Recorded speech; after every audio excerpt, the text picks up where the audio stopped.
20,000 Leagues Under the Sea by Jules Verne. Chapter 1, A Shifting Reef. The year 1866 was signalized by a remarkable incident, a mysterious and puzzling phenomenon, which doubtless no one has yet forgotten. Not to mention rumors which agitated the maritime population and excited the public mind, even in the interior of continents. Seafaring men were particularly excited. Merchants, common sailors, captains of vessels, skippers, both of Europe and America, naval officers of all countries, and the governments of several states on the two continents were deeply interested in the matter. For some time past, vessels had been met by an enormous thing, a long object, spindle-shaped, occasionally phosphorescent, and infinitely larger and more rapid in its movements than a whale. The facts relating to this apparition, entered in various logbooks, agreed in most respects as to the shape of the object or creature in question, the untiring rapidity of its movements, its surprising power of locomotion, and the peculiar life with which it seemed endowed. If it was a cetacean, it surpassed in size all those hitherto classified in science. Taking into consideration the mean of observations made at divers times, rejecting the timid estimate of those who assigned to this object a length of 200 feet, equally with the exaggerated opinions which set it down as a mile in width and 3 in length, we might fairly conclude that this mysterious being surpassed greatly all dimensions admitted by the ichthyologists of the day, if it existed at all. And that it did exist was an undeniable fact. And, with that tendency which disposes the human mind in favor of the marvelous, we can understand the excitement produced in the entire world by this supernatural apparition. As to classing it in the list of fables, the idea was out of the question. On the 20th of July, 1866, the steamer Governor Higginson of the Calcutta and Burnock Steam Navigation Company had met this moving mass 5 miles off the east coast of Australia. Captain Baker thought at first that he was in the presence of an unknown sandbank. He even prepared to determine its exact position when 2 columns of water, projected by the inexplicable object, shot with a hissing noise 150 feet up into the air. Now, unless the sandbank had been submitted to the intermittent eruption of a geyser, the Governor Higginson had to do neither more nor less than with an aquatic mammal, unknown till then, which threw up from its blowholes columns of water mixed with air and vapor. Similar facts were observed on the 23rd of July in the same year in the Pacific Ocean by the Columbus of the West India and Pacific Steam Navigation Company. But this extraordinary cetaceous creature could transport itself from one place to another with surprising velocity, as in an interval of 3 days, the Governor Higginson and the Columbus had observed it at 2 different points of the chart, separated by a distance of more than 700 nautical leagues. 15 days later, 2,000 miles farther off, the Helvetia of the Compagnie Nationale and the Shannon of the Royal Mail Steamship Company, sailing to windward in that portion of the Atlantic lying between the United States and Europe, respectively, signaled the monster to each other in 42° 15' ens lat and 60° 35' w long. In these simultaneous observations, they thought themselves justified in estimating the minimum length of the mammal at more than 350 feet, as the Shannon and Helvetia were of smaller dimensions than it, though they measured 300 feet overall. Now the largest whales, those which frequent those parts of the sea round the Aleutian, Kulamak, and Umgulich Islands, have never exceeded the length of 60 yards if they attain that. These reports, arriving one after the other, with fresh observations made on board the transatlantic ship Pereire, a collision which occurred between the Etna of the Inman line and the monster, a procès-verbal directed by the officers of the French frigate Normandy, a very accurate survey made by the staff of Commodore Fitzjames on board the Lord Clyde, greatly influenced public opinion. Light-thinking people jested upon the phenomenon, but grave practical countries, such as England, America, and Germany, treated the matter more seriously. In every place of great resort, the monster was the fashion. They sang of it in the cafes, ridiculed it in the papers, and represented it on the stage. All kinds of stories were circulated regarding it. There appeared in the papers caricatures of every gigantic and imaginary creature, from the white whale, the terrible Moby Dick of Hyperborean regions, to the immense kraken whose tentacles could entangle a ship of 500 tons and hurry it into the abyss of the ocean. The legends of ancient times were even resuscitated, and the opinions of Aristotle and Pliny revived, who admitted the existence of these monsters, as well as the Norwegian tales of Bishop Pontoppidan, the accounts of Paul Hegede, and last of all, the reports of Mr. Harrington, whose good faith no one could suspect, who affirmed that, being on board the Castillane in 1857, he had seen this enormous serpent, which had never until that time frequented any other seas but those of the ancient Constitutionnel. Then burst forth the interminable controversy between the credulous and the incredulous in the societies of savants and the scientific journals. The question of the monster inflamed all minds.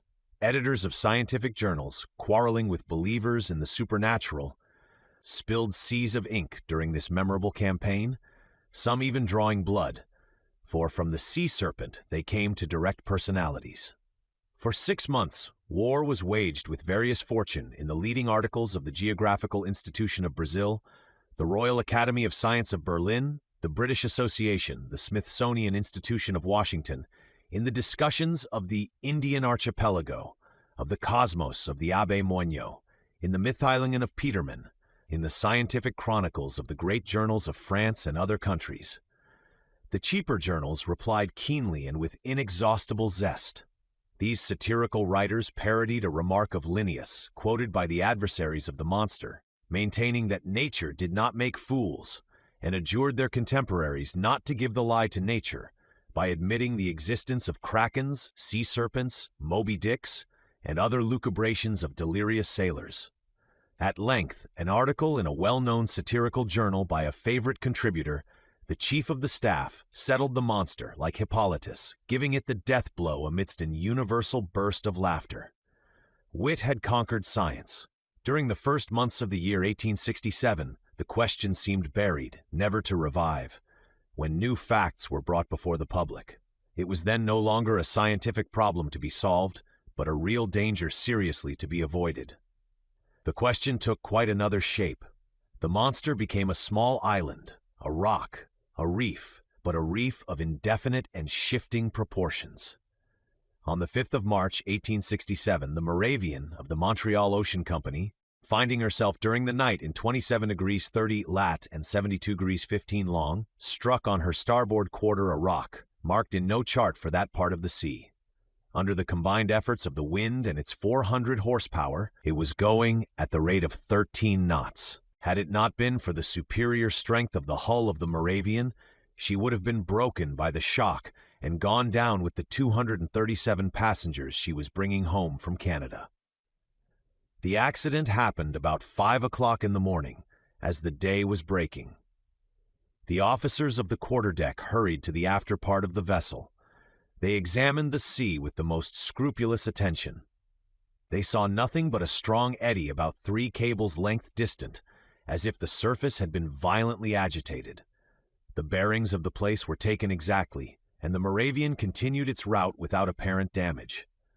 Had it struck on a submerged rock or on an enormous wreck? They could not tell, but on examination of the ship's bottom when undergoing repairs, it was found that part of her keel was broken. This fact, so grave in itself, might perhaps have been forgotten like many others if, 3 weeks after, it had not been reenacted under similar circumstances. But thanks to the nationality of the victim of the shock, thanks to the reputation of the company to which the vessel belonged, the circumstance became extensively circulated. The 13th of April, 1867, the sea being beautiful, the breeze favorable, the Scotia, of the Cunard Company's line, found herself in 15-12 long, and 45°37' lat.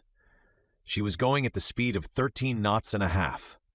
At 17 minutes past 4 in the afternoon, whilst the passengers were assembled at lunch in the great saloon, a slight shock was felt on the hull of the Scotia on her quarter, a little aft of the port paddle.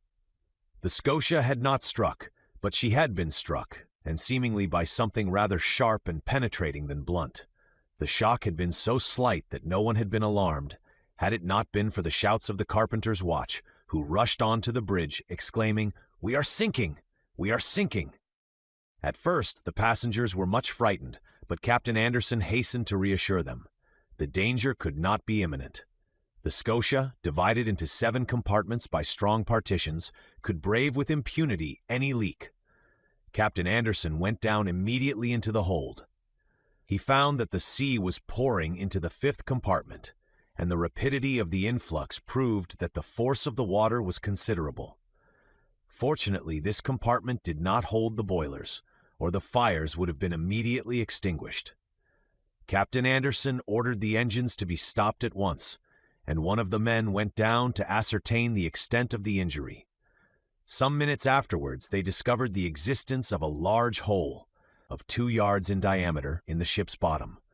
Such a leak could not be stopped, and the Scotia, her paddles half submerged, was obliged to continue her course. She was then 300 miles from Cape Clear, and after 3 days' delay, which caused great uneasiness in Liverpool, she entered the basin of the company. The engineers visited the Scotia, which was put in dry dock. They could scarcely believe it possible. At 2.5 yards below water mark was a regular rent in the form of an isosceles triangle. The broken place in the iron plates was so perfectly defined that it could not have been more neatly done by a punch. It was clear, then, that the instrument producing the perforation was not of a common stamp, and after having been driven with prodigious strength and piercing an iron plate 1/3 inches thick, had withdrawn itself by a retrograde motion truly inexplicable. Such was the last fact, which resulted in exciting once more the torrent of public opinion. From this moment, all unlucky casualties which could not be otherwise accounted for were put down to the monster. Upon this imaginary creature rested the responsibility of all these shipwrecks, which unfortunately were considerable. For of 3,000 ships whose loss was annually recorded at Lloyd's, the number of sailing and steamships supposed to be totally lost, from the absence of all news, amounted to not less than 200. Now it was the monster who, justly or unjustly, was accused of their disappearance, and thanks to it, communication between the different continents became more and more dangerous. The public demanded peremptorily that the seas should at any price be relieved from this formidable cetacean. Chapter 2. Pro and Con. At the period when these events took place, I had just returned from a scientific research in the disagreeable territory of Nebraska, in the United States. In virtue of my office as assistant professor in the Museum of Natural History in Paris, the French government had attached me to that expedition. After 6 months in Nebraska, I arrived in New York towards the end of March, laden with a precious collection. My departure for France was fixed for the first days in May. Meanwhile, I was occupying myself in classifying my mineralogical, botanical, and zoological riches when the accident happened to the Scotia. I was perfectly up in the subject, which was the question of the day. How could I be otherwise? I had read and reread all the American and European papers without being any nearer a conclusion. This mystery puzzled me. Under the impossibility of forming an opinion, I jumped from one extreme to the other. That there really was something could not be doubted, and the incredulous were invited to put their finger on the wound of the Scotia. On my arrival at New York, the question was at its height. The hypothesis of the floating island and the unapproachable sandbank, supported by minds little competent to form a judgment, was abandoned. And indeed, unless this shoal had a machine in its stomach, how could it change its position with such astonishing rapidity? From the same cause, the idea of a floating hull of an enormous wreck was given up. There remained then only 2 possible solutions of the question, which created 2 distinct parties. On one side, those who were for a monster of colossal strength, on the other, those who were for a submarine vessel of enormous motive power. But this last hypothesis, plausible as it was, could not stand against inquiries made in both worlds. That a private gentleman should have such a machine at his command was not likely. Where, when, and how was it built, and how could its construction have been kept secret? Certainly a government might possess such a destructive machine. And in these disastrous times, when the ingenuity of man has multiplied the power of weapons of war, it was possible that, without the knowledge of others, a state might try to work such a formidable engine. After the chassepos came the torpedoes, after the torpedoes the submarine rams, then the reaction. At least I hope so. But the hypothesis of a war machine fell before the declaration of governments. As public interest was in question and transatlantic communications suffered, their veracity could not be doubted. But how admit that the construction of this submarine boat had escaped the public eye? For a private gentleman to keep the secret under such circumstances would be very difficult, and for a state whose every act is persistently watched by powerful rivals, certainly impossible. After inquiries made in England, France, Russia, Prussia, Spain, Italy, and America, even in Turkey, the hypothesis of a submarine monitor was definitely rejected. Upon my arrival in New York, several persons did me the honor of consulting me on the phenomenon in question. I had published in France a work in quarto in 2 volumes entitled Mysteries of the Great Submarine Grounds. This book, highly approved of in the learned world, gained for me a special reputation in this rather obscure branch of natural history. My advice was asked. As long as I could deny the reality of the fact, I confined myself to a decided negative. But soon, finding myself driven into a corner, I was obliged to explain myself categorically. And even the Honorable Pierre Aronnax, professor in the Museum of Paris, was called upon by the New York Herald to express a definite opinion of some sort. I did something. I spoke, for want of power to hold my tongue. I discussed the question in all its forms, politically and scientifically, and I give here an extract from a carefully studied article which I published in the number of the 30th of April. It ran as follows. After examining one by one the different hypotheses, rejecting all other suggestions, it becomes necessary to admit the existence of a marine animal of enormous power. The great depths of the ocean are entirely unknown to us. Soundings cannot reach them. What passes in those remote depths, what beings live, or can live, 12 or 15 miles beneath the surface of the waters, what is the organization of these animals, we can scarcely conjecture. However, the solution of the problem submitted to me may modify the form of the dilemma. Either we do know all the varieties of beings which people our planet, or we do not. If we do not know them all, if nature has still secrets in ichthyology for us, nothing is more conformable to reason than to admit the existence of fishes, or cetaceans of other kinds, or even of new species, of an organization formed to inhabit the strata inaccessible to soundings, and which an accident of some sort, either fantastical or capricious, has brought at long intervals to the upper level of the ocean. If, on the contrary, we do know all living kinds, we must necessarily seek for the animal in question amongst those marine beings already classed, and in that case I should be disposed to admit the existence of a gigantic narwhal. The common narwhal, or unicorn of the sea, often attains a length of 60 feet. Increase its size 5-fold or 10-fold, give its strength proportionate to its size, lengthen its destructive weapons, and you obtain the animal required. It will have the proportions determined by the officers of the Shannon, the instrument required by the perforation of the Scotia, and the power necessary to pierce the hull of the steamer. Indeed, the narwhal is armed with a sort of ivory sword, a halberd, according to the expression of certain naturalists. The principal tusk has the hardness of steel. Some of these tusks have been found buried in the bodies of whales, which the unicorn always attacks with success. Others have been drawn out, not without trouble, from the bottoms of ships, which they had pierced through and through, as a gimlet pierces a barrel.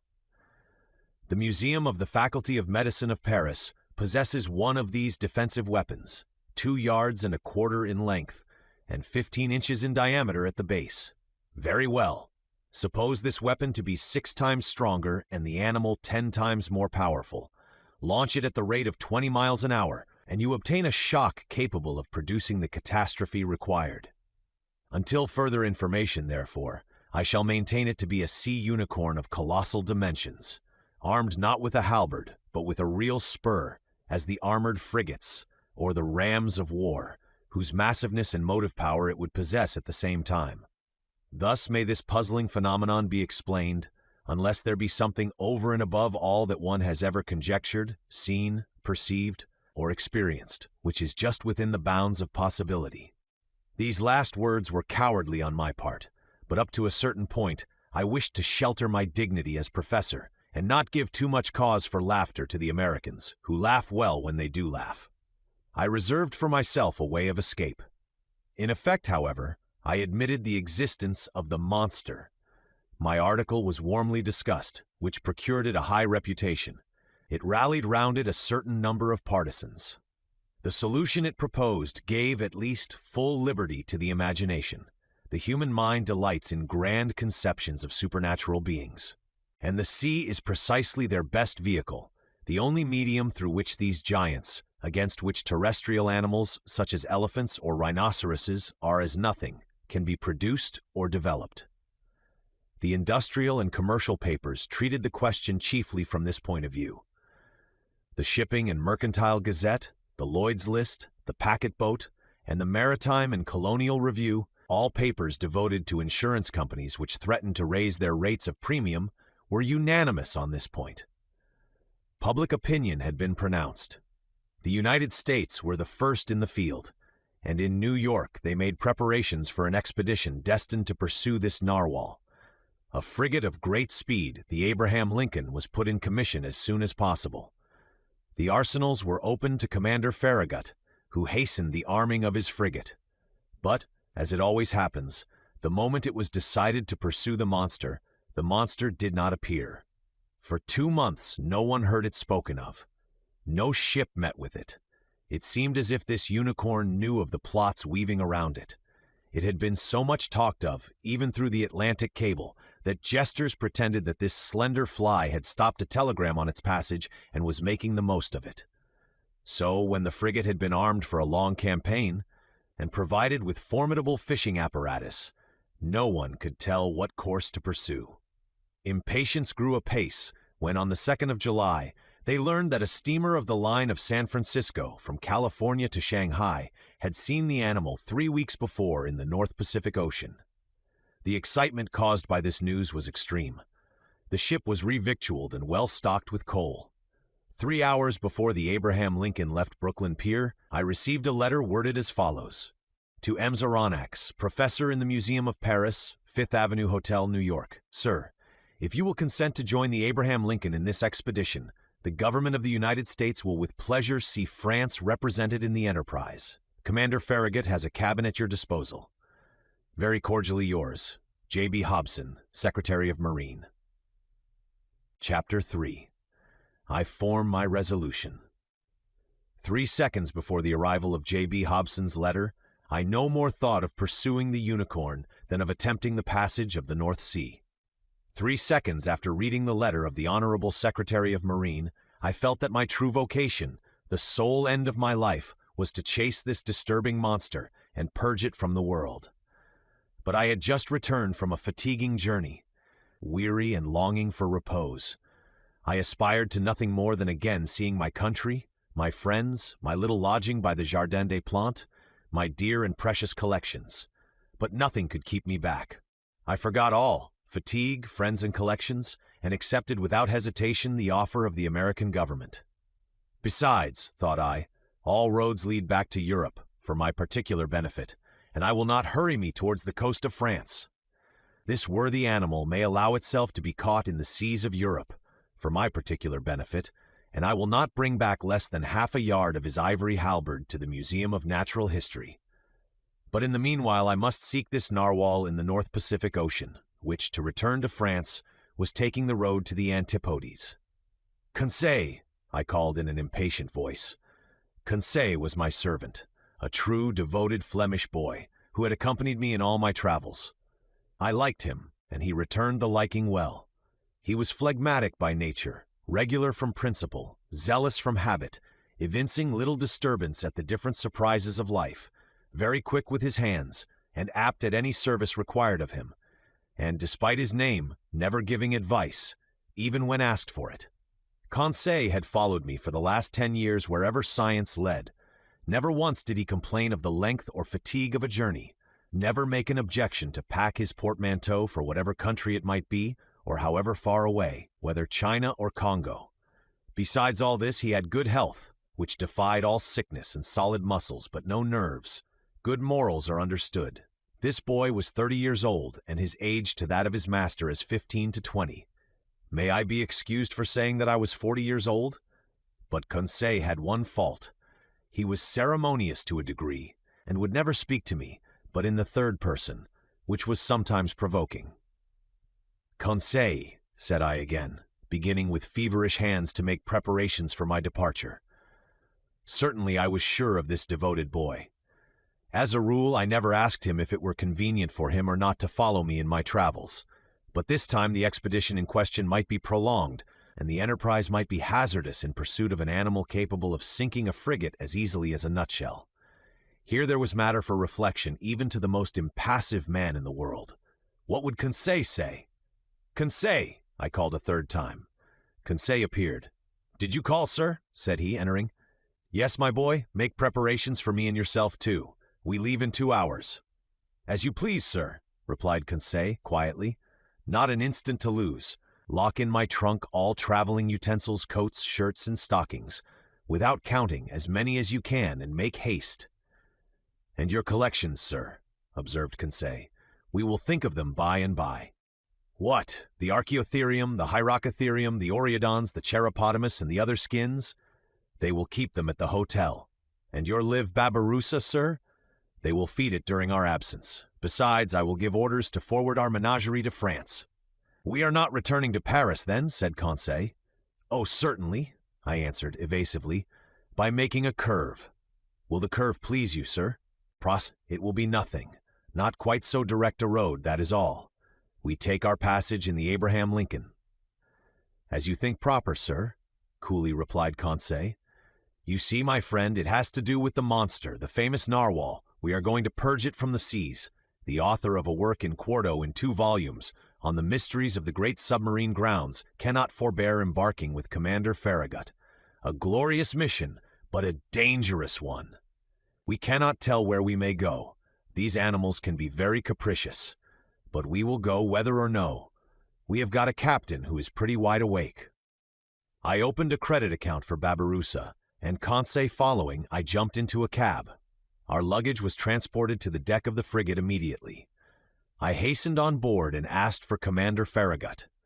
One of the sailors conducted me to the poop, where I found myself in the presence of a good-looking officer, who held out his hand to me.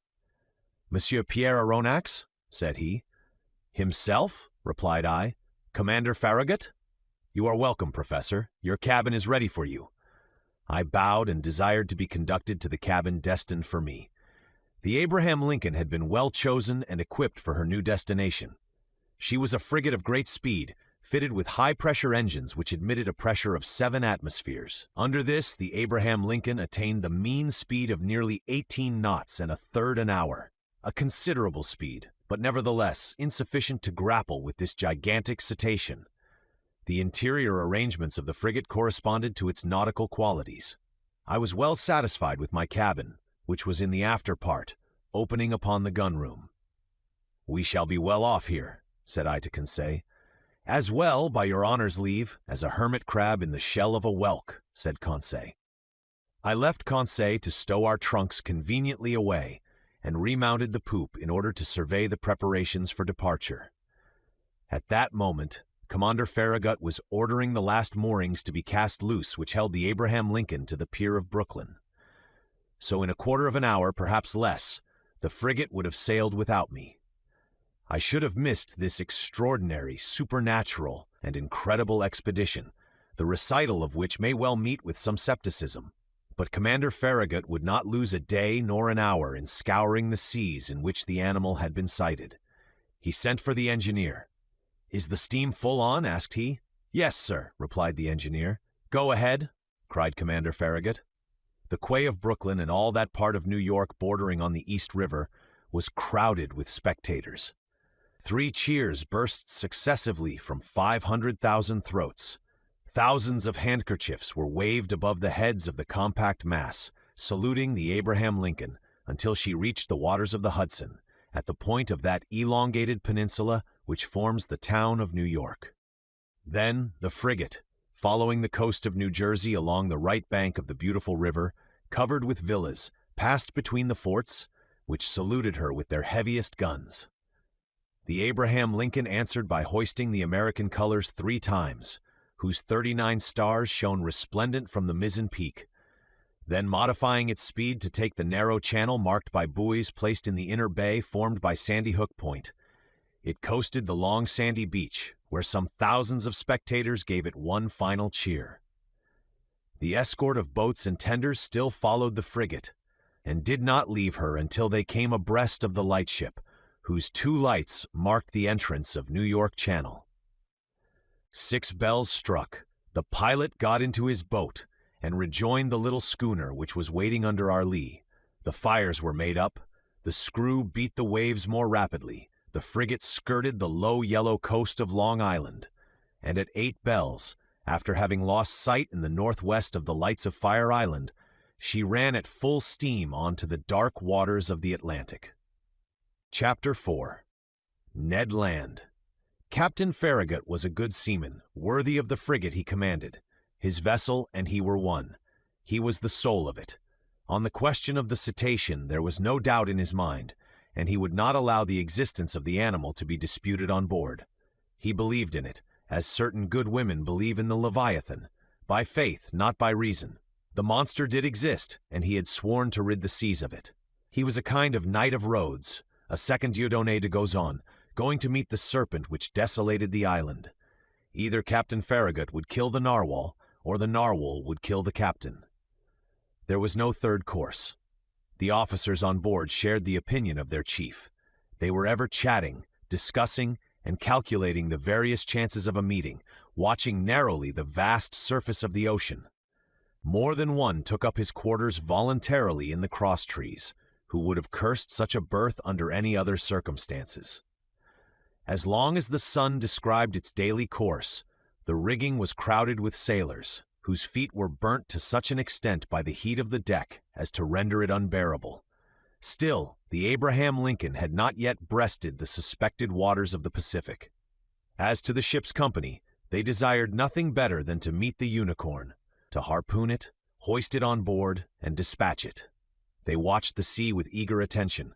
Besides, Captain Farragut had spoken of a certain sum of $2,000, set apart for whoever should first sight the monster, were he cabin boy, common seaman, or officer. I leave you to judge how eyes were used on board the Abraham Lincoln. For my own part, I was not behind the others, and left to no one my share of daily observations. The frigate might have been called the Argus, for 100 reasons. Only one amongst us, Conseil, seemed to protest by his indifference against the question which so interested us all, and seemed to be out of keeping with the general enthusiasm on board. I have said that Captain Farragut had carefully provided his ship with every apparatus for catching the gigantic cetacean. No whaler had ever been better armed. We possessed every known engine, from the harpoon thrown by the hand to the barbed arrows of the blunderbuss and the explosive balls of the duck gun. On the forecastle lay the perfection of a breech-loading gun, very thick at the breech and very narrow in the bore, the model of which had been in the exhibition of 1867. This precious weapon of American origin could throw with ease a conical projectile of 9 pounds to a mean distance of 10 miles. Thus, the Abraham Lincoln wanted for no means of destruction, and what was better still, she had on board Ned Land, the Prince of Harpooners. Ned Land was a Canadian with an uncommon quickness of hand, and who knew no equal in his dangerous occupation. Skill, coolness, audacity, and cunning he possessed in a superior degree, and it must be a cunning whale or a singularly cute cachalot to escape the stroke of his harpoon. Ned Land was about 40 years of age. He was a tall man, more than 6 feet high, strongly built, grave and taciturn, occasionally violent, and very passionate when contradicted. His person attracted attention, but above all the boldness of his look, which gave a singular expression to his face. Who calls himself Canadian calls himself French, and little communicative as Ned Land was, I must admit that he took a certain liking for me. My nationality drew him to me, no doubt. It was an opportunity for him to talk, and for me to hear, that old language of Rabelais, which is still in use in some Canadian provinces. The harpooner's family was originally from Quebec, and was already a tribe of hardy fishermen when this town belonged to France. Little by little, Ned Land acquired a taste for chatting, and I loved to hear the recital of his adventures in the polar seas. He related his fishing and his combats with natural poetry of expression. His recital took the form of an epic poem, and I seemed to be listening to a Canadian Homer singing the Iliad of the regions of the North. I am portraying this hardy companion as I really knew him. We are old friends now, united in that unchangeable friendship which is born and cemented amidst extreme dangers. Ah, brave Ned! I ask no more than to live 100 years longer, that I may have more time to dwell the longer on your memory. Now, what was Ned Land's opinion upon the question of the marine monster? I must admit that he did not believe in the unicorn, and was the only one on board who did not share that universal conviction. He even avoided the subject, which I one day thought it my duty to press upon him. One magnificent evening, the 30th of July, that is to say 3 weeks after our departure, the frigate was abreast of Cape Blanc, 30 miles to leeward of the coast of Patagonia. We had crossed the Tropic of Capricorn, and the Straits of Magellan opened less than 700 miles to the south. Before 8 days were over, the Abraham Lincoln would be plowing the waters of the Pacific. Seated on the poop, Ned Land and I were chatting of one thing and another as we looked at this mysterious sea, whose great depths had up to this time been inaccessible to the eye of man. I naturally led up the conversation to the giant unicorn and examined the various chances of success or failure of the expedition. But seeing that Ned Land let me speak without saying too much himself, I pressed him more closely. "Well, Ned," said I, "is it possible that you are not convinced of the existence of this cetacean that we are following? Have you any particular reason for being so incredulous?" The harpooner looked at me fixedly for some moments before answering, struck his broad forehead with his hand, a habit of his, as if to collect himself, and said at last, "Perhaps I have, Aronnax. But Ned, you, a whaler by profession, familiarized with all the great marine mammalia, you, whose imagination might easily accept the hypothesis of enormous cetaceans, you ought to be the last to doubt under such circumstances." "That is just what deceives you, Professor," replied Ned. "That the vulgar should believe in extraordinary comets traversing space and in the existence of antediluvian monsters in the heart of the globe may well be, but neither astronomer nor geologist believes in such chimeras. As a whaler I have followed many a cetacean, harpooned a great number and killed several, but, however strong or well-armed they may have been, neither their tails nor their weapons would have been able even to scratch the iron plates of a steamer. But, Ned, they tell of ships which the teeth of the narwhal have pierced through and through." "Wooden ships, that is possible," replied the Canadian, "but I have never seen it done, and until further proof, I deny that whales, cetaceans, or sea unicorns could ever produce the effect you describe. Well, Ned, I repeat it with a conviction resting on the logic of facts. I believe in the existence of a mammal powerfully organized, belonging to the branch of vertebrata, like the whales, the cachalots, or the dolphins, and furnished with a horn of defense of great penetrating power." "Hum," said the harpooner, shaking his head with the air of a man who would not be convinced. "Notice one thing, my worthy Canadian," I resumed. "If such an animal is in existence, if it inhabits the depths of the ocean, if it frequents the strata lying miles below the surface of the water, it must necessarily possess an organization the strength of which would defy all comparison." "And why this powerful organization?" demanded Ned. "Because it requires incalculable strength to keep oneself in these strata and resist their pressure. Listen to me. Let us admit that the pressure of the atmosphere is represented by the weight of a column of water 32 feet high. In reality, the column of water would be shorter, as we are speaking of seawater, the density of which is greater than that of fresh water. Very well, when you dive, Ned, as many times 32 feet of water as there are above you, so many times does your body bear a pressure equal to that of the atmosphere. That is to say, 15 pounds for each square inch of its surface. It follows then that at 320 feet this pressure equals that of 10 atmospheres, of 100 atmospheres at 3,200 feet, and of 1,000 atmospheres at 32,000 feet. That is about 6 miles, which is equivalent to saying that if you could attain this depth in the ocean, each square 3/8 of an inch of the surface of your body would bear a pressure of 5,600 pounds. Ah! my brave Ned. Do you know how many square inches you carry on the surface of your body? I have no idea, Aronnax. About 6,500. And as in reality, the atmospheric pressure is about 15 pounds to the square inch, your 6,500 square inches bear at this moment a pressure of 97,500 pounds. Without your perceiving it, and if you are not crushed by such a pressure, it is because the air penetrates the interior of your body with equal pressure. Hence perfect equilibrium between the interior and exterior pressure, which thus neutralize each other, and which allows you to bear it without inconvenience. But in the water, it is another thing. Yes, I understand, replied Ned, becoming more attentive, because the water surrounds me, but does not penetrate. Precisely, Ned, so that at 32 feet beneath the surface of the sea, you would undergo a pressure of 97,500 pounds. At 320 feet, 10 times that pressure. At 3,200 feet, 100 times that pressure.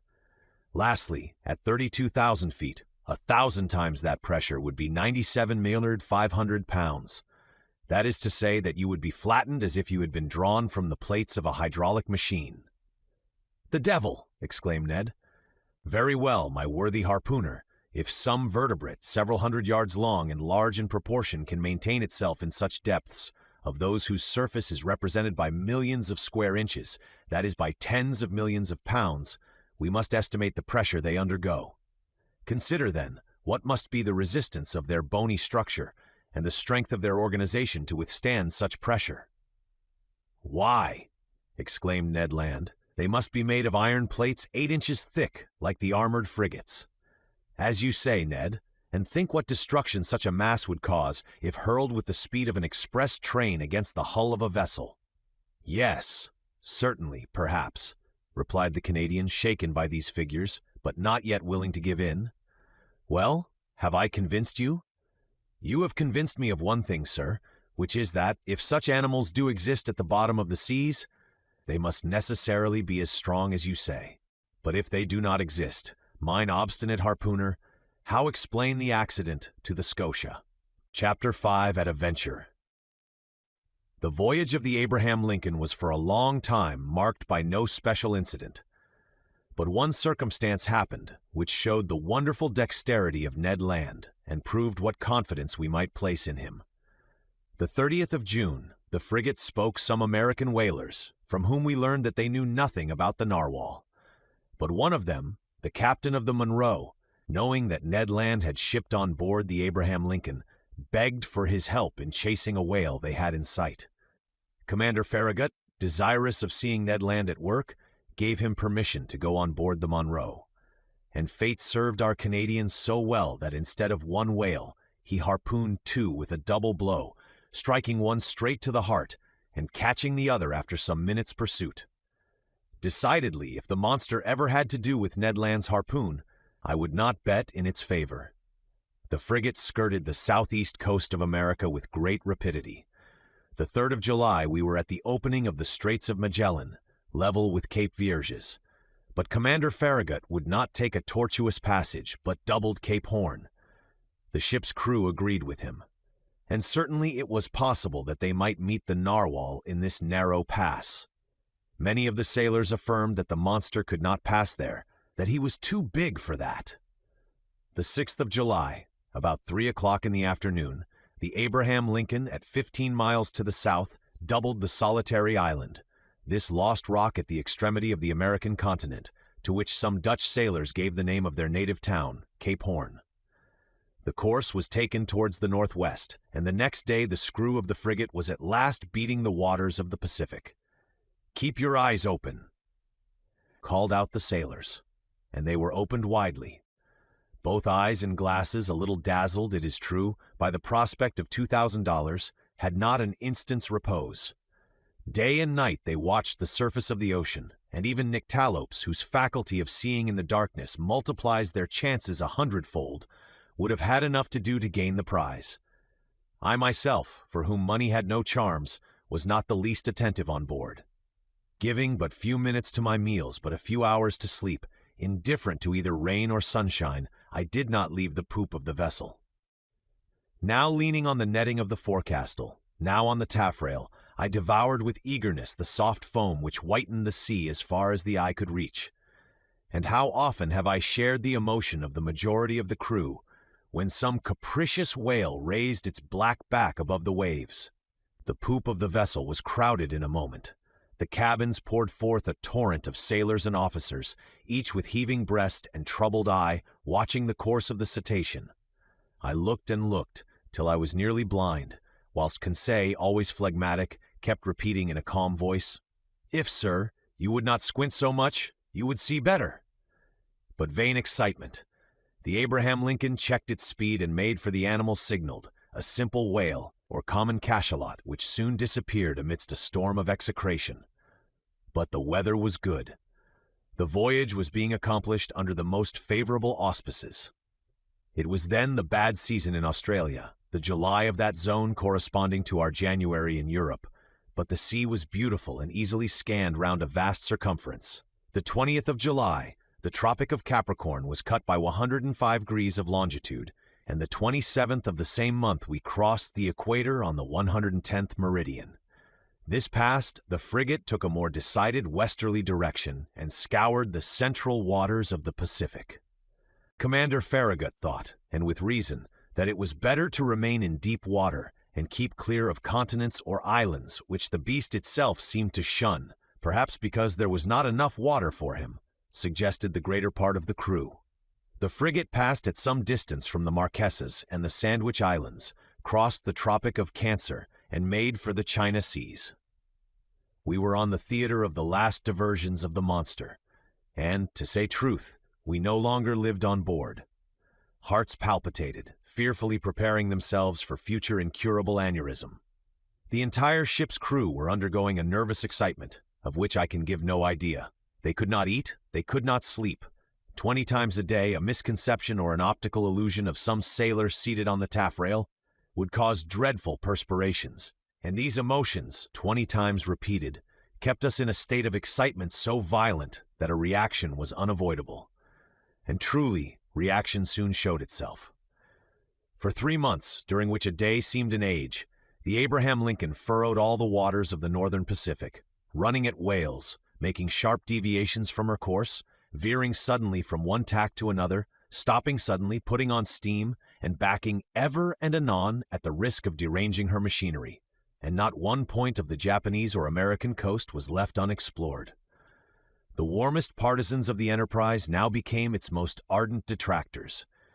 Reaction mounted from the crew to the captain himself, and certainly, had it not been for resolute determination on the part of Captain Farragut, the frigate would have headed due southward. This useless search could not last much longer. The Abraham Lincoln had nothing to reproach herself with. She had done her best to succeed. Never had an American ship's crew shown more zeal or patience. Its failure could not be placed to their charge. There remained nothing but to return. This was represented to the commander. The sailors could not hide their discontent, and the service suffered. I will not say there was a mutiny on board, but after a reasonable period of obstinacy, Captain Farragut, as Columbus did, asked for 3 days' patience. If in 3 days the monster did not appear, the man at the helm should give 3 turns of the wheel, and the Abraham Lincoln would make for the European seas. This promise was made on the 2nd of November. It had the effect of rallying the ship's crew. The ocean was watched with renewed attention. Each one wished for a last glance in which to sum up his remembrance. Glasses were used with feverish activity. It was a grand defiance given to the giant narwhal, and he could scarcely fail to answer the summons and appear. 2 days passed. The steam was at half pressure. 1,000 schemes were tried to attract the attention and stimulate the apathy of the animal in case it should be met in those parts. Large quantities of bacon were trailed in the wake of the ship, to the great satisfaction, I must say, of the sharks. Small craft radiated in all directions round the Abraham Lincoln as she lay to and did not leave a spot of the sea unexplored. But the night of the 4th of November arrived without the unveiling of this submarine mystery. The next day, the 5th of November, at 12, the delay would, morally speaking, expire.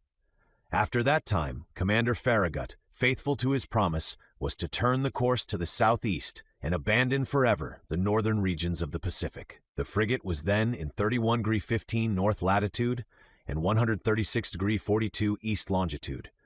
The coast of Japan still remained less than 200 miles to leeward. Night was approaching. They had just struck 8 bells. Large clouds veiled the face of the moon, then in its first quarter. The sea undulated peaceably under the stern of the vessel. At that moment, I was leaning forward on the starboard netting. Conseil, standing near me, was looking straight before him. The crew, perched in the ratlines, examined the horizon, which contracted and darkened by degrees. Officers with their night glasses scoured the growing darkness. Sometimes the ocean sparkled under the rays of the moon, which darted between 2 clouds. Then all trace of light was lost in the darkness. In looking at Conseil, I could see he was undergoing a little of the general influence. At least I thought so. Perhaps for the first time his nerves vibrated to a sentiment of curiosity. "Come, Conseil," said I, "this is the last chance of pocketing the $2,000. "May I be permitted to say, sir," replied Conseil, "that I never reckoned on getting the prize, and had the government of the Union offered $100,000 it would have been none the poorer." "You are right, Conseil.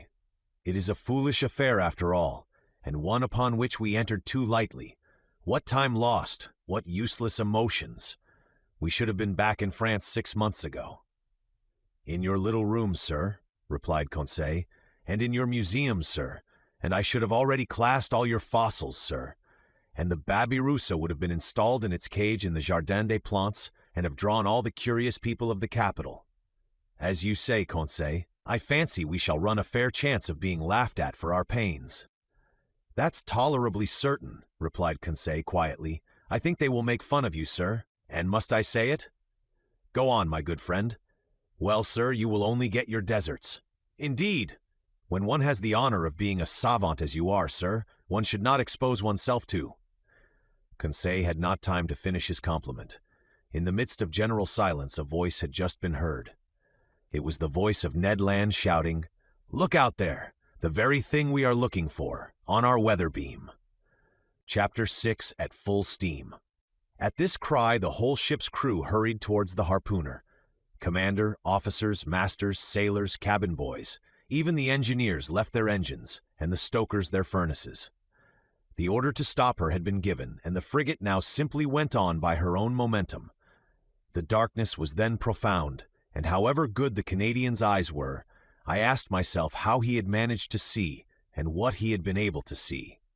My heart beat as if it would break. But Ned Land was not mistaken, and we all perceived the object he pointed to. At 2 cables' length from the Abraham Lincoln, on the starboard quarter, the sea seemed to be illuminated all over. It was not a mere phosphoric phenomenon. The monster emerged some fathoms from the water, and then threw out that very intense but inexplicable light mentioned in the report of several captains. This magnificent irradiation must have been produced by an agent of great shining power. The luminous part traced on the sea an immense oval, much elongated, the center of which condensed a burning heat, whose overpowering brilliancy died out by successive gradations. "It is only an agglomeration of phosphoric particles," cried one of the officers. "No, sir, certainly not," I replied. "Never did Phylades or Salpa produce such a powerful light. That brightness is of an essentially electrical nature.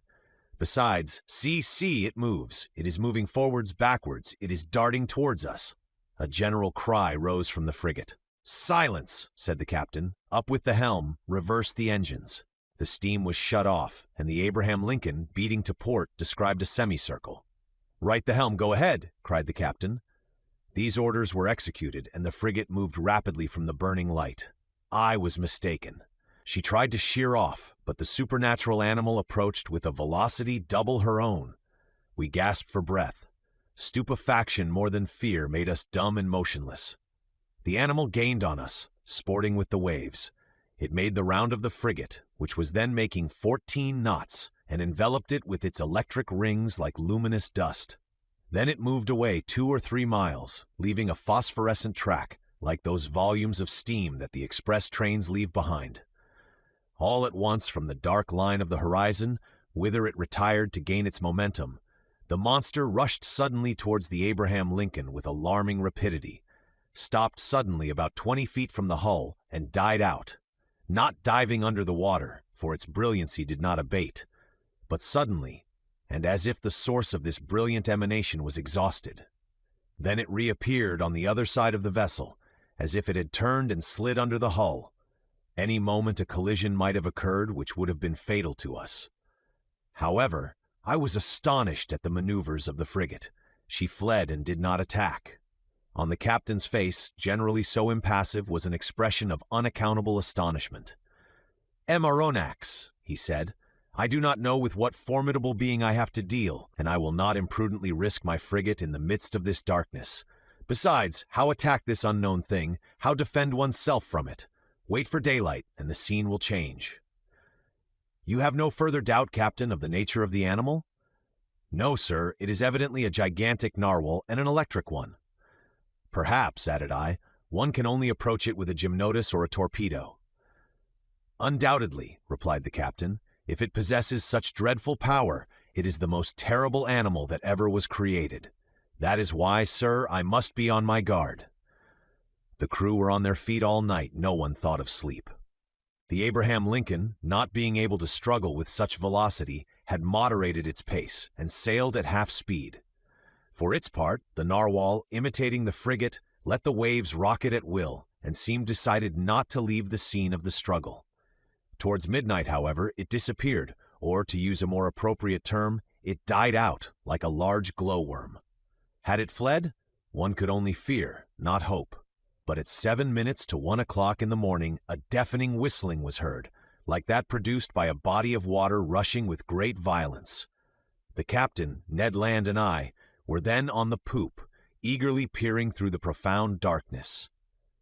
"Ned Land," asked the commander, "you have often heard the roaring of whales?"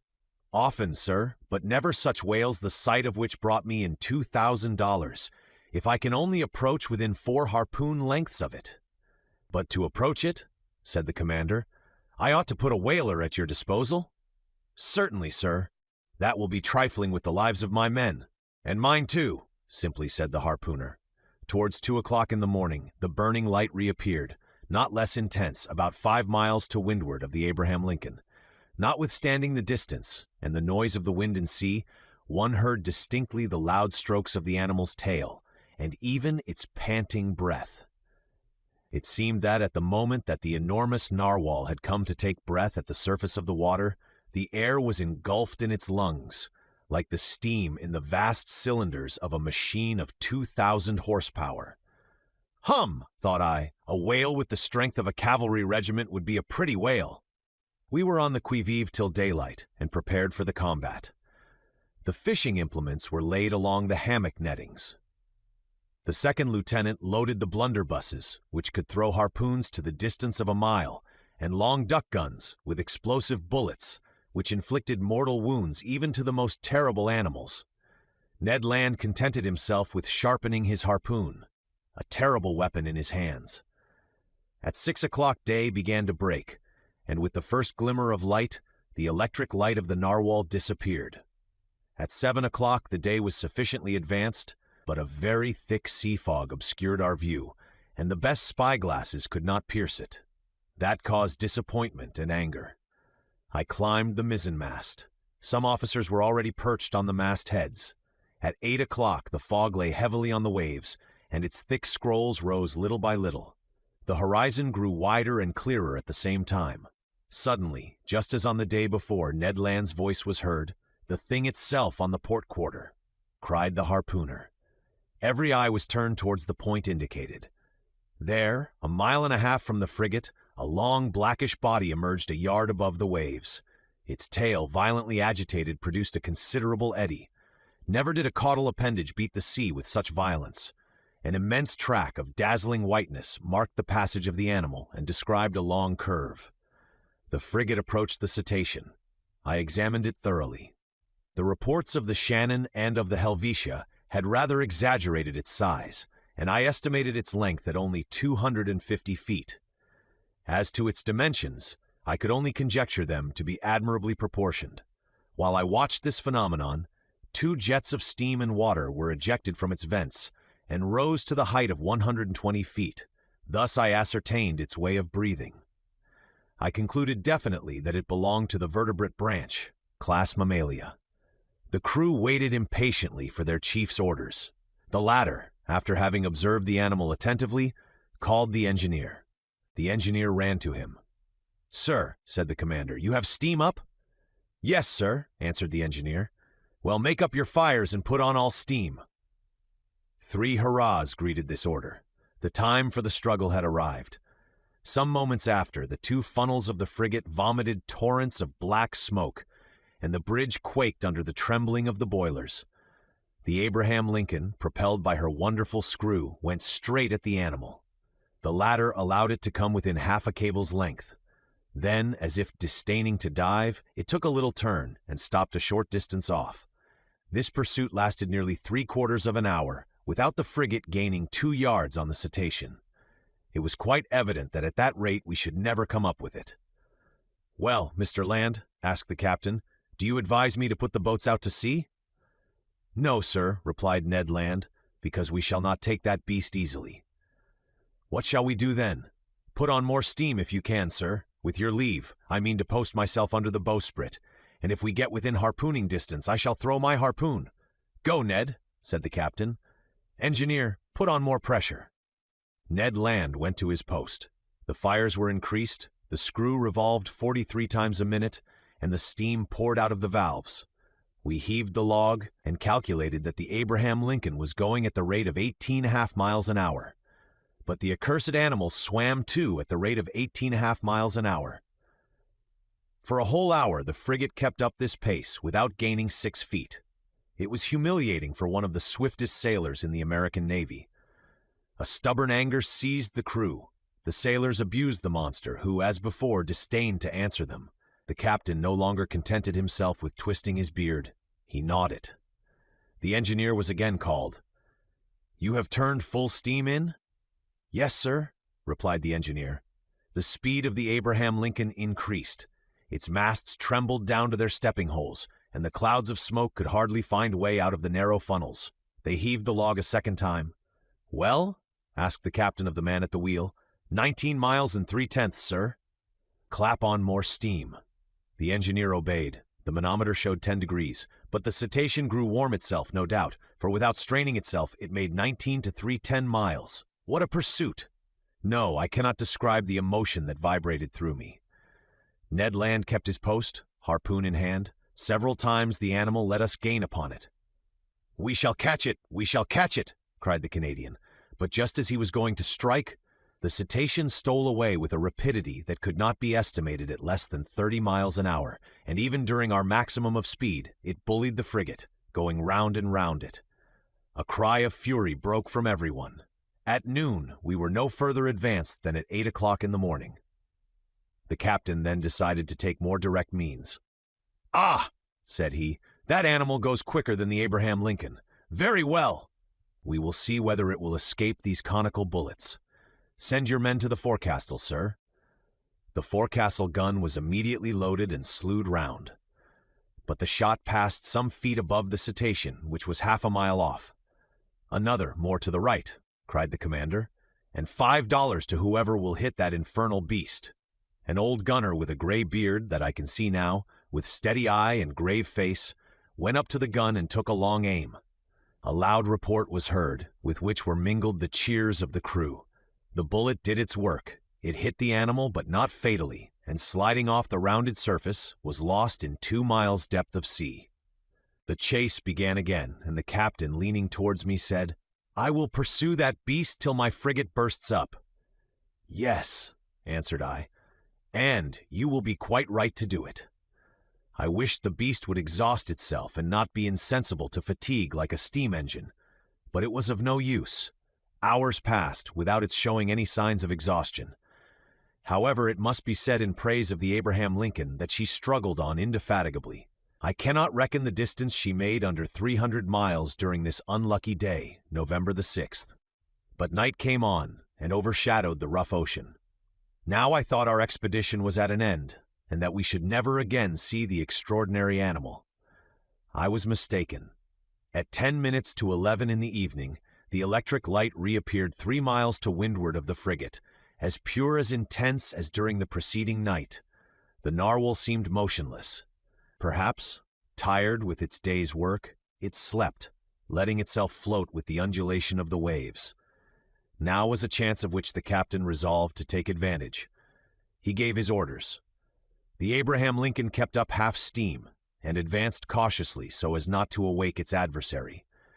It is no rare thing to meet in the middle of the ocean whales so sound asleep that they can be successfully attacked, and Ned Land had harpooned more than one during its sleep. The Canadian went to take his place again under the bowsprit. The frigate approached noiselessly, stopped at 2 cables' lengths from the animal, and following its track. No one breathed. A deep silence reigned on the bridge. We were not 100 feet from the burning focus, the light of which increased and dazzled our eyes. At this moment, leaning on the forecastle bulwark, I saw below me Ned Land grappling the martingale in one hand, brandishing his terrible harpoon in the other, scarcely 20 feet from the motionless animal. Suddenly his arm straightened, and the harpoon was thrown. I heard the sonorous stroke of the weapon, which seemed to have struck a hard body. The electric light went out suddenly, and 2 enormous waterspouts broke over the bridge of the frigate, rushing like a torrent from stem to stern, overthrowing men and breaking the lashings of the spars. A fearful shock followed, and, thrown over the rail without having time to stop myself, I fell into the sea. Chapter 7. An unknown species of whale. This unexpected fall so stunned me that I have no clear recollection of my sensations at the time. I was at first drawn down to a depth of about 20 feet. I am a good swimmer, though without pretending to rival Byron or Edgar Poe, who were masters of the art, and in that plunge I did not lose my presence of mind. 2 vigorous strokes brought me to the surface of the water. My first care was to look for the frigate. Had the crew seen me disappear? Had the Abraham Lincoln veered round? Would the captain put out a boat? Might I hope to be saved? The darkness was intense. I caught a glimpse of a black mass disappearing in the east, its beacon lights dying out in the distance. It was the frigate! I was lost! "Help! Help!" I shouted, swimming towards the Abraham Lincoln in desperation. My clothes encumbered me. They seemed glued to my body and paralyzed my movements. I was sinking. I was suffocating. "Help!" This was my last cry. My mouth filled with water, I struggled against being drawn down the abyss. Suddenly, my clothes were seized by a strong hand, and I felt myself quickly drawn up to the surface of the sea. And I heard, yes, I heard these words pronounced in my ear. If Master would be so good as to lean on my shoulder, Master would swim with much greater ease. I seized with one hand my faithful Conseil's arm. "Is it you?" said I. "You?" "Myself," answered Conseil, and waiting Master's orders. "That shock threw you as well as me into the sea?" "No, but being in my master's service, I followed him." The worthy fellow thought that was but natural. "And the frigate?" I asked. "The frigate," replied Conseil, turning on his back. "I think that Master had better not count too much on her." "You think so?"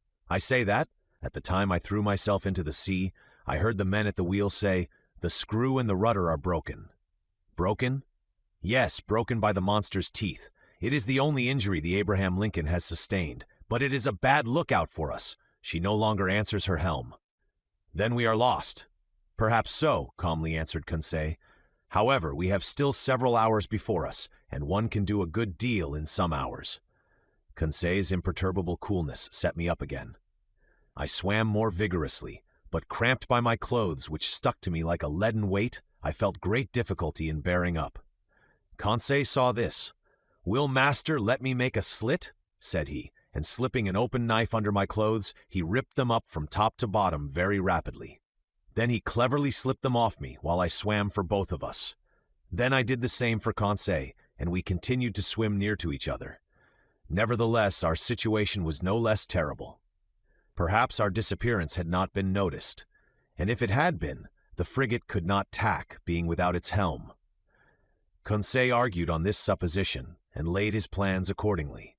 This phlegmatic boy was perfectly self-possessed. We then decided that, as our only chance of safety was being picked up by the Abraham Lincoln's boats, we ought to manage so as to wait for them as long as possible. I resolved then to husband our strength, so that both should not be exhausted at the same time, And this is how we managed. While one of us lay on our back, quite still, with arms crossed and legs stretched out, the other would swim and push the other on in front. This towing business did not last more than 10 minutes each, and relieving each other thus, we could swim on for some hours, perhaps till daybreak. Poor chance. But hope is so firmly rooted in the heart of man.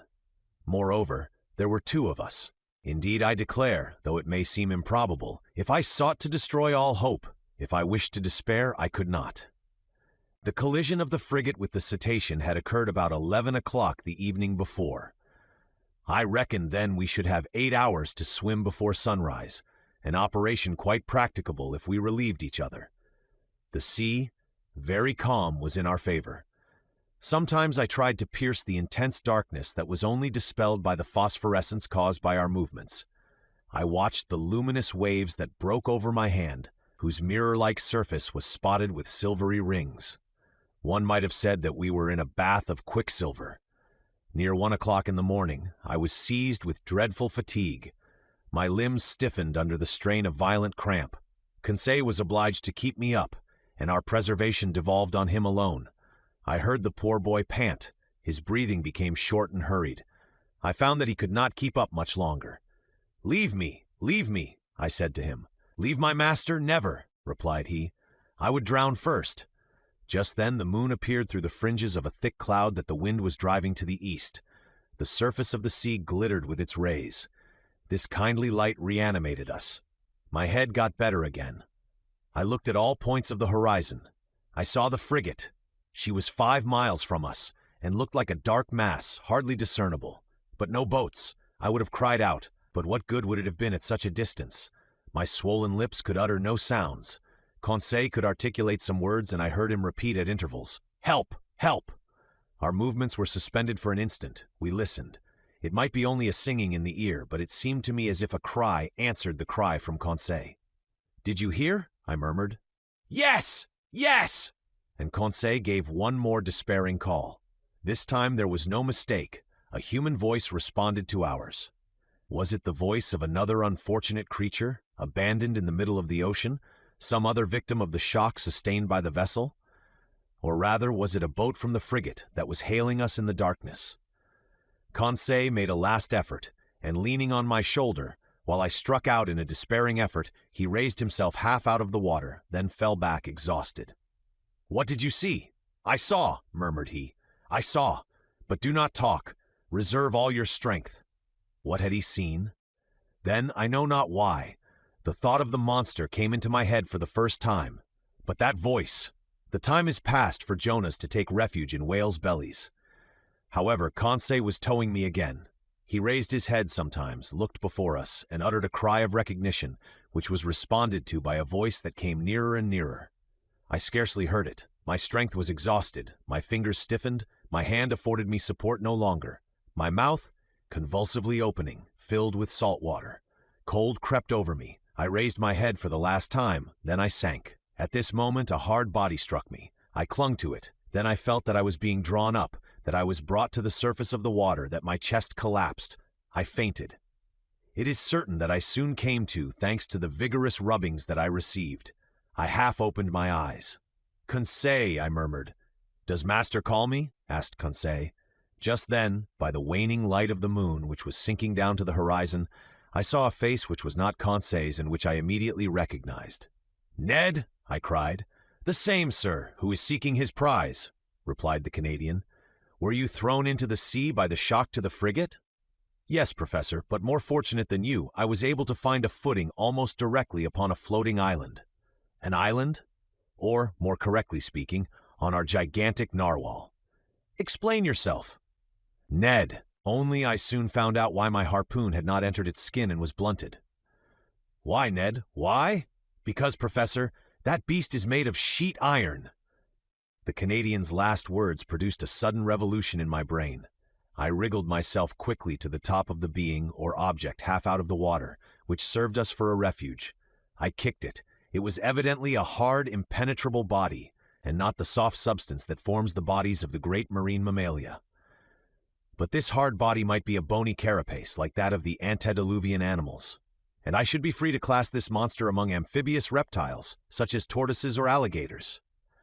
Well, no. The blackish back that supported me was smooth, polished, without scales. The blow produced a metallic sound, and incredible though it may be, it seemed, I might say, as if it was made of riveted plates. There was no doubt about it. This monster, this natural phenomenon that had puzzled the learned world and overthrown and misled the imagination of seamen of both hemispheres, it must be owned, a still more astonishing phenomenon, inasmuch as it was a simply human construction. We had no time to lose, however. We were lying upon the back of a sort of submarine boat, which appeared, as far as I could judge, like a huge fish of steel. Ned Land's mind was made up on this point. Conseil and I could only agree with him. Just then, a bubbling began at the back of this strange thing, which was evidently propelled by a screw, and it began to move. We had only just time to seize hold of the upper part, which rose about 7 feet out of the water, and happily its speed was not great. "As long as it sails horizontally," muttered Ned Land, "I do not mind, but if it takes a fancy to dive, I would not give 2 straws for my life." The Canadian might have said still less. It became really necessary to communicate with the beings, whatever they were, shut up inside the machine. I searched all over the outside for an aperture, a panel, or a manhole, to use a technical expression, but the lines of the iron rivets, solidly driven into the joints of the iron plates, were clear and uniform. Besides, the moon disappeared then, and left us in total darkness. At last, this long night passed. My indistinct remembrance prevents my describing all the impressions it made. I can only recall one circumstance. During some lulls of the wind and sea, I fancied I heard several times vague sounds, a sort of fugitive harmony produced by words of command. What was then the mystery of this submarine craft, of which the whole world vainly sought an explanation? What kind of beings existed in this strange boat? What mechanical agent caused its prodigious speed? Daybreak appeared. The morning mists surrounded us, but they soon cleared off. I was about to examine the hull, which formed on deck a kind of horizontal platform, when I felt it gradually sinking. "Oh, confound it!" cried Ned Land, kicking the resounding plate. "Open, you inhospitable rascals!" Happily, the sinking movement ceased. Suddenly a noise like ironworks violently pushed aside came from the interior of the boat. One iron plate was moved. A man appeared, uttered an odd cry, and disappeared immediately. Some moments after, 8 strong men, with masked faces, appeared noiselessly and drew us down into their formidable machine. Chapter 8. Mobilis in mobili. This forcible abduction, so roughly carried out, was accomplished with the rapidity of lightning. I shivered all over. Whom had we to deal with? No doubt some new sort of pirates who explored the sea in their own way. Hardly had the narrow panel closed upon me when I was enveloped in darkness. My eyes, dazzled with the outer light, could distinguish nothing. I felt my naked feet cling to the rungs of an iron ladder. Ned Land and Conseil, firmly seized, followed me. At the bottom of the ladder, a door opened, and shut after us immediately with a bang. We were alone.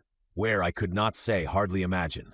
All was black, and such a dense black that after some minutes my eyes had not been able to discern even the faintest glimmer. Meanwhile, Ned Land, furious at these proceedings, gave free vent to his indignation. "Confound it!" cried he. "Here are people who come up to the Scotch for hospitality. They only just miss being cannibals. I should not be surprised at it, but I declare that they shall not eat me without my protesting." "Calm yourself, friend Ned, calm yourself," replied Conseil quietly. "Do not cry out before you are hurt. We are not quite done for yet." "Not quite," sharply replied the Canadian, "but pretty near at all events. Things look black. Happily, my bowie knife I have still, and I can always see well enough to use it. The first of these pirates who lays a hand on me." "Do not excite yourself, Ned," I said to the harpooner, "and do not compromise us by useless violence. Who knows that they will not listen to us? Let us rather try to find out where we are." I groped about. In 5 steps I came to an iron wall, made of plates bolted together. Then, turning back, I struck against a wooden table, near which were ranged several stools. The boards of this prison were concealed under a thick mat of formium, which deadened the noise of the feet. The bare walls revealed no trace of window or door. Conseil, going round the reverse way, met me, and we went back to the middle of the cabin, which measured about 20 feet by 10. As to its height, Ned Land, in spite of his own great height, could not measure it. Half an hour had already passed without our situation being bettered, when the dense darkness suddenly gave way to extreme light. Our prison was suddenly lighted. That is to say, it became filled with a luminous matter, so strong that I could not bear it at first. In its whiteness and intensity, I recognized that electric light which played round the submarine boat like a magnificent phenomenon of phosphorescence. After shutting my eyes involuntarily, I opened them and saw that this luminous agent came from a half-globe, unpolished, placed in the roof of the cabin. "At last one can see," cried Ned Land, who, knife in hand, stood on the defensive. "Yes," said I, "but we are still in the dark about ourselves." "Let master have patience," said the imperturbable Conseil. The sudden lighting of the cabin enabled me to examine it minutely. It only contained a table and 5 stools. The invisible door might be hermetically sealed. No noise was heard. All seemed dead in the interior of this boat. Did it move? Did it float on the surface of the ocean? Or did it dive into its depths? I could not guess. A noise of bolts was now heard, the door opened, and 2 men appeared. One was short, very muscular, broad-shouldered, with robust limbs, strong head, an abundance of black hair, thick mustache, a quick penetrating look, and the vivacity which characterizes the population of southern France. The second stranger merits a more detailed description. A disciple of Griolet or Engel would have read his face like an open book. I made out his prevailing qualities directly. Self-confidence, because his head was well set on his shoulders, and his black eyes looked around with cold assurance. Calmness, for his skin, rather pale, showed his coolness of blood. Energy, evinced by the rapid contraction of his lofty brows. And courage, because his deep breathing denoted great power of lungs. Whether this person was 35 or 50 years of age, I could not say. He was tall, had a large forehead, straight nose, a clearly cut mouth, beautiful teeth with fine taper hands, indicative of a highly nervous temperament. This man was certainly the most admirable specimen I had ever met. One particular feature was his eyes, rather far from each other, and which could take in nearly a quarter of the horizon at once. This faculty, I verified it later, gave him a range of vision far superior to Ned Land's. When this stranger fixed upon an object, his eyebrows met, his large eyelids closed around so as to contract the range of his vision, and he looked as if he magnified the objects lessened by distance, as if he pierced those sheets of water so opaque to our eyes, and as if he read the very depths of the seas. The 2 strangers, with caps made from the fur of the sea otter and shod with sea boots of seal's skin, were dressed in clothes of a particular texture, which allowed free movement of the limbs. The taller of the 2, evidently the chief on board, examined us with great attention, without saying a word, then turning to his companion, talked with him in an unknown tongue. It was a sonorous, harmonious, and flexible dialect, the vowels seeming to admit of very varied accentuation. The other replied by a shake of the head, and added 2 or 3 perfectly incomprehensible words. Then he seemed to question me by a look. I replied in good French that I did not know his language. But he seemed not to understand me, and my situation became more embarrassing. "If master were to tell our story," said Conseil, "perhaps these gentlemen may understand some words." I began to tell our adventures, articulating each syllable clearly, and without omitting one single detail. I announced our names and rank, introducing in person Professor Aronnax, his servant Conseil, and Master Ned Land, the harpooner. The man with the soft, calm eyes listened to me quietly, even politely, and with extreme attention, but nothing in his countenance indicated that he had understood my story. When I finished, he said not a word. There remained one resource: to speak English. Perhaps they would know this almost universal language. I knew it as well as the German language, well enough to read it fluently, but not to speak it correctly. But anyhow, we must make ourselves understood. "Go on in your turn," I said to the harpooner. "Speak your best Anglo-Saxon, and try to do better than I." Ned did not beg off, and recommenced our story. To his great disgust, the harpooner did not seem to have made himself more intelligible than I had. Our visitors did not stir. They evidently understood neither the language of Arago nor of Faraday. Very much embarrassed, after having vainly exhausted our speaking resources, I knew not what part to take, when Conseil said, "If master will permit me, I will relate it in German." But in spite of the elegant terms and good accent of the narrator, the German language had no success. At last, nonplussed, I tried to remember my first lessons and to narrate our adventures in Latin, but with no better success. This last attempt being of no avail, the two strangers exchanged some words in their unknown language and retired. The door shut. "It is an infamous shame," cried Ned Land, who broke out for the 20th time. "We speak to those rogues in French, English, German, and Latin, and not one of them has the politeness to answer." "Calm yourself," I said to the impetuous Ned. "Anger will do no good." "But do you see, Professor," replied our irascible companion, "that we shall absolutely die of hunger in this iron cage?" "Bah!" said Conseil philosophically. "We can hold out some time yet." "My friends," I said, "we must not despair. We have been worse off than this. Do me the favor to wait a little before forming an opinion upon the commander and crew of this boat." "My opinion is formed," replied Ned Land sharply.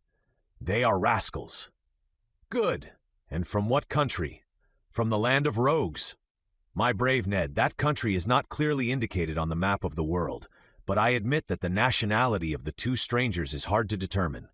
Neither English, French, nor German, that is quite certain. However, I am inclined to think that the commander and his companion were born in low latitudes. There is southern blood in them. But I cannot decide by their appearance whether they are Spaniards, Turks, Arabians, or Indians. As to their language, it is quite incomprehensible." "There is the disadvantage of not knowing all languages," said Conseil, "or the disadvantage of not having one universal language." As he said these words, the door opened. A steward entered. He brought us clothes, coats, and trousers made of a stuff I did not know. I hastened to dress myself, and my companions followed my example.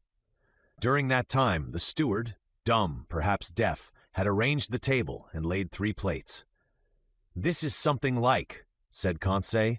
"Bah!" said the rancorous harpooner. "What do you suppose they eat here? Tortoise liver, filleted shark, and beefsteaks from sea dogs."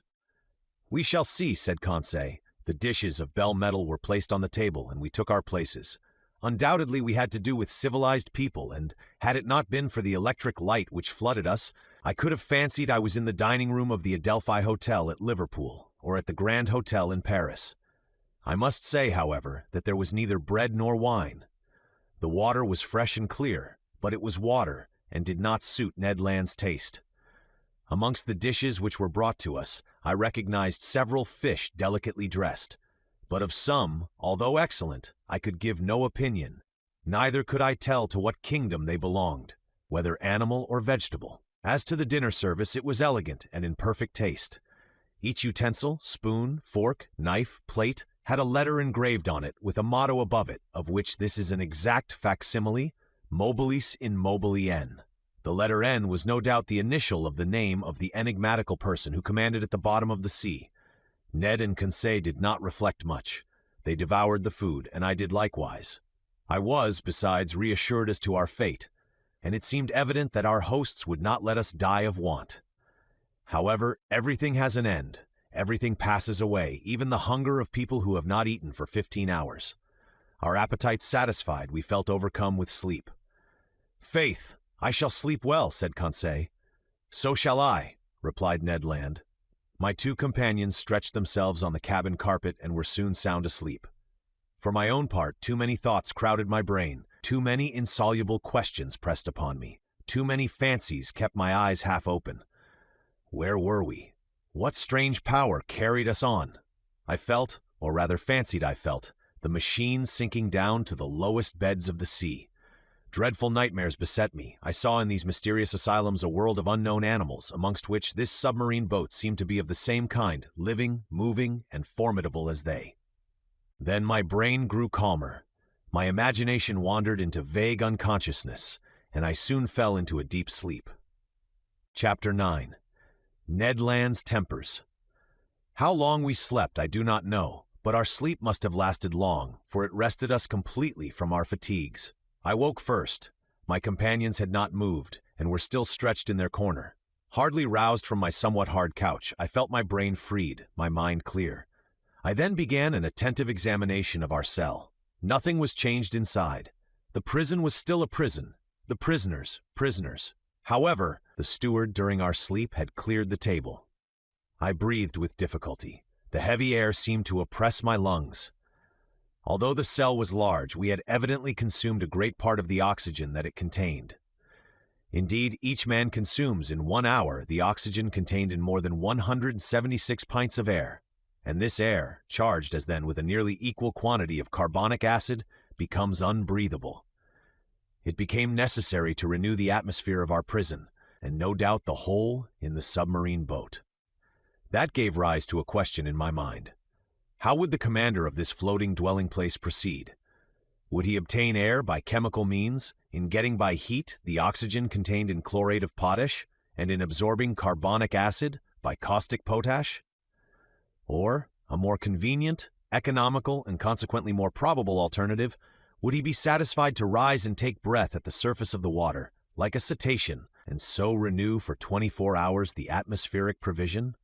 In fact, I was already obliged to increase my respirations to eke out of this cell the little oxygen it contained, when suddenly I was refreshed by a current of pure air and perfumed with saline emanations. It was an invigorating sea breeze, charged with iodine. I opened my mouth wide, and my lungs saturated themselves with fresh particles. At the same time, I felt the boat rolling. The iron-plated monster had evidently just risen to the surface of the ocean to breathe, after the fashion of whales. I found out from that the mode of ventilating the boat. When I had inhaled this air freely, I sought the conduit pipe, which conveyed to us the beneficial whiff, and I was not long in finding it. Above the door was a ventilator, through which volumes of fresh air renewed the impoverished atmosphere of the cell. I was making my observations, when Ned and Conseil awoke almost at the same time, under the influence of this reviving air. They rubbed their eyes, stretched themselves, and were on their feet in an instant. "Did master sleep well?" asked Conseil with his usual politeness. "Very well, my brave boy. And you, Mr. Land?" "Soundly, Professor. But I don't know if I am right or not. There seems to be a sea breeze." A seaman could not be mistaken, and I told the Canadian all that had passed during his sleep. "Good," said he. "That accounts for those roarings we heard when the supposed narwhal sighted the Abraham Lincoln." "Quite so, Master Land. It was taking breath. Only, Aronnax, I have no idea what o'clock it is unless it is dinner time." "Dinner time, my good fellow. Say rather breakfast time, for we certainly have begun another day." "So," said Conseil, "we have slept 24 hours? That is my opinion." "I will not contradict you," replied Ned Land, "but dinner or breakfast, the steward will be welcome, whichever he brings." "Master Land, we must conform to the rules on board, and I suppose our appetites are in advance of the dinner hour." "That is just like you, friend Conseil," said Ned impatiently. "You are never out of temper, always calm. You would return thanks before grace, and die of hunger rather than complain." Time was getting on, and we were fearfully hungry, and this time the steward did not appear. It was rather too long to leave us, if they really had good intentions towards us. Ned Land, tormented by the cravings of hunger, got still more angry, and notwithstanding his promise, I dreaded an explosion when he found himself with one of the crew. For 2 hours more, Ned Land's temper increased. He cried, he shouted, but in vain. The walls were deaf. There was no sound to be heard in the boat. All was still as death. It did not move, for I should have felt the trembling motion of the hull under the influence of the screw. Plunged in the depths of the waters, it belonged no longer to earth. This silence was dreadful. I felt terrified. Conseil was calm. Ned Land roared. Just then a noise was heard outside. Steps sounded on the metal flags. The locks were turned, the door opened, and the steward appeared. Before I could rush forward to stop him, the Canadian had thrown him down and held him by the throat. The steward was choking under the grip of his powerful hand. Conseil was already trying to unclasp the harpooner's hand from his half-suffocated victim, and I was going to fly to the rescue, when suddenly I was nailed to the spot by hearing these words in French. "Be quiet, Master Land, and you, Professor, will you be so good as to listen to me?" Chapter 10. The Man of the Seas. It was the commander of the vessel who thus spoke. At these words, Ned Land rose suddenly. The steward, nearly strangled, tottered out on a sign from his master, But such was the power of the commander on board that not a gesture betrayed the resentment which this man must have felt towards the Canadian. Conseil, interested in spite of himself, I stupefied, awaited in silence the result of this scene. The commander, leaning against the corner of a table with his arms folded, scanned us with profound attention. Did he hesitate to speak? Did he regret the words which he had just spoken in French? One might almost think so. After some moments of silence, which not one of us dreamed of breaking, "Gentlemen," said he, in a calm and penetrating voice, "I speak French, English, German, and Latin equally well. I could, therefore, have answered you at our first interview, but I wish to know you first, then to reflect." The story told by each one, entirely agreeing in the main points, convinced me of your identity. I know now that chance has brought before me Pierre Aronnax, professor of natural history at the Museum of Paris, entrusted with a scientific mission abroad, Conseil, his servant, and Ned Land, of Canadian origin, harpooner on board the frigate Abraham Lincoln of the Navy of the United States of America. I bowed assent. It was not a question that the commander put to me, therefore there was no answer to be made. This man expressed himself with perfect ease, without any accent. His sentences were well turned, his words clear, and his fluency of speech remarkable. Yet I did not recognize in him a fellow countryman. He continued the conversation in these terms. "You have doubtless thought, sir, that I have delayed long in paying you this second visit. The reason is that, your identity recognized, I wish to weigh maturely what part to act towards you. I have hesitated much. Most annoying circumstances have brought you into the presence of a man who has broken all the ties of humanity. You have come to trouble my existence." "Unintentionally," said I. "Unintentionally?" replied the stranger, raising his voice a little. "Was it unintentionally that the Abraham Lincoln pursued me all over the seas? Was it unintentionally that you took passage in this frigate? Was it unintentionally that your cannonballs rebounded off the plating of my vessel? Was it unintentionally that Mr. Ned Land struck me with his harpoon?" I detected a restrained irritation in these words. But to these recriminations, I had a very natural answer to make, and I made it. "Sir," said I, "no doubt you are ignorant of the discussions which have taken place concerning you in America and Europe.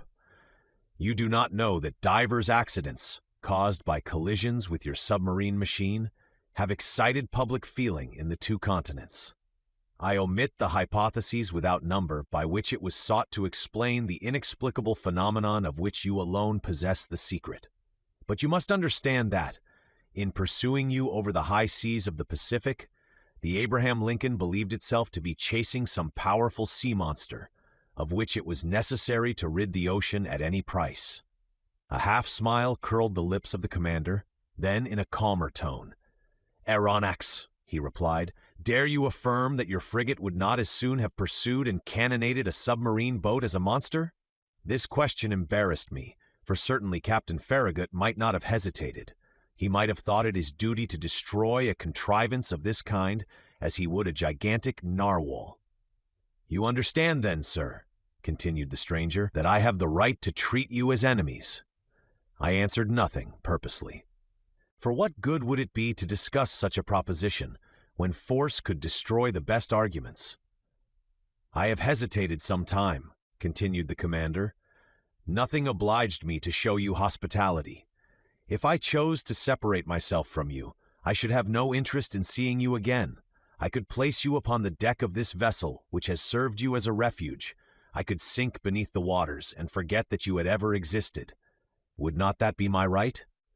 "It might be the right of a savage," I answered, "but not that of a civilized man." "Professor," replied the commander quickly, "I am not what you call a civilized man.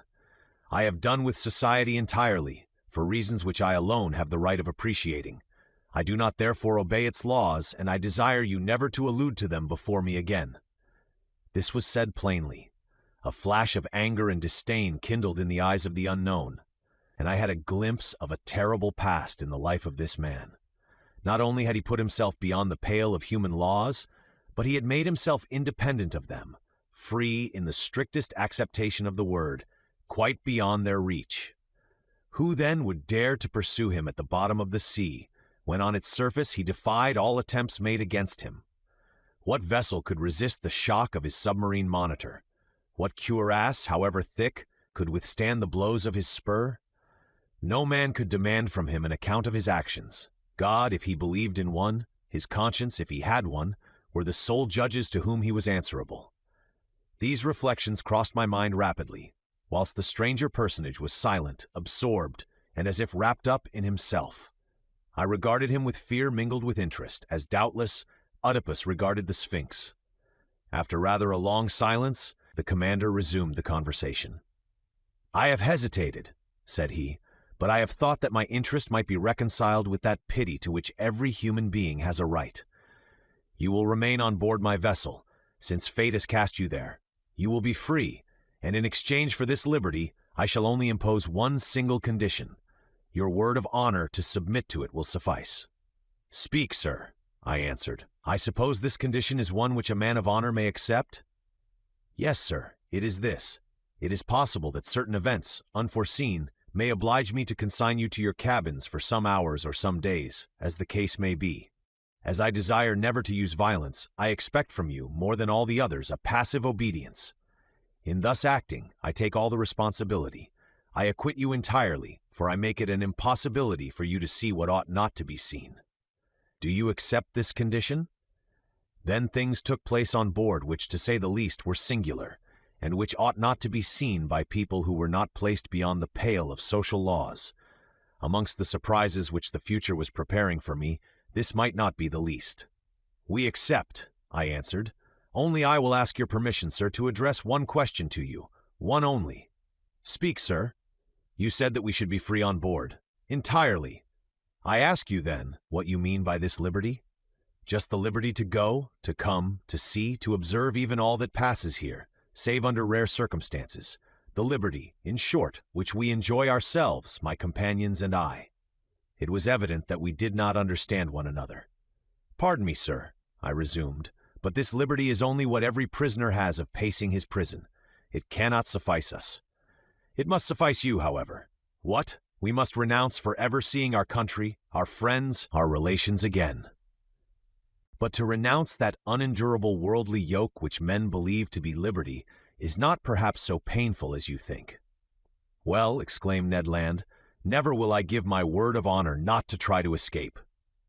"I did not ask you for your word of honor, Master Land," answered the commander coldly. "Sir," I replied, beginning to get angry in spite of myself, "you abuse your situation towards us. It is cruelty." "No, sir, it is clemency. You are my prisoners of war. I keep you when I could, by a word, plunge you into the depths of the ocean. You attacked me. You came to surprise a secret which no man in the world must penetrate, the secret of my whole existence. And you think that I am going to send you back to that world which must know me no more? Never. In retaining you, it is not you whom I guard, it is myself." These words indicated a resolution taken on the part of the commander, against which no arguments would prevail. "So, sir," I rejoined, "you give us simply the choice between life and death?" "Simply." "My friends," said I, "to a question thus put, there is nothing to answer. But no word of honor binds us to the master of this vessel." "None, sir," answered the unknown. Then, in a gentler tone, he continued, "Now, permit me to finish what I have to say to you. I know you, Aronnax. You and your companions will not, perhaps, have so much to complain of in the chance which has bound you to my fate. You will find amongst the books which are my favorite study the work which you have published on the depths of the sea.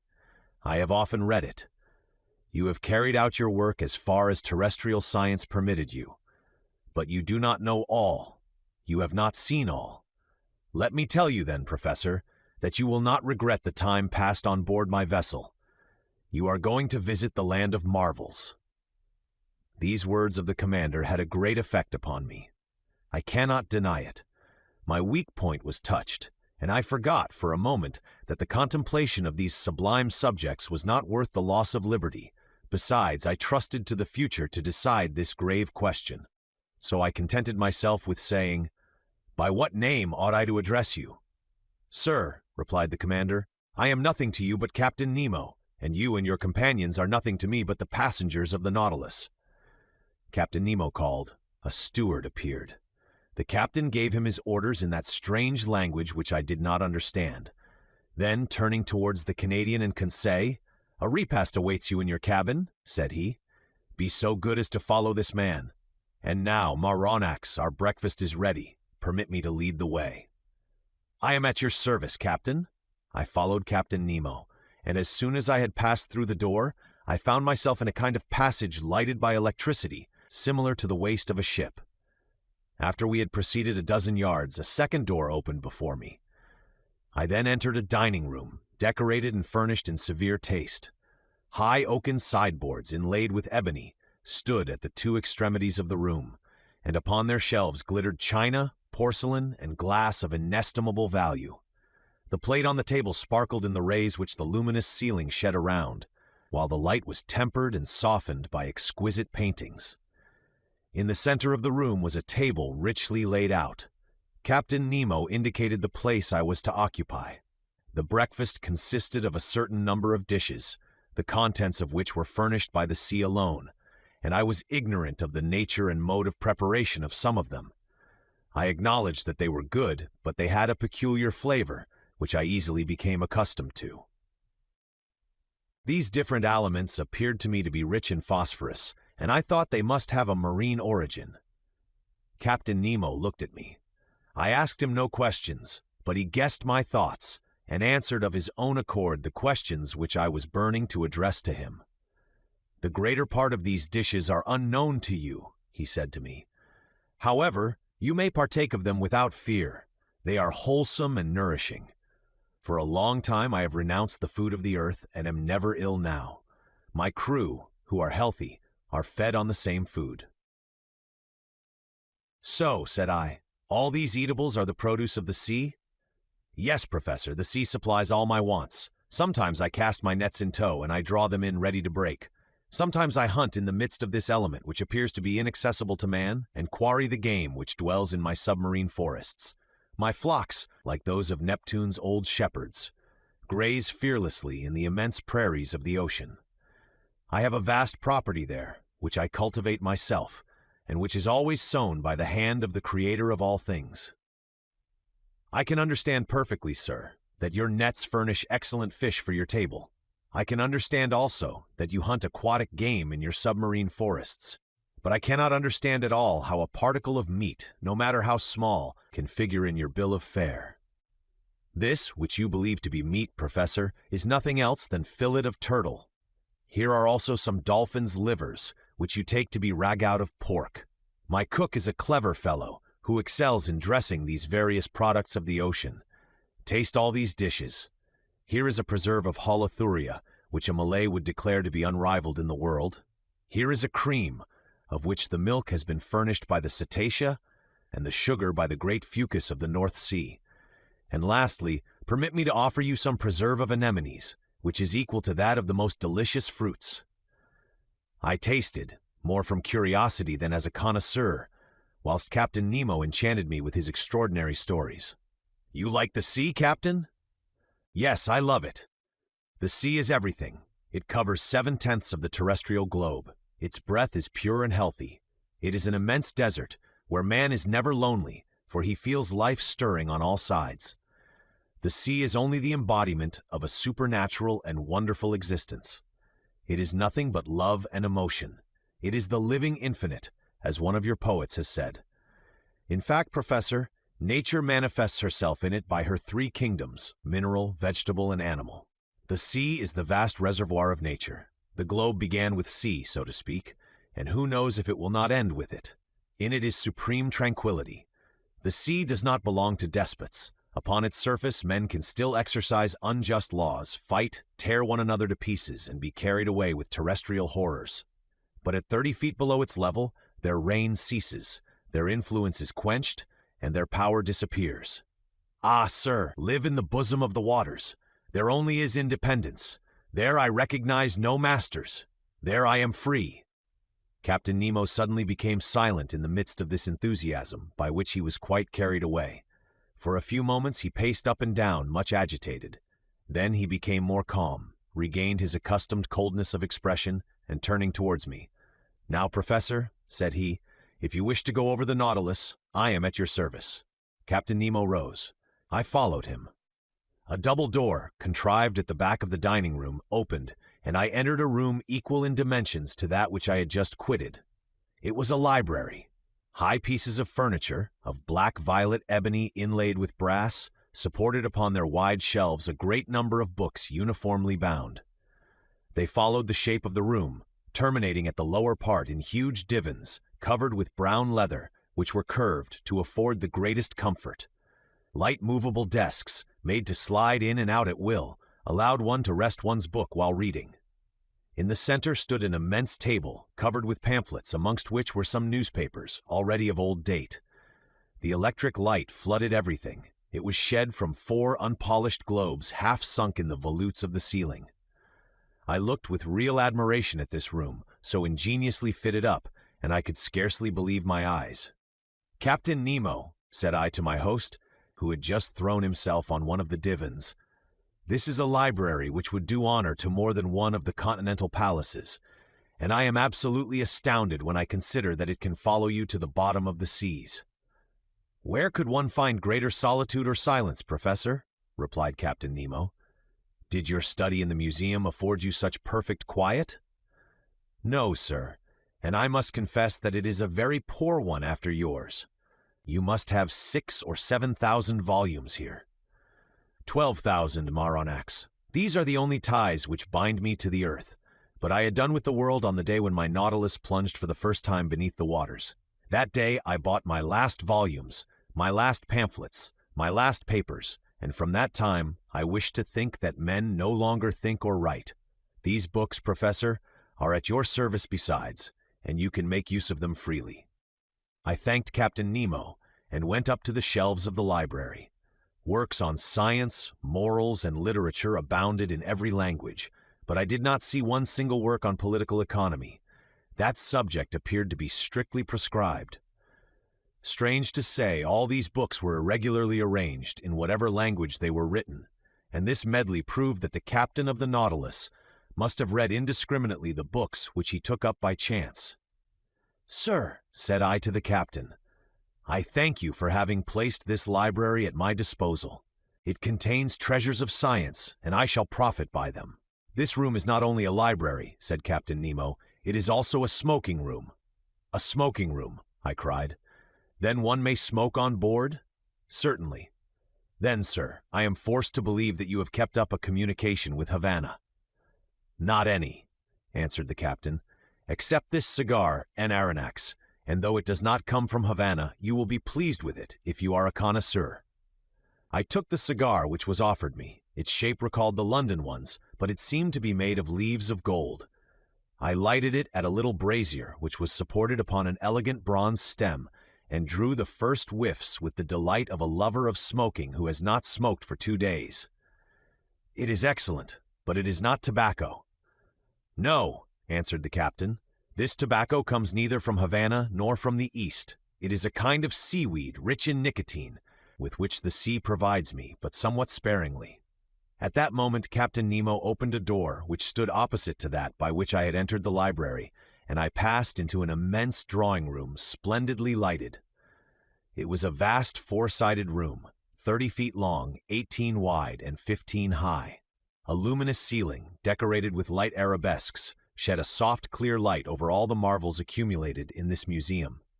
For it was in fact a museum in which an intelligent and prodigal hand had gathered all the treasures of nature and art, with the artistic confusion which distinguishes a painter's studio. 30 first-rate pictures, uniformly framed, separated by bright drapery, ornamented the walls, which were hung with tapestry of severe design. I saw works of great value, the greater part of which I had admired in the special collections of Europe and in the exhibitions of paintings. The several schools of the old masters were represented by a Madonna of Raphael, a Virgin of Leonardo da Vinci, a Nymph of Correggio, a Woman of Titan, an Adoration of Veronese, an Assumption of Murillo, a Portrait of Holbein, a Monk of Velasquez, a Martyr of Ribera, a Fair of Rubens, 2 Flemish landscapes of Teniers, 3 little genre pictures of Gerard Dow, Metzu, and Paul Potter, 2 specimens of Géricault and Prudhon, and some sea pieces of Bachyson and Vernet. Amongst the works of modern painters were pictures with the signatures of Delacroix, Ingres, Decombe, Troyon, Meissonier, Daubigny, etc., and some admirable statues in marble and bronze after the finest antique models stood upon pedestals in the corners of this magnificent museum. Amazement, as the captain of the Nautilus had predicted, had already begun to take possession of me.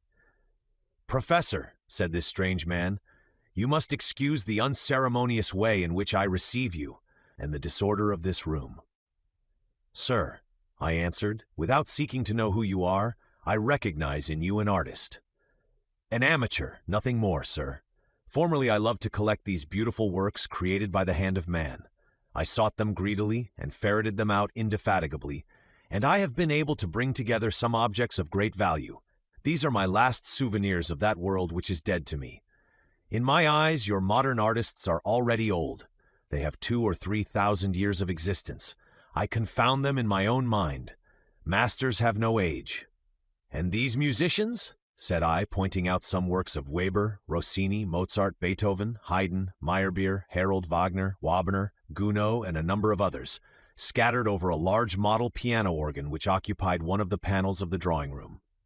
"These musicians," replied Captain Nemo, "are the contemporaries of Orpheus, for in the memory of the dead all chronological differences are effaced. And I am dead, Professor, as much dead as those of your friends who are sleeping 6 feet under the earth." Captain Nemo was silent, and seemed lost in a profound reverie. I contemplated him with deep interest, analyzing in silence the strange expression of his countenance. Leaning on his elbow against an angle of a costly mosaic table, he no longer saw me. He had forgotten my presence. I did not disturb this reverie, and continued my observation of the curiosities which enriched this drawing room. Under elegant glass cases, fixed by copper rivets, were classed and labeled the most precious productions of the sea which had ever been presented to the eye of a naturalist. My delight as a professor may be conceived. The division containing the zoophytes presented the most curious specimens of the 2 groups of polypi and echinoderms. In the first group, the tubipores, were gorgons arranged like a fan, soft sponges of Syria, ices of the Moluccas, penetules, an admirable virgularia of the Norwegian seas, variegated umbellularia, alcyonaria, a whole series of madrepores, which my master Milne Edwards has so cleverly classified, amongst which I remarked some wonderful Flabellina oculana of the island of Bourbon, the Neptune's car of the Antilles, superb varieties of corals. In short, every species of those curious polypi of which entire islands are formed, which will one day become continents. Of the echinoderms, remarkable for their coating of spines, astery, sea stars, pantocrina, comachols, asterophons, echini, holothuri, etc., represented individually a complete collection of this group. A somewhat nervous conchiliologist would certainly have fainted before other more numerous cases, in which were classified the specimens of mollusks. It was a collection of inestimable value, which time fails me to describe minutely. Amongst these specimens I will quote from memory only the elegant royal hammerfish of the Indian Ocean, whose regular white spots stood out brightly on a red and brown ground, an imperial spondle, bright-colored, bristling with spines, a rare specimen in the European museums. I estimated its value at not less than £1,000. A common hammerfish of the seas of New Holland, which is only procured with difficulty, exotic Bacardia of Senegal, fragile white bivalve shells which a breath might shatter like a soap bubble, several varieties of the aspergillum of Java, a kind of calcareous tube, edged with leafy folds, and much debated by amateurs, a whole series of trochee, some a greenish yellow, found in the American seas, others a reddish brown, natives of Australian waters, others from the Gulf of Mexico, remarkable for their imbricated shell, stellari found in the southern seas, and last, the rarest of all, the magnificent spur of New Zealand, and every description of delicate and fragile shells to which science has given appropriate names. Apart in separate compartments were spread out chaplets of pearls of the greatest beauty, which reflected the electric light in little sparks of fire, pink pearls torn from the pinna marina of the Red Sea, green pearls of the haliotide iris, yellow, blue, and black pearls, the curious productions of the divers mollusks of every ocean, and certain mussels of the watercourses of the north. Lastly, several specimens of inestimable value, which had been gathered from the rarest pintadines. Some of these pearls were larger than a pigeon's egg, and were worth as much, and more than that which the traveler Tavernier sold to the Shah of Persia for 3 millions, and surpassed the one in the possession of the Imam of Muscat, which I had believed to be unrivaled in the world. Therefore, to estimate the value of this collection was simply impossible. Captain Nemo must have expended millions in the acquirement of these various specimens, and I was thinking what source he could have drawn from to have been able thus to gratify his fancy for collecting, when I was interrupted by these words. "You are examining my shells, Professor? Unquestionably, they must be interesting to a naturalist, but for me they have a far greater charm, for I have collected them all with my own hand, and there is not a sea on the face of the globe which has escaped my researches. I can understand, Captain, the delight of wandering about in the midst of such riches. You are one of those who have collected their treasures themselves. No museum in Europe possesses such a collection of the produce of the ocean. But if I exhaust all my admiration upon it, I shall have none left for the vessel which carries it. I do not wish to pry into your secrets, but I must confess that this Nautilus, with the motive power which is confined in it, the contrivances which enable it to be worked, the powerful agent which propels it, all excite my curiosity to the highest pitch. I see suspended on the walls of this room instruments of whose use I am ignorant. You will find these same instruments in my own room, Professor, where I shall have much pleasure in explaining their use to you. But first come and inspect the cabin, which is set apart for your own use. You must see how you will be accommodated on board the Nautilus." I followed Captain Nemo, who, by one of the doors opening from each panel of the drawing room, regained the waist. He conducted me towards the bow, and there I found, not a cabin, but an elegant room, with a bed, dressing table, and several other pieces of furniture. I could only thank my host. "Your room adjoins mine," said he, opening a door, "and mine opens into the drawing room that we have just quitted." I entered the captain's room. It had a severe, almost a monkish aspect. A small iron bedstead, a table, some articles for the toilet, the whole lighted by a skylight. No comforts, the strictest necessaries only. Captain Nemo pointed to a seat. "Be so good as to sit down," he said. I seated myself, and he began thus. Chapter 11. All by Electricity.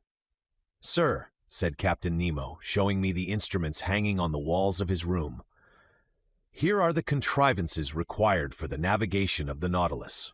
Here, as in the drawing room, I have them always under my eyes, and they indicate my position and exact direction in the middle of the ocean.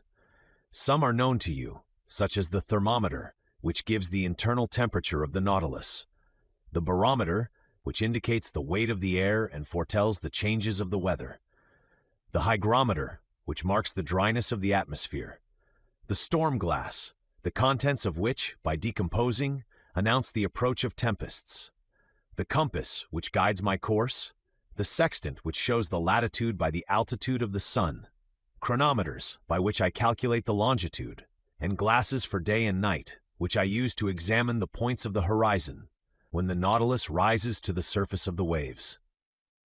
"These are the usual nautical instruments," I replied, "and I know the use of them. But these others, no doubt, answer to the particular requirements of the Nautilus. This dial with the movable needle is a manometer, is it not?"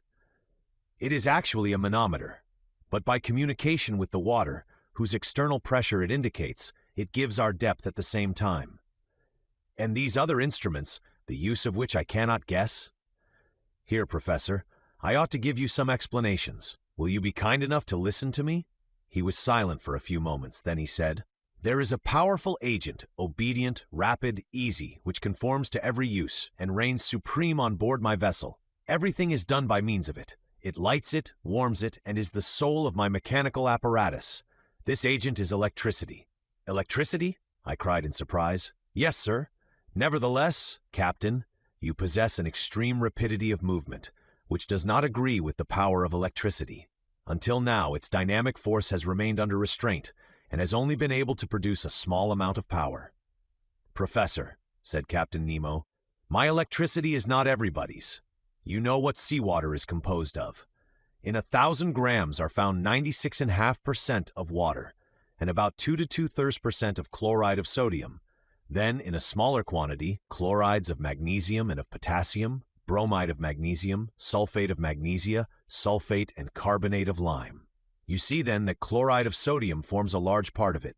So it is this sodium that I extract from seawater, and of which I compose my ingredients. I owe all to the ocean. It produces electricity, and electricity gives heat, light, motion, and in a word, life to the Nautilus. But not the air you breathe? Oh, I could manufacture the air necessary for my consumption, but it is useless because I go up to the surface of the water when I please. However, if electricity does not furnish me with air to breathe, it works at least the powerful pumps that are stored in spacious reservoirs and which enable me to prolong at need, and as long as I will, my stay in the depths of the sea. It gives a uniform and unintermittent light, which the sun does not. Now look at this clock. It is electrical and goes with a regularity that defies the best chronometers. I have divided it into 24 hours, like the Italian clocks, because for me there is neither night nor day, sun nor moon, but only that factitious light that I take with me to the bottom of the sea. Look, just now it is 10 o'clock in the morning. Exactly. Another application of electricity. This dial hanging in front of us indicates the speed of the Nautilus. An electric thread puts it in communication with the screw, and the needle indicates the real speed. Look, now we are spinning along with a uniform speed of 15 miles an hour. It is marvelous, and I see, Captain, you were right to make use of this agent that takes the place of wind, water, and steam. We have not finished, Aronnax, said Captain Nemo, rising. If you will follow me, we will examine the stern of the Nautilus. Really, I knew already the anterior part of this submarine boat, of which this is the exact division, starting from the ship's head. The dining room, 5 yards long, separated from the library by a watertight partition. The library, 5 yards long. The large drawing room, 10 yards long, separated from the captain's room by a second watertight partition. The said room, 5 yards in length. Mine, 2.5 yards. And, lastly, a reservoir of air, 7.5 yards that extended to the bows. Total length 35 yards, or 105 feet. The partitions had doors that were shut hermetically by means of India rubber instruments, and they ensured the safety of the Nautilus in case of a leak. I followed Captain Nemo through the waist and arrived at the center of the boat. There was a sort of well that opened between two partitions. An iron ladder fastened with an iron hook to the partition led to the upper end. I asked the captain what the ladder was used for. "It leads to the small boat," he said. "What, have you a boat?" I exclaimed in surprise. "Of course, an excellent vessel, light and insubmersible, that serves either as a fishing or as a pleasure boat." "But then, when you wish to embark, you are obliged to come to the surface of the water?" "Not at all. This boat is attached to the upper part of the hull of the Nautilus, and occupies a cavity made for it. It is decked quite watertight, and held together by solid bolts. This ladder leads to a manhole made in the hull of the Nautilus that corresponds with a similar hole made in the side of the boat. By this double opening I get into the small vessel. They shut the one belonging to the Nautilus. I shut the other by means of screw pressure. I undo the bolts, and the little boat goes up to the surface of the sea with prodigious rapidity. I then open the panel of the bridge, carefully shut till then. I mast it, hoist my sail, take my oars, and I'm off. But how do you get back on board? I do not come back, Aronnax. The Nautilus comes to me. By your orders? By my orders. An electric thread connects us. I telegraph to it, and that is enough. Really, I said, astonished at these marvels. Nothing can be more simple. After having passed by the cage of the staircase that led to the platform, I saw a cabin 6 feet long, in which Conseil and Ned Land, enchanted with their repast, were devouring it with avidity. Then a door opened into a kitchen 9 feet long, situated between the large storerooms. Their electricity, better than gas itself, did all the cooking. The streams under the furnaces gave out to the sponges of platina a heat which was regularly kept up and distributed. They also heated a distilling apparatus, which by evaporation furnished excellent drinkable water. Near this kitchen was a bathroom comfortably furnished with hot and cold water taps. Next to the kitchen was the berth room of the vessel, 16 feet long. But the door was shut, and I could not see the management of it, which might have given me an idea of the number of men employed on board the Nautilus. At the bottom was a fourth partition that separated this office from the engine room. A door opened, and I found myself in the compartment where Captain Nemo, certainly an engineer of a very high order, had arranged his locomotive machinery. This engine room, clearly lighted, did not measure less than 65 feet in length. It was divided into two parts. The first contained the materials for producing electricity, and the second the machinery that connected it with the screw. I examined it with great interest, in order to understand the machinery of the Nautilus. "You see," said the captain, "I use Bunsen's contrivances, not Ruhmkorff's. Those would not have been powerful enough. Bunsen's are fewer in number, but strong and large, which experience proves to be the best. The electricity produced passes forward where it works, by electromagnets of great size, on a system of levers and cogwheels that transmit the movement to the axle of the screw. This one, the diameter of which is 19 feet, and the thread 23 feet, performs about 120 revolutions in a second. And you get then a speed of 50 miles an hour. I have seen the Nautilus maneuver before the Abraham Lincoln, and I have my own ideas as to its speed. But this is not enough. We must see where we go. We must be able to direct it to the right, to the left, above, below. How do you get to the great depths, where you find an increasing resistance, which is rated by hundreds of atmospheres? How do you return to the surface of the ocean? And how do you maintain yourselves in the requisite medium? Am I asking too much?" "Not at all, Professor," replied the captain with some hesitation, "since you may never leave this submarine boat. Come into the saloon. It is our usual study, and there you will learn all you want to know about the Nautilus." Chapter 12. Some figures. A moment after we were seated on a divan in the saloon smoking, the captain showed me a sketch that gave the plan, section, and elevation of the Nautilus. Then he began his description in these words: "Here, Aronnax, are the several dimensions of the boat you are in. It is an elongated cylinder with conical ends. It is very like a cigar in shape, a shape already adopted in London in several constructions of the same sort. The length of this cylinder, from stem to stern, is exactly 232 feet, and its maximum breadth is 26 feet. It is not built quite like your long voyage steamers, but its lines are sufficiently long and its curves prolonged enough to allow the water to slide off easily and oppose no obstacle to its passage. These two dimensions enable you to obtain by a simple calculation the surface and cubic contents of the Nautilus. Its area measures 6,032 feet, and its contents about 1,500 cubic yards. That is to say, when completely immersed, it displaces 50,000 feet of water, or weighs 1,500 tons. When I made the plans for this submarine vessel, I meant that 9/10 should be submerged. Consequently, it ought only to displace 9/10 of its bulk, that is to say, only to weigh that number of tons. I ought not, therefore, to have exceeded that weight, constructing it on the aforesaid dimensions.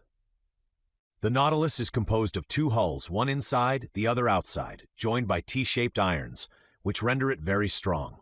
Indeed, owing to this cellular arrangement, it resists like a block, as if it were solid. Its sides cannot yield.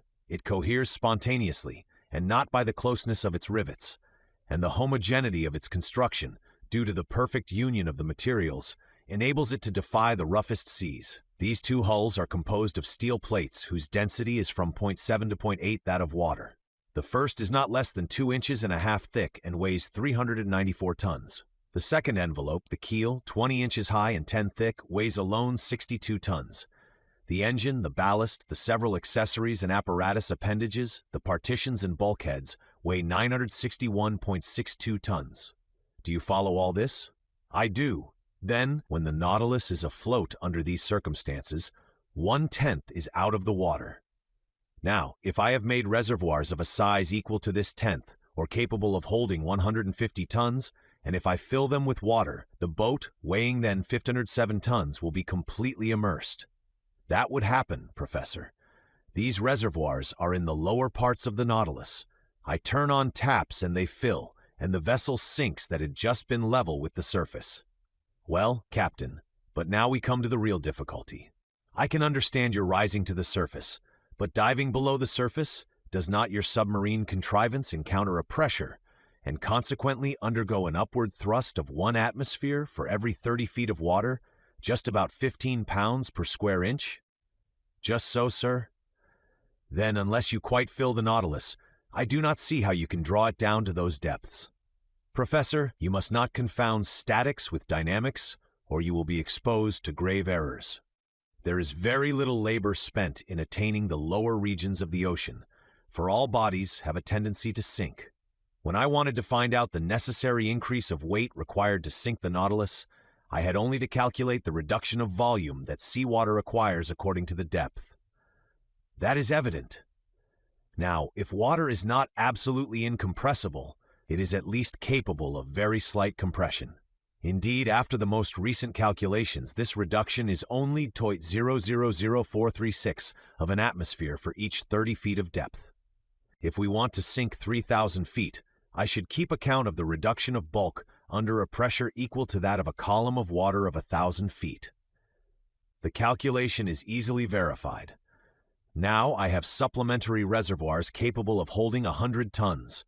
Therefore, I can sink to a considerable depth.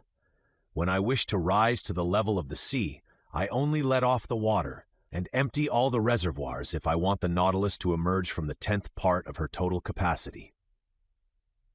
I had nothing to object to these reasonings. I admit your calculations, Captain, I replied. I should be wrong to dispute them, since daily experience confirms them, but I foresee a real difficulty in the way. What, sir? When you are about 1,000 feet deep, the walls of the Nautilus bear a pressure of 100 atmospheres. If then, just now, you were to empty the supplementary reservoirs, to lighten the vessel and to go up to the surface, the pumps must overcome the pressure of 100 atmospheres, which is 1,500 pounds per square inch. From that a power that electricity alone can give, said the captain hastily. I repeat, sir, that the dynamic power of my engines is almost infinite. The pumps of the Nautilus have an enormous power, as you must have observed when their jets of water burst like a torrent upon the Abraham Lincoln. Besides, I use subsidiary reservoirs only to attain a mean depth of 750 to 1,000 fathoms, and that with a view of managing my machines. Also, when I have a mind to visit the depths of the ocean 5 or 6 miles below the surface, I make use of slower but not less infallible means. What are they, Captain? That involves my telling you how the Nautilus is worked. I am impatient to learn. To steer this boat to starboard or port, to turn, in a word, following a horizontal plan, I use an ordinary rudder fixed on the back of the stern post, and with one wheel and some tackle to steer by. But I can also make the Nautilus rise and sink and rise by a vertical movement by means of 2 inclined planes fastened to its sides, opposite the center of flotation, planes that move in every direction and that are worked by powerful levers from the interior. If the planes are kept parallel with the boat, it moves horizontally. If slanted, the Nautilus, according to this inclination and under the influence of the screw, either sinks diagonally or rises diagonally as it suits me. And even if I wish to rise more quickly to the surface, I shift the screw, and the pressure of the water causes the Nautilus to rise vertically like a balloon filled with hydrogen. Bravo, Captain, but how can the steersman follow the route in the middle of the waters? The steersman is placed in a glazed box that is raised about the hull of the Nautilus and furnished with lenses. Are these lenses capable of resisting such pressure? Perfectly. Glass, which breaks at a blow, is nevertheless capable of offering considerable resistance. During some experiments of fishing by electric light in 1864 in the northern seas, we saw plates less than 1/3 of an inch thick resist a pressure of 16 atmospheres.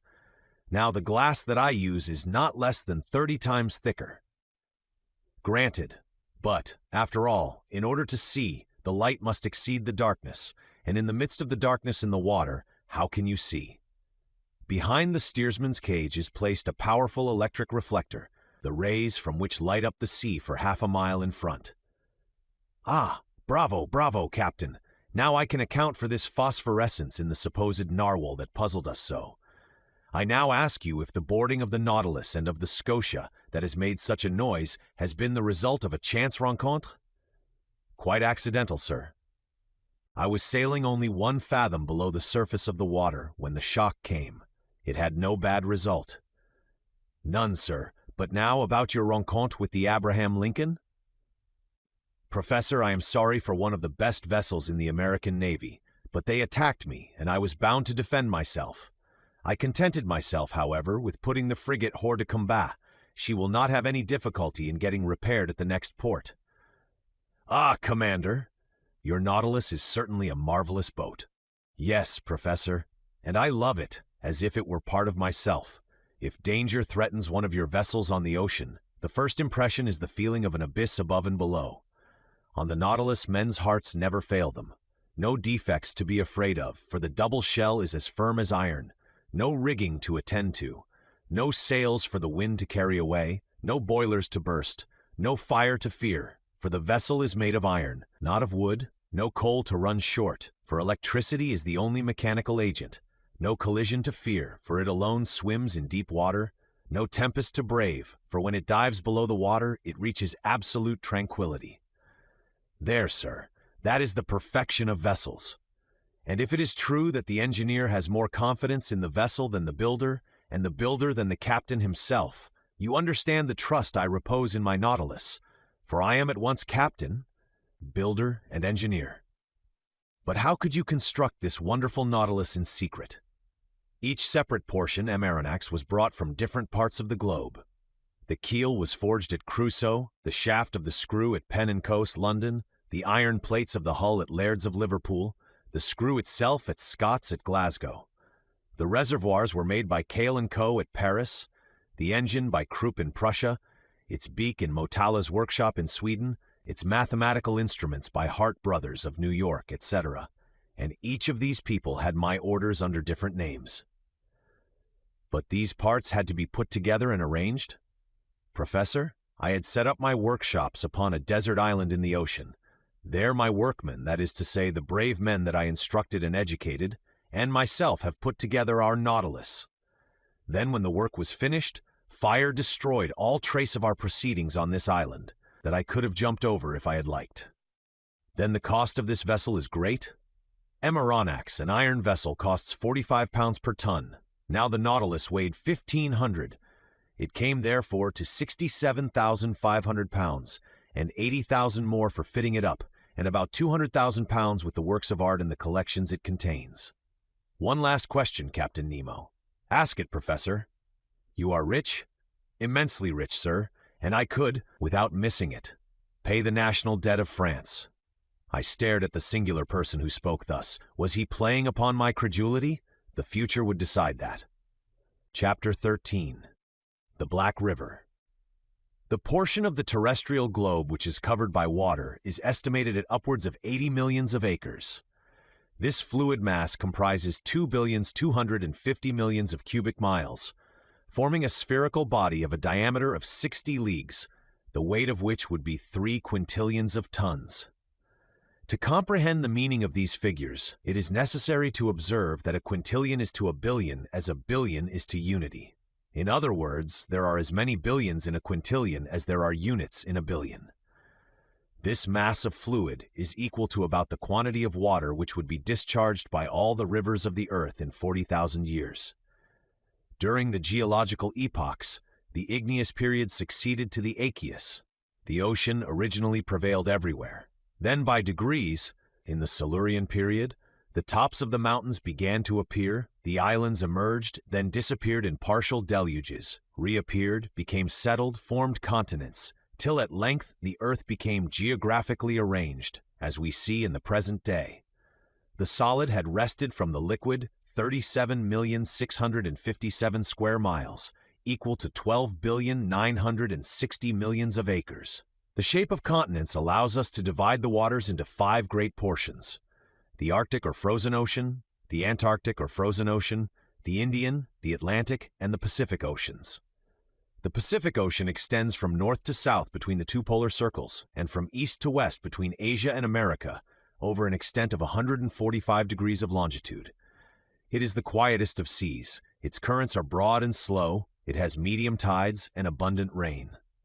Such was the ocean that my fate destined me first to travel over under these strange conditions.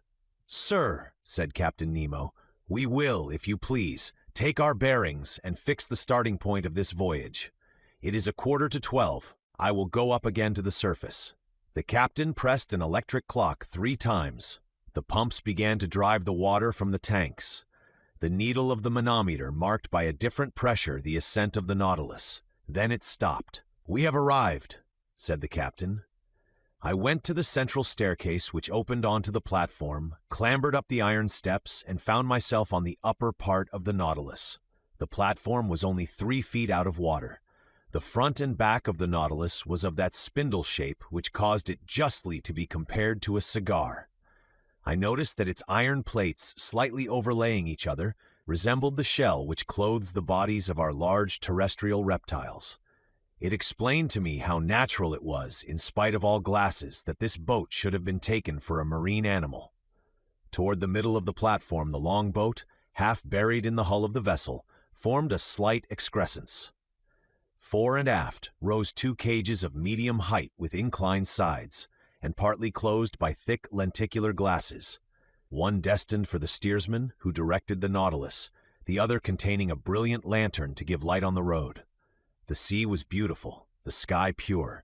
Scarcely could the long vehicle feel the broad undulations of the ocean. A light breeze from the east rippled the surface of the waters. The horizon, free from fog, made observation easy. Nothing was in sight, not a quicksand, not an island, a vast desert. Captain Nemo, by the help of his sextant, took the altitude of the sun, which ought also to give the latitude. He waited for some moments till its disk touched the horizon. Whilst taking observations, not a muscle moved. The instrument could not have been more motionless in a hand of marble. 12 o'clock, sir," said he. "When you like." I cast a last look upon the sea, slightly yellowed by the Japanese coast, and descended to the saloon.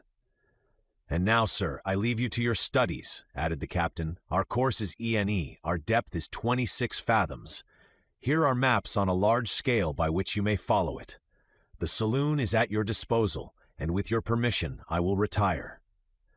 Captain Nemo bowed, and I remained alone, lost in thoughts all bearing on the commander of the Nautilus. For a whole hour was I deep in these reflections, seeking to pierce this mystery so interesting to me.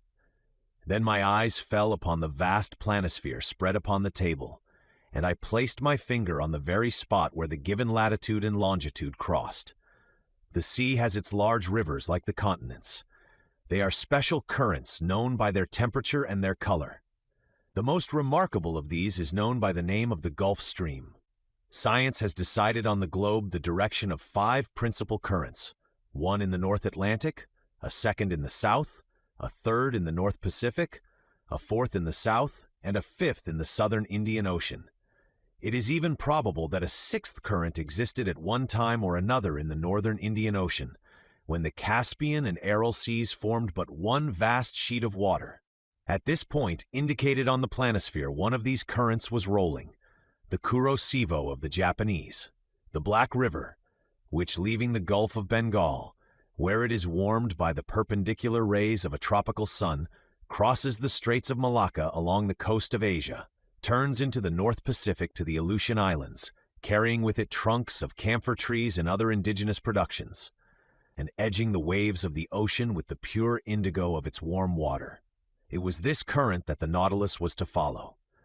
I followed it with my eye, saw it lose itself in the vastness of the Pacific, and felt myself drawn with it when Ned Land and Conseil appeared at the door of the saloon.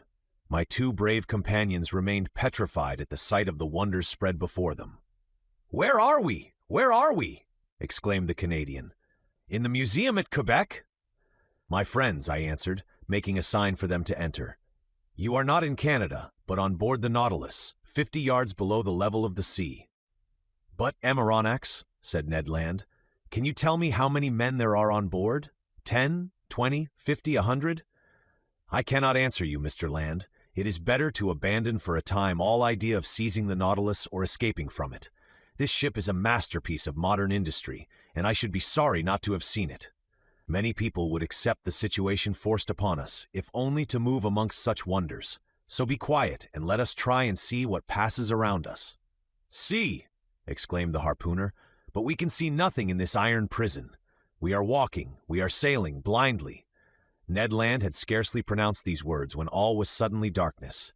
The luminous ceiling was gone, and so rapidly that my eyes received a painful impression. We remained mute, not stirring, and not knowing what surprise awaited us, whether agreeable or disagreeable. A sliding noise was heard. One would have said that panels were working at the sides of the Nautilus. "It is the end of the end," said Ned Land. Suddenly, light broke at each side of the saloon through two oblong openings. The liquid mass appeared vividly lit up by the electric gleam. Two crystal plates separated us from the sea. At first, I trembled at the thought that this frail partition might break, but strong bands of copper bound them, giving an almost infinite power of resistance. The sea was distinctly visible for a mile all round the Nautilus. What a spectacle! What pen can describe it? Who could paint the effects of the light through those transparent sheets of water and the softness of the successive graduations from the lower to the superior strata of the ocean? We know the transparency of the sea and that its clearness is far beyond that of rock water. The mineral and organic substances which it holds in suspension heightens its transparency. In certain parts of the ocean at the Antilles, under 75 fathoms of water, can be seen with surprising clearness a bed of sand. The penetrating power of the solar rays does not seem to cease for a depth of 150 fathoms. But in this middle fluid traveled over by the Nautilus, the electric brightness was produced even in the bosom of the waves. It was no longer luminous water, but liquid light.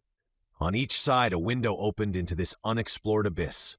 The obscurity of the saloon showed to advantage the brightness outside, and we looked out as if this pure crystal had been the glass of an immense aquarium. "You wish to see, friend Ned? Well, you see now." "Curious, curious," muttered the Canadian, who, forgetting his ill temper, seemed to submit to some irresistible attraction. And one would come further than this to admire such a sight. "Ah," thought I to myself, "I understand the life of this man. He has made a world apart for himself in which he treasures all his greatest wonders." For 2 whole hours an aquatic army escorted the Nautilus.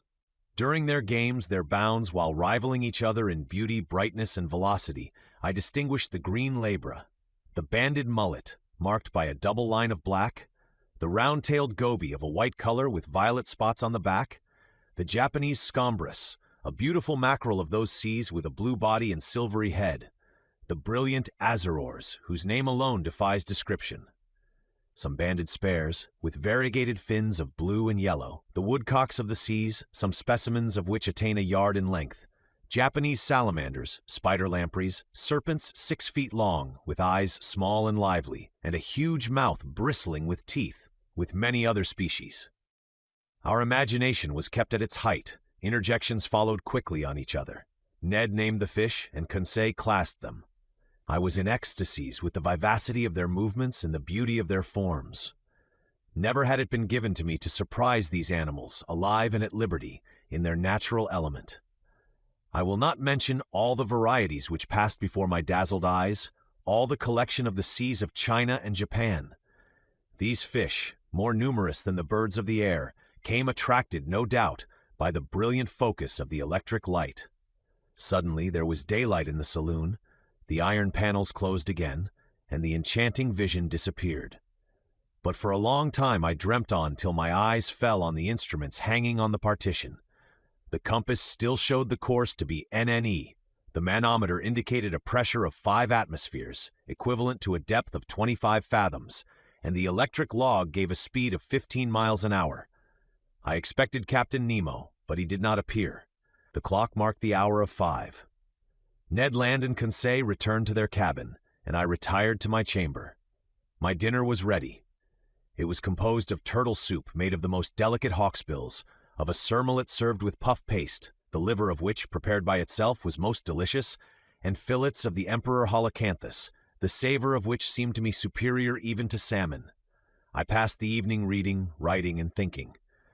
Then sleep overpowered me, and I stretched myself on my couch of zostera and slept profoundly, whilst the Nautilus was gliding rapidly through the current of the Black River. Chapter 14: A Note of Invitation. The next day was the 9th of November. I awoke after a long sleep of 12 hours. Conseil came, according to custom, to know how I had passed the night and to offer his services. He had left his friend the Canadian sleeping like a man who had never done anything else all his life. I let the worthy fellow chatter as he pleased, without caring to answer him. I was preoccupied by the absence of the captain during our sitting of the day before, and hoping to see him today. As soon as I was dressed, I went into the saloon. It was deserted. I plunged into the study of the shell treasures hidden behind the glasses. I reveled also in great herbals filled with the rarest marine plants, which, although dried up, retained their lovely colors. Amongst these precious hydrophytes, I remarked some vorticella, pavonaria, delicate cerames with scarlet tints, some fan-shaped agari, and some natabuli like flat mushrooms, which at one time used to be classed as zoophytes. In short, a perfect series of alga. The whole day passed without my being honored by a visit from Captain Nemo. The panels of the saloon did not open. Perhaps they did not wish us to tire of these beautiful things? The course of the Nautilus was ENE, her speed 12 knots, the depth below the surface between 25 and 30 fathoms. The next day, 10th of November, the same desertion, the same solitude. I did not see one of the ship's crew. Ned and Conseil spent the greater part of the day with me. They were astonished at the inexplicable absence of the captain. Was this singular man ill? Had he altered his intentions with regard to us? After all, as Conseil said, we enjoyed perfect liberty. We were delicately and abundantly fed. Our host kept to his terms of the treaty. We could not complain, and indeed the singularity of our fate reserved such wonderful compensation for us that we had no right to accuse it as yet. That day I commenced the journal of these adventures, which has enabled me to relate them with more scrupulous exactitude and minute detail. I wrote it on paper made from the Zostera marina. 11th November, early in the morning. The fresh air spreading over the interior of the Nautilus told me that we had come to the surface of the ocean to renew our supply of oxygen. I directed my steps to the central staircase and mounted the platform. It was 6 o'clock. The weather was cloudy, the sea gray but calm. Scarcely a billow. Captain Nemo, whom I hoped to meet, would he be there? I saw no one but the steersman imprisoned in his glass cage. Seated upon the projection formed by the hull of the pinnace, I inhaled the salt breeze with delight. By degrees, the fog disappeared under the action of the sun's rays. The radiant orb rose from behind the eastern horizon. The sea flamed under its glance like a train of gunpowder. The clouds scattered in the heights were colored with lively tints of beautiful shades and numerous mare's tails, which betokened wind for that day. But what was wind to this Nautilus which tempests could not frighten? I was admiring this joyous rising of the sun, so gay and so life-giving, when I heard steps approaching the platform. I was prepared to salute Captain Nemo, but it was his second, whom I had already seen on the captain's first visit, who appeared. He advanced on the platform, not seeming to see me. With his powerful glass to his eye, he scanned every point of the horizon with great attention. This examination over, he approached the panel and pronounced a sentence in exactly these terms. I have remembered it, for every morning it was repeated under exactly the same conditions. It was thus worded, Nautron respoc lorni virch. What it meant I could not say. These words pronounced, the second descended. I thought that the Nautilus was about to return to its submarine navigation. I regained the panel and returned to my chamber. 5 days sped thus, without any change in our situation. Every morning I mounted the platform. The same phrase was pronounced by the same individual. But Captain Nemo did not appear. I had made up my mind that I should never see him again, when, on the 16th November, on returning to my room with Ned and Conseil, I found upon my table a note addressed to me. I opened it impatiently. It was written in a bold, clear hand, the characters rather pointed, recalling the German type. The note was worded as follows: 16th of November, 1867. To Professor Aronnax, on board the Nautilus. Captain Nemo invites Professor Aronnax to a hunting party, which will take place tomorrow morning in the forests of the island of Crespo. He hopes that nothing will prevent the professor from being present, and he will with pleasure see him joined by his companions. Captain Nemo, commander of the Nautilus. A hunt, exclaimed Ned. And in the forests of the island of Crespo, added Conseil. Oh, then the gentleman is going on terra firma? Replied Ned Land. That seems to me to be clearly indicated, said I, reading the letter once more. Well, we must accept, said the Canadian. But once more on dry ground, we shall know what to do. Indeed, I shall not be sorry to eat a piece of fresh venison. Without seeking to reconcile what was contradictory between Captain Nemo's manifest aversion to islands and continents and his invitation to hunt in a forest, I contented myself with replying, "Let us first see where the island of Crespo is." I consulted the planisphere, and in 32 degrees 40 north lat and 157 degrees 50 west long, I found a small island, recognized in 1801 by Captain Crespo, and marked in the ancient Spanish maps as Roca de la Plata, the meaning of which is the Silver Rock. We were then about 1,800 miles from our starting point, and the course of the Nautilus, a little changed, was bringing it back towards the southeast. I showed this little rock lost in the midst of the North Pacific to my companions. "If Captain Nemo does sometimes go on dry ground," said I, "he at least chooses desert islands." Ned Land shrugged his shoulders without speaking, and Conseil and he left me.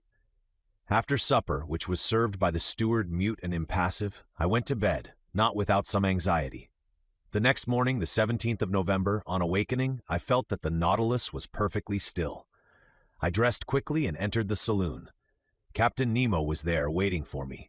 He rose, bowed, and asked me if it was convenient for me to accompany him. As he made no allusion to his absence during the last 8 days, I did not mention it, and simply answered that my companions and myself were ready to follow him. We entered the dining room, where breakfast was served. "Aronnax," said the captain, "pray, share my breakfast without ceremony. We will chat as we eat. For though I promised you a walk in the forest, I did not undertake to find hotels there. So breakfast as a man who will most likely not have his dinner till very late." I did honor to the repast. It was composed of several kinds of fish and slices of holothurida, excellent zoophytes, and different sorts of seaweed. Our drink consisted of pure water, to which the captain added some drops of a fermented liquor, extracted by the Kamchatka method from a seaweed known under the name of Rhodomenia palmata. Captain Nemo ate it first without saying a word. Then he began. "Sir, when I proposed to you to hunt in my submarine forest of Crespo, you evidently thought me mad. Sir, you should never judge lightly of any man. But, Captain, believe me, be kind enough to listen, and you will then see whether you have any cause to accuse me of folly and contradiction. I listen. You know as well as I do, Professor, that man can live under water, providing he carries with him a sufficient supply of breathable air. In submarine works, the workman, clad in an impervious dress, with his head in a metal helmet, receives air from above by means of forcing pumps and regulators." "That is a diving apparatus," said I. "Just so, but under these conditions the man is not at liberty. He is attached to the pump which sends him air through an India rubber tube, and if we were obliged to be thus held to the Nautilus, we could not go far." "And the means of getting free?" I asked. "It is to use the Rouquayrol apparatus, invented by 2 of your own countrymen, which I have brought to perfection for my own use, and which will allow you to risk yourself under these new physiological conditions without any organ whatever suffering. It consists of a reservoir of thick iron plates, in which I store the air under a pressure of 50 atmospheres. This reservoir is fixed on the back by means of braces, like a soldier's knapsack.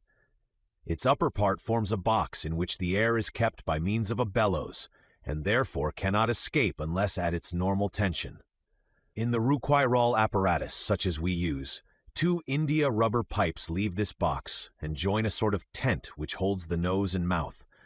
One is to introduce fresh air, the other to let out the foul, and the tongue closes one or the other according to the wants of the respirator. But I, in encountering great pressures at the bottom of the sea, was obliged to shut my head, like that of a diver in a ball of copper, and it is to this ball of copper that the 2 pipes, the inspirator and the expirator, open. Perfectly, Captain Nemo, but the air that you carry with you must soon be used. When it only contains 15% of oxygen, it is no longer fit to breathe. Right, but I told you, M. Aronnax, that the pumps of the Nautilus allow me to store the air under considerable pressure, and on these conditions, the reservoir of the apparatus can furnish breathable air for 9 or 10 hours. I have no further objections to make, I answered. I will only ask you one thing, Captain. How can you light your road at the bottom of the sea? With the Ruhmkorff apparatus, M. Aronnax, one is carried on the back, the other is fastened to the waist. It is composed of a Bunsen pile, which I do not work with bichromate of potash, but with sodium.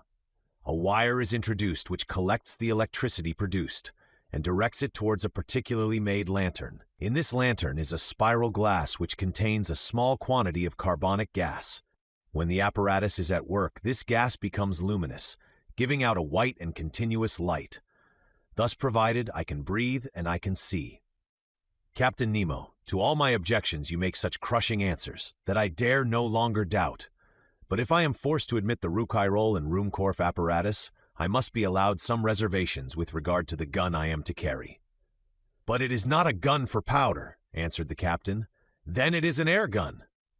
Doubtless. How would you have me manufacture gunpowder on board without either saltpeter, sulfur, or charcoal?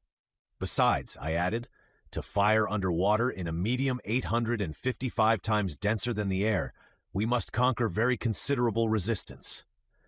That would be no difficulty. There exist guns, according to Fulton, perfected in England by Philip Coles and Burley, in France by Fursey, and in Italy by Landi, which are furnished with a peculiar system of closing, which can fire under these conditions. But I repeat, having no powder, I use air under great pressure which the pumps of the Nautilus furnish abundantly. But this air must be rapidly used? Well, have I not my Rouquayrol reservoir which can furnish it at need? A tap is all that is required. Besides, M. Aronnax, you must see yourself that, during our submarine hunt, we can spend but little air and but few balls. But it seems to me that in this twilight, and in the midst of this fluid, which is very dense compared with the atmosphere, shots could not go far, nor easily prove mortal. Sir, on the contrary, with this gun every blow is mortal, and however lightly the animal is touched, it falls as if struck by a thunderbolt. Why? Because the balls sent by this gun are not ordinary balls, but little cases of glass, invented by Leniebroek, an Austrian chemist, of which I have a large supply. These glass cases are covered with a case of steel and weighted with a pellet of lead. They are real Leyden bottles, into which the electricity is forced to a very high tension. With the slightest shock they are discharged, and the animal, however strong it may be, falls dead. I must tell you that these cases are size number 4, and that the charge for an ordinary gun would be 10. I will argue no longer, I replied, rising from the table. I have nothing left me but to take my gun. At all events, I will go where you go. Captain Nemo then led me aft, and in passing before Ned's and Conseil's cabin, I called my 2 companions, who followed immediately. We then came to a kind of cell near the machinery room, in which we were to put on our walking dress. Chapter 15, A Walk on the Bottom of the Sea. This cell was, to speak correctly, the arsenal and wardrobe of the Nautilus. A dozen diving apparatuses hung from the partition, waiting our use. Ned Land, on seeing them, showed evident repugnance to dress himself in one. But, my worthy Ned, the forests of the island of Crespo are nothing but submarine forests. Good, said the disappointed harpooner, who saw his dreams of fresh meat fade away. And you, M. Aronnax, are you going to dress yourself in those clothes? There is no alternative, Master Ned. As you please, sir, replied the harpooner, shrugging his shoulders. But as for me, unless I am forced, I will never get into one. No one will force you, Master Ned, said Captain Nemo. Is Conseil going to risk it? asked Ned. I follow my master wherever he goes, replied Conseil. At the captain's call, 2 of the ship's crew came to help us to dress in these heavy and impervious clothes, made of India rubber without seam, and constructed expressly to resist considerable pressure. One would have thought it a suit of armor, both supple and resisting. This suit formed trousers and waistcoat. The trousers were finished off with thick boots, weighted with heavy leaden soles. The texture of the waistcoat was held together by bands of copper, which crossed the chest, protecting it from the great pressure of the water and leaving the lungs free to act. The sleeves ended in gloves, which in no way restrained the movement of the hands. There was a vast difference noticeable between these consummate apparatuses and the old cork breastplates, jackets, and other contrivances in vogue during the 18th century. Captain Nemo and one of his companions, a sort of Hercules, who must have possessed great strength, Conseil and myself, were soon enveloped in the dresses. There remained nothing more to be done but to enclose our heads in the metal box. But before proceeding to this operation, I asked the captain's permission to examine the guns we were to carry. One of the Nautilus men gave me a simple gun, the butt end of which, made of steel, hollow in the center, was rather large.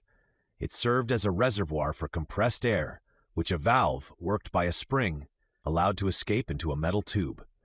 A box of projectiles in a groove in the thickness of the butt end contained about 20 of these electric balls, which, by means of a spring, were forced into the barrel of the gun.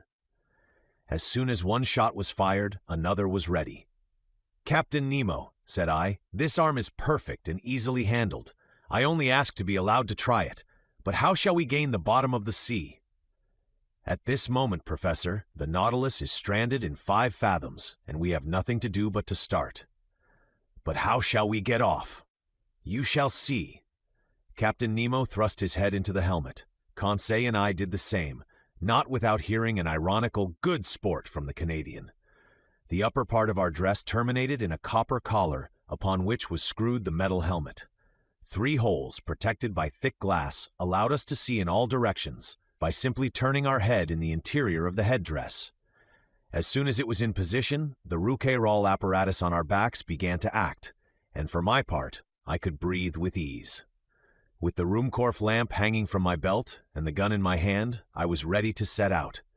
But to speak the truth, imprisoned in these heavy garments and glued to the deck by my leaden soles, it was impossible for me to take a step. But this state of things was provided for. I felt myself being pushed into a little room contiguous to the wardrobe room. My companions followed, towed along in the same way. I heard a watertight door, furnished with stopper plates, close upon us, and we were wrapped in profound darkness. After some minutes, a loud hissing was heard. I felt the cold mount from my feet to my chest. Evidently, from some part of the vessel they had, by means of a tap, given entrance to the water, which was invading us and with which the room was soon filled. A second door cut in the side of the Nautilus then opened. We saw a faint light. In another instant our feet trod the bottom of the sea. And now, how can I retrace the impression left upon me by that walk under the waters? Words are impotent to relate such wonders. Captain Nemo walked in front, his companion followed some steps behind.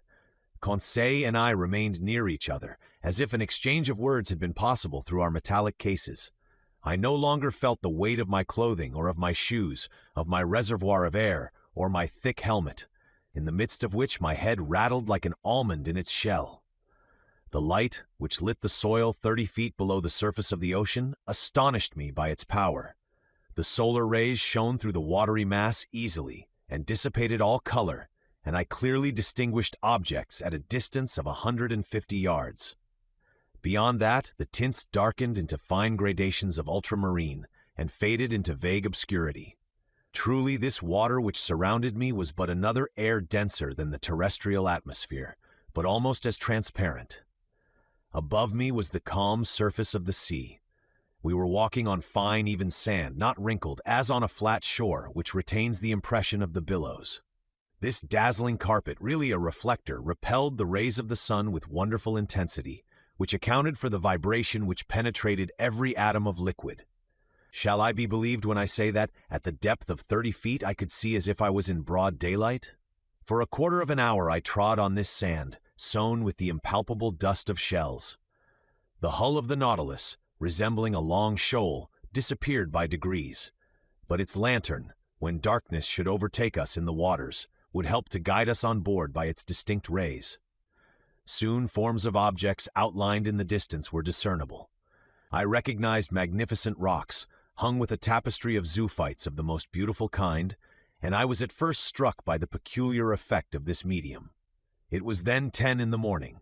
The rays of the sun struck the surface of the waves at rather an oblique angle, and at the touch of their light, decomposed by refraction as through a prism, flowers, rocks, plants, shells, and polypi were shaded at the edges by the 7 solar colors. It was marvelous, a feast for the eyes. This complication of colored tints, a perfect kaleidoscope of green, yellow, orange, violet, indigo, and blue. In one word, the whole palette of an enthusiastic colorist. Why could I not communicate to Conseil the lively sensations which were mounting to my brain, and rival him in expressions of admiration? For aught I knew, Captain Nemo and his companion might be able to exchange thoughts by means of signs previously agreed upon. So, for want of better, I talked to myself. I declaimed in the copper box which covered my head, thereby expending more air in vain words than was perhaps expedient. Various kinds of isis, clusters of pure tuft coral, prickly fungi, and anemones formed a brilliant garden of flowers, enameled with porphyta, decked with their collarettes of blue tentacles, sea stars studding the sandy bottom, together with asterophytons like fine lace embroidered by the hands of naiads, whose festoons were waved by the gentle undulations caused by our walk. It was a real grief to me to crush under my feet the brilliant specimens of mollusks which strewed the ground by thousands, of hammerheads, donaceae, veritable bounding shells, of staircases and red helmet shells, angel wings, and many others produced by this inexhaustible ocean. But we were bound to walk, so we went on, whilst above our heads waved shoals of physalides, leaving their tentacles to float in their train. Medusa, whose umbrellas of opal or rose pink, escalloped with a band of blue, sheltered us from the rays of the sun, and fiery Pelagia, which in the darkness would have strewn our path with phosphorescent light. All these wonders I saw in the space of a quarter of a mile, scarcely stopping, and following Captain Nemo, who beckoned me on by signs. Soon the nature of the soil changed. To the sandy plain succeeded an extent of slimy mud, which the Americans call ooze, composed of equal parts of silicious and calcareous shells. We then traveled over a plain of seaweed of wild and luxuriant vegetation. This sward was of close texture and soft to the feet, and rivaled the softest carpet woven by the hand of man. But whilst verdure was spread at our feet, it did not abandon our heads. A light network of marine plants, of that inexhaustible family of seaweeds of which more than 2,000 kinds are known, grew on the surface of the water. I saw long ribbons of fucus floating, some globular, others tuberous, Lawrenceae and Cladostephae of most delicate foliage, and some Rhodomenia palmata, resembling the fan of a cactus. I noticed that the green plants kept nearer the top of the sea, whilst the red were at a greater depth, leaving to the black or brown hydrophytes the care of forming gardens and parterres in the remote beds of the ocean. We had quitted the Nautilus about an hour and a half. It was near noon. I knew by the perpendicularity of the sun's rays, which were no longer refracted. The magical colors disappeared by degrees, and the shades of emerald and sapphire were effaced. We walked with a regular step, which rang upon the ground with astonishing intensity. The slightest noise was transmitted with a quickness to which the ear is unaccustomed on the earth. Indeed, water is a better conductor of sound than air, in the ratio of 4:1. At this period the earth sloped downwards. The light took a uniform tint. We were at a depth of 105 yards and 20 inches, undergoing a pressure of 6 atmospheres. At this depth I could still see the rays of the sun, though feebly. To their intense brilliancy had succeeded a reddish twilight, the lowest state between day and night, but we could still see well enough. It was not necessary to resort to the Ruhmkorff apparatus as yet. At this moment Captain Nemo stopped. He waited till I joined him, and then pointed to an obscure mass looming in the shadow at a short distance. It is the forest of the island of Crespo, thought I, and I was not mistaken. Chapter 16. A Submarine Forest. We had at last arrived on the borders of this forest, doubtless one of the finest of Captain Nemo's immense domains. He looked upon it as his own, and considered he had the same right over it that the first men had in the first days of the world. And indeed, who would have disputed with him the possession of this submarine property? What other hardier pioneer would come, hatchet in hand, to cut down the dark copses? This forest was composed of large tree plants, and the moment we penetrated under its vast arcades, I was struck by the singular position of their branches, a position I had not yet observed. Not a herb which carpeted the ground, not a branch which clothed the trees, was either broken or bent, nor did they extend horizontally, all stretched up to the surface of the ocean. Not a filament, not a ribbon, however thin they might be, but kept as straight as a rod of iron. The fuchsiae and lianas grew in rigid perpendicular lines, due to the density of the element which had produced them. Motionless, yet when bent to one side by the hand, they directly resumed their former position. Truly, it was the region of perpendicularity. I soon accustomed myself to this fantastic position, as well as to the comparative darkness which surrounded us. The soil of the forest seemed covered with sharp blocks, difficult to avoid. The submarine flora struck me as being very perfect, and richer even than it would have been in the Arctic or tropical zones, where these productions are not so plentiful. But for some minutes I involuntarily confounded the genera, taking zoophytes for hydrophytes, animals for plants, and who would not have been mistaken? The fauna and the flora are too closely allied in this submarine world. These plants are self-propagated, and the principle of their existence is in the water, which upholds and nourishes them. The greater number, instead of leaves, shot forth blades of capricious shapes, comprised within a scale of colors: pink, carmine, green, olive, fawn, and brown. I saw there, but not dried up as our specimens of the Nautilus are, Pavanari spread like a fan as if to catch the breeze, scarlet cerames whose laminaries extended their edible shoots of fern-shaped nereocysty, which grow to a height of 15 feet, clusters of acetabuli, whose stems increase in size upwards, and numbers of other marine plants, all devoid of flowers. Curious anomaly, fantastic element, said an ingenious naturalist, in which the animal kingdom blossoms and the vegetable does not. Under these numerous shrubs, as large as trees of the temperate zone, and under their damp shadow, were massed together real bushes of living flowers, hedges of zoophytes, on which blossomed some zebra meandrines, with crooked grooves, some yellow caryophylla, and to complete the illusion, the fish flies flew from branch to branch like a swarm of hummingbirds, whilst yellow lepidocanthe, with bristling jaws, dactylopteri, and monocentrides, rose at our feet like a flight of snipes. In about an hour, Captain Nemo gave the signal to halt. I, for my part, was not sorry, and we stretched ourselves under an arbor of alaria, the long, thin blades of which stood up like arrows. This short rest seemed delicious to me. There was nothing wanting but the charm of conversation. But, impossible to speak, impossible to answer, I only put my great copper head to Conseil's.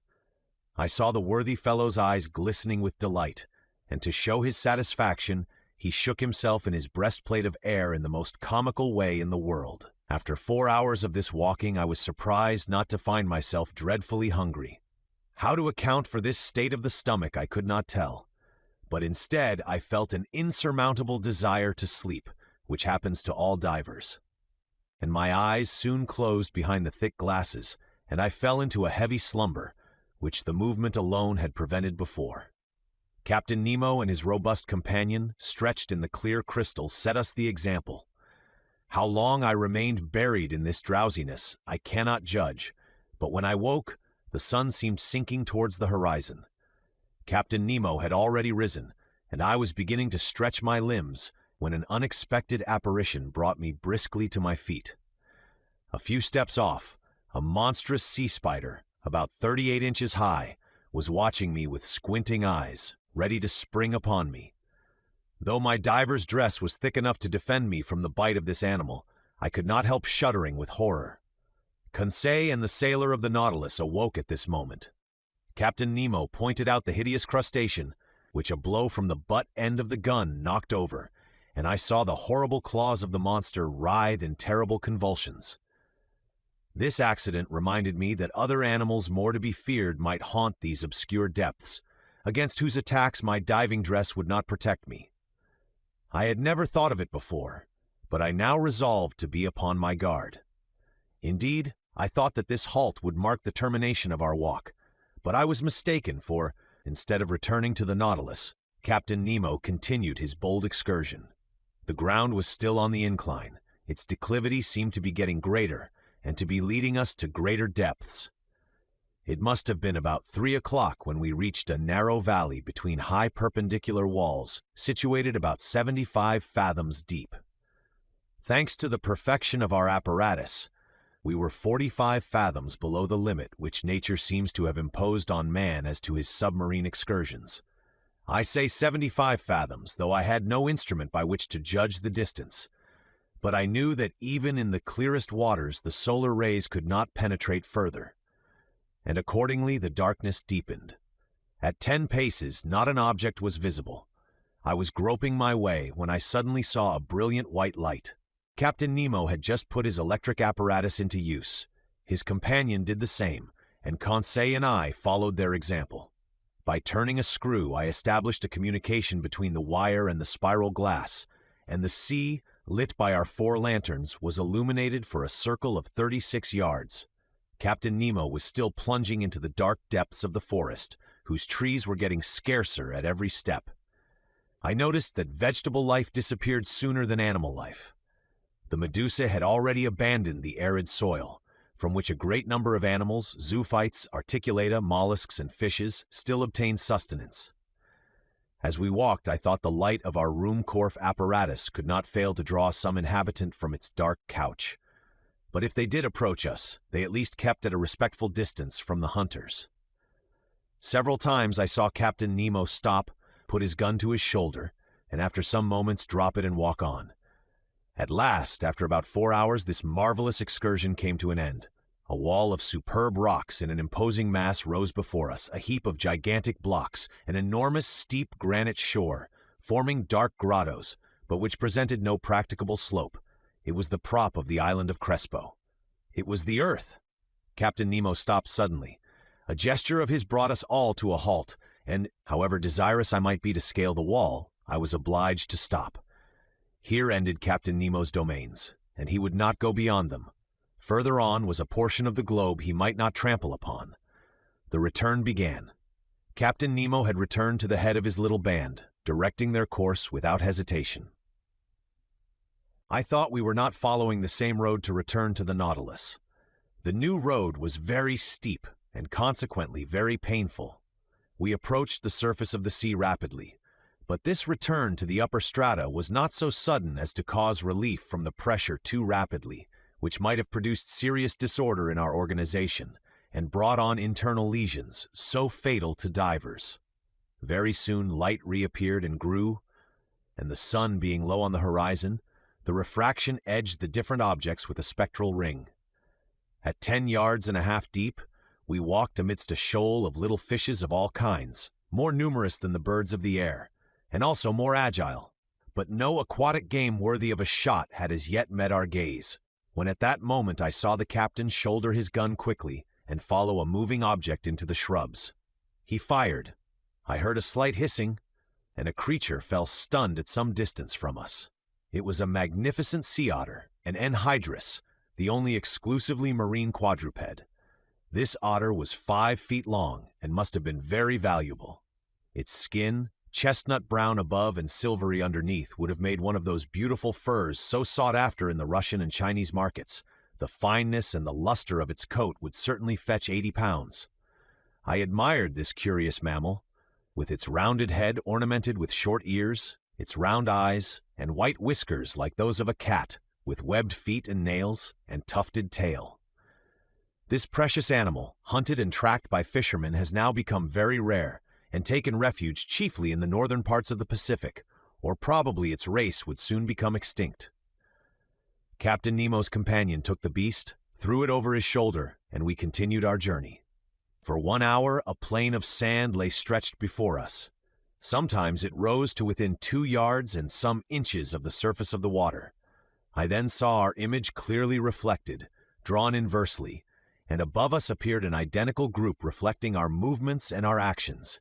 In a word, like us in every point, except that they walked with their heads downward and their feet in the air. Another effect I noticed, which was the passage of thick clouds which formed and vanished rapidly.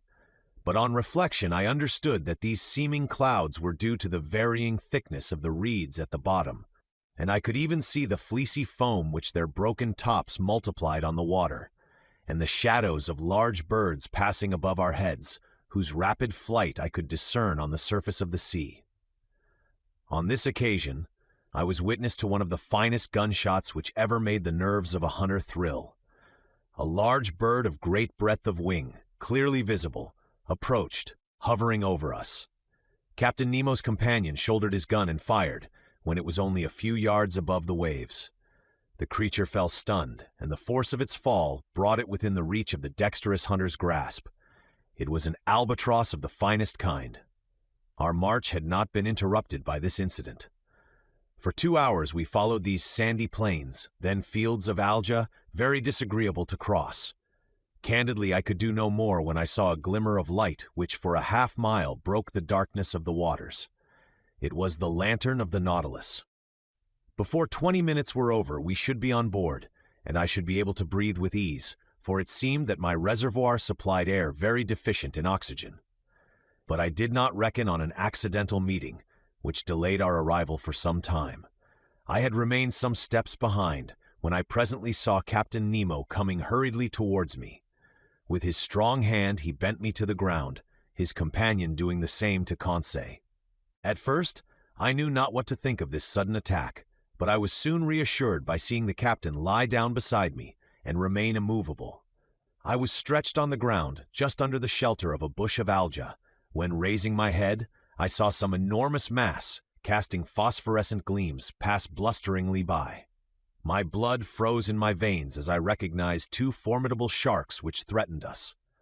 It was a couple of tintorias, terrible creatures, with enormous tails and a dull glassy stare, the phosphorescent matter ejected from holes pierced around the muzzle. Monstrous brutes, which would crush a whole man in their iron jaws. I did not know whether Conseil stopped to classify them. For my part, I noticed their silver bellies and their huge mouths bristling with teeth, from a very unscientific point of view, and more as a possible victim than as a naturalist. Happily, the voracious creatures do not see well. They passed without seeing us, brushing us with their brownish fins, and we escaped by a miracle from a danger certainly greater than meeting a tiger full face in the forest. Half an hour after, guided by the electric light, we reached the Nautilus. The outside door had been left open, and Captain Nemo closed it as soon as we had entered the first cell. He then pressed a knob. I heard the pumps working in the midst of the vessel. I felt the water sinking from around me. And in a few moments the cell was entirely empty. The inside door then opened, and we entered the vestry. There our diving dress was taken off, not without some trouble, and fairly worn out from want of food and sleep. I returned to my room in great wonder at this surprising excursion at the bottom of the sea. Chapter 17. 4,000 Leagues Under the Pacific. The next morning, the 18th of November, I had quite recovered from my fatigues of the day before, and I went up onto the platform, just as the second lieutenant was uttering his daily phrase. I was admiring the magnificent aspect of the ocean when Captain Nemo appeared. He did not seem to be aware of my presence, and began a series of astronomical observations. Then, when he had finished, he went and leant on the cage of the watchlight, and gazed abstractedly on the ocean. In the meantime, a number of the sailors of the Nautilus, all strong and healthy men, had come up onto the platform. They came to draw up the nets that had been laid all night. These sailors were evidently of different nations, although the European type was visible in all of them. I recognized some unmistakable Irishmen, Frenchmen, some Sclaves, and a Greek or a Candioti. They were civil and only used that odd language among themselves, the origin of which I could not guess, neither could I question them. The nets were hauled in. They were a large kind of chalutes, like those on the Normandy coasts, great pockets that the waves in a chain fixed in the smaller meshes kept open. These pockets, drawn by iron poles, swept through the water and gathered in everything in their way. That day they brought up curious specimens from those productive coasts. I reckon that the haul had brought in more than 900 weight of fish. It was a fine haul, but not to be wondered at.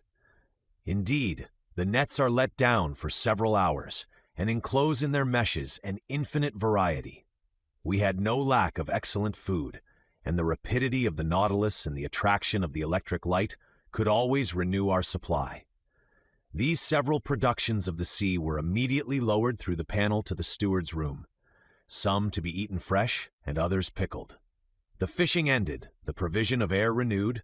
I thought that the Nautilus was about to continue its submarine excursion and was preparing to return to my room when, without further preamble, the captain turned to me, saying, "Professor, is not this ocean gifted with real life?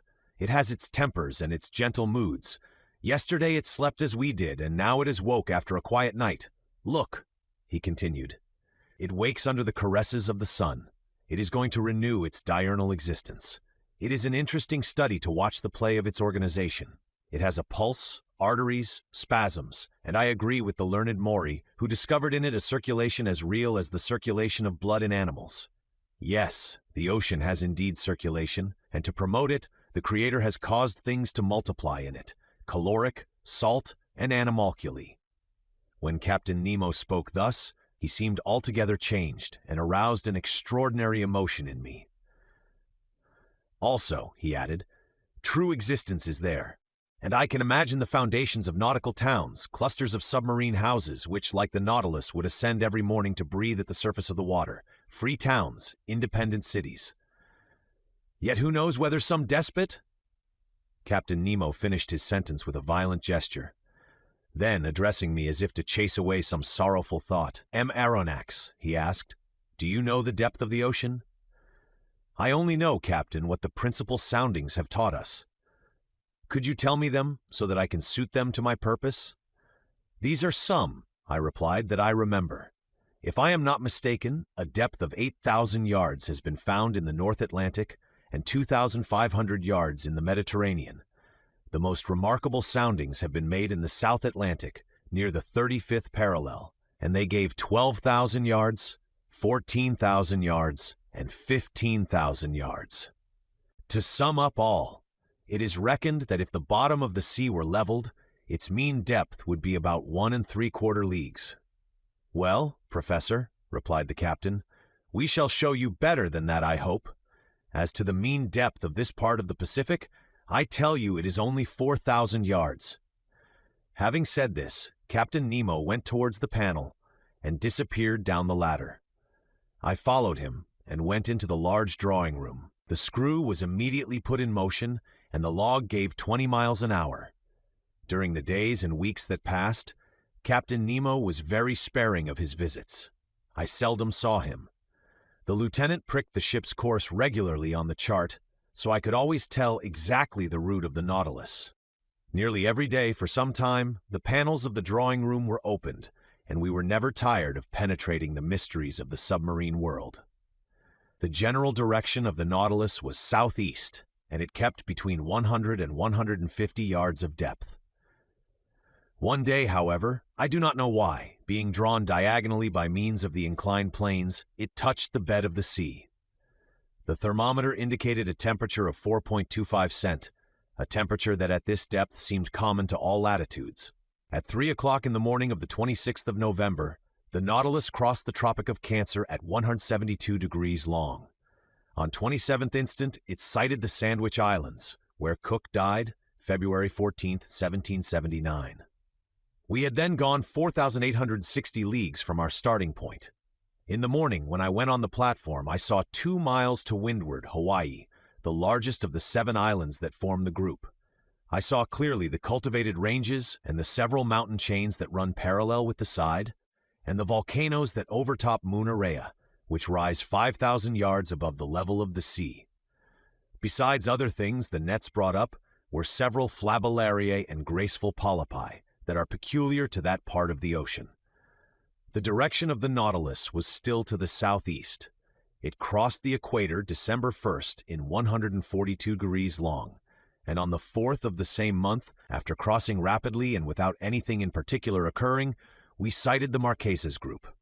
I saw 3 miles off Martin's Peak in Nuka Hiva, the largest of the group that belongs to France. I only saw the woody mountains against the horizon, because Captain Nemo did not wish to bring the ship to the wind. There the nets brought up beautiful specimens of fish, some with azure fins and tails like gold, the flesh of which is unrivaled, some nearly destitute of scales, but of exquisite flavor, others with bony jaws and yellow-tinged gills as good as bonitos, all fish that would be of use to us. After leaving these charming islands protected by the French flag, from the 4th to the 11th of December, the Nautilus sailed over about 2,000 miles. During the daytime of the 11th of December, I was busy reading in the large drawing room.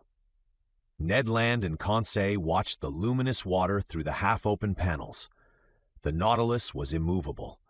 While its reservoirs were filled, it kept at a depth of 1,000 yards, a region rarely visited in the ocean, and in which large fish were seldom seen. I was then reading a charming book by Jean Mace, The Slaves of the Stomach, and I was learning some valuable lessons from it, when Conseil interrupted me. "Will Master come here a moment?" he said, in a curious voice. "What is the matter, Conseil?" "I want Master to look." I rose, went and leaned on my elbows before the panes and watched. In a full electric light, an enormous black mass, quite immovable, was suspended in the midst of the waters. I watched it attentively, seeking to find out the nature of this gigantic cetacean. But a sudden thought crossed my mind. "A vessel!" I said half aloud. "Yes," replied the Canadian, "a disabled ship that is sunk perpendicularly." Ned Land was right. We were close to a vessel of which the tattered shrouds still hung from their chains. The keel seemed to be in good order, and it had been wrecked at most some few hours. 3 stumps of masts, broken off about 2 feet above the bridge, showed that the vessel had had to sacrifice its masts. But lying on its side, it had filled, and it was heeling over to port. This skeleton of what it had once been was a sad spectacle as it lay lost under the waves. But sadder still was the sight of the bridge, where some corpses, bound with ropes, were still lying. I counted 5, 4 men, one of whom was standing at the helm, and a woman standing by the poop, holding an infant in her arms. She was quite young. I could distinguish her features, which the water had not decomposed, by the brilliant light from the Nautilus. In one despairing effort, she had raised her infant above her head, poor little thing, whose arms encircled its mother's neck. The attitude of the 4 sailors was frightful, distorted as they were by their convulsive movements, whilst making a last effort to free themselves from the cords that bound them to the vessel. The steersman alone, calm, with a grave, clear face, his gray hair glued to his forehead, and his hand clutching the wheel of the helm, seemed even then to be guiding the 3 broken masts through the depths of the ocean. What a scene! We were dumb, our hearts beat fast before this shipwreck, taken as it were from life and photographed in its last moments. And I saw already, coming towards it with hungry eyes, enormous sharks, attracted by the human flesh. However, the Nautilus, turning, went round the submerged vessel, and in one instant I read on the stern, "The Florida Sunderland." Chapter 18, Vanikoro. This terrible spectacle was the forerunner of the series of maritime catastrophes that the Nautilus was destined to meet with in its route. As long as it went through more frequented waters, we often saw the hulls of shipwrecked vessels that were rotting in the depths, and deeper down cannons, bullets, anchors, chains, and 1,000 other iron materials eaten up by rust. However, on the 11th of December, we sighted the Paumotu Islands, the old dangerous group of Bougainville, that extend over a space of 500 leagues at ESE to WNW, from the island Ducie to that of Lazareff. This group covers an area of 370 square leagues, and it is formed of 60 groups of islands, among which the Gambier group is remarkable, over which France exercises sway. These are coral islands, slowly raised but continuous, created by the daily work of polypi. Then this new island will be joined later on to the neighboring groups, and a 5th continent will stretch from New Zealand and New Caledonia, and from thence to the Marquesas. One day, when I was suggesting this theory to Captain Nemo, he replied coldly, "The Earth does not want new continents, but new men." Chance had conducted the Nautilus towards the island of Clermont-Tonnerre, one of the most curious of the group, that was discovered in 1822 by Captain Bell of the Minerva. I could study now the madreporal system, to which are due the islands in this ocean. Madrepores, which must not be mistaken for corals, have a tissue lined with a calcareous crust, and the modifications of its structure have induced M. Milne Edwards, my worthy master, to class them into 5 sections. The animalcule that the marine polypus secretes live by millions at the bottom of their cells. Their calcareous deposits become rocks, reefs, and large and small islands. Here they form a ring surrounding a little inland lake that communicates with the sea by means of gaps. There they make barriers of reefs, like those on the coasts of New Caledonia and the various Pomoton Islands. In other places, like those at Reunion and at Maurice, they raise fringed reefs, high, straight walls, near which the depth of the ocean is considerable. Some cable lengths off the shores of the island of Clermont, I admired the gigantic work accomplished by these microscopical workers. These walls are specially the work of those madrepores known as millepores, porites, madrepores, and astraeas. These polypi are found particularly in the rough beds of the sea, near the surface, and consequently, it is from the upper part that they begin their operations, in which they bury themselves by degrees with the debris of the secretions that support them. Such is at least Darwin's theory, who thus explains the formation of the atolls, a superior theory, to my mind, to that given of the foundation of the madreporical works, summits of mountains or volcanoes, that are submerged some feet below the level of the sea. I could observe closely these curious walls, for perpendicularly they were more than 300 yards deep, and our electric sheets lighted up this calcareous matter brilliantly. Replying to a question Conseil asked me as to the time these colossal barriers took to be raised, I astonished him much by telling him that learned men reckoned it about the 1/8 of an inch in 100 years. Towards evening, Clermont-Tonnerre was lost in the distance, and the route of the Nautilus was sensibly changed. After having crossed the Tropic of Capricorn in 135 degrees longitude, it sailed WNW, making again for the tropical zone. Although the summer sun was very strong, we did not suffer from heat, for at 15 or 20 fathoms below the surface, the temperature did not rise above from 10 to 12 degrees. On 15th of December, we left to the east the bewitching group of the Societies and the graceful Tahiti, Queen of the Pacific. I saw in the morning, some miles to the windward, the elevated summits of the island. These waters furnished our table with excellent fish, mackerel, bonitos, and some varieties of a sea serpent. On the 25th of December, the Nautilus sailed into the midst of the New Hebrides, discovered by Quiros in 1606, and that Bougainville explored in 1768, and to which Cook gave its present name in 1773. This group is composed principally of 9 large islands that form a band of 120 leagues NNS to SSW, between 15 degrees and 2 degrees S lat, and 164 deg and 168 degrees long. We passed tolerably near to the island of Oru, that at noon looked like a mass of green woods, surmounted by a peak of great height. That day being Christmas Day, Ned Land seemed to regret sorely the non-celebration of Christmas, the family feast of which Protestants are so fond. I had not seen Captain Nemo for a week, when on the morning of the 27th he came into the large drawing room, always seeming as if he had seen you 5 minutes before. I was busily tracing the route of the Nautilus on the planisphere. The captain came up to me, put his finger on one spot on the chart, and said this single word: Vanikoro. The effect was magical. It was the name of the islands on which La Perouse had been lost. I rose suddenly. "The Nautilus has brought us to Vanikoro?" I asked. "Yes, Professor," said the captain, "and I can visit the celebrated islands where the Boussole and the Astrolabe struck." "If you like, Professor." "When shall we be there?" "We are there now." Followed by Captain Nemo, I went up onto the platform and greedily scanned the horizon. To the NE, 2 volcanic islands emerged of unequal size, surrounded by a coral reef that measured 40 miles in circumference. We were close to Vanikoro, really the one to which Dumont d'Urville gave the name of Isle de la Recherche, and exactly facing the little harbor of Vanu, situated in 16 degrees 4 S lat and 164 degrees 30 E long. The earth seemed covered with verdure from the shore to the summits in the interior, that were crowned by Mount Capogo, 476 feet high. The Nautilus, having passed the outer belt of rocks by a narrow strait, found itself among breakers where the sea was from 30 to 40 fathoms deep. Under the verdant shade of some mangroves I perceived some savages, who appeared greatly surprised at our approach. In the long black body, moving between wind and water, did they not see some formidable cetacean that they regarded with suspicion? Just then Captain Nemo asked me what I knew about the wreck of La Perouse. "Only what everyone knows, Captain," I replied. "And could you tell me what everyone knows about it?" he inquired ironically. Easily.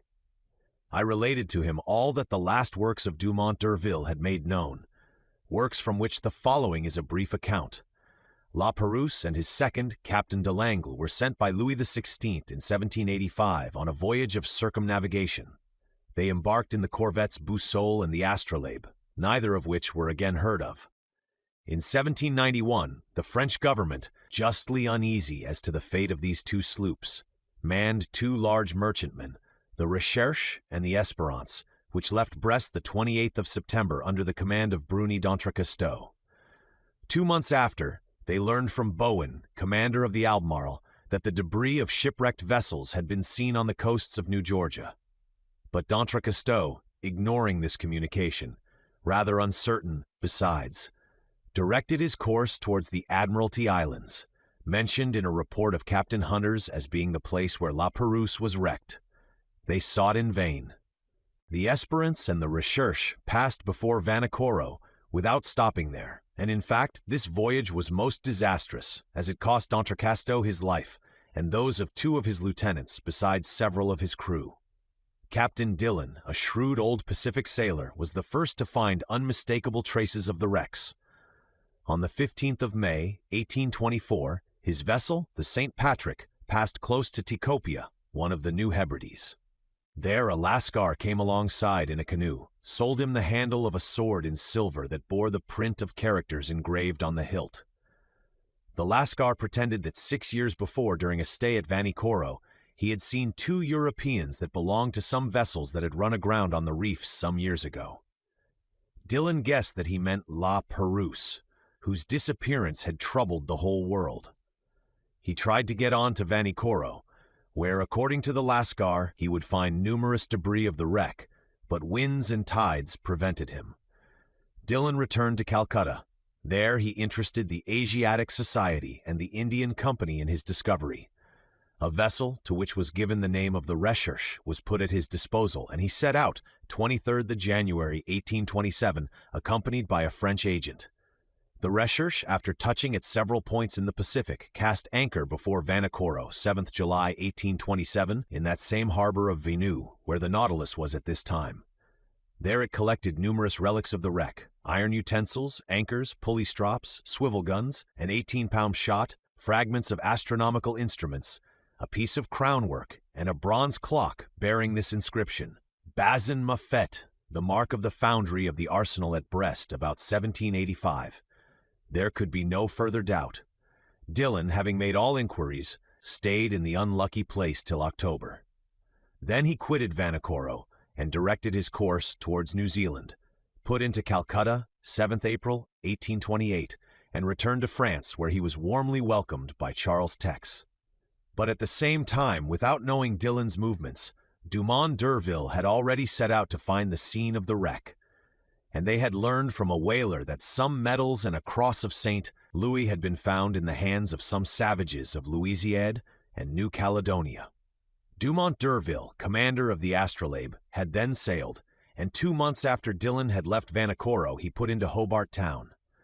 There he learned the results of Dillon's inquiries and found that a certain James Hobbs, second lieutenant of the Union of Calcutta, after landing on an island situated 80-18 tes lat and 156-30 e long, had seen some iron bars and red stuffs used by the natives of these parts. Dumont d'Urville, much perplexed, and not knowing how to credit the reports of low-class journals, decided to follow Dillon's track. On the 10th of February, 1828, the Astrolabe appeared off Tikopia and took as guide and interpreter a deserter found on the island, made his way to Vanikoro, sighted it on the 12th inst, lay among the reefs until the 14th, and not until the 20th did he cast anchor within the barrier in the harbor of Venu.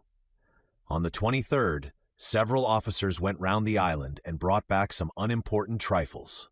The natives, adopting a system of denials and evasions, refused to take them to the unlucky place.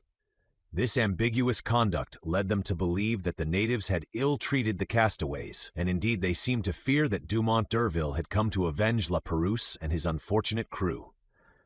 However, on the 26th, appeased by some presents, and understanding that they had no reprisals to fear, They led M. Jacquerio to the scene of the wreck. There, in 3 or 4 fathoms of water, between the reefs of Pacu and Vanu, lay anchors, cannons, pigs of lead and iron, embedded in the limy concretions. The large boat and the whaler belonging to the astrolabe were sent to this place, and not without some difficulty. Their crews hauled up an anchor weighing 1,800 pounds, a brass gun, some pigs of iron, and 2 copper swivel guns. Dumont d'Urville, questioning the natives, learned too that La Perouse, after losing both his vessels on the reefs of this island, had constructed a smaller boat, only to be lost a second time. Where, no one knew.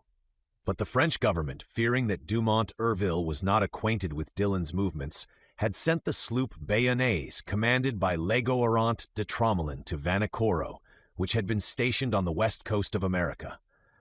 The Bayonnaise cast her anchor before Vanikoro some months after the departure of the astrolabe, but found no new document, but stated that the savages had respected the monument to La Perouse.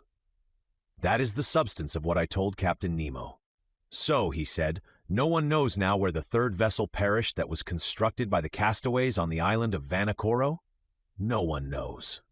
Captain Nemo said nothing, but signed to me to follow him into the large saloon. The Nautilus sank several yards below the waves, and the panels were opened. I hastened to the aperture, and under the crustaceans of coral, covered with fungi, siphonules, alcyons, madrepores, through myriads of charming fish, gorels, glyphocidri, pomperides, diacops, and holocenters, I recognized certain debris that the drags had not been able to tear up. Iron stirrups, anchors, cannons, bullets, capstan fittings, the stem of a ship, all objects clearly proving the wreck of some vessel, and now carpeted with living flowers. While I was looking on this desolate scene, Captain Nemo said in a sad voice, "Commander La Perouse set out 7th December, 1785, with his vessels La Boussole and the Astrolabe. He first cast anchor at Botany Bay, visited the Friendly Isles, New Caledonia, then directed his course towards Santa Cruz, and put into Namuka, one of the Hapai group. Then his vessels struck on the unknown reefs of Vanikoro. The Boussole, which went first, ran aground on the southerly coast. The Astrolabe went to its help and ran aground too. The first vessel was destroyed almost immediately. The second, stranded under the wind, resisted some days. The natives made the castaways welcome. They installed themselves in the island and constructed a smaller boat with the debris of the 2 large ones. Some sailors stayed willingly at Vanikoro. The others, weak and ill, set out with La Perouse. They directed their course towards the Solomon Islands, and there perished, with everything, on the westerly coast of the chief island of the group, between Capes Deception and Satisfaction. How do you know that? By this that I found on the spot where was the last wreck. Captain Nemo showed me a tin plate box, stamped with the French arms and corroded by the salt water. He opened it, and I saw a bundle of papers, yellow but still readable. They were the instructions of the naval minister to Commander La Perouse, annotated in the margin in Louis XVI's handwriting. "Ah, it is a fine death for a sailor," said Captain Nemo at last. "A coral tomb makes a quiet grave, and I trust that I and my comrades will find no other." Chapter 19, Torres Straits. During the night of the 27th or 28th of December, the Nautilus left the shores of Vanikoro with great speed. Her course was southwesterly, and in 3 days she had gone over the 750 leagues that separated it from La Perouse's group and the southeast point of Papua. Early on the 1st of January, 1863, Conseil joined me on the platform. "Master, will you permit me to wish you a happy new year?" "What, Conseil, exactly as if I was at Paris in my study at the Jardin des Plantes? Well, I accept your good wishes, and thank you for them. Only, I will ask you what you mean by a happy new year under our circumstances. Do you mean the year that will bring us to the end of our imprisonment, or the year that sees us continue this strange voyage?" "Really, I do not know how to answer, master. We are sure to see curious things, and for the last 2 months we have not had time for dullness. The last marvel is always the most astonishing, and if we continue this progression, I do not know how it will end. It is my opinion that we shall never again see the like. I think then, with no offense to master, that a happy year would be one in which we could see everything." On the 2nd January, we had made 11,340 miles, or 5,250 French leagues, since our starting point in the Japan seas. Before the ship's head stretched the dangerous shores of the Coral Sea on the northeast coast of Australia. Our boat lay along some miles from the redoubtable bank on which Cook's vessel was lost, 10th June 1770. The boat in which Cook was struck on a rock, and if it did not sink, it was owing to a piece of coral that was broken by the shock and fixed itself in the broken keel. I had wished to visit the reef, 360 leagues long, against which the sea, always rough, broke with great violence, with a noise like thunder. But just then the inclined planes drew the Nautilus down to a great depth, and I could see nothing of the high coral walls. I had to content myself with the different specimens of fish brought up by the nets. I remarked among others some Germans, a species of mackerel as large as a tunny, with bluish sides and striped with transverse bands that disappear with the animal's life. These fish followed us in shoals and furnished us with very delicate food. We took also a large number of giltheads, about 1½ inches long, tasting like dories, and flying pyramids like submarine swallows, which in dark nights light alternately the air and water with their phosphorescent light. Among the mollusks and zoophytes, I found in the meshes of the net several species of alcynarians, echini, hammers, spurs, dials, cerites, and hyaliae. The flora was represented by beautiful floating seaweeds, laminariae, and macrocystes, impregnated with the mucilage that transudes through their pores, and among which I gathered an admirable Nemostoma gelenierois that was classed among the natural curiosities of the museum. 2 days after crossing the Coral Sea, 4th January, we sighted the Papuan coasts. On this occasion, Captain Nemo informed me that his intention was to get into the Indian Ocean by the Strait of Torres. His communication ended there.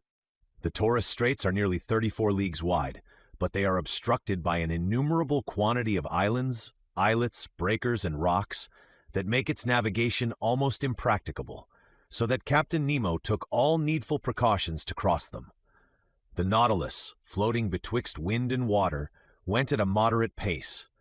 Her screw, like a cetacean's tail, beat the waves slowly. Profiting by this, I and my 2 companions went up onto the deserted platform. Before us was the steersman's cage, and I expected that Captain Nemo was there directing the course of the Nautilus. I had before me the excellent charts of the Straits of Torres, and I consulted them attentively. Round the Nautilus the sea dashed furiously. The course of the waves, that went from southeast to northwest at the rate of 2½ miles, broke on the coral that showed itself here and there. "This is a bad sea," remarked Ned Land. "Detestable indeed, and one that does not suit a boat like the Nautilus. The captain must be very sure of his route, for I see there pieces of coral that would do for its keel if it only touched them slightly." Indeed, the situation was dangerous, but the Nautilus seemed to slide like magic off these rocks. It did not follow the routes of the astrolabe and the Zélé exactly, for they proved fatal to Dumont d'Urville. It bore more northwards, coasted the islands of Murray, and came back to the southwest towards Cumberland Passage. I thought it was going to pass it by when, going back to northwest, it went through a large quantity of islands and islets little known, towards the Island Sound and Canal Mauvais. I wondered if Captain Nemo, foolishly imprudent, would steer his vessel into that pass where Dumont d'Urville's 2 corvettes touched, when, swerving again and cutting straight through to the west, he steered for the island of Gilboa. It was then 3 in the afternoon. The tide began to recede, being quite full. The Nautilus approached the island that I still saw with its remarkable border of screw pines. He stood off it at about 2 miles distant. Suddenly a shock overthrew me. The Nautilus just touched a rock and stayed immovable, laying lightly to port side. When I rose, I perceived Captain Nemo and his lieutenant on the platform. They were examining the situation of the vessel and exchanging words in their incomprehensible dialect. She was situated thus. 2 miles on the starboard side appeared Gilboa, stretching from north to west like an immense arm. Towards the south and east, some coral showed itself, left by the ebb. We had run aground, and in one of those seas where the tides are middling, a sorry matter for the floating of the Nautilus. However, the vessel had not suffered, for her keel was solidly joined. But, if she could neither glide off nor move, she ran the risk of being forever fastened to these rocks, and then Captain Nemo's submarine vessel would be done for. I was reflecting thus, when the captain, cool and calm, always master of himself, approached me. "An accident?" I asked. "No, an incident. But an incident that will oblige you perhaps to become an inhabitant of this land from which you flee?" Captain Nemo looked at me curiously, and made a negative gesture, as much as to say that nothing would force him to set foot on terra firma again. Then he said, "Besides, Ms. Aronnax, the Nautilus is not lost. It will carry you yet into the midst of the marvels of the ocean. Our voyage is only begun, and I do not wish to be deprived so soon of the honor of your company." "However, Captain Nemo," I replied without noticing the ironical turn of his phrase, "the Nautilus ran aground in open sea. Now the tides are not strong in the Pacific, and if you cannot lighten the Nautilus, I do not see how it will be reinflated." "The tides are not strong in the Pacific. You are right there, Professor.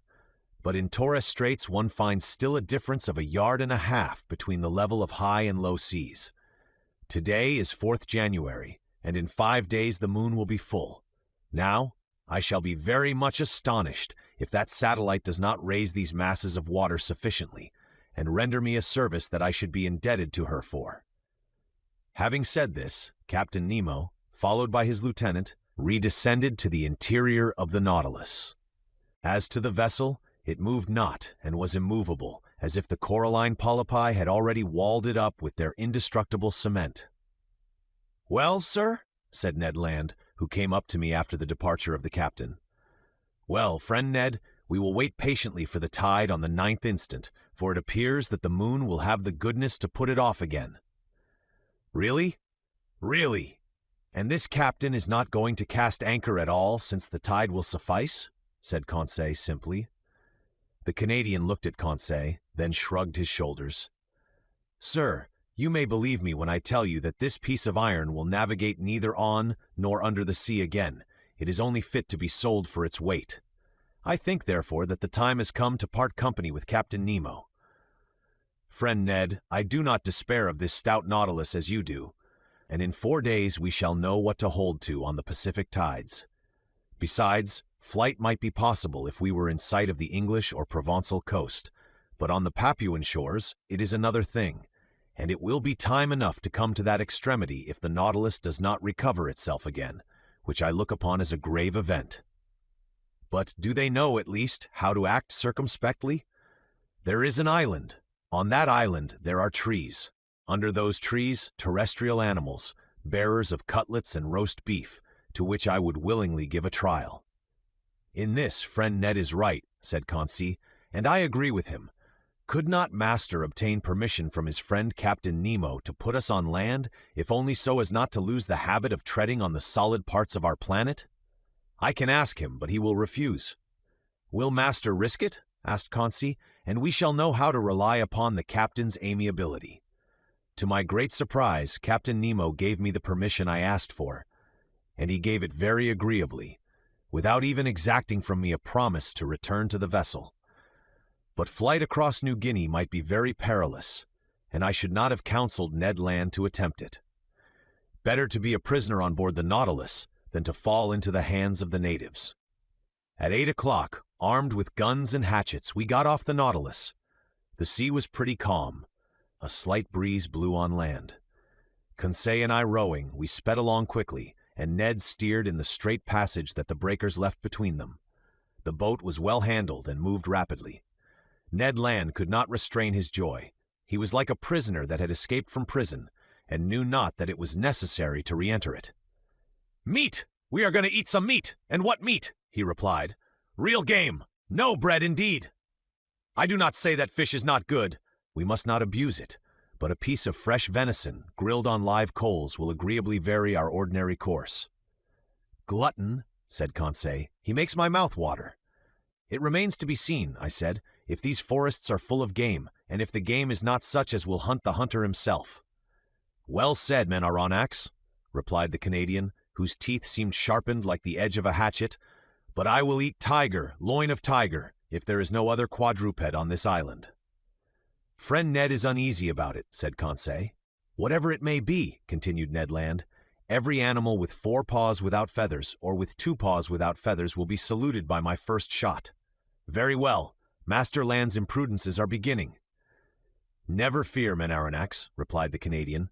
I do not want 25 minutes to offer you a dish of my sort. At 8:30, the Nautilus boat ran softly aground on a heavy sand after having happily passed the coral reef that surrounds the island of Gilboa. Chapter 20. A few days on land. I was much impressed on touching land. Ned Land tried the soil with his feet, as if to take possession of it. However, it was only 2 months before that we had become, according to Captain Nemo, passengers on board the Nautilus, but, in reality, prisoners of its commander. In a few minutes we were within musket shot of the coast. The whole horizon was hidden behind a beautiful curtain of forests. Enormous trees, the trunks of which attained a height of 200 feet, were tied to each other by garlands of bindweed, real natural hammocks, which a light breeze rocked. They were mimosas, figs, hibisci, and palm trees, mingled together in profusion, and under the shelter of their verdant vault grew orchids, leguminous plants, and ferns. But without noticing all these beautiful specimens of Papuan flora, the Canadian abandoned the agreeable for the useful. He discovered a cocoa tree, beat down some of the fruit, broke them, and we drunk the milk and ate the nut with a satisfaction that protested against the ordinary food on the Nautilus. Excellent, said Ned Land. Exquisite, replied Conseil. And I do not think, said the Canadian, that he would object to our introducing a cargo of cocoa nuts on board. I do not think he would, but he would not taste them. So much the worse for him, said Conseil, and so much the better for us, replied Ned Land. There will be more for us. One word only, Master Land, I said to the harpooner, who was beginning to ravage another cocoa nut tree. Cocoa nuts are good things, but before filling the canoe with them, it would be wise to reconnoiter and see if the island does not produce some substance not less useful. Fresh vegetables would be welcome on board the Nautilus. Master is right, replied Conseil, and I propose to reserve 3 places in our vessel, one for fruits, the other for vegetables, and the third for the venison, of which I have not yet seen the smallest specimen. Conseil, we must not despair, said the Canadian. Let us continue, I returned, and lie in wait. Although the island seems uninhabited, it might still contain some individuals that would be less hard than we on the nature of game. Ho ho, said Ned Land, moving his jaws significantly. Well, Ned, said Conseil. My word, returned the Canadian, I begin to understand the charms of anthropophagy. Ned, what are you saying? You a man-eater. I should not feel safe with you, especially as I share your cabin. I might perhaps wake one day to find myself half devoured. Friend Conseil, I like you much, but not enough to eat you unnecessarily. I would not trust you, replied Conseil. But enough. We must absolutely bring down some game to satisfy this cannibal, or else one of these fine mornings, Master will find only pieces of his servant to serve him. While we were talking thus, we were penetrating the somber arches of the forest, and for 2 hours we surveyed it in all directions. Chance rewarded our search for eatable vegetables, and one of the most useful products of the tropical zones furnished us with precious food that we missed on board. I would speak of the breadfruit tree, very abundant in the island of Gilboa, and I remarked chiefly the variety destitute of seeds, which bears in Malaya the name of rima. Ned Land knew these fruits well. He had already eaten many during his numerous voyages, and he knew how to prepare the eatable substance. Moreover, the sight of them excited him, and he could contain himself no longer. Master, he said, I shall die if I do not taste a little of this breadfruit pie. Taste it, friend Ned. Taste it as you want. We are here to make experiments. Make them. It won't take long, said the Canadian, and, provided with a lentil, he lighted a fire of dead wood that crackled joyously. During this time, Conseil and I chose the best fruits of the breadfruit. Some had not then attained a sufficient degree of maturity, and their thick skin covered a white but rather fibrous pulp. Others, the greater number yellow and gelatinous, waited only to be picked. These fruits enclosed no kernel. Conseil brought a dozen to Ned Land, who placed them on a coal fire, after having cut them in thick slices, and while doing this repeating, You will see, master, how good this bread is. More so when one has been deprived of it so long. It is not even bread, added he, but a delicate pastry. You have eaten none, master? No, Ned. Very well. Prepare yourself for a juicy thing. If you do not come for more, I am no longer the king of harpooners. After some minutes, the part of the fruits that was exposed to the fire was completely roasted. The interior looked like a white pasty, a sort of soft crumb, the flavor of which was like that of an artichoke. It must be confessed this bread was excellent, and I ate of it with great relish. "What time is it now?" asked the Canadian. 2 o'clock at least, replied Conseil. "How time flies on firm ground," sighed Ned Land. "Let us be off," replied Conseil. We returned through the forest and completed our collection by a raid upon the cabbage palms that we gathered from the tops of the trees, little beans that I recognized as the abrou of the Malays, and yams of a superior quality. We were loaded when we reached the boat, but Ned Land did not find his provisions sufficient. Fate, however, favored us. Just as we were pushing off, he perceived several trees from 25 to 30 feet high, a species of palm tree. At last, at 5 o'clock in the evening, loaded with our riches, we quitted the shore, and half an hour after we hailed the Nautilus. No one appeared on our arrival. The enormous iron-plated cylinder seemed deserted. The provisions embarked, I descended to my chamber, and after supper slept soundly. The next day, 6th January, nothing new on board. Not a sound inside, not a sign of life. The boat rested along the edge, in the same place in which we had left it. We resolved to return to the island. Ned Land hoped to be more fortunate than on the day before with regard to the hunt, and wished to visit another part of the forest. At dawn we set off.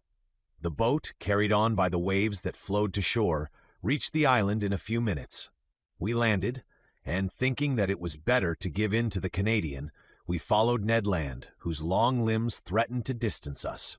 He wound up the coast towards the west. Then, fording some torrents, he gained the high plain that was bordered with admirable forests. Some kingfishers were rambling along the watercourses, but they would not let themselves be approached. Their circumspection proved to me that these birds knew what to expect from bipeds of our species, and I concluded that, if the island was not inhabited, at least human beings occasionally frequented it. After crossing a rather large prairie, we arrived at the skirts of a little wood that was enlivened by the songs and flight of a large number of birds. "There are only birds," said Conseil. "But they are eatable," replied the harpooner. "I do not agree with you, friend Ned, for I see only parrots there." "Friend Conseil," said Ned gravely, "the parrot is like pheasant to those who have nothing else." "And," I added, "this bird, suitably prepared, is worth knife and fork." Indeed, under the thick foliage of this wood, a world of parrots were flying from branch to branch, only needing a careful education to speak the human language. For the moment, they were chattering with parrots of all colors, and grave cockatoos, who seemed to meditate upon some philosophical problem, whilst brilliant red lories passed like a piece of bunting carried away by the breeze, Papuans with the finest azure colors, and in all a variety of winged things most charming to behold, but few eatable. However, a bird peculiar to these lands, and which has never passed the limits of the Aru and Papuan Islands, was wanting in this collection. But fortune reserved it for me before long. After passing through a moderately thick copse, we found a plain obstructed with bushes. I saw then those magnificent birds, the disposition of whose long feathers obliges them to fly against the wind. Their undulating flight, graceful aerial curves, and the shading of their colors attracted and charmed one's looks.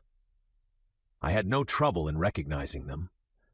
"Birds of paradise!" I exclaimed.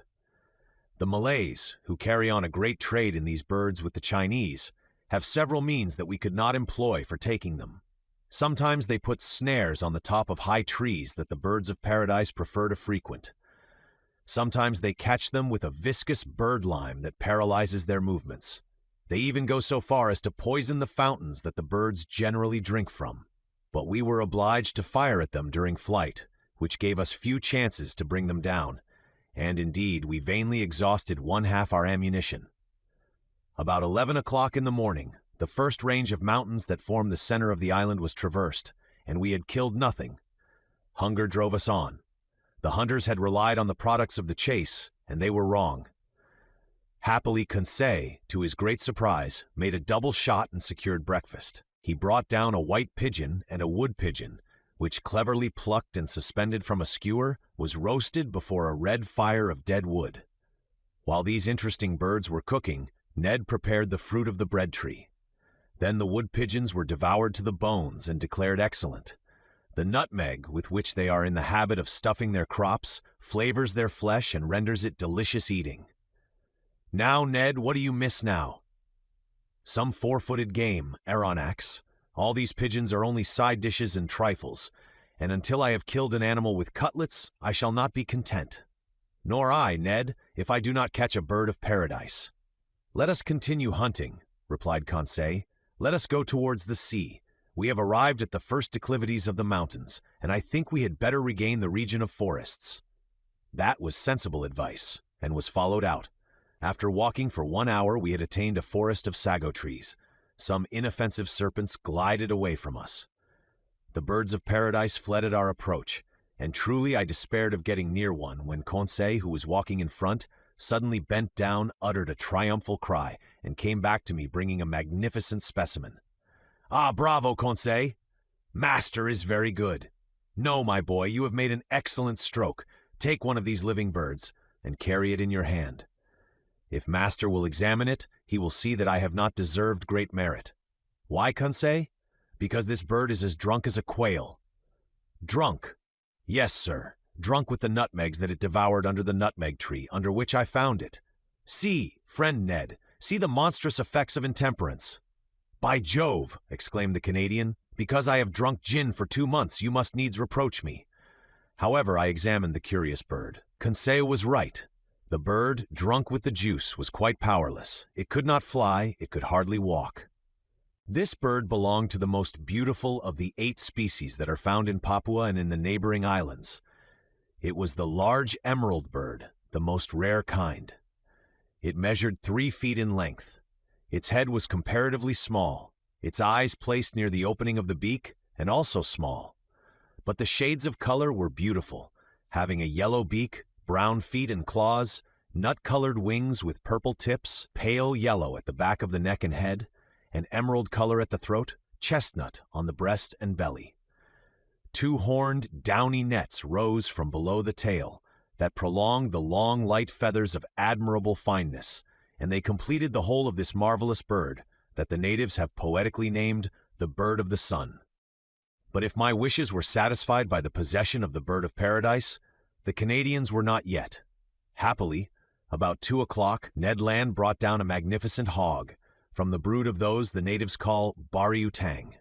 The animal came in time for us to procure real quadruped meat, and he was well received. Ned Land was very proud of his shot. The hog, hit by the electric ball, fell stone dead. The Canadians skinned and cleaned it properly, after having taken half a dozen cutlets, destined to furnish us with a grilled repast in the evening. Then the hunt was resumed, which was still more marked by Ned and Conseil's exploits. Indeed, the 2 friends, beating the bushes, roused a herd of kangaroos that fled and bounded along on their elastic paws. But these animals did not take to flight so rapidly, but what the electric capsule could stop their course. Ah, Professor, cried Ned Land, who was carried away by the delights of the chase. What excellent game, and stewed too! What a supply for the Nautilus! 2, 3, 5 down! And to think that we shall eat that flesh, and that the idiots on board shall not have a crumb. I think that in the excess of his joy, the Canadian, if he had not talked so much, would have killed them all. But he contented himself with a single dozen of these interesting marsupials. These animals were small. They were a species of those kangaroo rabbits that live habitually in the hollows of trees and whose speed is extreme, but they are moderately fat and furnish at least estimable food. We were very satisfied with the results of the hunt. Happy Ned proposed to return to this enchanting island the next day, for he wished to depopulate it of all the eatable quadrupeds, but he had reckoned without his host. At 6 o'clock in the evening we had regained the shore. Our boat was moored to the usual place. The Nautilus, like a long rock, emerged from the waves 2 miles from the beach. Ned Land, without waiting, occupied himself about the important dinner business. He understood all about cooking well. The bari utang, grilled on the coals, soon scented the air with a delicious odor.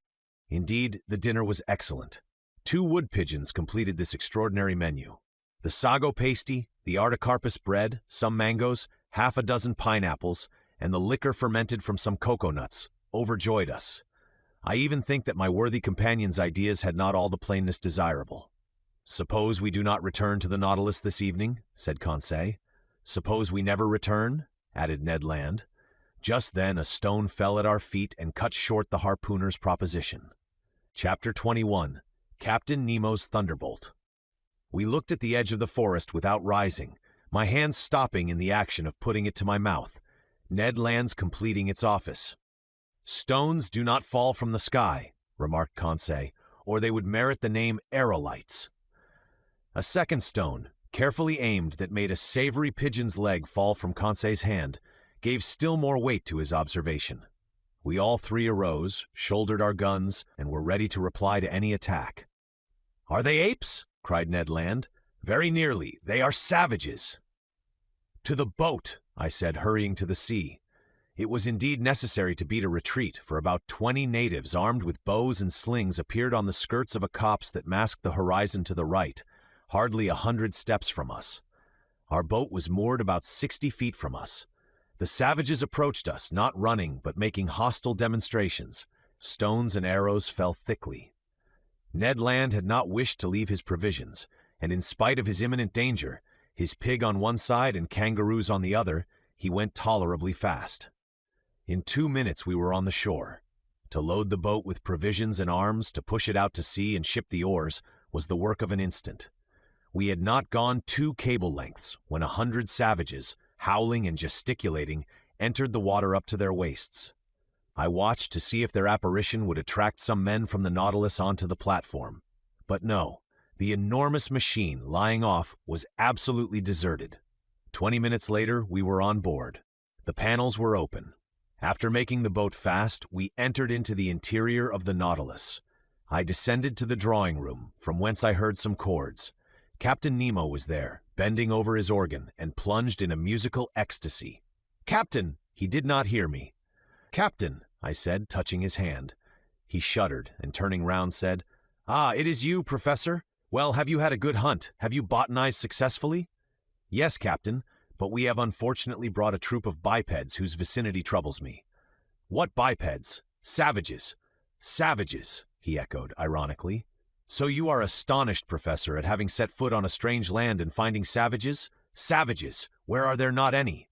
Besides, are they worse than others, these whom you call savages?" "But, Captain—" "How many have you counted?" 100 at least." "Mem Aronnax," replied Captain Nemo, placing his fingers on the organ stops. "When all the natives of Papua are assembled on this shore, the Nautilus will have nothing to fear from their attacks." The captain's fingers were then running over the keys of the instrument, and I remarked that he touched only the black keys, which gave his melodies an essentially Scotch character. Soon he had forgotten my presence, and had plunged into a reverie that I did not disturb. I went up again onto the platform. Night had already fallen, for in this low latitude the sun sets rapidly and without twilight. I could only see the island indistinctly, but the numerous fires lighted on the beach showed that the natives did not think of leaving it. I was alone for several hours, sometimes thinking of the natives, but without any dread of them, for the imperturbable confidence of the captain was catching, sometimes forgetting them to admire the splendors of the night in the tropics. My remembrances went to France in the train of those zodiacal stars that would shine in some hour's time. The moon shone in the midst of the constellations of the zenith. The night slipped away without any mischance. The islanders frightened no doubt at the sight of a monster aground in the bay. The panels were open and would have offered an easy access to the interior of the Nautilus. At 6 o'clock in the morning of the 8th January, I went up onto the platform. The dawn was breaking. The island soon showed itself through the dissipating fogs, first the shore, then the summits. The natives were there, more numerous than on the day before. 500 or 600 perhaps. Some of them, profiting by the low water, had come onto the coral. at less than 2 cable lengths from the Nautilus. I distinguished them easily. They were true Papuans, with athletic figures, men of good race, large high foreheads, large but not broad and flat, and white teeth. Their woolly hair, with a reddish tinge, showed off on their black, shining bodies like those of the Nubians. From the lobes of their ears, cut and distended, hung chaplets of bones. Most of these savages were naked. Amongst them I remarked some women, dressed from the hips to knees in quite a crinoline of herbs that sustained a vegetable waistband. Some chiefs had ornamented their necks with a crescent and collars of glass beads, red and white. Nearly all were armed with bows, arrows, and shields, and carried on their shoulders a sort of net containing those round stones which they cast from their slings with great skill. One of these chiefs, rather near to the Nautilus, examined it attentively. He was perhaps a Mado of high rank, for he was draped in a mat of banana leaves, notched round the edges, and set off with brilliant colors. I could easily have knocked down this native, who was within a short length, but I thought that it was better to wait for real hostile demonstrations. Between Europeans and savages, it is proper for the Europeans to parry sharply, not to attack. During low water, the natives roamed about near the Nautilus, but were not troublesome. I heard them frequently repeat the word "asai," and by their gestures I understood that they invited me to go on land, an invitation that I declined. So that, on that day, the boat did not push off, to the great displeasure of Master Land, who could not complete his provisions. This adroit Canadian employed his time in preparing the viands and meat that he had brought off the island. As for the savages, they returned to the shore about 11 o'clock in the morning, as soon as the coral tops began to disappear under the rising tide. But I saw their numbers had increased considerably on the shore. Probably they came from the neighboring islands, or very likely from Papua. However, I had not seen a single native canoe. Having nothing better to do, I thought of dragging these beautiful limpid waters, under which I saw a profusion of shells, zoophytes, and marine plants. Moreover, it was the last day that the Nautilus would pass in these parts, if it flowed in open sea the next day, according to Captain Nemo's promise.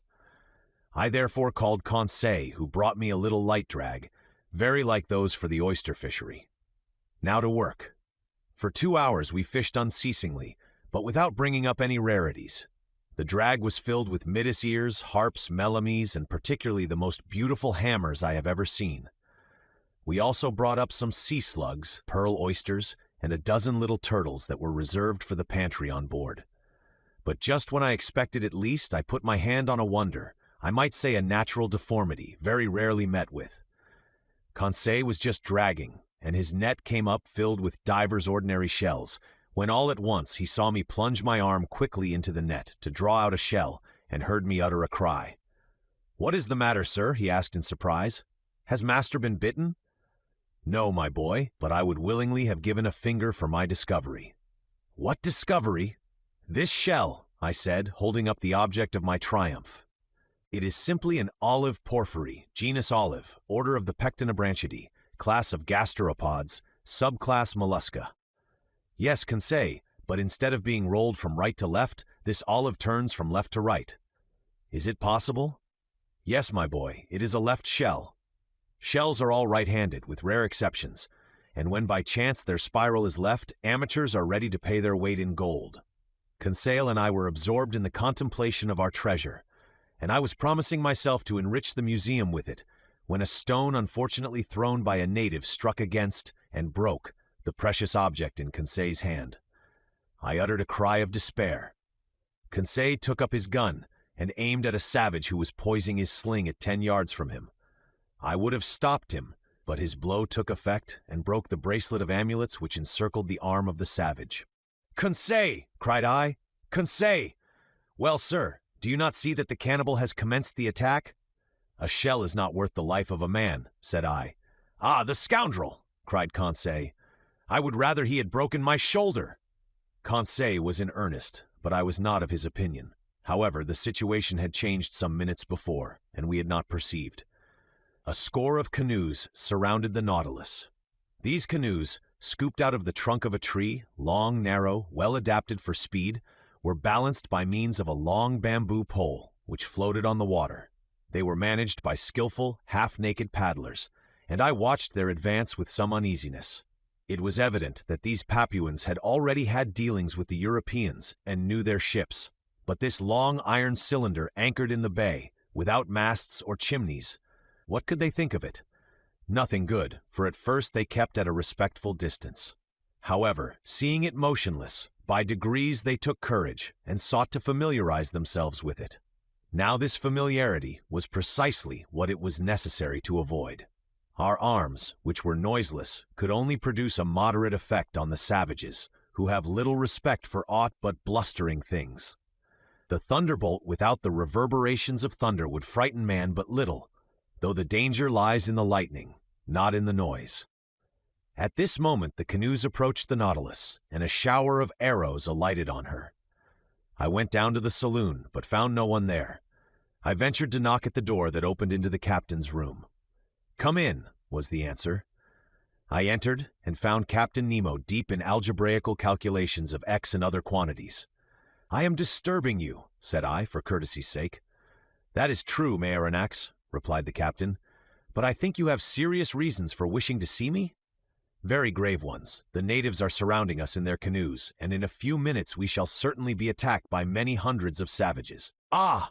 said Captain Nemo quietly. "They are come with their canoes?" "Yes, sir." "Well, sir, we must close the hatches." "Exactly, and I came to say to you—" "Nothing can be more simple," said Captain Nemo, and pressing an electric button, he transmitted an order to the ship's crew. "It is all done, sir," said he after some moments. "The pinnace is ready, and the hatches are closed. You do not fear, I imagine, that these gentlemen could stave in walls on which the balls of your frigate have had no effect?" "No, Captain, but a danger still exists." "What is that, sir?"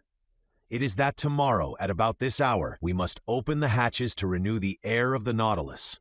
Now, if, at this moment, the Papuans should occupy the platform, I do not see how you could prevent them from entering." "Then, sir, you suppose that they will board us?" "I am certain of it." "Well, sir, let them come. I see no reason for hindering them. After all, these Papuans are poor creatures, and I am unwilling that my visit to the island should cost the life of a single one of these wretches." Upon that I was going away, but Captain Nemo detained me and asked me to sit down by him. He questioned me with interest about our excursions on shore and our hunting, and seemed not to understand the craving for meat that possessed the Canadian. Then the conversation turned on various subjects, and without being more communicative, Captain Nemo showed himself more amiable. Amongst other things, we happened to speak of the situation of the Nautilus, run aground in exactly the same spot in this strait where Dumont d'Urville was nearly lost. "Apropos of this d'Urville was one of your great sailors," said the captain to me, "one of your most intelligent navigators. He is the Captain Cook of you Frenchmen. Unfortunate man of science, after having braved the icebergs of the South Pole, the coral reefs of Oceania, the cannibals of the Pacific, to perish miserably in a railway train.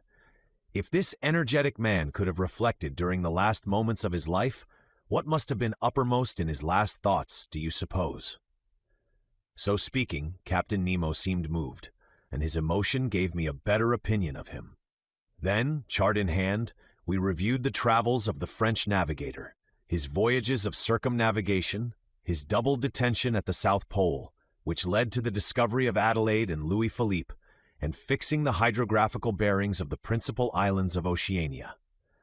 "That which your d'Urville has done on the surface of the seas," said Captain Nemo, "that have I done under them, and more easily, more completely than he.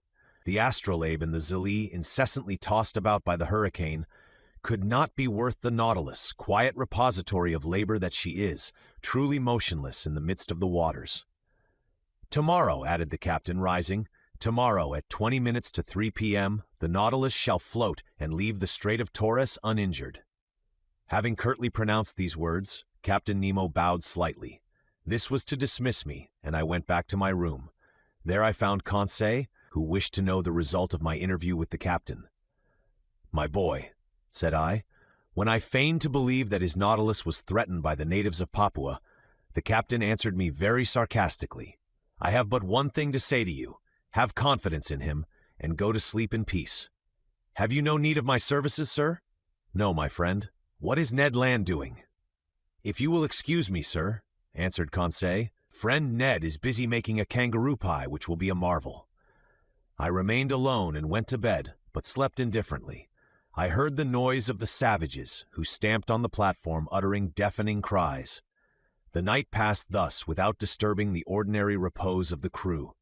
The presence of these cannibals affected them no more than the soldiers of a masked battery care for the ants that crawl over its front. At 6 in the morning I rose. The hatches had not been opened. The inner air was not renewed, but the reservoirs, filled ready for any emergency, were now resorted to and discharged several cubic feet of oxygen into the exhausted atmosphere of the Nautilus. I worked in my room till noon without having seen Captain Nemo, even for an instant. On board, no preparations for departure were visible. I waited still some time, then went into the large saloon. The clock marked 2:30. In 10 minutes, it would be high tide, and if Captain Nemo had not made a rash promise, the Nautilus would be immediately detached. If not, many months would pass ere she could leave her bed of coral. However, some warning vibrations began to be felt in the vessel. I heard the keel grating against the rough, calcareous bottom of the coral reef. At 3:20, Captain Nemo appeared in the saloon. "We are going to start," said he. "Ah," replied I have given the order to open the hatches." "And the Papuans?" "The Papuans?" answered Captain Nemo, slightly shrugging his shoulders. "Will they not come inside the Nautilus? How? Only by leaping over the hatches you have opened." Aronnax, quietly answered Captain Nemo. "They will not enter the hatches of the Nautilus in that way, even if they were open." I looked at the captain. "You do not understand," said he. "Hardly. Well, come and you will see." I directed my steps towards the central staircase. There Ned Land and Conseil were slyly watching some of the ship's crew, who were opening the hatches, while cries of rage and fearful vociferations resounded outside. The port lids were pulled down outside. 20 horrible faces appeared, but the first native who placed his hand on the stair rail, struck from behind by some invisible force I know not what, fled, uttering the most fearful cries and making the wildest contortions. 10 of his companions followed him. They met with the same fate. Conseil was in ecstasy. Ned Land, carried away by his violent instincts, rushed onto the staircase. But the moment he seized the rail with both hands, he, in his turn, was overthrown. "I am struck by a thunderbolt," cried he with an oath. This explained all. It was no rail, but a metallic cable charged with electricity from the deck communicating with the platform. Whoever touched it felt a powerful shock, and this shock would have been mortal if Captain Nemo had discharged into the conductor the whole force of the current. It might truly be said that between his assailants and himself he had stretched a network of electricity which none could pass with impunity.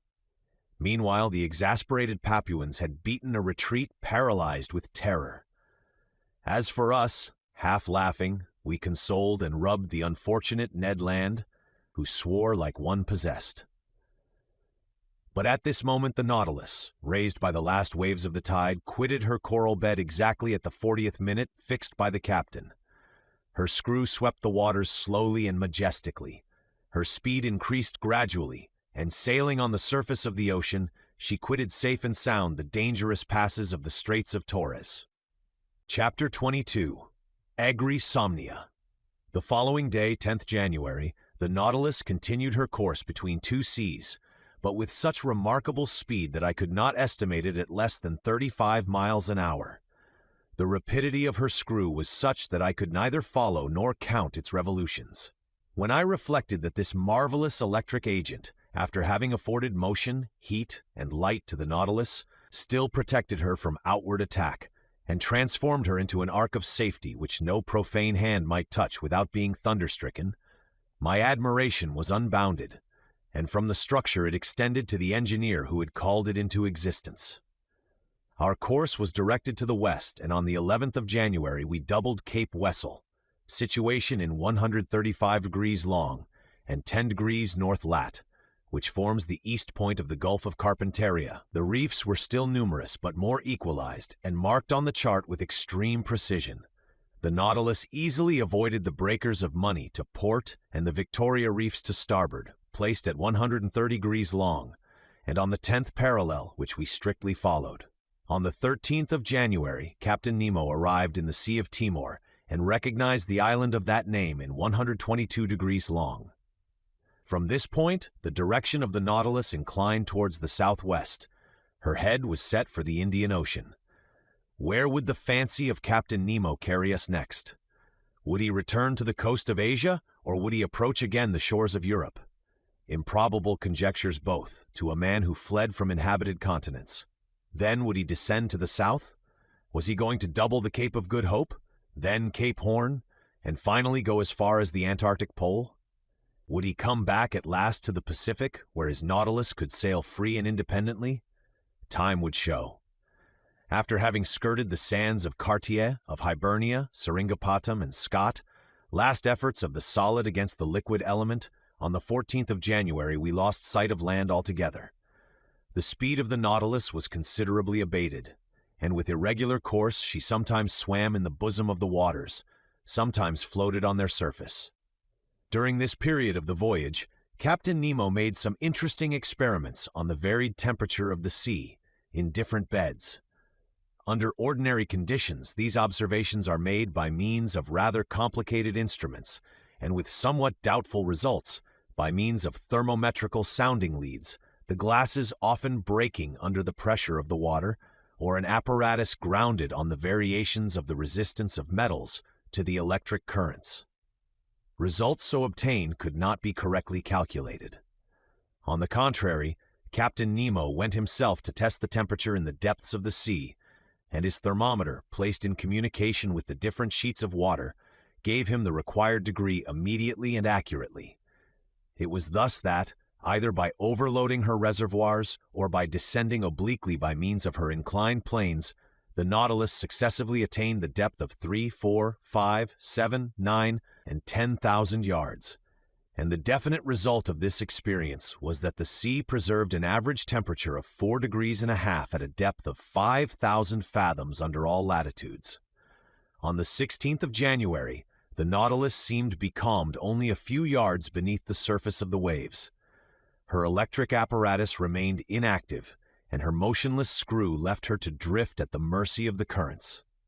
I suppose that the crew was occupied with interior repairs, rendered necessary by the violence of the mechanical movements of the machine.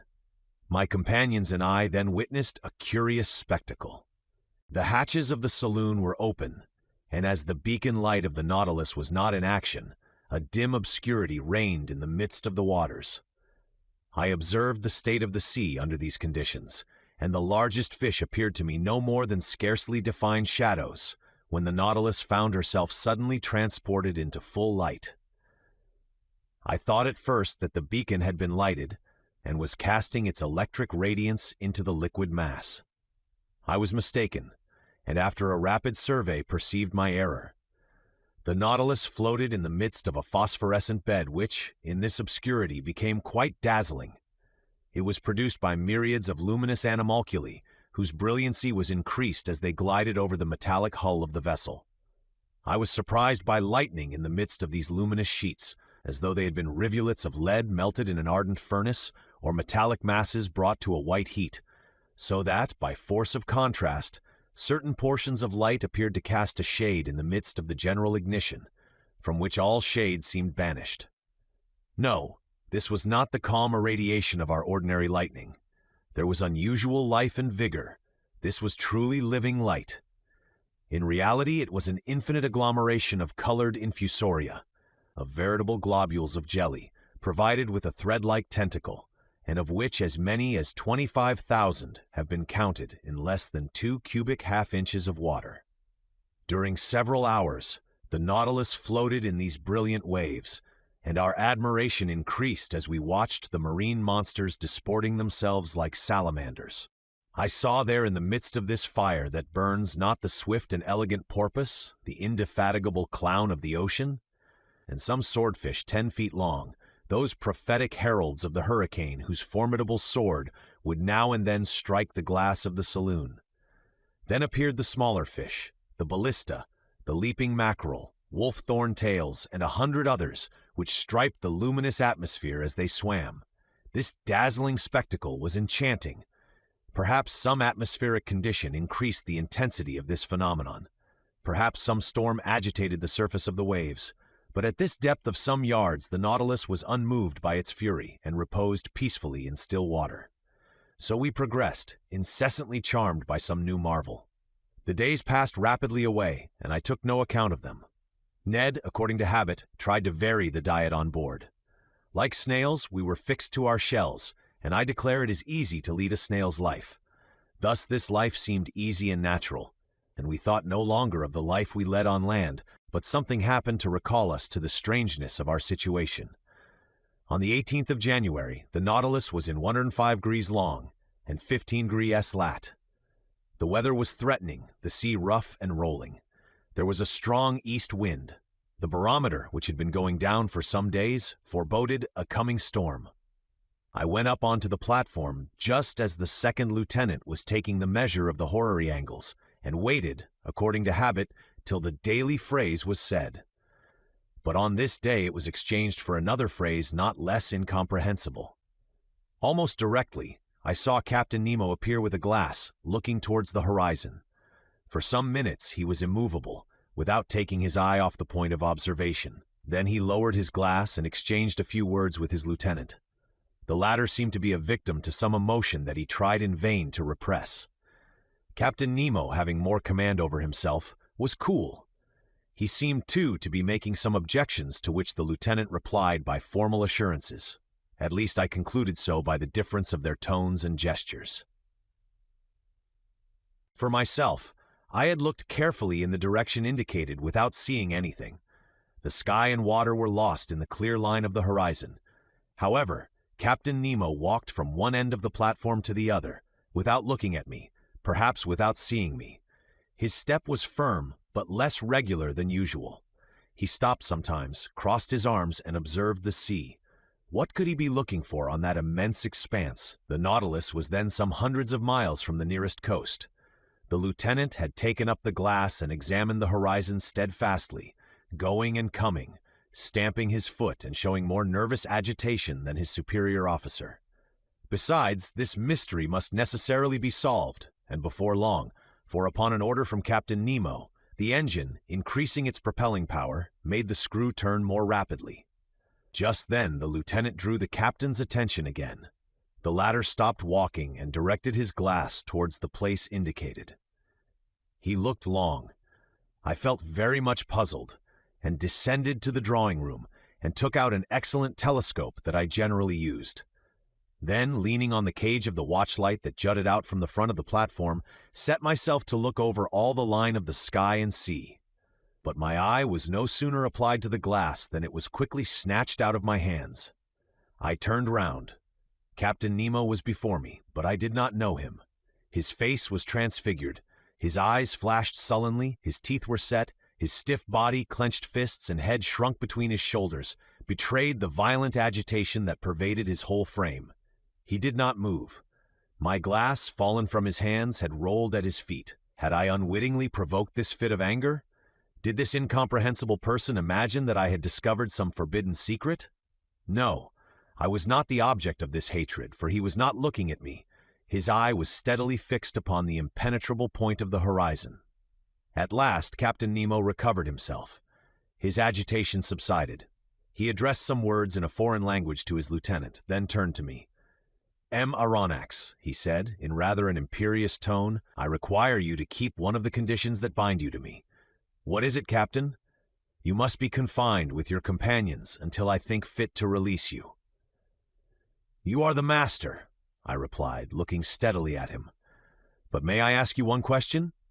"None, sir." There was no resisting this imperious command. It would have been useless. I went down to the cabin occupied by Ned Land and Conseil and told them the captain's determination. You may judge how this communication was received by the Canadian. But there was not time for altercation. 4 of the crew waited at the door and conducted us to that cell where we had passed our first night on board the Nautilus. Ned Land would have remonstrated, but the door was shut upon him. "Will master tell me what this means?" asked Conseil. I told my companions what had passed. They were as much astonished as I, and equally at a loss how to account for it. Meanwhile, I was absorbed in my own reflections and could think of nothing but the strange fear depicted in the captain's countenance. I was utterly at a loss to account for it when my cogitations were disturbed by these words from Ned Land. "Hello, breakfast is ready." And indeed the table was laid. Evidently Captain Nemo had given this order at the same time that he had hastened the speed of the Nautilus. "Will master permit me to make a recommendation?" asked Conseil. "Yes, my boy." "Well, it is that master breakfasts. It is prudent, for we do not know what may happen." "You are right, Conseil." "Unfortunately," said Ned Land, "they have only given us the ship's fare." "Friend Ned," asked Conseil, "what would you have said if the breakfast had been entirely forgotten?" This argument cut short the harpooner's recriminations. We sat down to table. The meal was eaten in silence. Just then the luminous globe that lighted the cell went out and left us in total darkness. Ned Land was soon asleep, and what astonished me was that Conseil went off into a heavy slumber. I was thinking what could have caused his irresistible drowsiness when I felt my brain becoming stupefied. In spite of my efforts to keep my eyes open, they would close. A painful suspicion seized me. Evidently, soporific substances had been mixed with the food we had just taken. Imprisonment was not enough to conceal Captain Nemo's projects from us. Sleep was more necessary. I then heard the panels shut. The undulations of the sea, which caused a slight rolling motion, ceased. Had the Nautilus quitted the surface of the ocean? Had it gone back to the motionless bed of water? I tried to resist sleep. It was impossible. My breathing grew weak. I felt a mortal cold freeze my stiffened and half-paralyzed limbs. My eyelids, like leaden caps, fell over my eyes. I could not raise them. A morbid sleep, full of hallucinations, bereft me of my being. Then the visions disappeared and left me in complete insensibility. Chapter 23. The Coral Kingdom. The next day I woke with my head singularly clear. To my great surprise, I was in my own room. My companions, no doubt, had been reinstated in their cabin, without having perceived it any more than I. Of what had passed during the night they were as ignorant as I was, and to penetrate this mystery I only reckoned upon the chances of the future. I then thought of quitting my room. Was I free again or a prisoner? Quite free. I opened the door, went to the half-deck, went up the central stairs. The panels, shut the evening before, were open. I went on to the platform. Ned Land and Conseil waited there for me. I questioned them. They knew nothing. Lost in a heavy sleep in which they had been totally unconscious, they had been astonished at finding themselves in their cabin. As for the Nautilus, it seemed quiet and mysterious as ever. It floated on the surface of the waves at a moderate pace. Nothing seemed changed on board. The second lieutenant then came onto the platform and gave the usual order below. As for Captain Nemo, he did not appear. Of the people on board, I only saw the impassive steward, who served me with his usual dumb regularity. About 2 o'clock I was in the drawing room, busied in arranging my notes, when the captain opened the door and appeared. I bowed. He made a slight inclination in return without speaking. I resumed my work, hoping that he would perhaps give me some explanation of the events of the preceding night. He made none. I looked at him. He seemed fatigued. His heavy eyes had not been refreshed by sleep. His face looked very sorrowful. He walked to and fro, sat down and got up again, took a chance book, put it down, consulted his instruments without taking his habitual notes, and seemed restless and uneasy. At last he came up to me and said, "Are you a doctor, Aronnax?" I so little expected such a question that I stared some time at him without answering. "Are you a doctor?" he repeated. "Several of your colleagues have studied medicine."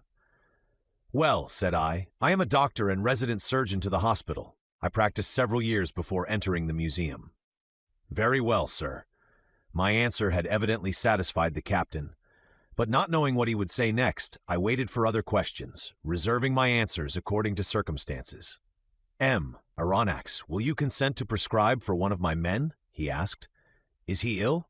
"Yes." "I am ready to follow you." "Come then."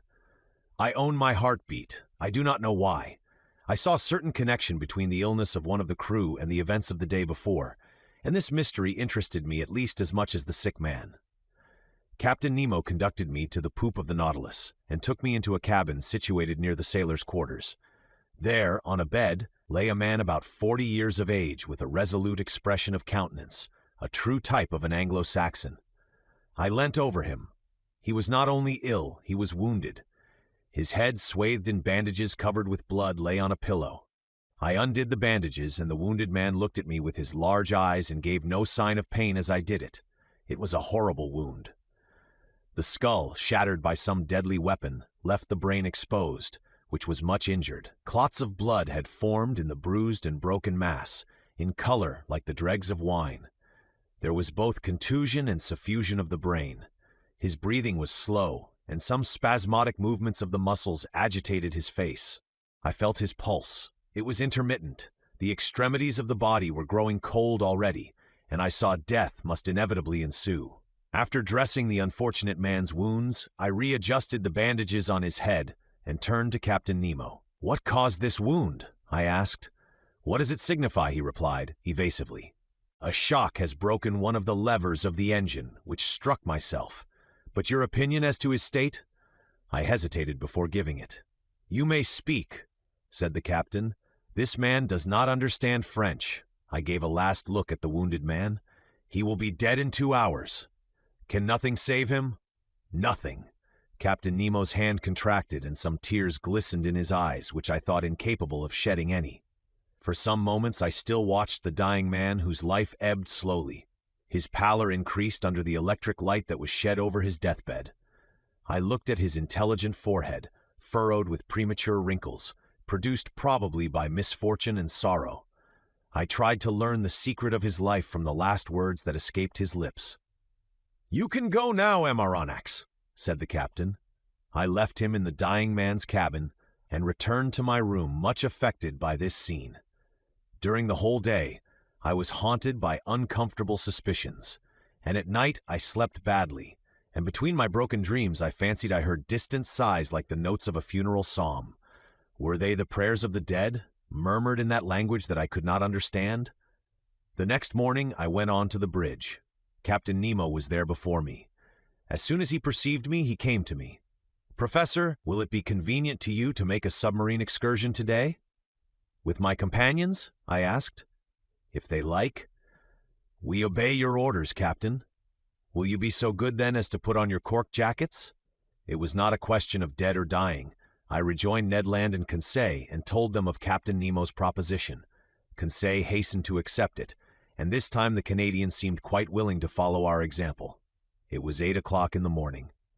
At 8:30, we were equipped for this new excursion and provided with 2 contrivances for light and breathing.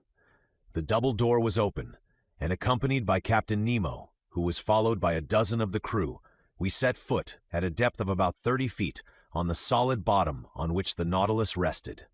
A slight declivity ended in an uneven bottom, at 15 fathoms depth. This bottom differed entirely from the one I had visited on my first excursion under the waters of the Pacific Ocean. Here there was no fine sand, no submarine prairies, no sea forest. I immediately recognized that marvelous region in which, on that day, the captain did the honors to us. It was the Coral Kingdom. The light produced 1,000 charming varieties, playing in the midst of the branches that were so vividly colored. I seemed to see the membranous and cylindrical tubes tremble beneath the undulation of the waters. I was tempted to gather their fresh petals, ornamented with delicate tentacles, some just blown, the others budding, while a small fish, swimming swiftly, touched them slightly like flights of birds. But if my hand approached these living flowers, these animated, sensitive plants, the whole colony took alarm. The white petals re-entered their red cases, the flowers faded as I looked, and the bush changed into a block of stony knobs. Chance had thrown me just by the most precious specimens of the zoophyte. This coral was more valuable than that found in the Mediterranean, on the coasts of France, Italy, and Barbary. Its tints justified the poetical names of flower of blood and froth of blood that trade has given to its most beautiful productions. Coral is sold for 20 pounds per ounce, and in this place the watery beds would make the fortunes of a company of coral divers. This precious matter, often confused with other polypi, formed then the inextricable plots called macchiota, and on which I noticed several beautiful specimens of pink coral. But soon the bushes contract, and the arborizations increase. Real petrified thickets, long joists of fantastic architecture were disclosed before us. Captain Nemo placed himself under a dark gallery, where by a slight declivity we reached a depth of 100 yards. The light from our lamps produced sometimes magical effects, following the rough outlines of the natural arches and pendants disposed like lustres that were tipped with points of fire. At last, after walking 2 hours, we had attained a depth of about 300 yards, that is to say, the extreme limit on which coral begins to form. But there was no isolated bush, nor modest brushwood at the bottom of lofty trees. It was an immense forest of large mineral vegetations, enormous petrified trees, united by garlands of elegant sea bindweed, all adorned with clouds and reflections. We passed freely under their high branches, lost in the shade of the waves. Captain Nemo had stopped. I and my companions halted, and turning round I saw his men were forming a semicircle round their chief. Watching attentively, I observed that 4 of them carried on their shoulders an object of an oblong shape. We occupied in this place the center of a vast glade surrounded by the lofty foliage of the submarine forest. Our lamps threw over this place a sort of clear twilight that singularly elongated the shadows on the ground. At the end of the glade the darkness increased, and was only relieved by little sparks reflected by the points of coral. Ned Land and Conseil were near me. We watched, and I thought I was going to witness a strange scene. On observing the ground, I saw that it was raised in certain places by slight excrescences encrusted with limy deposits, and disposed with a regularity that betrayed the hand of man. In the midst of the glade, on a pedestal of rocks roughly piled up, stood a cross of coral that extended its long arms, that one might have thought were made of petrified blood. Upon a sign from Captain Nemo, one of the men advanced, and at some feet from the cross he began to dig a hole with a pickaxe that he took from his belt. I understood all. This glade was a cemetery, this hole a tomb, this oblong object the body of the man who had died in the night. The captain and his men had come to bury their companion in this general resting place, at the bottom of this inaccessible ocean. The grave was being dug slowly. The fish fled on all sides while their retreat was being thus disturbed. I heard the strokes of the pickaxe, which sparkled when it hit upon some flint lost at the bottom of the waters. The hole was soon large and deep enough to receive the body. Then the bearers approached. The body, enveloped in a tissue of white linen, was lowered into the damp grave. Captain Nemo, with his arms crossed on his breast, and all the friends of him who had loved them, knelt in prayer. The grave was then filled in with the rubbish taken from the ground, which formed a slight mound. When this was done, Captain Nemo and his men rose. Then, approaching the grave, they knelt again, and all extended their hands in sign of a last adieu. Then the funeral procession returned to the Nautilus, passing under the arches of the forest, in the midst of thickets, along the coral bushes, and still on the ascent. At last the light of the ship appeared, and its luminous track guided us to the Nautilus. At 1 o'clock we had returned. As soon as I had changed my clothes, I went up onto the platform, and a prey to conflicting emotions, I sat down near the binnacle. Captain Nemo joined me. I rose and said to him, "So, as I said he would, this man died in the night?" "Yes, Aronnax." "And he rests now near his companions in the coral cemetery?" "Yes, forgotten by all else, but not by us. We dug the grave, and the polypi undertake to seal our dead for eternity." And burying his face quickly in his hands, he tried in vain to suppress a sob. Then he added, "Our peaceful cemetery is there, some 100 feet below the surface of the waves. Your dead sleep quietly, at least, Captain, out of the reach of sharks." "Yes, sir, of sharks and men," gravely replied the captain. Chapter 24. The Indian Ocean. We now come to the second part of our journey under the sea. The first ended with the moving scene in the coral cemetery, which left such a deep impression on my mind. Thus, in the midst of this great sea, Captain Nemo's life was passing, even to his grave, which he had prepared in one of its deepest abysses. There, not one of the ocean's monsters could trouble the last sleep of the crew of the Nautilus, of those friends riveted to each other in death as in life. Nor any man either, had added the captain. Still the same fierce, implacable defiance towards human society. I could no longer content myself with the theory which satisfied Conseil. That worthy fellow persisted in seeing in the commander of the Nautilus one of those unknown savants who return mankind contempt for indifference. For him, he was a misunderstood genius who, tired of Earth's deceptions, had taken refuge in this inaccessible medium, where he might follow his instincts freely. To my mind, this explains but one side of Captain Nemo's character. Indeed, the mystery of that last night during which we had been chained in prison, the sleep, and the precaution so violently taken by the captain of snatching from my eyes the glass I had raised to sweep the horizon, the mortal wound of the man, due to an unaccountable shock of the Nautilus, all put me on a new track. No, Captain Nemo was not satisfied with shunning man. His formidable apparatus not only suited his instinct of freedom, but perhaps also the design of some terrible retaliation. At this moment, nothing is clear to me. I catch but a glimpse of light amidst all the darkness, and I must confine myself to writing as events shall dictate. That day, the 24th of January, 1868, at noon, the second officer came to take the altitude of the sun. I mounted the platform, lit a cigar, and watched the operation. It seemed to me that the man did not understand French. For several times I made remarks in a loud voice, which must have drawn from him some involuntary sign of attention, if he had understood them, but he remained undisturbed and dumb. As he was taking observations with the sextant, one of the sailors of the Nautilus, the strong man who had accompanied us on our first submarine excursion to the island of Crespo, came to clean the glasses of the lantern. I examined the fittings of the apparatus, the strength of which was increased 100-fold by lenticular rings, placed similar to those in a lighthouse, and which projected their brilliance in a horizontal plane. The electric lamp was combined in such a way as to give its most powerful light.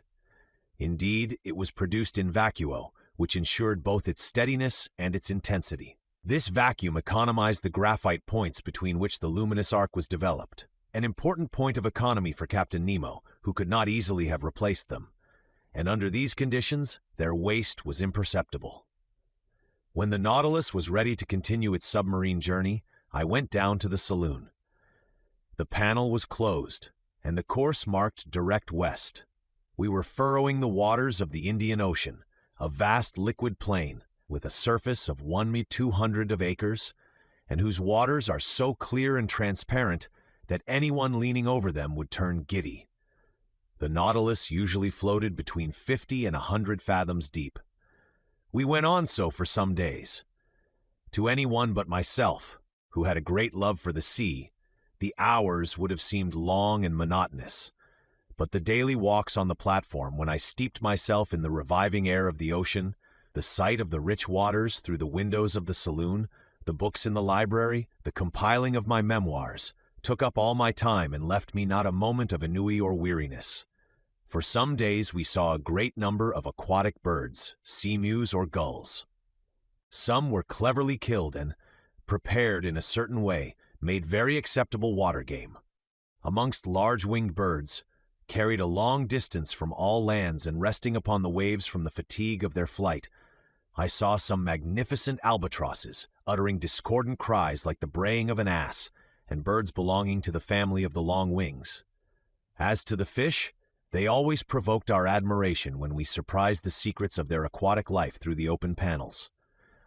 I saw many kinds which I never before had a chance of observing.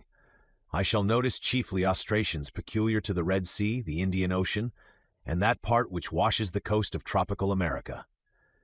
These fishes, like the tortoise, the armadillo, the sea hedgehog, and the crustacea, are protected by a breastplate which is neither chalky nor stony, but real bone. In some it takes the form of a solid triangle, in others of a solid quadrangle. Amongst the triangular I saw some 1.5 inches in length, with wholesome flesh and a delicious flavor. They are brown at the tail and yellow at the fins, and I recommend their introduction into fresh water, to which a certain number of sea fish easily accustom themselves. I would also mention quadrangular ostracions, having on the back 4 large tubercles, some dotted over with white spots on the lower part of the body, and which may be tamed like birds. Trigons provided with spikes formed by the lengthening of their bony shell, and which from their strange gruntings are called sea pigs. Also dromedaries with large humps in the shape of a cone, whose flesh is very tough and leathery. I now borrow from the daily notes of Master Conseil. Certain fish of the genus Petrodon peculiar to those seas, with red backs and white chests, which are distinguished by 3 rows of longitudinal filaments, and some electrical, 7 inches long, decked in the liveliest colors. Then, as specimens of other kinds, some ovoids resembling an egg of a dark brown color, marked with white bands and without tails, diodons, real sea porcupines, furnished with spikes and capable of swelling in such a way as to look like cushions bristling with darts, hippocampi, common to every ocean, some pegasi with lengthened snouts, which their pectoral fins, being much elongated and formed in the shape of wings, allow, if not to fly, at least to shoot into the air. Pigeon spatulae with tails covered with many rings of shell. Macrognathi with long jaws, an excellent fish 9 inches long and bright with most agreeable colors. Pale-colored calliomores with rugged heads, and plenty of chaetodons with long and tubular muzzles which kill insects by shooting them, as from an air gun, with a single drop of water. These we may call the flycatchers of the seas. In the 89th genus of fishes, classed by Lacipede, belonging to the second lower class of boni, characterized by opercules and bronchial membranes, I remarked the Scorpaena, the head of which is furnished with spikes, and which has but 1 dorsal fine. These creatures are covered or not with little shells, according to the subclass to which they belong. The second subclass gives us specimens of didactyls 14 or 15 inches in length, with yellow rays and heads of a most fantastic appearance. As to the first subclass, it gives several specimens of that singular-looking fish appropriately called a sea frog, with large head, sometimes pierced with holes, sometimes swollen with protuberances, bristling with spikes and covered with tubercles. It has irregular and hideous horns.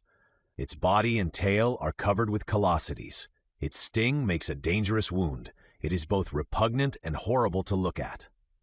From the 21st to the 23rd of January, the Nautilus went at the rate of 250 leagues in 24 hours, being 540 miles, or 22 miles an hour. If we recognized so many different varieties of fish, it was because, attracted by the electric light, they tried to follow us. The greater part, however, were soon distanced by our speed, though some kept their place in the waters of the Nautilus for a time. The morning of the 24th, in 12°5' lat. And 94°33' long, we observed Keeling Island, a coral formation planted with magnificent cocos, and which had been visited by Mr. Darwin and Captain Fitzroy. The Nautilus skirted the shores of this desert island for a little distance. Its nets brought up numerous specimens of polypi and curious shells of mollusca. Some precious productions of the species of Delphinulae enriched the treasures of Captain Nemo, to which I added an Astraea punctifera, a kind of parasite polypus often found fixed to a shell. Soon Keeling Island disappeared from the horizon, and our course was directed to the northwest in the direction of the Indian Peninsula. From Keeling Island our course was slower and more variable, often taking us into great depths. Several times they made use of the inclined planes, which certain internal levers placed obliquely to the waterline. In that way we went about 2 miles, but without ever obtaining the greatest depths of the Indian Sea, which soundings of 7,000 fathoms have never reached. As to the temperature of the lower strata, the thermometer invariably indicated 4 degrees above zero. I only observed that in the upper regions the water was always colder in the high levels than at the surface of the sea. On the 25th of January, the ocean was entirely deserted. The Nautilus passed the day on the surface, beating the waves with its powerful screw and making them rebound to a great height. Who under such circumstances would not have taken it for a gigantic cetacean? 3 parts of this day I spent on the platform. I watched the sea, nothing on the horizon, till about 4 o'clock, a steamer running west on our counter. Her masts were visible for an instant, but she could not see the Nautilus, being too low in the water. I fancied this steamboat belonged to the P.O. Company, which runs from Ceylon to Sydney, touching at King George's Point and Melbourne. At 5 o'clock in the evening, before that fleeting twilight which binds night to day in tropical zones, Conseil and I were astonished by a curious spectacle. It was a shoal of Argonauts traveling along on the surface of the ocean. We could count several hundreds. They belong to the tubercle kind, which are peculiar to the Indian seas. These graceful mollusks moved backwards by means of their locomotive tube, through which they propelled the water already drawn in. Of their 8 tentacles, 6 were elongated and stretched out, floating on the water, whilst the other 2, rolled up flat, were spread to the wing like a light sail. I saw their spiral-shaped and fluted shells, which Cuvier justly compares to an elegant skiff. A boat indeed. It bears the creature which secretes it without its adhering to it. For nearly an hour, the Nautilus floated in the midst of this shoal of mollusks. Then I know not what sudden fright they took.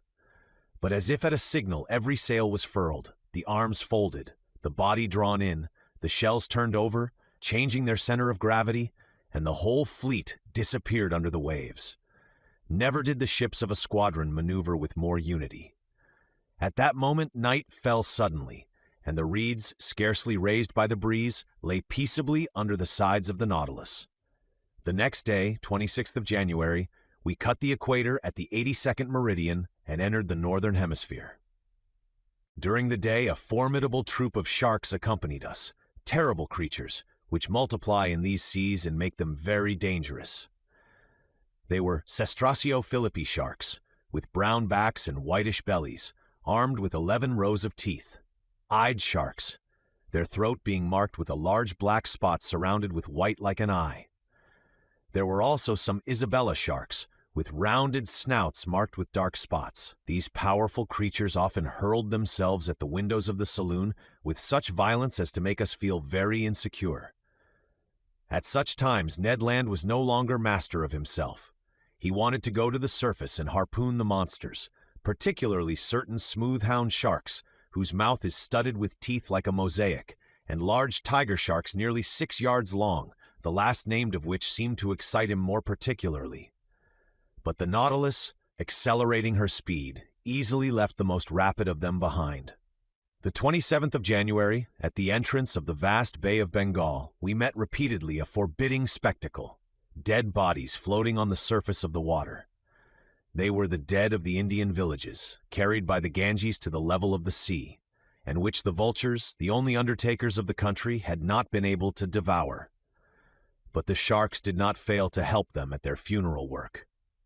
About 7 o'clock in the evening, the Nautilus, half immersed, was sailing in a sea of milk.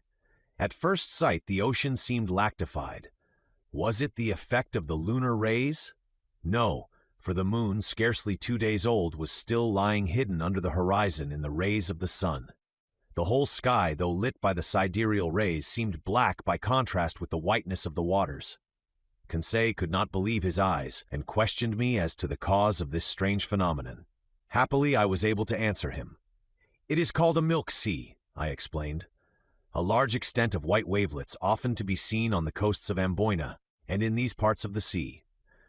"But, sir," said Conseil, "can you tell me what causes such an effect? For I suppose the water is not really turned into milk." "No, my boy, and the whiteness which surprises you is caused only by the presence of myriads of infusoria, a sort of luminous little worm, gelatinous and without color, of the thickness of a hair, and whose length is not more than 7/1000ths of an inch. These insects adhere to one another sometimes for several leagues." "Several leagues!" exclaimed Conseil. "Yes, my boy, and you need not try to compute the number of these infusoria. You will not be able, for, if I am not mistaken, ships have floated on these milk seas for more than 40 miles. Towards midnight, the sea suddenly resumed its usual color, but behind us, even to the limits of the horizon, the sky reflected the whitened waves, and for a long time seemed impregnated with the vague glimmerings of an aurora borealis. Chapter 25. A Novel Proposal of Captain Nemo's.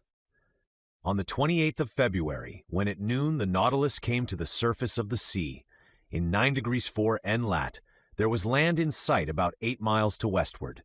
The first thing I noticed was a range of mountains about 2,000 feet high, the shapes of which were most capricious. On taking the bearings, I knew that we were nearing the island of Ceylon, the pearl which hangs from the lobe of the Indian peninsula. Captain Nemo and his second appeared at this moment. The captain glanced at the map, then turning to me, said, "The island of Ceylon, noted for its pearl fisheries. Would you like to visit one of them, Aronnax?" Certainly, Captain. Well, the thing is easy, though if we see the fisheries, we shall not see the fishermen. The annual exportation has not yet begun. Never mind, I will give orders to make for the Gulf of Mannar, where we shall arrive in the night. The captain said something to his second, who immediately went out. Soon the Nautilus returned to her native element, and the manometer showed that she was about 30 feet deep. "Well, sir," said Captain Nemo, "you and your companions shall visit the Bank of Mannar, and if by chance some fisherman should be there, we shall see him at work." "Agreed, Captain. By the by, Aronnax, you are not afraid of sharks?" "Sharks!" exclaimed I. This question seemed a very hard one. "Well," continued Captain Nemo, "I admit, Captain, that I am not yet very familiar with that kind of fish." "We are accustomed to them," replied Captain Nemo, "and in time you will be too. However, we shall be armed, and on the road we may be able to hunt some of the tribe. It is interesting. So, till tomorrow, sir, and early." This said in a careless tone, Captain Nemo left the saloon. "Now, if you were invited to hunt the bear in the mountains of Switzerland, what would you say?" "Very well, tomorrow we will go and hunt the bear." "If you were asked to hunt the lion in the plains of Atlas, or the tiger in the Indian jungles, what would you say?" "Ha! It seems we are going to hunt the tiger or the lion." "But when you are invited to hunt the shark in its natural element, you would perhaps reflect before accepting the invitation." As for myself, I passed my hand over my forehead, on which stood large drops of cold perspiration. "Let us reflect," said I, "and take our time. Hunting otters in submarine forests, as we did in the island of Crespo, will pass. But going up and down at the bottom of the sea, where one is almost certain to meet sharks, is quite another thing. I know well that in certain countries, particularly in the Andaman Islands, the Negroes never hesitate to attack them with a dagger in one hand and a running noose in the other, but I also know that few who affront those creatures ever return alive. However, I am not a Negro, and if I were, I think a little hesitation in this case would not be ill-timed." At this moment Conseil and the Canadian entered, quite composed and even joyous. They knew not what awaited them.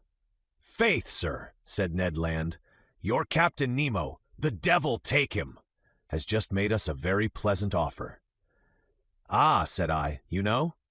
"If agreeable to you, sir," interrupted Conseil, "the commander of the Nautilus has invited us to visit the magnificent Ceylon fisheries tomorrow in your company. He did it kindly and behaved like a real gentleman." "He said nothing more?" "Nothing more, sir, except that he had already spoken to you of this little walk." "Sir," said Conseil, "would you give us some details of the pearl fishery?" "As to the fishing itself," I asked, "or the incidents, which?" "On the fishing," replied the Canadian. "Before entering upon the ground, it is as well to know something about it." "Very well. Sit down, my friends, and I will teach you." Ned and Conseil seated themselves on an ottoman, and the first thing the Canadian asked was, "Sir, what is a pearl?" "My worthy Ned," I answered, "to the poet, a pearl is a tear of the sea. To the Orientals, it is a drop of dew solidified. To the ladies, it is a jewel of an oblong shape, of a brilliancy of mother-of-pearl substance, which they wear on their fingers, their necks, or their ears. For the chemist, it is a mixture of phosphate and carbonate of lime, with a little gelatine. And lastly, for naturalists, it is simply a morbid secretion of the organ that produces the mother-of-pearl amongst certain bivalves." "Branch of molluscs," said Conseil. "Precisely so, my learned Conseil. And amongst these testacea the earshell, the tridacne, the turbots, in a word, all those which secrete mother-of-pearl, that is the blue, bluish, violet, or white substance which lines the interior of their shells, are capable of producing pearls." "Mussels too?" asked the Canadian. "Yes, mussels of certain waters in Scotland, Wales, Ireland, Saxony, Bohemia, and France." "Good! For the future I shall pay attention," replied the Canadian. "But," I continued, "the particular mollusk which secretes the pearl is the pearl oyster, the Miliagrina margaritifera, that precious pintadine. The pearl is nothing but a nacreous formation, deposited in a globular form, either adhering to the oyster shell or buried in the folds of the creature. On the shell it is fast, in the flesh it is loose, but always has for a kernel a small hard substance, maybe a barren egg, maybe a grain of sand, around which the pearly matter deposits itself year after year successively, and by thin concentric layers." "Are many pearls found in the same oyster?" asked Conseil. Yes, my boy, some are a perfect casket. One oyster has been mentioned, though I allow myself to doubt it, as having contained no less than 150 sharks. 150 sharks, exclaimed Ned Land. Did I say sharks? Said I hurriedly. I meant to say 150 pearls. Sharks would not be cents. Certainly not, said Conseil, but will you tell us now by what means they extract these pearls? They proceed in various ways.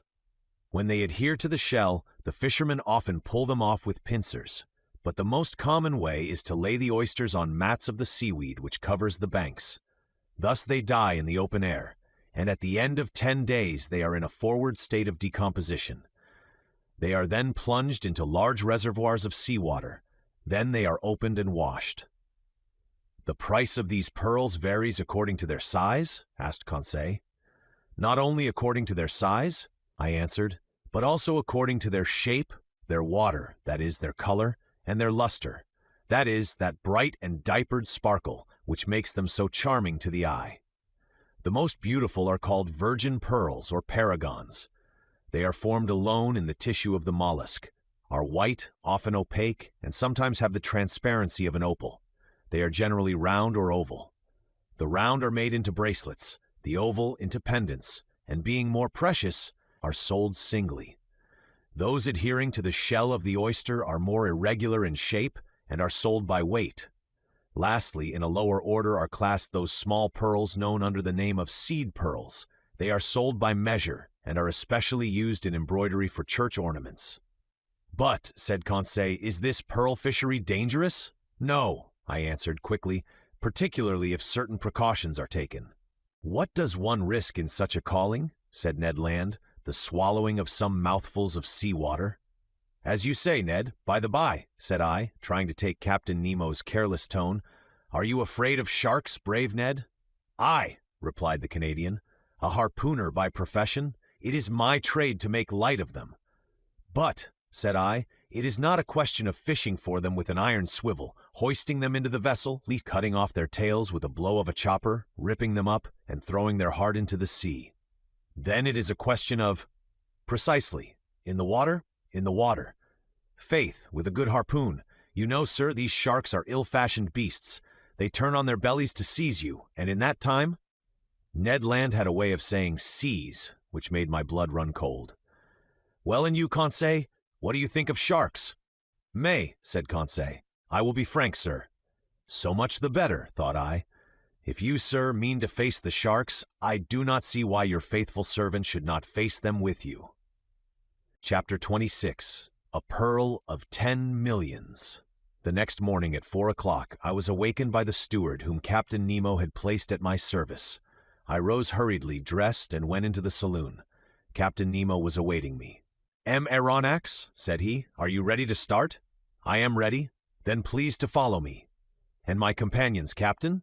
"They have been told and are waiting." "Are we not to put on our divers' dresses?" asked I.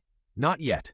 I have not allowed the Nautilus to come too near this coast, and we are some distance from the Manar bank. But the boat is ready, and will take us to the exact point of disembarking, which will save us a long way. It carries our diving apparatus, which we will put on when we begin our submarine journey.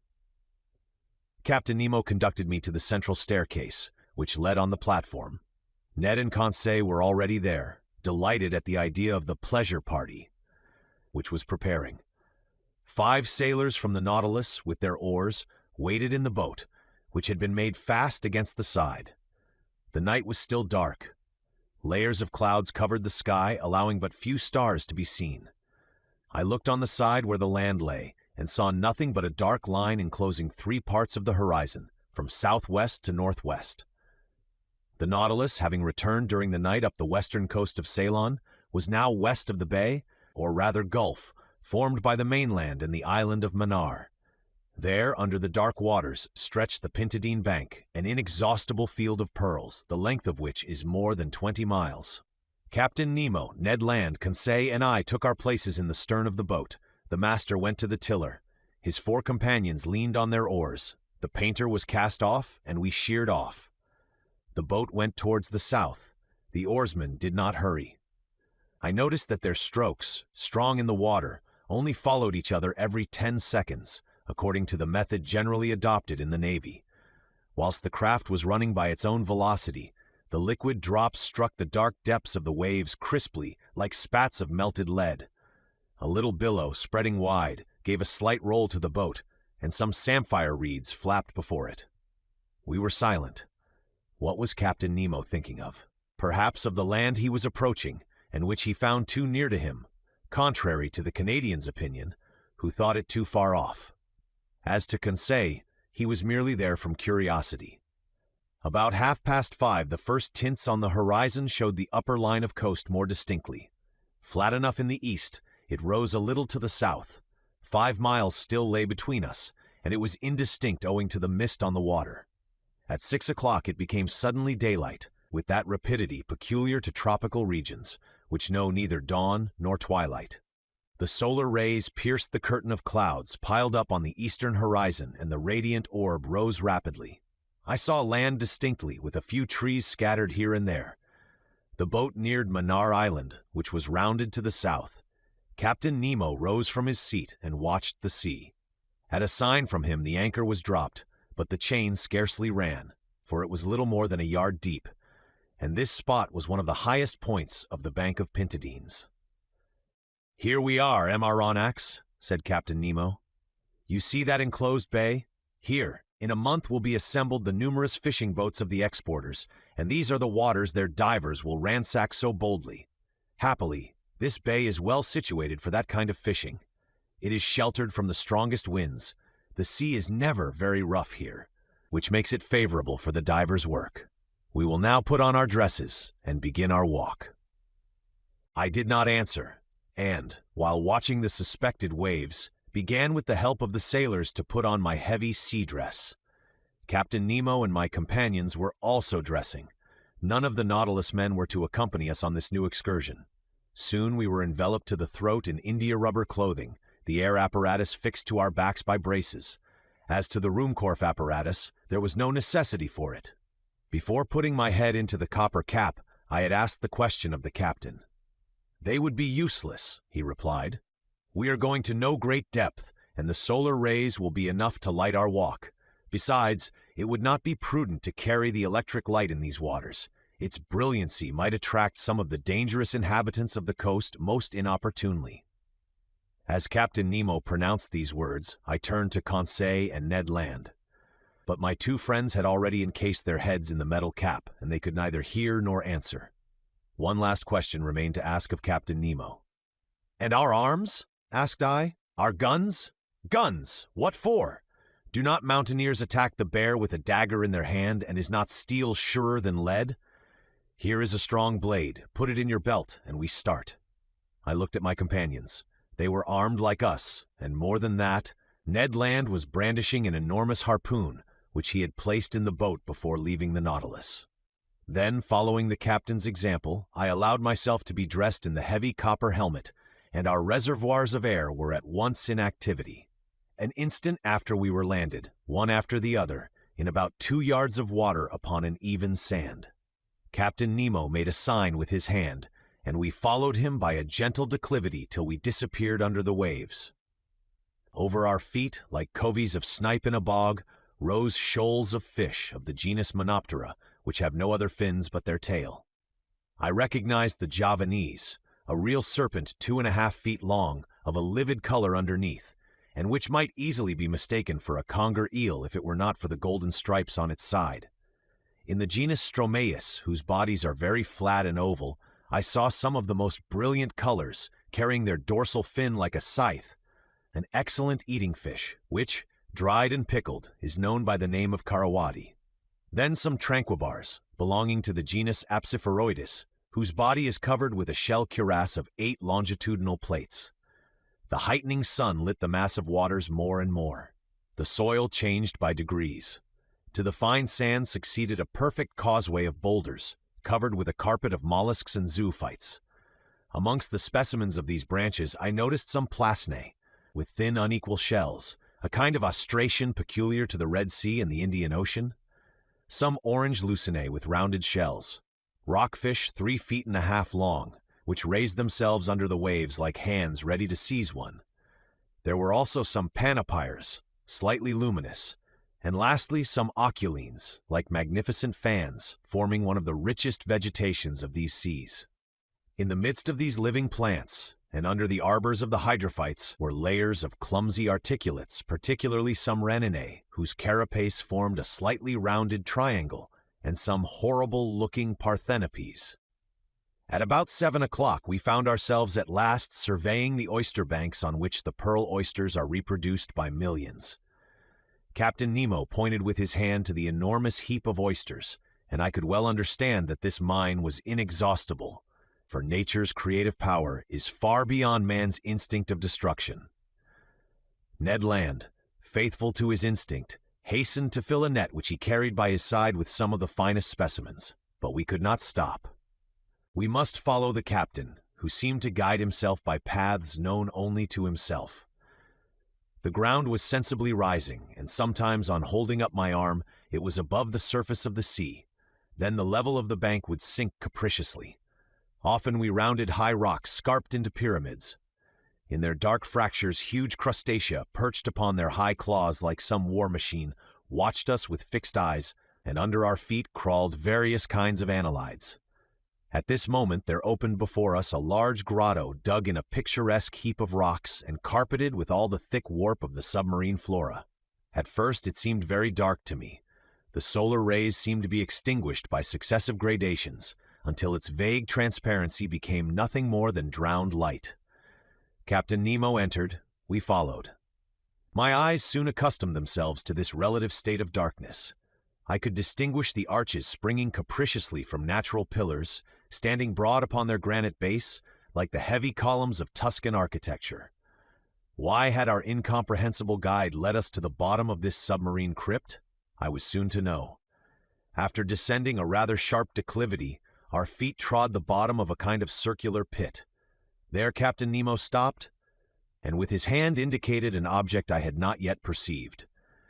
It was an oyster of extraordinary dimensions, a gigantic tridacny, a goblet which could have contained a whole lake of holy water, a basin the breadth of which was more than 2 yards and a half, and consequently larger than that ornamenting the saloon of the Nautilus. I approached this extraordinary mollusk. It adhered by its filaments to a table of granite, and there, isolated, it developed itself in the calm waters of the grotto.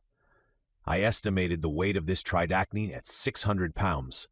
Such an oyster would contain 30 pounds of meat, and one must have the stomach of a gargantua to demolish some dozens of them. Captain Nemo was evidently acquainted with the existence of this bivalve, and seemed to have a particular motive in verifying the actual state of this tridacny. The shells were a little open. The captain came near and put his dagger between to prevent them from closing. Then with his hand he raised the membrane with its fringed edges, which formed a cloak for the creature. There, between the folded plates, I saw a loose pearl, whose size equaled that of a cocoa nut. Its globular shape, perfect clearness, and admirable luster made it altogether a jewel of inestimable value. Carried away by my curiosity, I stretched out my hand to seize it, weigh it, and touch it. But the captain stopped me, made a sign of refusal, and quickly withdrew his dagger, and the 2 shells closed suddenly. I then understood Captain Nemo's intention. In leaving this pearl hidden in the mantle of the tridacnyn, he was allowing it to grow slowly. Each year the secretions of the mollusk would add new concentric circles. I estimated its value at 500,000 pounds at least. After 10 minutes, Captain Nemo stopped suddenly. I thought he had halted previously to returning. No, by a gesture he bade us crouch beside him in a deep fracture of the rock. His hand pointed to one part of the liquid mass, which I watched attentively. About 5 yards from me a shadow appeared and sank to the ground. The disquieting idea of sharks shot through my mind, but I was mistaken, and once again it was not a monster of the ocean that we had anything to do with. It was a man, a living man, an Indian, a fisherman, a poor devil who, I suppose, had come to glean before the harvest. I could see the bottom of his canoe anchored some feet above his head. He dived and went up successively. A stone held between his feet, cut in the shape of a sugar loaf, whilst a rope fastened him to his boat, helped him to descend more rapidly. This was all his apparatus. Reaching the bottom, about 5 yards deep, he went on his knees and filled his bag with oysters picked up at random. Then he went up, emptied it, pulled up his stone, and began the operation once more, which lasted 30 seconds. The diver did not see us. The shadow of the rock hid us from sight. And how should this poor Indian ever dream that men, beings like himself, should be there under the water watching his movements and losing no detail of the fishing? Several times he went up in this way and dived again. He did not carry away more than 10 at each plunge, for he was obliged to pull them from the bank to which they adhered by means of their strong byssus. And how many of those oysters for which he risked his life had no pearl in them? I watched him closely. His maneuvers were regular, and for the space of half an hour no danger appeared to threaten him. I was beginning to accustom myself to the sight of this interesting fishing, when suddenly, as the Indian was on the ground, I saw him make a gesture of terror, rise and make a spring to return to the surface of the sea. I understood his dread. A gigantic shadow appeared just above the unfortunate diver. It was a shark of enormous size advancing diagonally, his eyes on fire and his jaws open. I was mute with horror and unable to move. The voracious creature shot towards the Indian, who threw himself on one side to avoid the shark's fins, but not its tail, for it struck his chest and stretched him on the ground. This scene lasted but a few seconds. The shark returned and, turning on his back, prepared himself for cutting the Indian in two, when I saw Captain Nemo rise suddenly and then, dagger in hand, walk straight to the monster, ready to fight face to face with him. The very moment the shark was going to snap the unhappy fisherman in two, he perceived his new adversary, and turning over made straight towards him. I can still see Captain Nemo's position. Holding himself well together, he waited for the shark with admirable coolness, and when it rushed at him, threw himself on one side with wonderful quickness, avoiding the shock and burying his dagger deep into its side. But it was not all over. A terrible combat ensued. The shark had seemed to roar, if I might say so. The blood rushed in torrents from its wound. The sea was dyed red, and through the opaque liquid I could distinguish nothing more. Nothing more until the moment when, like lightning, I saw the undaunted captain hanging on to one of the creature's fins, struggling, as it were, hand to hand with the monster, and dealing successive blows at his enemy, yet still unable to give a decisive one. The shark's struggles agitated the water with such fury that the rocking threatened to upset me. I wanted to go to the captain's assistance, but, nailed to the spot with horror, I could not stir. I saw the haggard eye. I saw the different phases of the fight. The captain fell to the earth, upset by the enormous mass which leant upon him. The shark's jaws opened wide like a pair of factory shears, and it would have been all over with the captain.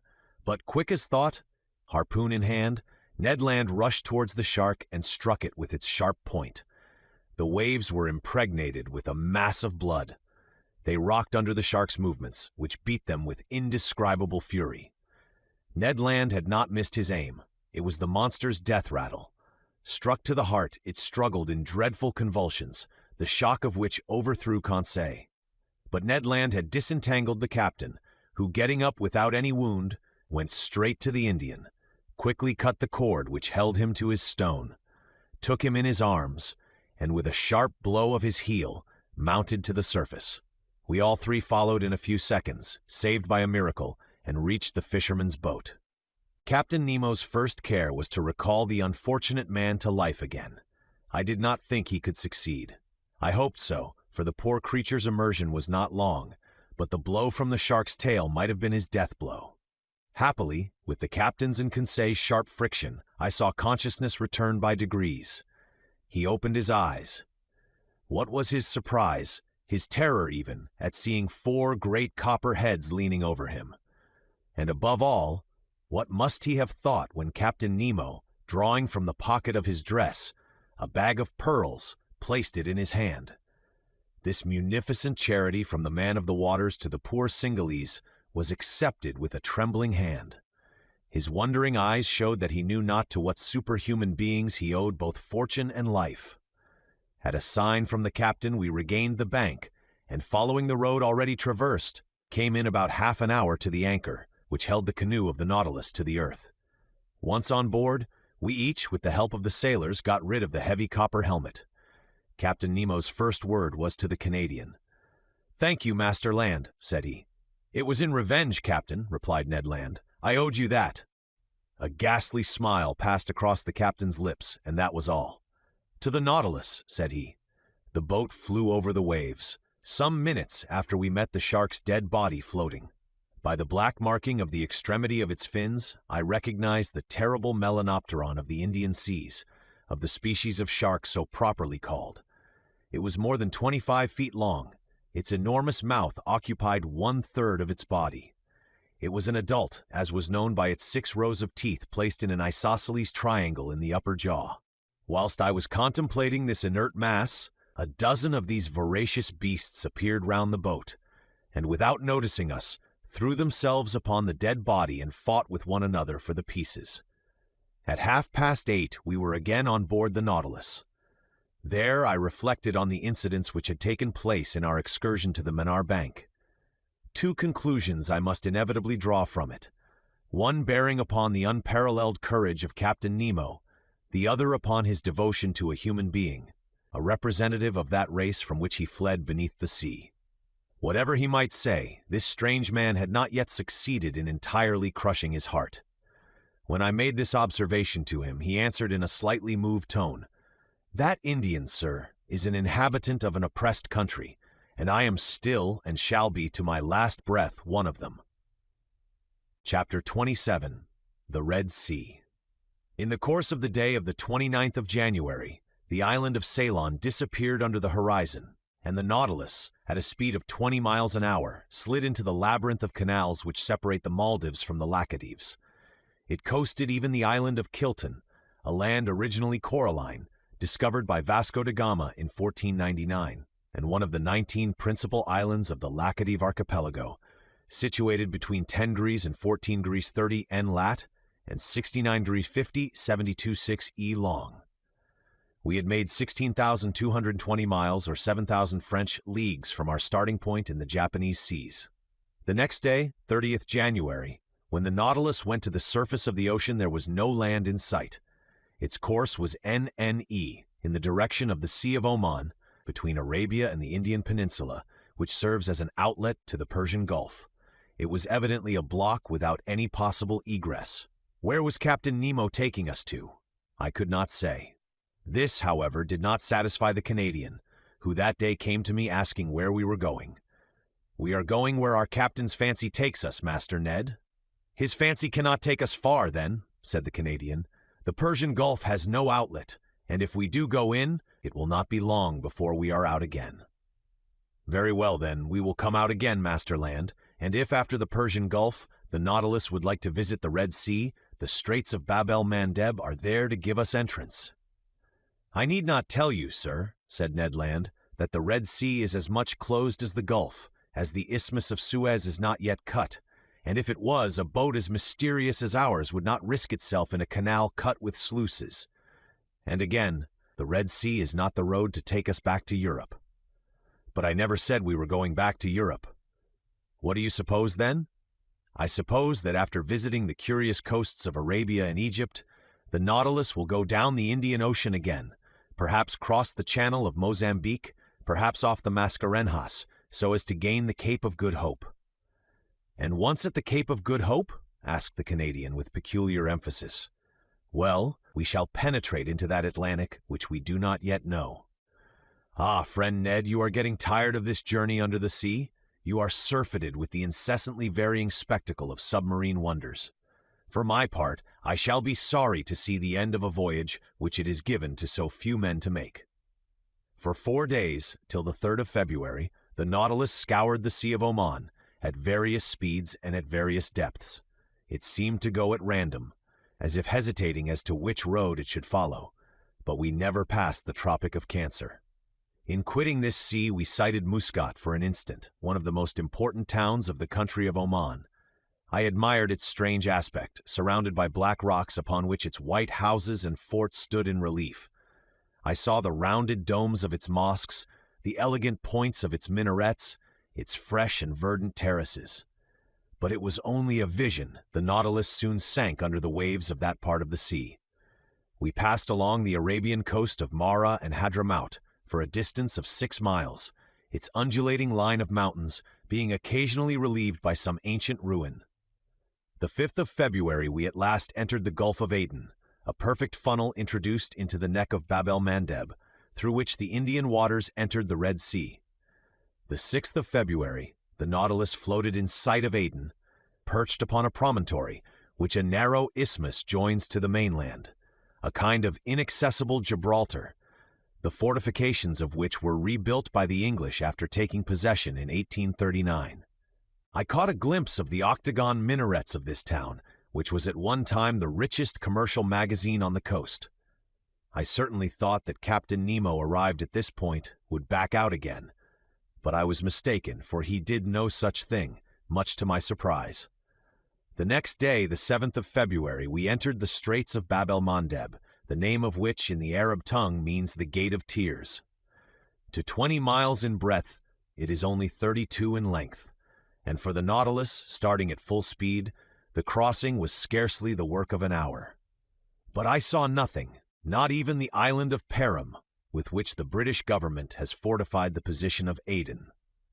There were too many English or French steamers of the line of Suez to Bombay, Calcutta to Melbourne, and from Bourbon to the Mauritius, furrowing this narrow passage, for the Nautilus to venture to show itself. So it remained prudently below. At last, about noon, we were in the waters of the Red Sea. I would not even seek to understand the caprice which had decided Captain Nemo upon entering the Gulf, but I quite approved of the Nautilus entering it. Its speed was lessened. Sometimes it kept on the surface, sometimes it dived to avoid a vessel, and thus I was able to observe the upper and lower parts of this curious sea. The 8th of February, from the first dawn of day, Mocha came in sight, now a ruined town, whose walls would fall at a gunshot, yet which shelters here and there some verdant date trees. Once an important city containing 6 public markets and 26 mosques, and whose walls, defended by 14 forts, formed a girdle of 2 miles in circumference. The Nautilus then approached the African shore, where the depth of the sea was greater. There, between 2 waters clear as crystal, through the open panels, we were allowed to contemplate the beautiful bushes of brilliant coral and large blocks of rock, clothed with a splendid fur of green alga and fuci. What an indescribable spectacle! And what variety of sights and landscapes along these sandbanks and volcanic islands which bound the Libyan coast. But where these shrubs appeared in all their beauty was on the eastern coast, which the Nautilus soon gained. It was on the coast of Tehama, for there not only did this display of zoophytes flourish beneath the level of the sea, but they also formed picturesque interlacings which unfolded themselves about 60 feet above the surface, more capricious but less highly colored than those whose freshness was kept up by the vital power of the waters. What charming hours I passed thus at the window of the saloon! What new specimens of submarine flora and fauna did I admire under the brightness of our electric lantern! The 9th of February, the Nautilus floated in the broadest part of the Red Sea, which is comprised between Suakin on the west coast and Komfada on the east coast, with a diameter of 90 miles. That day at noon, after the bearings were taken, Captain Nemo mounted the platform where I happened to be, and I was determined not to let him go down again without at least pressing him regarding his ulterior projects. As soon as he saw me, he approached and graciously offered me a cigar. "Well, sir, does this Red Sea please you? Have you sufficiently observed the wonders it covers, its fishes, its zoophytes, its parterres of sponges, and its forests of coral? Did you catch a glimpse of the towns on its borders?" "Yes, Captain Nemo," I replied, "and the Nautilus is wonderfully fitted for such a study." "Ah, it is an intelligent boat."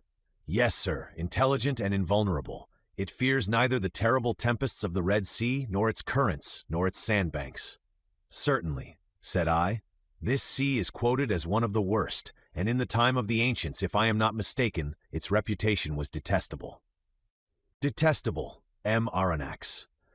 The Greek and Latin historians do not speak favorably of it, and Strabo says it is very dangerous during the Etesian winds and in the rainy season. The Arabian Edrisi portrays it under the name of the Gulf of Colzom, and relates that vessels perished there in great numbers on the sandbanks, and that no one would risk sailing in the night. It is, he pretends, a sea subject to fearful hurricanes, strewn with inhospitable islands, and which offers nothing good either on its surface or in its depths.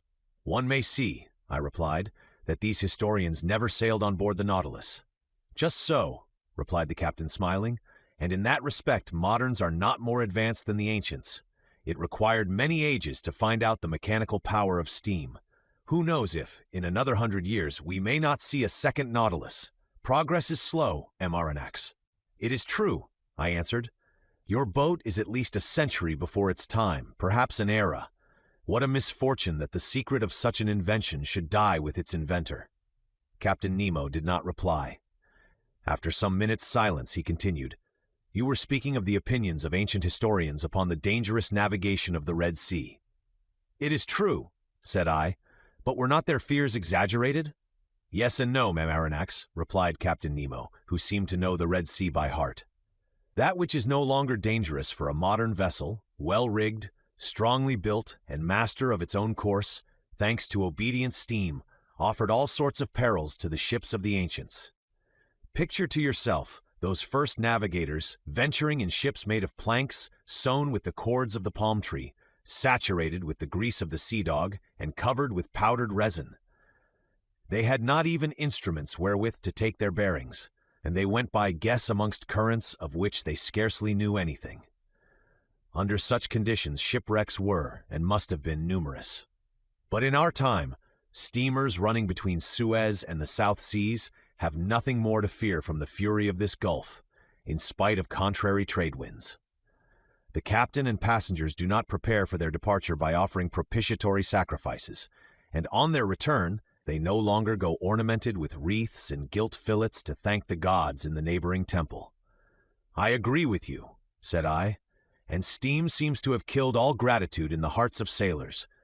But, Captain, since you seem to have especially studied this sea, can you tell me the origin of its name? There exist several explanations on the subject, M. Aronnax. Would you like to know the opinion of a chronicler of the 14th century? Willingly. This fanciful writer pretends that its name was given to it after the passage of the Israelites, when Pharaoh perished in the waves which closed at the voice of Moses. A poet's explanation, Captain Nemo, I replied. But I cannot content myself with that. I ask you for your personal opinion. Here it is, Aronnax. According to my idea, we must see in this appellation of the Red Sea a translation of the Hebrew word Edom, and if the ancients gave it that name, it was on account of the particular color of its waters. But up to this time I have seen nothing but transparent waves, and without any particular color. Very likely, but as we advance to the bottom of the Gulf, you will see this singular appearance. I remember seeing the Bay of Tor entirely red like a sea of blood. And you attribute this color to the presence of a microscopic seaweed? Yes.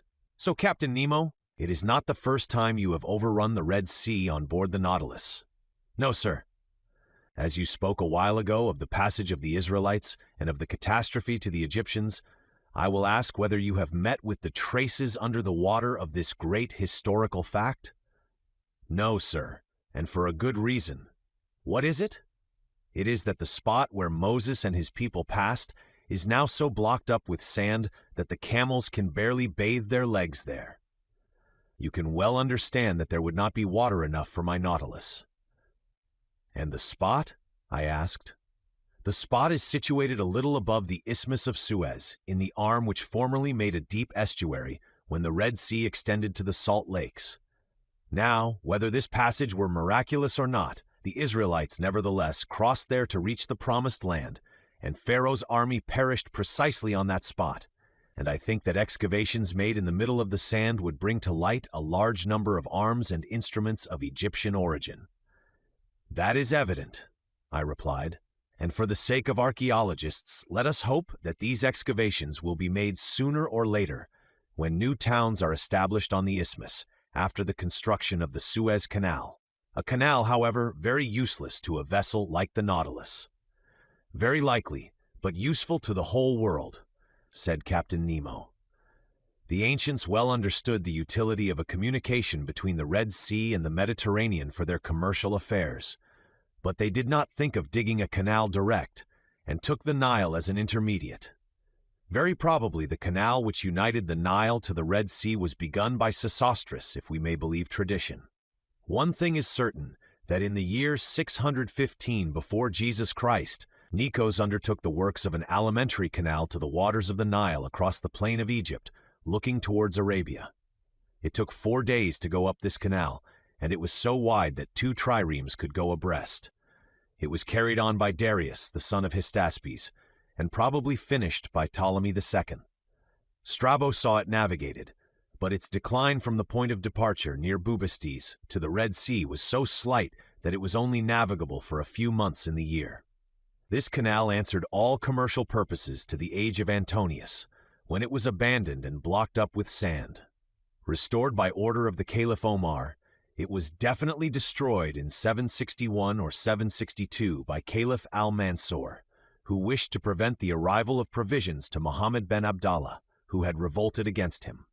During the expedition into Egypt, your General Bonaparte discovered traces of the works in the desert of Suez, and surprised by the tide, he nearly perished before regaining Hajeroth, at the very place where Moses had encamped 3,000 years before him. Well, Captain, what the ancients dared not undertake, this junction between the 2 seas which will shorten the road from Cadiz to India, M. Lesseps has succeeded in doing, and before long he will have changed Africa into an immense island. Yes, Aronnax, you have the right to be proud of your countrymen. Such a man brings more honor to a nation than great captains. He began, like so many others, with disgust and rebuffs, but he has triumphed, for he has the genius of will. And it is sad to think that a work like that, which ought to have been an international work, and which would have sufficed to make a reign illustrious, should have succeeded by the energy of one man. All honor to M. Lesseps. Yes, honor to the great citizen, I replied, surprised by the manner in which Captain Nemo had just spoken. Unfortunately, he continued, I cannot take you through the Suez Canal, but you will be able to see the long jetty of Port Said after tomorrow, when we shall be in the Mediterranean. The Mediterranean, I exclaimed. Yes, sir. Does that astonish you? What astonishes me is to think that we shall be there the day after tomorrow. Indeed? Yes, Captain, although by this time I ought to have accustomed myself to be surprised at nothing since I have been on board your boat. But the cause of this surprise? Well, it is the fearful speed you will have to put on the Nautilus, if the day after tomorrow she is to be in the Mediterranean, having made the round of Africa, and doubled the Cape of Good Hope. Who told you that she would make the round of Africa and double the Cape of Good Hope, sir? Well, unless the Nautilus sails on dry land and passes above the isthmus, or beneath it, Pierre Aronnax. Beneath it. Certainly, replied Captain Nemo quietly. A long time ago nature made under this tongue of land what man has this day made on its surface. What, such a passage exists? Yes, a subterranean passage, which I have named the Arabian Tunnel. It takes us beneath Suez and opens into the Gulf of Pelusium. But this isthmus is composed of nothing but quicksands? To a certain depth, but at 55 yards only there is a solid layer of rock. Did you discover this passage by chance? I asked, more and more surprised. Chance and reasoning, sir, and by reasoning even more than by chance. Not only does this passage exist, but I have profited by it several times. Without that, I should not have ventured this day into the impassable Red Sea. I noticed that in the Red Sea and in the Mediterranean, there existed a certain number of fishes of a kind perfectly identical. Certain of the fact, I asked myself, was it possible that there was no communication between the 2 seas? If there was, the subterranean current must necessarily run from the Red Sea to the Mediterranean, from the sole cause of difference of level. I caught a large number of fishes in the neighborhood of Suez. I passed a copper ring through their tails and threw them back into the sea. Some months later, on the coast of Syria, I caught some of my fish ornamented with the ring. Thus the communication between the 2 was proved. I then sought for it with my Nautilus. I discovered it, ventured into it, and before long, sir, you too will have passed through my Arabian Tunnel. Chapter 28, The Arabian Tunnel.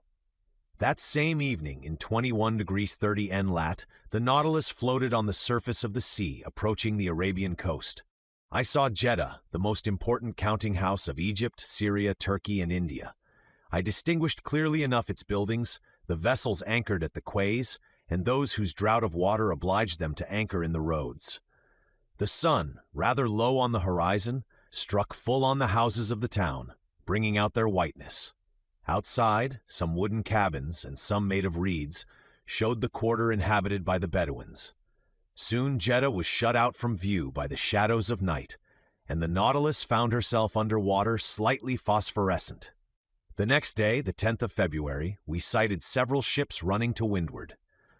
The Nautilus returned to its submarine navigation, but at noon, when her bearings were taken, the sea being deserted, she rose again to her waterline.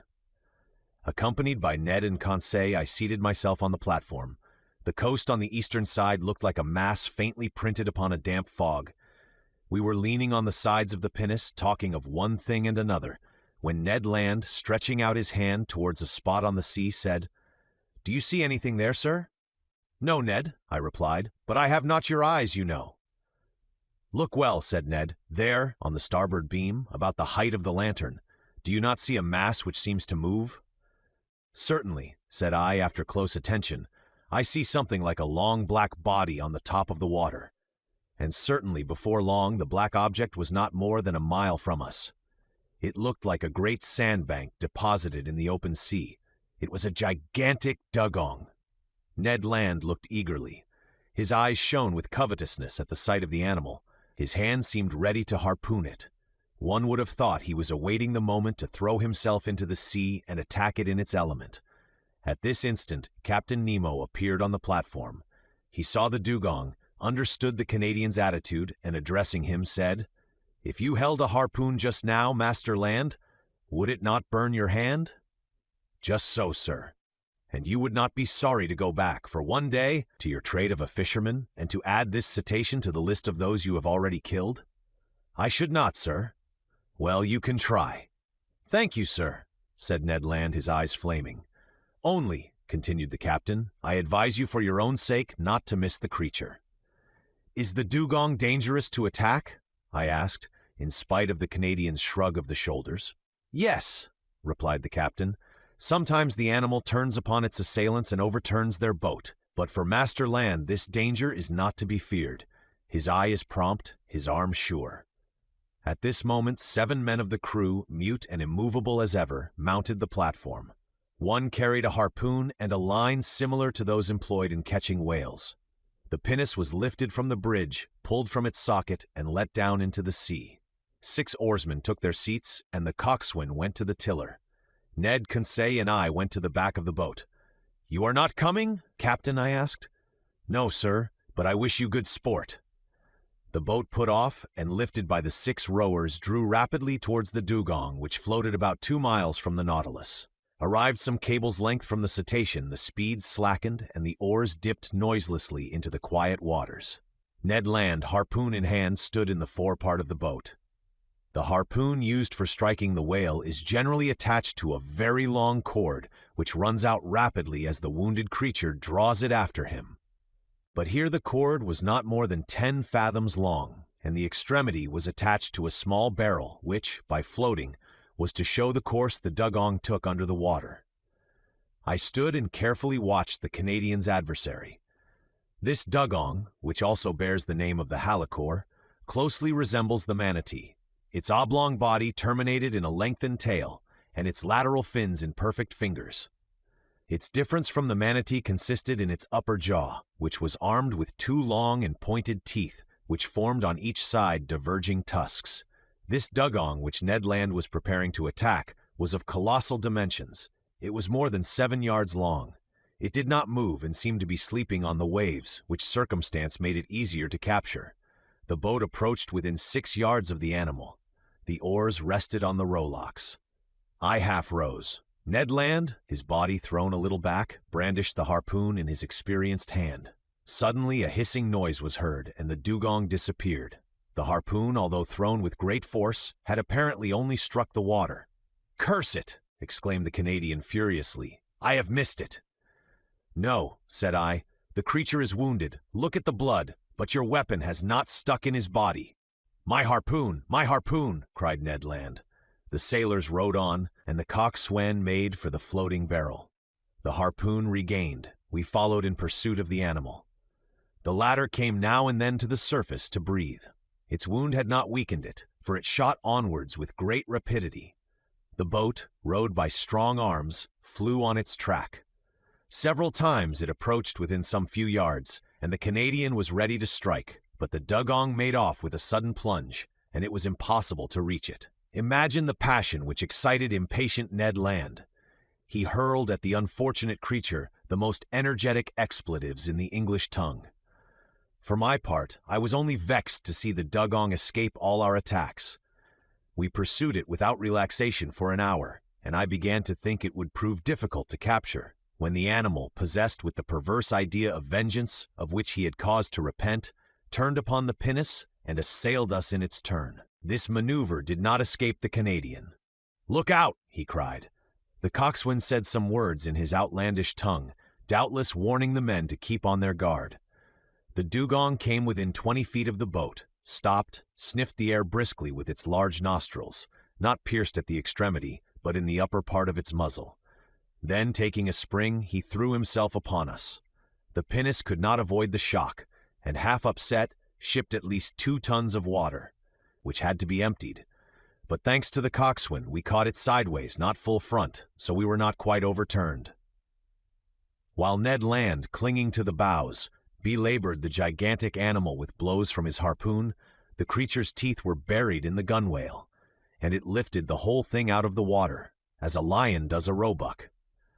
We were upset over one another, and I know not how the adventure would have ended, if the Canadian, still enraged with the beast, had not struck it to the heart. I heard its teeth grind on the iron plate, and the dugong disappeared, carrying the harpoon with him. But the barrel soon returned to the surface, and shortly after the body of the animal turned on its back. The boat came up with it, took it in tow, and made straight for the Nautilus. It required tackle of enormous strength to hoist the dugong onto the platform. It weighed 10,000 pounds. The next day, 11th February, the larder of the Nautilus was enriched by some more delicate game. A flight of sea swallows rested on the Nautilus. It was a species of the Sterna nilotica, peculiar to Egypt. Its beak is black, head gray and pointed, the eye surrounded by white spots, the back, wings, and tail of a grayish color, the belly and throat white, and claws red. They also took some dozen of Nile ducks, a wild bird of high flavor, its throat and upper part of the head white with black spots. About 5 o'clock in the evening, we sighted to the north the Cape of Ras Mohammed. This cape forms the extremity of Arabia Petraea, comprised between the Gulf of Suez and the Gulf of Aqaba. The Nautilus penetrated into the Straits of Jubal, which leads to the Gulf of Suez.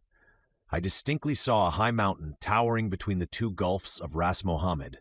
It was Mount Horeb, that Sinai at the top of which Moses saw God face to face. At 6 o'clock the Nautilus, sometimes floating, sometimes immersed, passed some distance from Tor, situated at the end of the bay, the waters of which seemed tinted with red, an observation already made by Captain Nemo.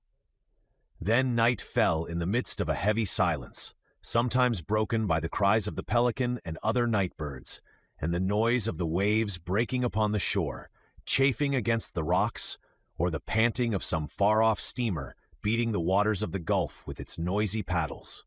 From 8 to 9 o'clock the Nautilus remained some fathoms under the water. According to my calculation, we must have been very near Suez. Through the panel of the saloon, I saw the bottom of the rocks brilliantly lit up by our electric lamp. We seemed to be leaving the straits behind us more and more. At 9:15, the vessel having returned to the surface, I mounted the platform.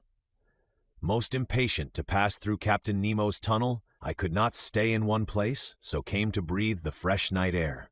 Soon in the shadow I saw a pale light, half discolored by the fog, shining about a mile from us. "A floating lighthouse," said someone near me. I turned and saw the captain. "It is the floating light of Suez," he continued. "It will not be long before we gain the entrance of the tunnel." "The entrance cannot be easy?" "No, sir. For that reason I am accustomed to go into the steersman's cage and myself direct our course. And now, if you will go down, Aronnax, the Nautilus is going under the waves, and will not return to the surface until we have passed through the Arabian Tunnel. Captain Nemo led me towards the central staircase. Halfway down, he opened a door, traversed the upper deck, and landed in the pilot's cage, which it may be remembered rose at the extremity of the platform. It was a cabin measuring 6 feet square, very much like that occupied by the pilot on the steamboats of the Mississippi or Hudson. In the midst worked a wheel, placed vertically and caught to the tiller rope which ran to the back of the Nautilus. 4 light ports with lenticular glasses, let in a groove in the partition of the cabin, allowed the man at the wheel to see in all directions. This cabin was dark, but soon my eyes accustomed themselves to the obscurity, and I perceived the pilot, a strong man with his hands resting on the spokes of the wheel. Outside, the sea appeared vividly lit up by the lantern, which shed its rays from the back of the cabin to the other extremity of the platform. "Now," said Captain Nemo, "let us try to make our passage." Electric wires connected the pilot's cage with the machinery room, and from there the captain could communicate simultaneously to his Nautilus the direction and the speed. He pressed a metal knob, and at once the speed of the screw diminished. I looked in silence at the high straight wall we were running by at this moment, the immovable base of a massive sandy coast. We followed it thus for an hour, only some few yards off. Captain Nemo did not take his eye from the knob, suspended by its 2 concentric circles in the cabin. At a simple gesture, the pilot modified the course of the Nautilus every instant.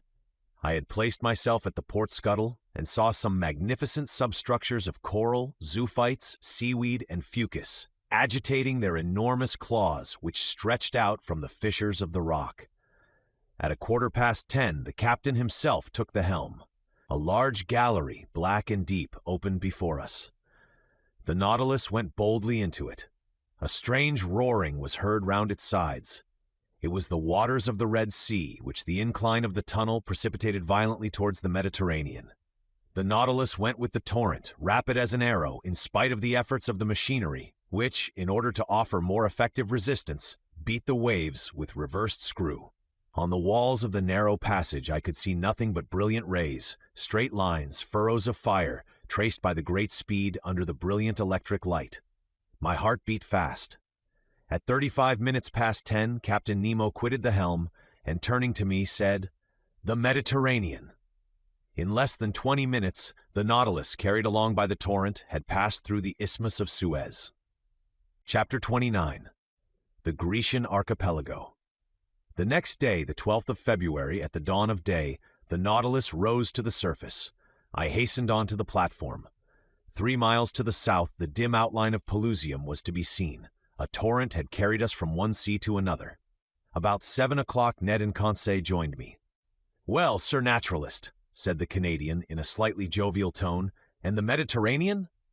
"We are floating on its surface, friend Ned." "What?" said Conseil, "this very night?" "Yes, this very night. In a few minutes we have passed this impassable isthmus." "I do not believe it," replied the Canadian. "Then you are wrong, Master Land," I continued. "This low coast which rounds off to the south is the Egyptian coast, and you who have such good eyes, Ned, you can see the jetty of Port Said stretching into the sea." The Canadian looked attentively. "Certainly you are right, sir, and your captain is a first-rate man. We are in the Mediterranean. Good. Now, if you please, let us talk of our own little affair, but so that no one hears us." I saw what the Canadian wanted, and in any case I thought it better to let him talk as he wished it, so we all 3 went and sat down near the lantern, where we were less exposed to the spray of the blades. "Now, Ned, we listen. What have you to tell us?" "What I have to tell you is very simple. We are in Europe, and before Captain Nemo's caprices drag us once more to the bottom of the polar seas, or lead us into Oceania, I ask to leave the Nautilus." I wished in no way to shackle the liberty of my companions, but I certainly felt no desire to leave Captain Nemo. Thanks to him, and thanks to his apparatus, I was each day nearer the completion of my submarine studies, and I was rewriting my book of submarine depths in its very element. Should I ever again have such an opportunity of observing the wonders of the ocean? No, certainly not, and I could not bring myself to the idea of abandoning the Nautilus before the cycle of investigation was accomplished. Friend Ned, answer me frankly, are you tired of being on board? Are you sorry that destiny has thrown us into Captain Nemo's hands?" The Canadian remained some moments without answering. Then, crossing his arms, he said, "Frankly, I do not regret this journey under the seas. I shall be glad to have made it, but now that it is made, let us have done with it. That is my idea. It will come to an end, Ned. Where and when? Where I do not know, when I cannot say, or rather, I suppose it will end when these seas have nothing more to teach us." "Then what do you hope for?" demanded the Canadian. "That circumstances may occur as well 6 months hence as now by which we may and ought to profit." "Oh," said Ned Land, "and where shall we be in 6 months, if you please, Sir Naturalist?" "Perhaps in China. You know the Nautilus is a rapid traveler. It goes through water as swallows through the air, or as an express on the land. It does not fear frequented seas. Who can say that it may not beat the coasts of France, England, or America, on which flight may be attempted as advantageously as here?" "M. Aronnax," replied the Canadian, "your arguments are rotten at the foundation. You speak in the future. We shall be there. We shall be here. I speak in the present. We are here, and we must profit by it." Ned Land's logic pressed me hard, and I felt myself beaten on that ground. I knew not what argument would now tell in my favor. "Sir," continued Ned, "let us suppose an impossibility. If Captain Nemo should this day offer you your liberty, would you accept it?" "I do not know," I answered. "And if," he added, "the offer made you this day was never to be renewed, would you accept it?" "Friend Ned, this is my answer. Your reasoning is against me. We must not rely on Captain Nemo's goodwill. Common prudence forbids him to set us at liberty. On the other side, prudence bids us profit by the first opportunity to leave the Nautilus." "Well, Mem Aronnax, that is wisely said. Only one observation, just one. The occasion must be serious, and our first attempt must succeed. If it fails, we shall never find another, and Captain Nemo will never forgive us." "All that is true," replied the Canadian. "But your observation applies equally to all attempts at flight, whether in 2 years' time or in 2 days. But the question is still this: if a favorable opportunity presents itself, it must be seized." "Agreed. And now, Ned, will you tell me what you mean by a favorable opportunity?" "It will be that which, on a dark night, will bring the Nautilus a short distance from some European coast." "And you will try and save yourself by swimming?" "Yes, if we were near enough to the bank, and if the vessel was floating at the time. Not if the bank was far away, and the boat was under the water." "And in that case?" "In that case, I should seek to make myself master of the pinnace. I know how it is worked.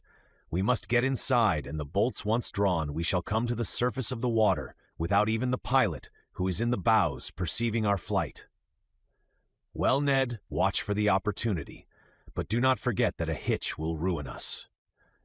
"I will not forget, sir." "And now, Ned, would you like to know what I think of your project?" "Certainly, Aronnax." "Well, I do not say I hope. I think that this favorable opportunity will never present itself." "Why not?" "Because Captain Nemo cannot hide from himself that we have not given up all hope of regaining our liberty, and he will be on his guard, above all, in the seas and in the sight of European coasts." "We shall see," replied Ned Land, shaking his head determinedly. "And now, Ned Land," I added, "let us stop here. Not another word on the subject. The day that you are ready, come and let us know, and we will follow you. I rely entirely upon you." Thus ended a conversation which at no very distant time led to such grave results. I must say here that facts seem to confirm my foresight, to the Canadian's great despair. Did Captain Nemo distrust us in these frequented seas? Or did he only wish to hide himself from the numerous vessels of all nations which plowed the Mediterranean? I could not tell, but we were oftener between waters and far from the coast.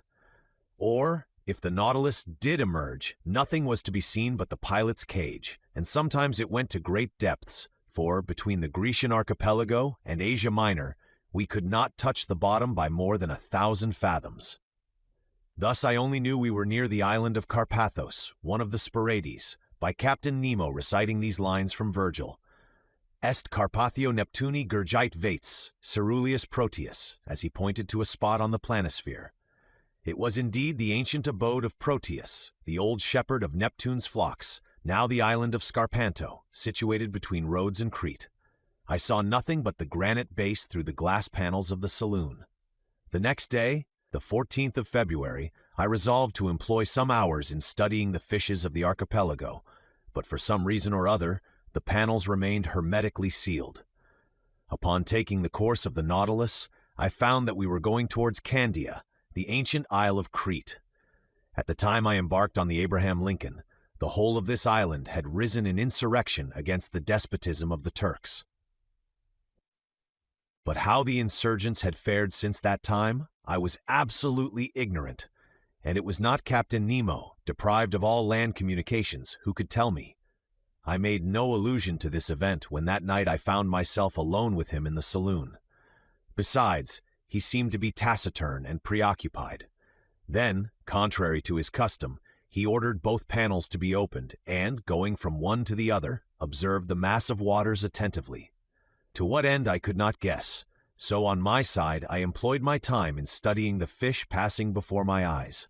In the midst of the waters a man appeared, a diver, carrying at his belt a leathern purse.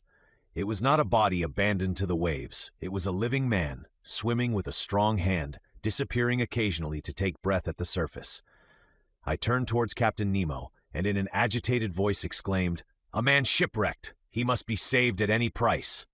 The captain did not answer me, but came and leaned against the panel. The man had approached, and, with his face flattened against the glass, was looking at us. To my great amazement, Captain Nemo signed to him.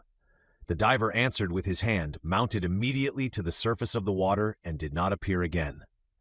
"Do not be uncomfortable," said Captain Nemo. "It is Nicholas of Cape Matapan, surnamed Pesca. He is well known in all the Cyclades, a bold diver. Water is his element, and he lives more in it than on land, going continually from one island to another, even as far as Crete. You know him, Captain? Why not, Aronnax?" Saying which, Captain Nemo went towards a piece of furniture standing near the left panel of the saloon. Near this piece of furniture, I saw a chest bound with iron, on the cover of which was a copper plate, bearing the cipher of the Nautilus with its device.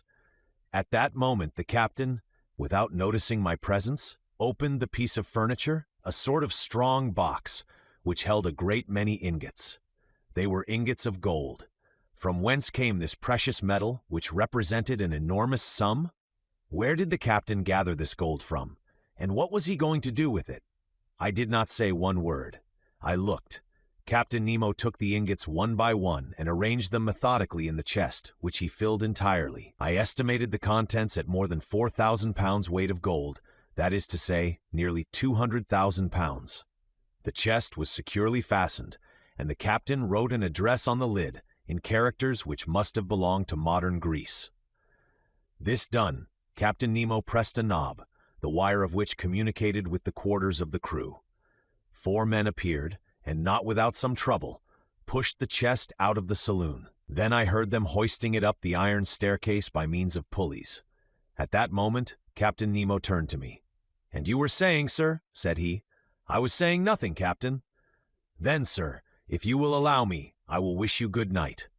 Whereupon he turned and left the saloon. I returned to my room much troubled, as one may believe.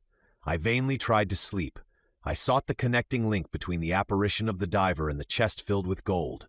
Soon, I felt by certain movements of pitching and tossing that the Nautilus was leaving the depths and returning to the surface.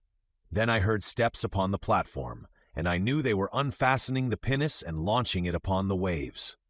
For one instant it struck the side of the Nautilus, then all noise ceased.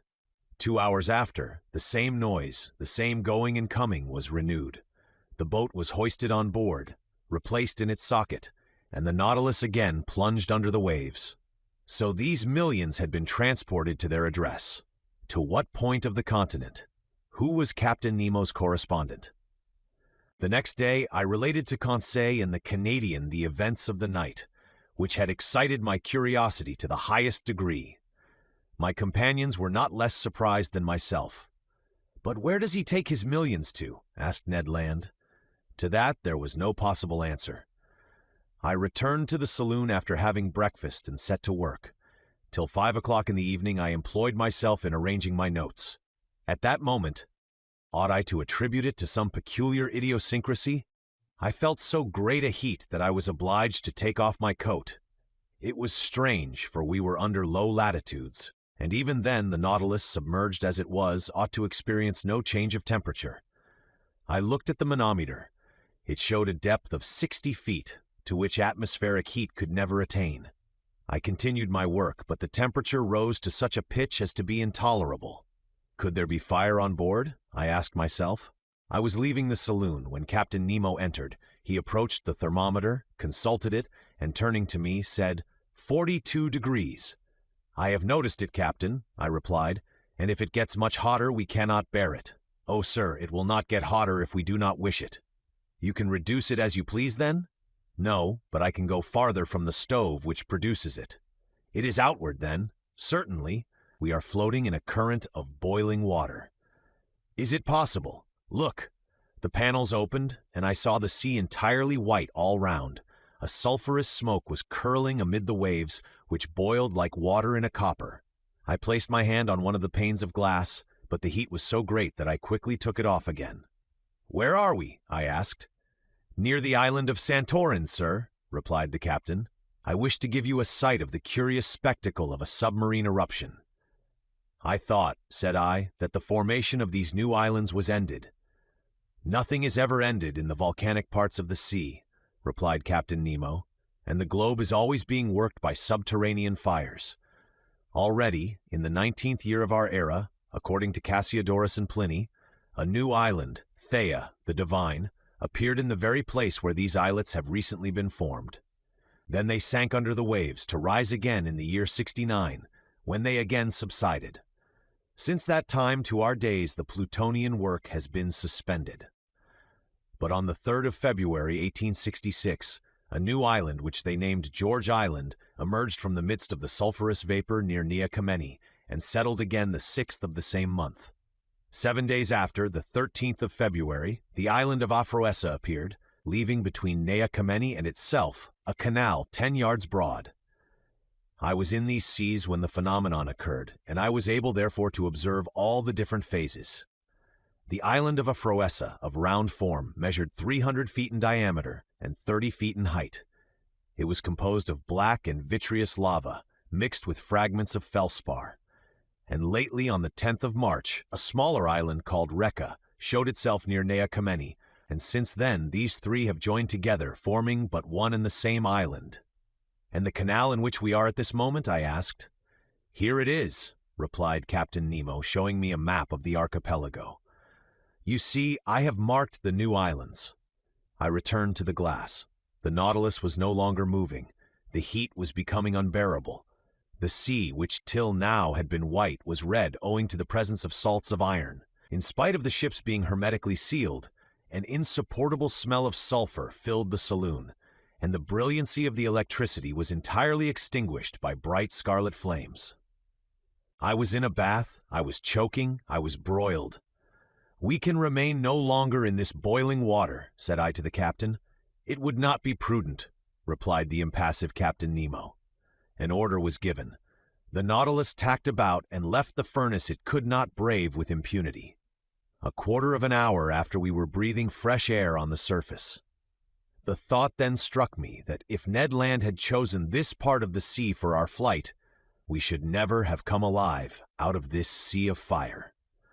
The next day, the 16th of February, we left the basin which between Rhodes and Alexandria is reckoned about 1,500 fathoms in depth, and the Nautilus, passing some distance from Cerigo, quitted the Grecian archipelago after having doubled Cape Matapan.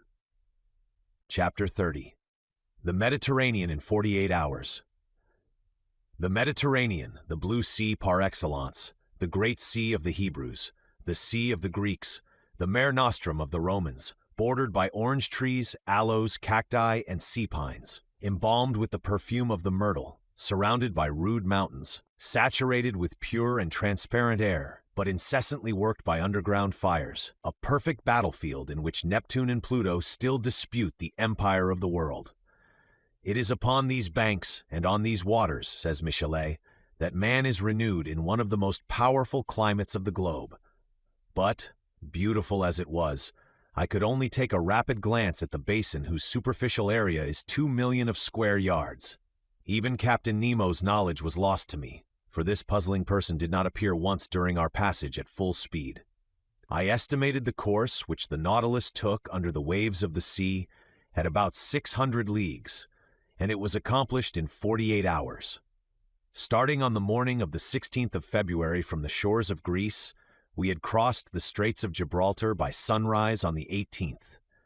It was plain to me that this Mediterranean, enclosed in the midst of those countries which he wished to avoid, was distasteful to Captain Nemo.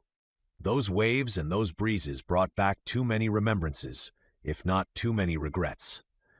Here he had no longer that independence and that liberty of gait which he had when in the open seas, and his Nautilus felt itself cramped between the close shores of Africa and Europe. Our speed was now 25 miles an hour. It may be well understood that Ned Land, to his great disgust, was obliged to renounce his intended flight. He could not launch the pinnace, going at the rate of 12 or 13 yards every second. To quit the Nautilus under such conditions would be as bad as jumping from a train going at full speed, an imprudent thing, to say the least of it. Besides, our vessel only mounted to the surface of the waves at night to renew its stock of air. It was steered entirely by the compass and the log. I saw no more of the interior of this Mediterranean than a traveler by express train perceives of the landscape which flies before his eyes, that is to say, the distant horizon, and not the nearer objects which pass like a flash of lightning. We were then passing between Sicily and the coast of Tunis. In the narrow space between Cape Bon and the Straits of Messina, the bottom of the sea rose almost suddenly. There was a perfect bank, on which there was not more than 9 fathoms of water, whilst on either side the depth was 90 fathoms. The Nautilus had to maneuver very carefully so as not to strike against this submarine barrier. I showed Conseil on the map of the Mediterranean the spot occupied by this reef. "But if you please, sir," observed Conseil, "it is like a real isthmus joining Europe to Africa." "Yes, my boy. It forms a perfect bar to the Straits of Libya, and the soundings of Smith have proved that in former times the continents between Cape Boko and Cape Farina were joined." "I can well believe it," said Conseil. "I will add," I continued, "that a similar barrier exists between Gibraltar and Ceuta, which in geological times formed the entire Mediterranean. What if some volcanic burst should one day raise these 2 barriers above the waves?" "It is not probable, Conseil." "Well, but allow me to finish, please, sir. If this phenomenon should take place, it will be troublesome for M. Lesseps, who has taken so much pains to pierce the isthmus." "I agree with you, but I repeat, Conseil, this phenomenon will never happen. The violence of subterranean force is ever diminishing. Volcanoes, so plentiful in the first days of the world, are being extinguished by degrees. The internal heat is weakened. The temperature of the lower strata of the globe is lowered by a perceptible quantity every century to the detriment of our globe, for its heat is its life." "But the sun? The sun is not sufficient, Conseil. Can it give heat to a dead body?" "Not that I know of." "Well, my friend, this earth will one day be that cold corpse. It will become uninhabitable and uninhabited like the moon, which has long since lost all its vital heat." "In how many centuries?" "In some hundreds of thousands of years, my boy." "Then," said Conseil, "we shall have time to finish our journey. That is, if Ned Land does not interfere with it." And Conseil, reassured, returned to the study of the bank which the Nautilus was skirting at a moderate speed. During the night of the 16th and 17th February, we had entered the second Mediterranean basin, the greatest depth of which was 1,450 fathoms. The Nautilus, by the action of its screw, slid down the inclined planes and buried itself in the lowest depths of the sea. On the 18th of February, about 3 o'clock in the morning, we were at the entrance of the Straits of Gibraltar. There once existed 2 currents, an upper one, long since recognized, which conveys the waters of the ocean into the basin of the Mediterranean, and a lower countercurrent, which reasoning has now shown to exist. Indeed, the volume of water in the Mediterranean, incessantly added to by the waves of the Atlantic and by rivers falling into it, would each year raise the level of this sea, for its evaporation is not sufficient to restore the equilibrium. As it is not so, we must necessarily admit the existence of an undercurrent, which empties into the basin of the Atlantic through the Straits of Gibraltar, the surplus waters of the Mediterranean. A fact indeed, and it was this countercurrent by which the Nautilus profited. It advanced rapidly by the narrow pass. For one instant, I caught a glimpse of the beautiful ruins of the Temple of Hercules, buried in the ground, according to Pliny, and with the low island which supports it, and a few minutes later we were floating on the Atlantic. Chapter 31. Vigo Bay, the Atlantic. A vast sheet of water whose superficial area covers 25 millions of square miles, the length of which is 9,000 miles, with a mean breadth of 2,700. An ocean whose parallel winding shores embrace an immense circumference, watered by the largest rivers of the world: the St. Lawrence, the Mississippi, the Amazon, the Plata, the Orinoco, the Niger, the Senegal, the Elbe, the Loire, and the Rhine, which carry water from the most civilized as well as from the most savage countries. Magnificent field of water, incessantly plowed by vessels of every nation, sheltered by the flags of every nation, and which terminates in those two terrible points so dreaded by mariners, Cape Horn and the Cape of Tempests. The Nautilus was piercing the water with its sharp spur, after having accomplished nearly 10,000 leagues in 3 months and a half, a distance greater than the great circle of the earth. Where were we going now, and what was reserved for the future? The Nautilus, leaving the Straits of Gibraltar, had gone far out. It returned to the surface of the waves, and our daily walks on the platform were restored to us. I mounted at once, accompanied by Ned Land and Conseil. At a distance of about 12 miles, Cape St. Vincent was dimly to be seen, forming the southwestern point of the Spanish peninsula. A strong southerly gale was blowing. The sea was swollen and billowy. It made the Nautilus rock violently. It was almost impossible to keep one's foot on the platform, which the heavy rolls of the sea beat over every instant. So we descended after inhaling some mouthfuls of fresh air. I returned to my room, Conseil to his cabin, but the Canadian, with a preoccupied air, followed me. Our rapid passage across the Mediterranean had not allowed him to put his project into execution, and he could not help showing his disappointment. When the door of my room was shut, he sat down and looked at me silently. "Friend Ned," said I understand you, but you cannot reproach yourself. To have attempted to leave the Nautilus under the circumstances would have been folly." Ned Land did not answer. His compressed lips and frowning brow showed with him the violent possession this fixed idea had taken of his mind. "Let us see," I continued. "We need not despair yet. We are going up the coast of Portugal again. France and England are not far off, where we can easily find refuge. Now, if the Nautilus, on leaving the Straits of Gibraltar, had gone to the south, if it had carried us towards regions where there were no continents, I should share your uneasiness. But we know now that Captain Nemo does not fly from civilized seas, and in some days I think you can act with security." Ned Land still looked at me fixedly. At length his fixed lips parted, and he said, "It is for tonight." I drew myself up suddenly. I was, I admit, little prepared for this communication. I wanted to answer the Canadian, but words would not come. "We agreed to wait for an opportunity," continued Ned Land, "and the opportunity has arrived. This night we shall be but a few miles from the Spanish coast. It is cloudy. The wind blows freely. I have your word, Aronnax, and I rely upon you." As I was silent, the Canadian approached me. "Tonight at 9 o'clock, said he. "I have warned Conseil. At that moment Captain Nemo will be shut up in his room, probably in bed. Neither the engineers nor the ship's crew can see us. Conseil and I will gain the central staircase, and you, Aronnax, will remain in the library, 2 steps from us, waiting my signal.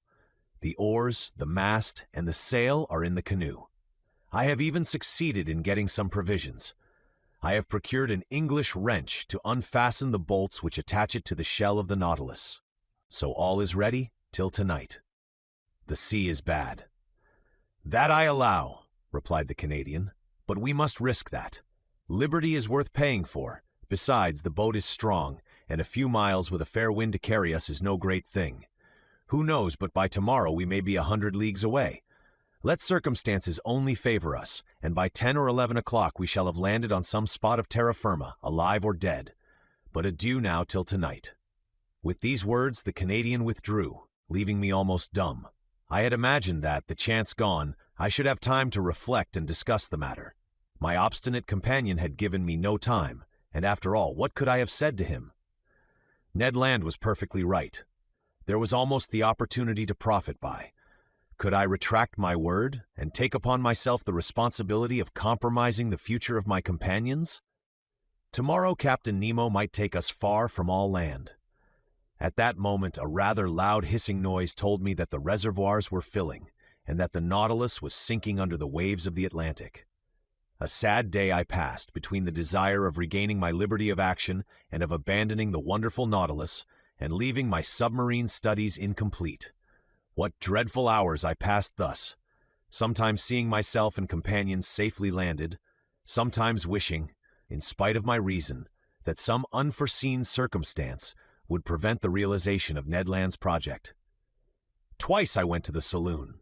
I wished to consult the compass. I wished to see if the direction the Nautilus was taking was bringing us nearer or taking us farther from the coast. But no, the Nautilus kept in Portuguese waters. I must therefore take my part and prepare for flight. My luggage was not heavy, my notes nothing more. As to Captain Nemo, I asked myself what he would think of our escape, what trouble, what wrong it might cause him, and what he might do in case of its discovery or failure. Certainly I had no cause to complain of him. On the contrary, never was hospitality freer than his. In leaving him, I could not be taxed with ingratitude. No oath bound us to him. It was on the strength of circumstances he relied, and not upon our word, to fix us forever. I had not seen the captain since our visit to the island of Santorin. Would chance bring me to his presence before our departure? I wished it, and I feared it at the same time. I listened if I could hear him walking the room contiguous to mine. No sound reached my ear. I felt an unbearable uneasiness. This day of waiting seemed eternal. Hours struck too slowly to keep pace with my impatience. My dinner was served in my room as usual. I ate but little. I was too preoccupied. I left the table at 7 o'clock. 120 minutes, I counted them, still separated me from the moment in which I was to join Ned Land. My agitation redoubled. My pulse beat violently. I could not remain quiet. I went and came, hoping to calm my troubled spirit by constant movement. The idea of failure in our bold enterprise was the least painful of my anxieties, but the thought of seeing our project discovered before leaving the Nautilus, of being brought before Captain Nemo, irritated, or what was worse, saddened, at my desertion, made my heart beat. I wanted to see the saloon for the last time. I descended the stairs and arrived in the museum, where I had passed so many useful and agreeable hours.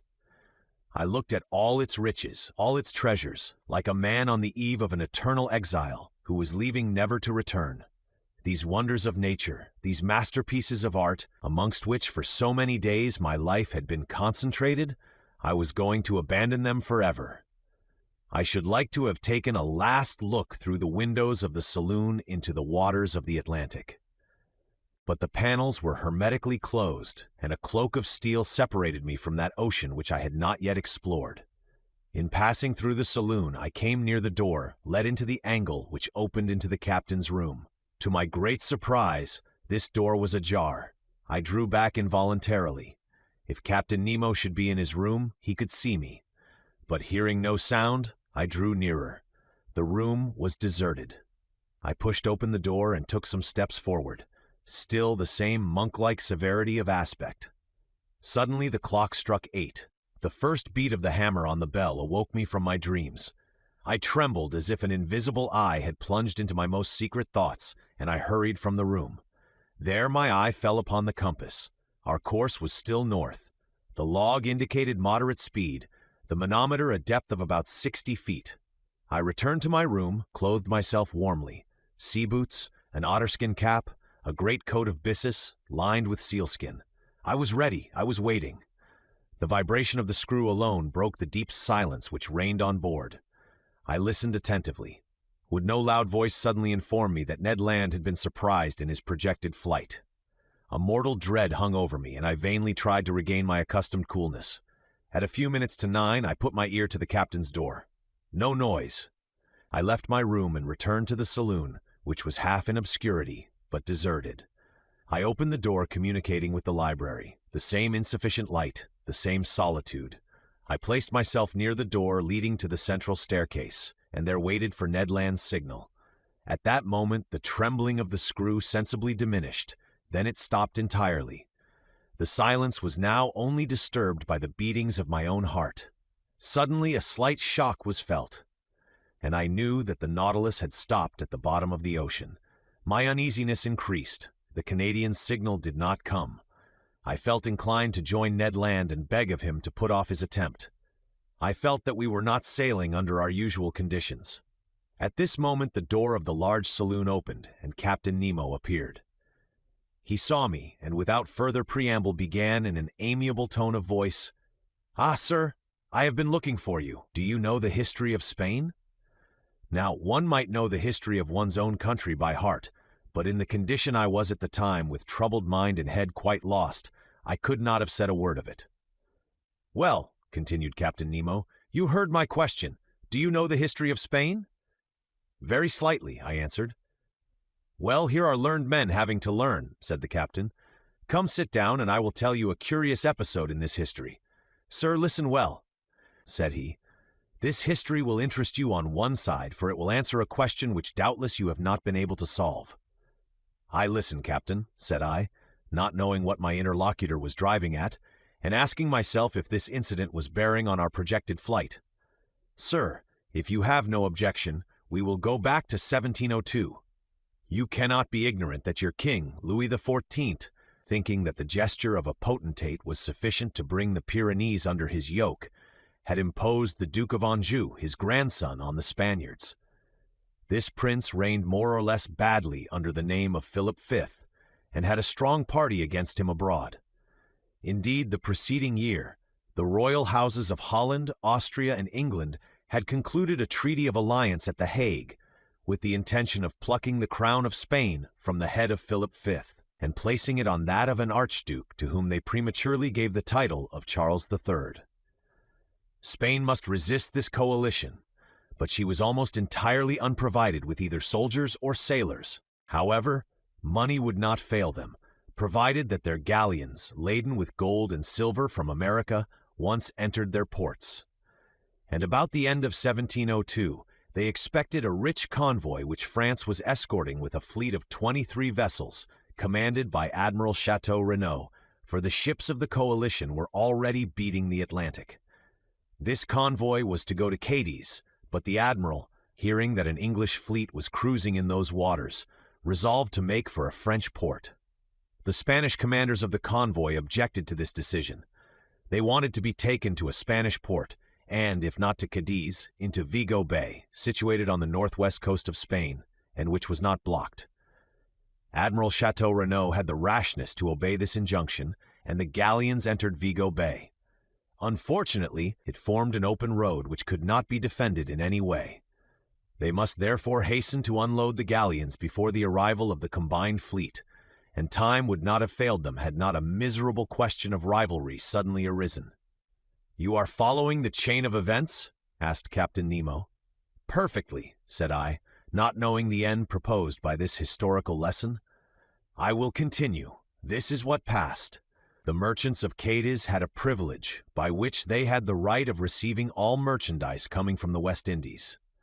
Now, to disembark these ingots at the port of Vigo was depriving them of their rights. They complained at Madrid, and obtained the consent of the weak-minded Philip that the convoy, without discharging its cargo, should remain sequestered in the roads of Vigo until the enemy had disappeared. But whilst coming to this decision, on the 22nd of October 1702, the English vessels arrived in Vigo Bay, when Admiral Chateau Renaud, in spite of inferior forces, fought bravely. But seeing that the treasure must fall into the enemy's hands, he burnt and scuttled every galleon which went to the bottom with their immense riches. Captain Nemo stopped. I admit I could not see yet why this history should interest me. "Well?" I asked.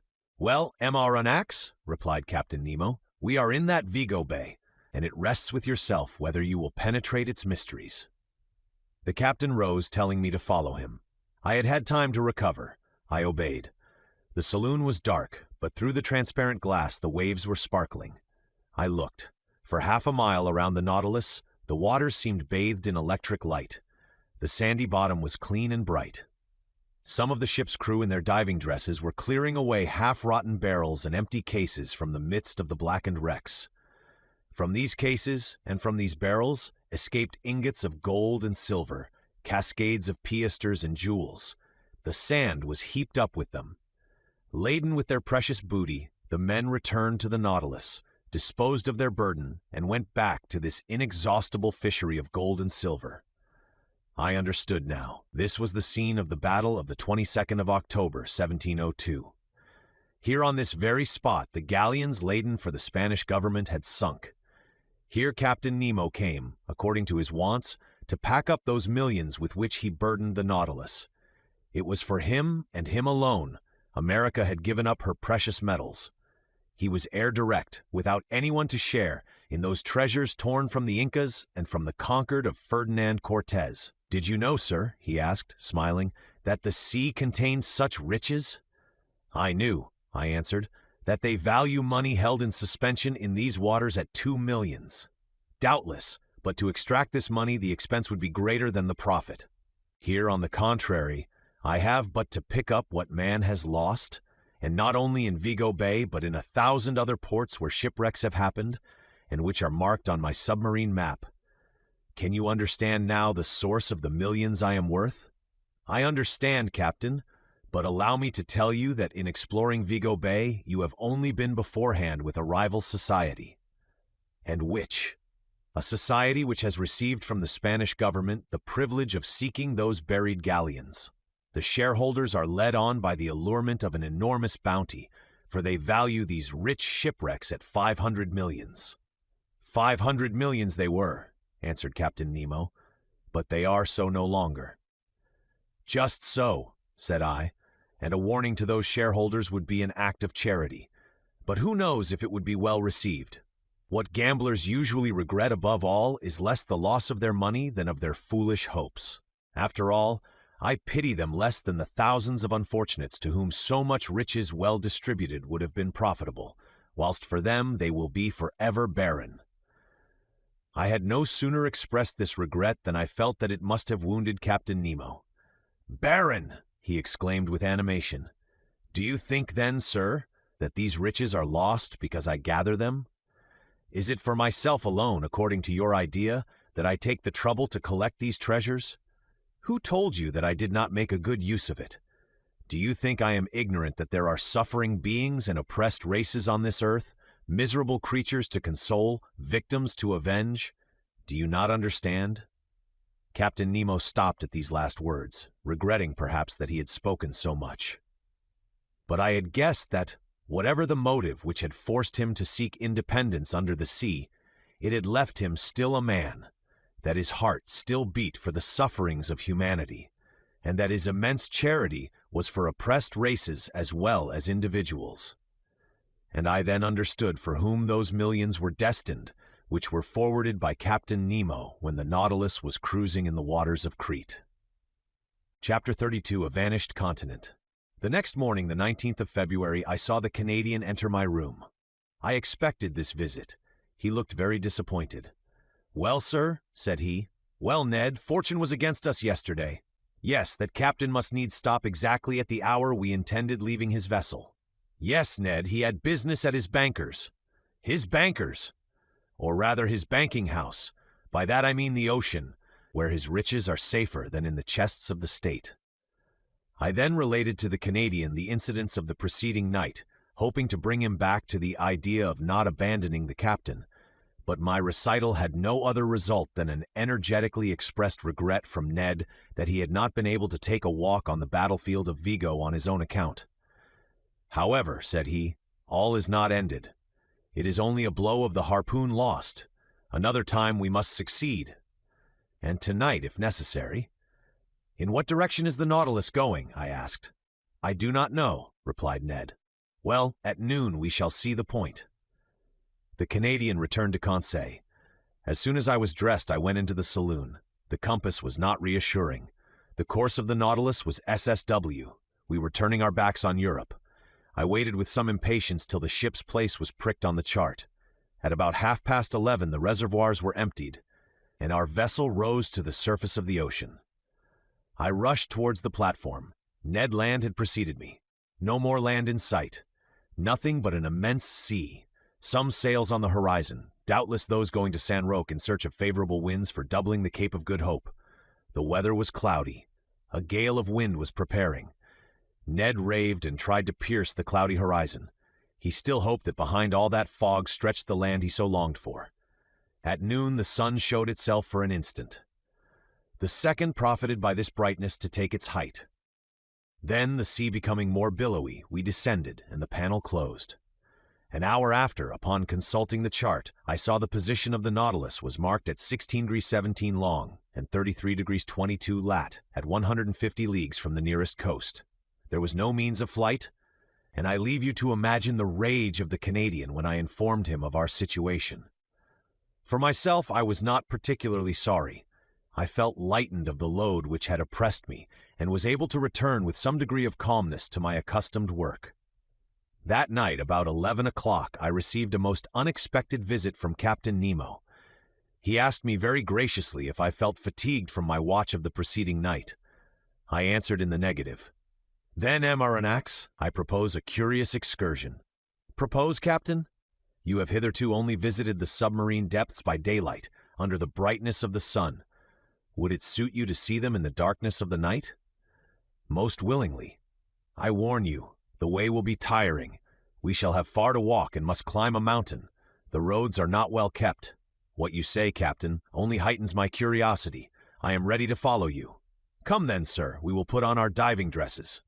Arrived at the robbing room, I saw that neither of my companions nor any of the ship's crew were to follow us on this excursion. Captain Nemo had not even proposed my taking with me either Ned or Conseil. In a few moments we had put on our diving dresses.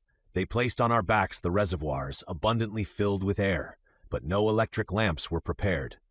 I called the captain's attention to the fact. "They will be useless," he replied. I thought I had not heard aright, but I could not repeat my observation, for the captain's head had already disappeared in its metal case. I finished harnessing myself. I felt them put an iron-pointed stick into my hand, and some minutes later, after going through the usual form, we set foot on the bottom of the Atlantic at a depth of 150 fathoms. Midnight was near. The waters were profoundly dark, but Captain Nemo pointed out in the distance a reddish spot, a sort of large light shining brilliantly about 2 miles from the Nautilus. What this fire might be, what could feed it, why and how it lit up the liquid mass, I could not say. In any case, it did light our way, vaguely, it is true, but I soon accustomed myself to the peculiar darkness, and I understood, under such circumstances, the uselessness of the Ruhmkorff apparatus. As we advanced, I heard a kind of pattering above my head. The noise redoubling, sometimes producing a continual shower, I soon understood the cause. It was rain falling violently and crisping the surface of the waves. Instinctively, the thought flashed across my mind that I should be wet through, by the water, in the midst of the water. I could not help laughing at the odd idea. But indeed, in the thick diving dress, the liquid element is no longer felt, and one only seems to be in an atmosphere somewhat denser than the terrestrial atmosphere. Nothing more. After half an hour's walk, the soil became stony. Medusae, microscopic crustacea, and pennicules lit it slightly with their phosphorescent gleam. I caught a glimpse of pieces of stone covered with millions of zoophytes and masses of seaweed.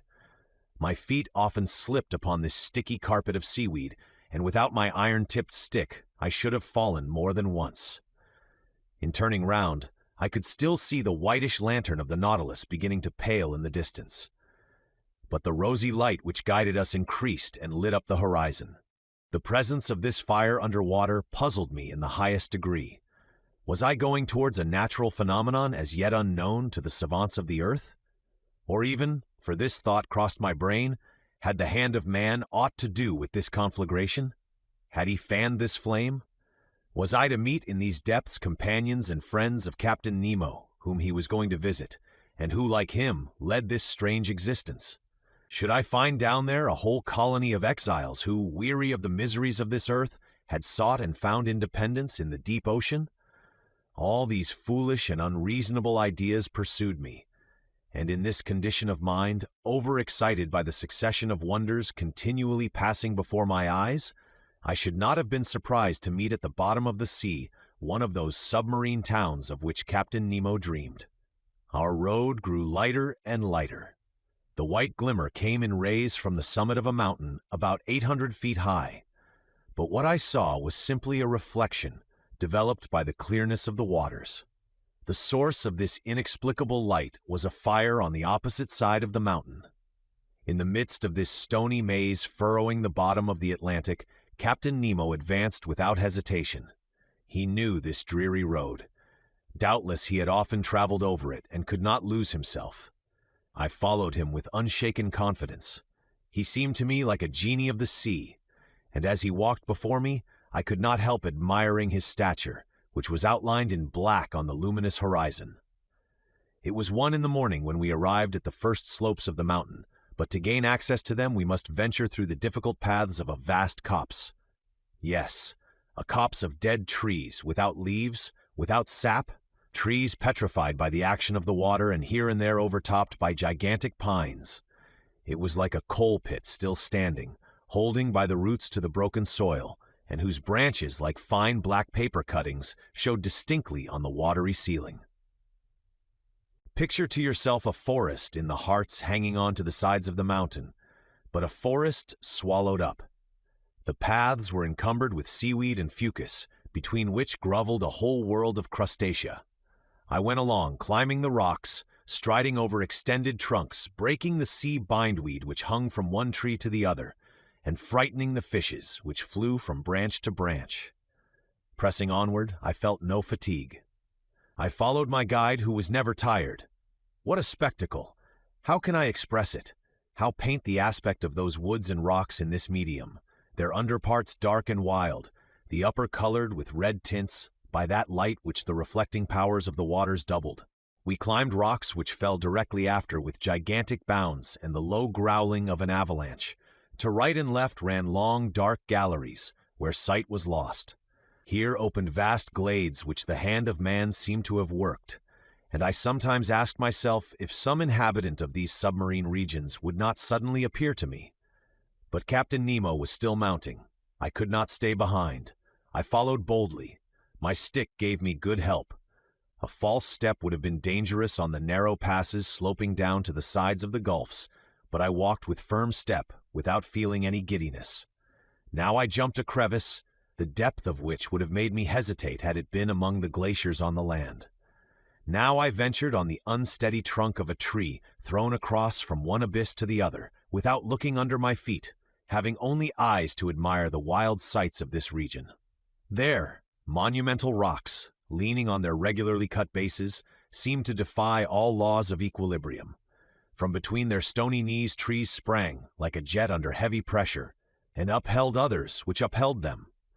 Natural towers, large scarps, cut perpendicularly like a curtain, inclined at an angle which the laws of gravitation could never have tolerated in terrestrial regions. 2 hours after quitting the Nautilus, we had crossed the line of trees, and 100 feet above our heads rose the top of the mountain, which cast a shadow on the brilliant irradiation of the opposite slope. Some petrified shrubs ran fantastically here and there. Fishes got up under our feet like birds in the long grass. The massive rocks were rent with impenetrable fractures, deep grottos and unfathomable holes, at the bottom of which formidable creatures might be heard moving. My blood curdled when I saw enormous antennae blocking my road, or some frightful claw closing with a noise in the shadow of some cavity. Millions of luminous spots shone brightly in the midst of the darkness. They were the eyes of giant crustacea crouched in their holes, giant lobsters setting themselves up like halberdiers and moving their claws with the clicking sound of pincers, titanic crabs pointed like a gun on its carriage, and frightful-looking pulps interweaving their tentacles like a living nest of serpents. We had now arrived on the first platform, where other surprises awaited me. Before us lay some picturesque ruins, which betrayed the hand of man and not that of the Creator. There were vast heaps of stone, amongst which might be traced the vague and shadowy forms of castles and temples, clothed with a world of blossoming zoophytes, and over which, instead of ivy, seaweed and fucus threw a thick vegetable mantle. But what was this portion of the globe which had been swallowed by cataclysms? Who had placed those rocks and stones like cromlechs of prehistoric times? Where was I?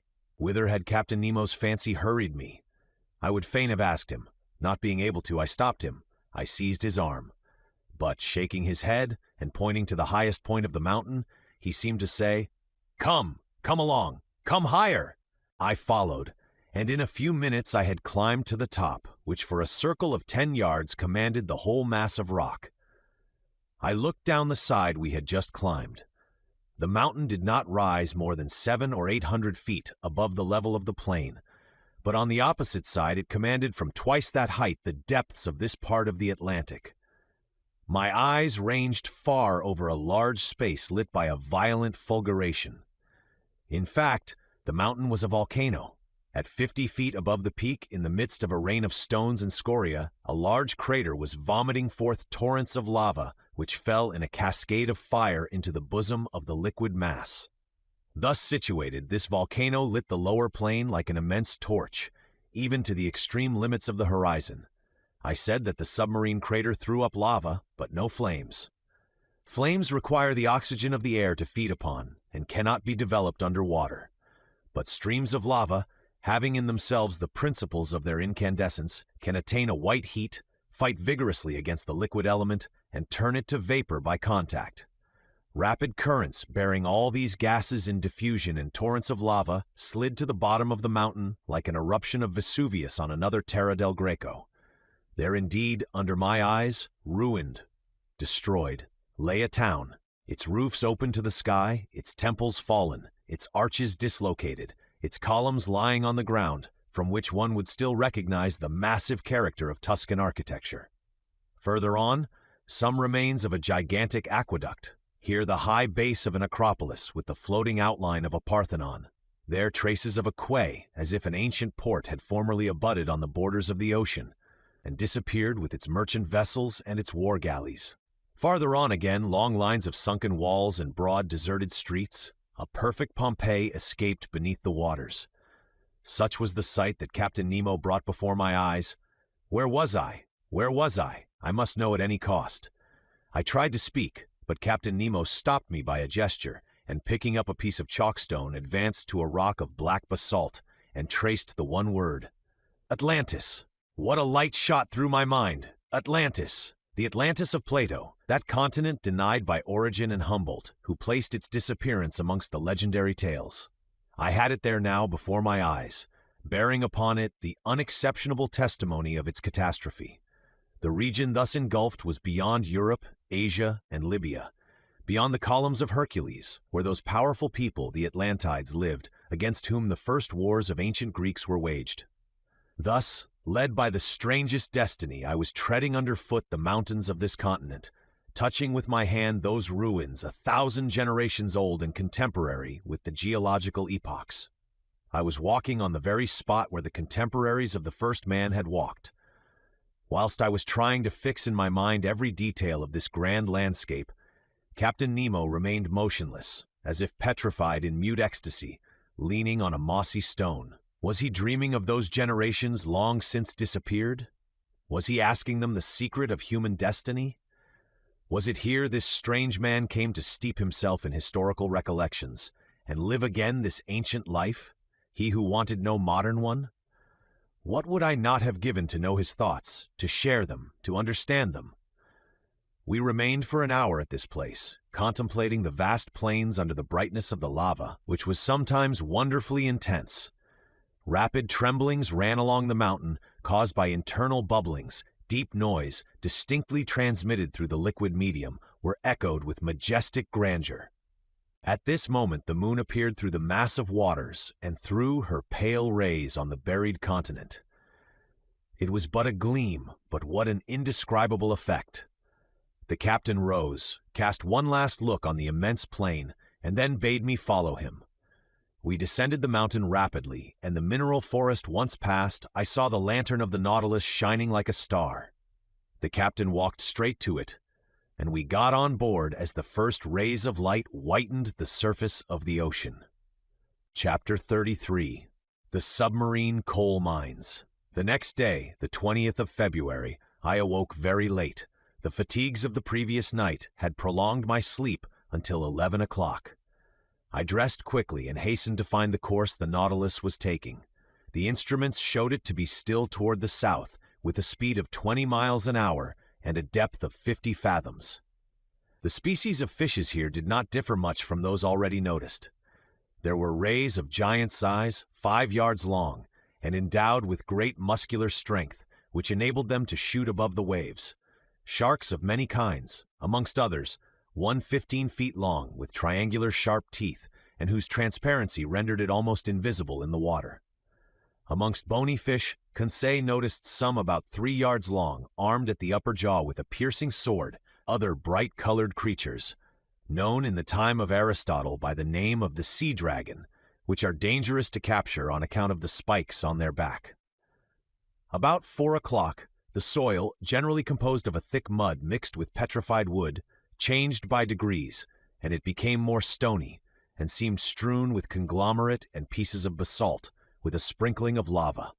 I thought that a mountainous region was succeeding the long plains, and accordingly, after a few evolutions of the Nautilus, I saw the southerly horizon blocked by a high wall which seemed to close all exit. Its summit evidently passed the level of the ocean. It must be a continent, or at least an island, one of the Canaries or of the Cape Verde Islands. The bearings not being yet taken, perhaps designedly, I was ignorant of our exact position. In any case, such a wall seemed to me to mark the limits of that Atlantis, of which we had in reality passed over only the smallest part. Much longer should I have remained at the window admiring the beauties of sea and sky, but the panels closed. At this moment the Nautilus arrived at the side of this high perpendicular wall. What it would do, I could not guess. I returned to my room. It no longer moved. I laid myself down with the full intention of waking after a few hours' sleep, but it was 8 o'clock the next day when I entered the saloon. I looked at the manometer. It told me that the Nautilus was floating on the surface of the ocean. Besides, I heard steps on the platform. I went to the panel. It was open, but instead of broad daylight, as I expected, I was surrounded by profound darkness. Where were we? Was I mistaken? Was it still night? No, not a star was shining, and night has not that utter darkness. I knew not what to think when a voice near me said, "Is that you, Professor?" "Ah, Captain," I answered. "Where are we?" "Underground, sir." "Underground," I exclaimed, "and the Nautilus floating still?" "It always floats." "But I do not understand." "Wait a few minutes, our lantern will be lit, and if you like light places you will be satisfied." I stood on the platform and waited. The darkness was so complete that I could not even see Captain Nemo, but looking to the zenith exactly above my head, I seemed to catch an undecided gleam, a kind of twilight filling a circular hole. At this instant the lantern was lit, and its vividness dispelled the faint light. I closed my dazzled eyes for an instant, and then looked again. The Nautilus was stationary, floating near a mountain which formed a sort of quay. The lake then, supporting it, was a lake imprisoned by a circle of walls, measuring 2 miles in diameter and 6 in circumference. Its level, the manometer showed, could only be the same as the outside level, for there must necessarily be a communication between the lake and the sea. The high partitions, leaning forward on their base, grew into a vaulted roof, bearing the shape of an immense funnel, turned upside down, the height being about 500 or 600 yards. At the summit was a circular orifice, by which I had caught the slight gleam of light, evidently daylight. "Where are we?" I asked. "In the very heart of an extinct volcano, the interior of which has been invaded by the sea, after some great convulsion of the earth. Whilst you were sleeping, Professor, the Nautilus penetrated to this lagoon by a natural canal, which opens about 10 yards beneath the surface of the ocean. This is its harbor of refuge, a sure, commodious, and mysterious one, sheltered from all gales. Show me, if you can, on the coasts of any of your continents or islands, a road which can give such perfect refuge from all storms." "Certainly," I replied. "You are in safety here, Captain Nemo. Who could reach you in the heart of a volcano? But did I not see an opening at its summit?" "Yes, its crater, formerly filled with lava, vapor, and flames, and which now gives entrance to the life-giving air we breathe." But what is this volcanic mountain? It belongs to one of the numerous islands with which this sea is strewn. To vessels, a simple sandbank. To us, an immense cavern. Chance led me to discover it, and chance served me well. But of what use is this refuge? Captain, the Nautilus wants no port. No, sir, but it wants electricity to make it move, and the wherewithal to make the electricity, sodium to feed the elements, coal from which to get the sodium, and a coal mine to supply the coal. And exactly on this spot, the sea covers entire forests embedded during the geological periods, now mineralized and transformed into coal. For me, they are an inexhaustible mine. Your men follow the trade of miners here then, Captain? Exactly so. These mines extend under the waves like the mines of Newcastle. Here, in their diving dresses, pickaxe and shovel in hand, my men extract the coal, which I do not even ask from the mines of the earth. When I burn this combustible for the manufacture of sodium, the smoke escaping from the crater of the mountain gives it the appearance of a still active volcano. And we shall see your companions at work? No, not this time at least, for I am in a hurry to continue our submarine tour of the earth. So I shall content myself with drawing from the reserve of sodium I already possess. The time for loading is 1 day only, and we continue our voyage. So, if you wish to go over the cavern and make the round of the lagoon, you must take advantage of today, M. Aronnax.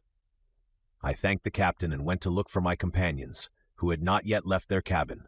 I invited them to follow me without saying where we were. They mounted the platform. Conseil, who was astonished at nothing, seemed to look upon it as quite natural that he should wake under a mountain after having fallen asleep under the waves. But Ned Land thought of nothing but finding whether the cavern had any exit. After breakfast, about 10 o'clock, we went down onto the mountain. "Here we are, once more on land," said Conseil. "I do not call this land," said the Canadian. "And besides, we are not on it, but beneath it." Between the walls of the mountains and the waters of the lake lay a sandy shore, which at its greatest breadth measured 500 feet. On this soil one might easily make the tour of the lake, but the base of the high partitions was stony ground, with volcanic blocks and enormous pumice stones lying in picturesque heaps.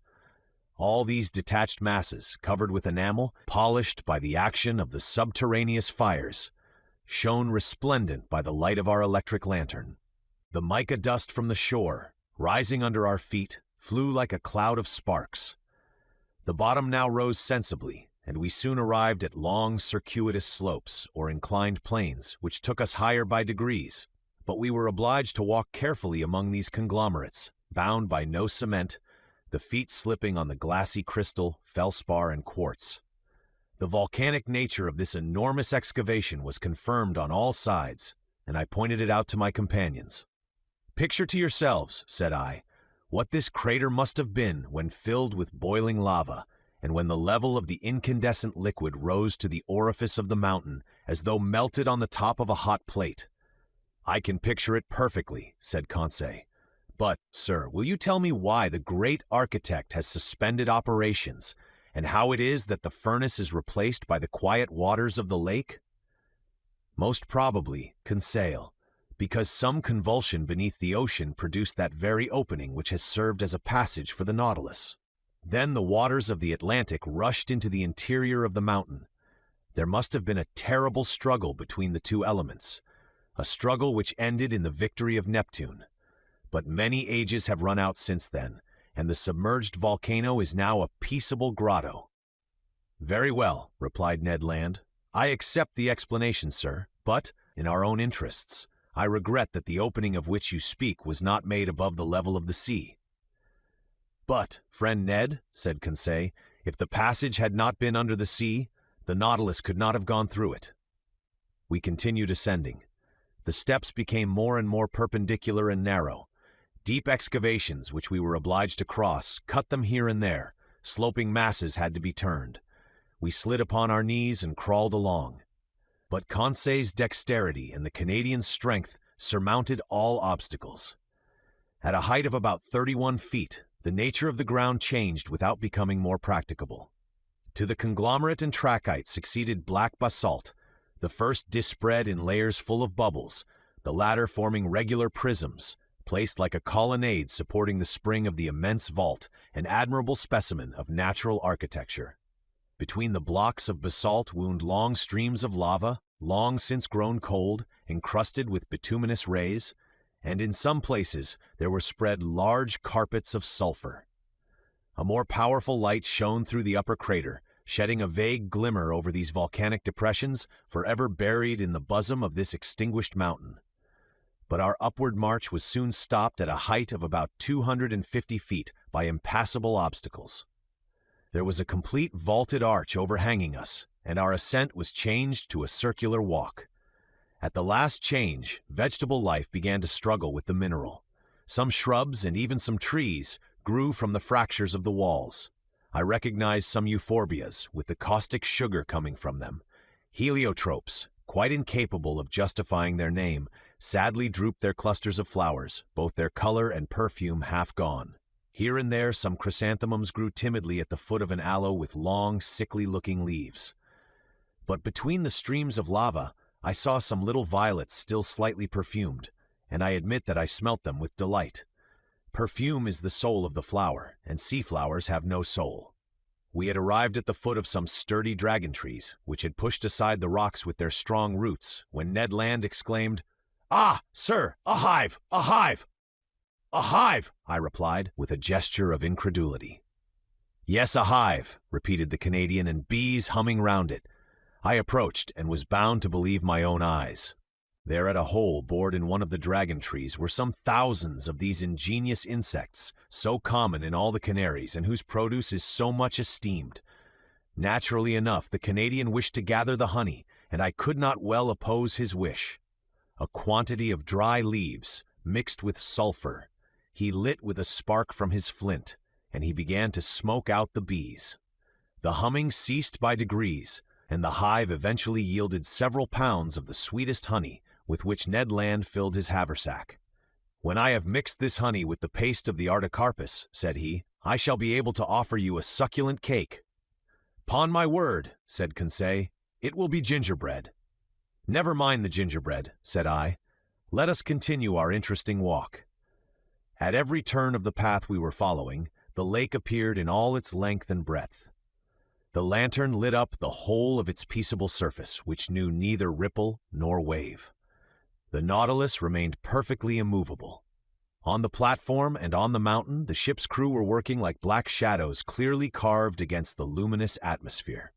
We were now going round the highest crest of the first layers of rock which upheld the roof. I then saw that bees were not the only representatives of the animal kingdom in the interior of this volcano. Birds of prey hovered here and there in the shadows, or fled from their nests on the top of the rocks.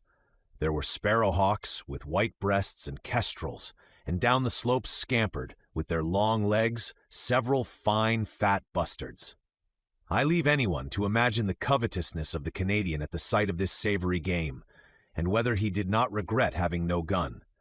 But he did his best to replace the lead by stones, and after several fruitless attempts, he succeeded in wounding a magnificent bird. To say that he risked his life 20 times before reaching it is but the truth. But he managed so well that the creature joined the honey cakes in his bag. We were now obliged to descend toward the shore, the crest becoming impracticable. Above us, the crater seemed to gape like the mouth of a well. From this place the sky could be clearly seen, and clouds dissipated by the west wind, leaving behind them, even on the summit of the mountain, their misty remnants, certain proof that they were only moderately high, for the volcano did not rise more than 800 feet above the level of the ocean. Half an hour after the Canadian's last exploit, we had regained the inner shore. Here the flora was represented by large carpets of marine crystal, a little umbelliferous plant very good to pickle, which also bears the name of pierced stone and sea fennel. Conseil gathered some bundles of it. As to the fauna, it might be counted by thousands of crustacea of all sorts, lobsters, crabs, spider crabs, chameleon shrimps, and a large number of shells, rockfish, and limpets. 3/4 of an hour later, we had finished our circuitous walk and were on board. The crew had just finished loading the sodium, and the Nautilus could have left that instant. But Captain Nemo gave no order. Did he wish to wait until night and leave the submarine passage secretly? Perhaps so. Whatever it might be, the next day, the Nautilus, having left its port, steered clear of all land at a few yards beneath the waves of the Atlantic. Chapter 34. The Sargasso Sea. That day, the Nautilus crossed a singular part of the Atlantic Ocean. No one can be ignorant of the existence of a current of warm water known by the name of the Gulf Stream. After leaving the Gulf of Florida, we went in the direction of Spitzbergen. But before entering the Gulf of Mexico, about 45 degrees of N-lat, this current divides into two arms, the principal one going towards the coast of Ireland and Norway, whilst the second bends to the south about the height of the Azores. Then, touching the African shore and describing a lengthened oval, returns to the Antilles.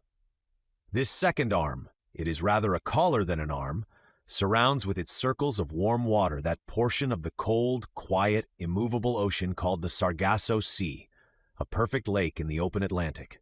It takes no less than 3 years for the great current to pass round it. Such was the region the Nautilus was now visiting, a perfect meadow, a close carpet of seaweed, fucus, and tropical berries, so thick and so compact that the stem of a vessel could hardly tear its way through it. And Captain Nemo, not wishing to entangle his screw in this herbaceous mass, kept some yards beneath the surface of the waves. The name Sargasso comes from the Spanish word sargazo, which signifies kelp. This kelp, or berry plant, is the principal formation of this immense bank, and this is the reason why these plants unite in the peaceful basin of the Atlantic. The only explanation which can be given, he says, seems to me to result from the experience known to all the world. Place in a vase some fragments of cork or other floating body, and give to the water in the vase a circular movement. The scattered fragments will unite in a group in the center of the liquid surface, that is to say, in the part least agitated. In the phenomenon we are considering, the Atlantic is the vase, the Gulf Stream the circular current, and the Sargasso Sea the central point at which the floating bodies unite. I share Maury's opinion, and I was able to study the phenomenon in the very midst where vessels rarely penetrate. Above us floated products of all kinds, heaped up among these brownish plants, trunks of trees torn from the Andes or the Rocky Mountains, and floated by the Amazon or the Mississippi. Numerous wrecks, remains of keels or ships' bottoms, side planks stove in, and so weighted with shells and barnacles that they could not again rise to the surface. And time will one day justify Maury's other opinion, that these substances thus accumulated for ages will become petrified by the action of the water and will then form inexhaustible coal mines, a precious reserve prepared by far-seeing nature for the moment when men shall have exhausted the mines of continents. In the midst of this inextricable mass of plants and seaweed, I noticed some charming pink halcyons and actinia, with their long tentacles trailing after them, and medusae, green, red, and blue. All the day of the 22nd of February we passed in the Sargasso Sea, where such fish as are partial to marine plants find abundant nourishment. The next, the ocean had returned to its accustomed aspect. From this time for 19 days, from the 23rd of February to the 12th of March, the Nautilus kept in the middle of the Atlantic, carrying us at a constant speed of 100 leagues in 24 hours. Captain Nemo evidently intended accomplishing his submarine program, and I imagined that he intended, after doubling Cape Horn, to return to the Australian seas of the Pacific. Ned Land had cause for fear. In these large seas, void of islands, we could not attempt to leave the boat, nor had we any means of opposing Captain Nemo's will. Our only course was to submit, but what we could neither gain by force nor cunning, I like to think might be obtained by persuasion. This voyage ended, would he not consent to restore our liberty, under an oath never to reveal his existence, an oath of honor which we should have religiously kept? But we must consider that delicate question with the captain. But was I free to claim this liberty? Had he not himself said from the beginning, in the firmest manner, that the secret of his life exacted from him our lasting imprisonment on board the Nautilus? And would not my 4 months' silence appear to him a tacit acceptance of our situation? And would not a return to the subject result in raising suspicions which might be hurtful to our projects, if at some future time a favorable opportunity offered to return to them? During the 19 days mentioned above, no incident of any kind happened to signalize our voyage. I saw little of the captain. He was at work. In the library, I often found his books left open, especially those on natural history. My work on submarine depths, conned over by him, was covered with marginal notes, often contradicting my theories and systems. But the captain contented himself with thus purging my work. It was very rare for him to discuss it with me. Sometimes I heard the melancholy tones of his organ, but only at night, in the midst of the deepest obscurity, when the Nautilus slept upon the deserted ocean. During this part of our voyage, we sailed whole days on the surface of the waves. The sea seemed abandoned. A few sailing vessels on the road to India were making for the Cape of Good Hope. One day we were followed by the boats of a whaler, who no doubt took us for some enormous whale of great price, but Captain Nemo did not wish the worthy fellows to lose their time and trouble, so ended the chase by plunging under the water. Our navigation continued until the 13th of March. That day the Nautilus was employed in taking soundings, which greatly interested me. We had then made about 13,000 leagues since our departure from the high seas of the Pacific.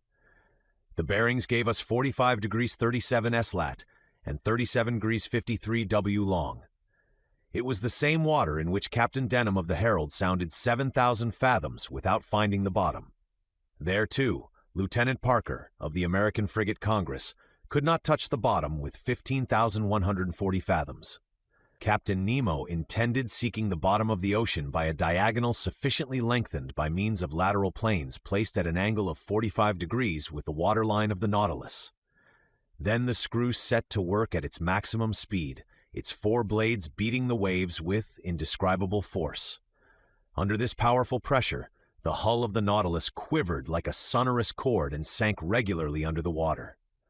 At 7,000 fathoms I saw some blackish tops rising from the midst of the waters, but these summits might belong to high mountains like the Himalayas or Mont Blanc, even higher, and the depth of the abyss remained incalculable.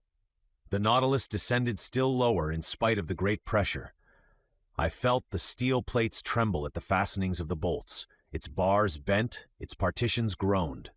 The windows of the saloon seemed to curve under the pressure of the waters. And this firm structure would doubtless have yielded if, as its captain had said, it had not been capable of resistance like a solid block.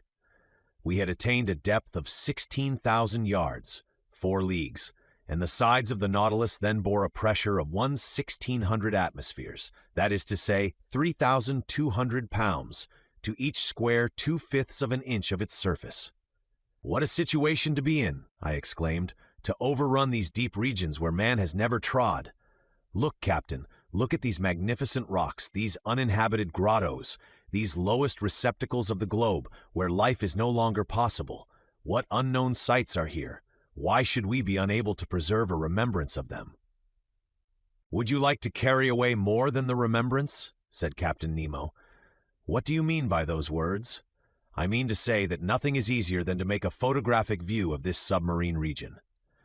I had not time to express my surprise at this new proposition, when at Captain Nemo's call, an objective was brought into the saloon. Through the widely opened panel, the liquid mass was bright with electricity, which was distributed with such uniformity that not a shadow, not a gradation was to be seen in our manufactured light. The Nautilus remained motionless, the force of its screw subdued by the inclination of its planes. The instrument was propped on the bottom of the oceanic sight, and in a few seconds we had obtained a perfect negative. But, the operation being over, Captain Nemo said, "Let us go up. We must not abuse our position, nor expose the Nautilus too long to such great pressure." "Go up again," I exclaimed. "Hold well on." I had not time to understand why the captain cautioned me thus, when I was thrown forward onto the carpet. At a signal from the captain, its screw was shipped and its blades raised vertically.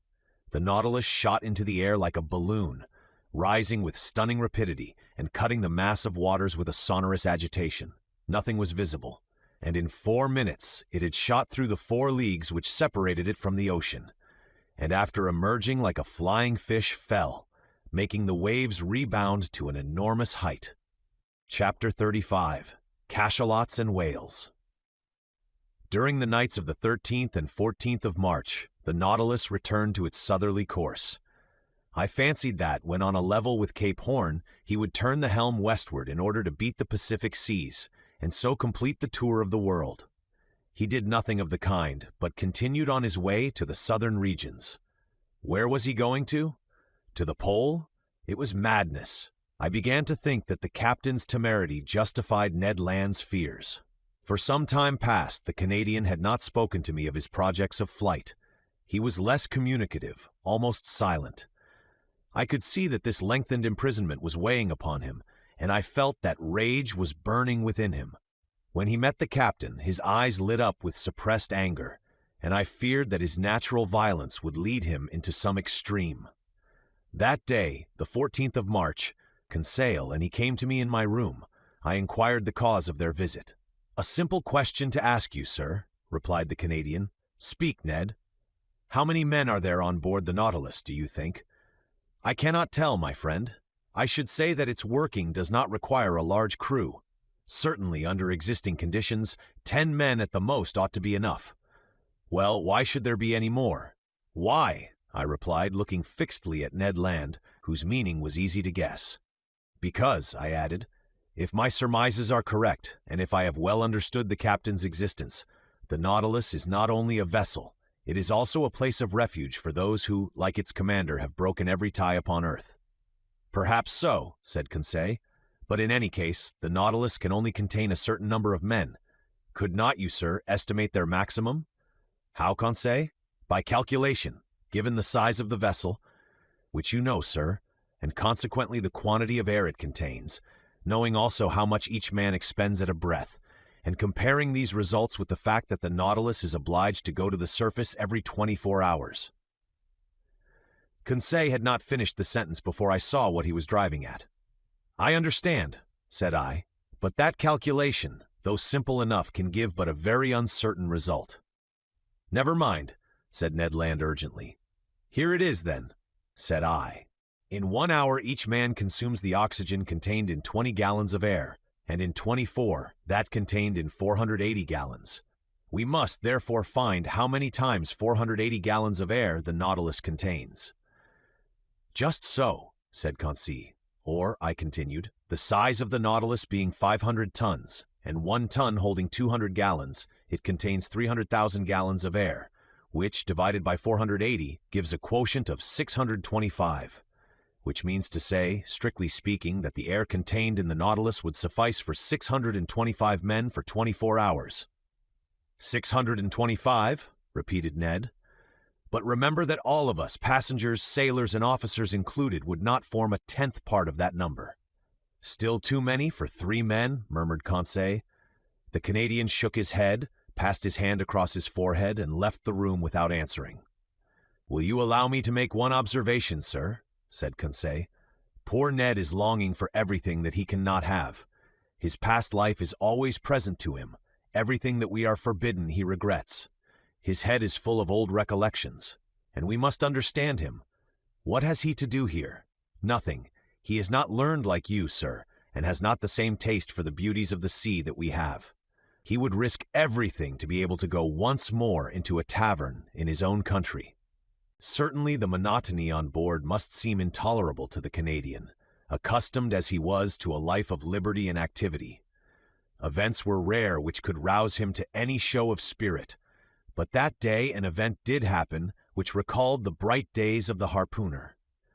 About 11 in the morning, being on the surface of the ocean, the Nautilus fell in with a troop of whales, an encounter which did not astonish me, knowing that these creatures, hunted to death, had taken refuge in high latitudes. We were seated on the platform, with a quiet sea. The month of October in those latitudes gave us some lovely autumnal days. It was the Canadian, he could not be mistaken, who signaled a whale on the eastern horizon. Looking attentively, one might see its black back rise and fall with the waves 5 miles from the Nautilus. "Ah!" exclaimed Ned Land. "If I was on board a whaler, now such a meeting would give me pleasure. It is one of large size. See with what strength its blowholes throw up columns of air and steam.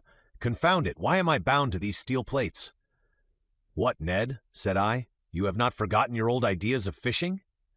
Can a whale fisher ever forget his old trade, sir? Can he ever tire of the emotions caused by such a chase? You have never fished in these seas, Ned?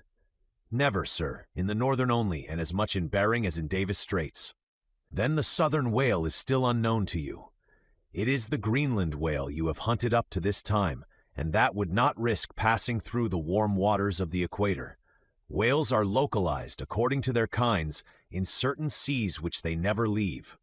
And if one of these creatures went from Bering to Davis Straits, it must be simply because there is a passage from one sea to the other, either on the American or the Asiatic side. In that case, as I have never fished in these seas, I do not know the kind of whale frequenting them. I have told you, Ned. A greater reason for making their acquaintance, said Conseil. Look, look, exclaimed the Canadian. They approach. They aggravate me. They know that I cannot get at them. Ned stamped his feet. His hand trembled as he grasped an imaginary harpoon. Are these cetaceans as large as those of the northern seas? Asked he. Very nearly, Ned.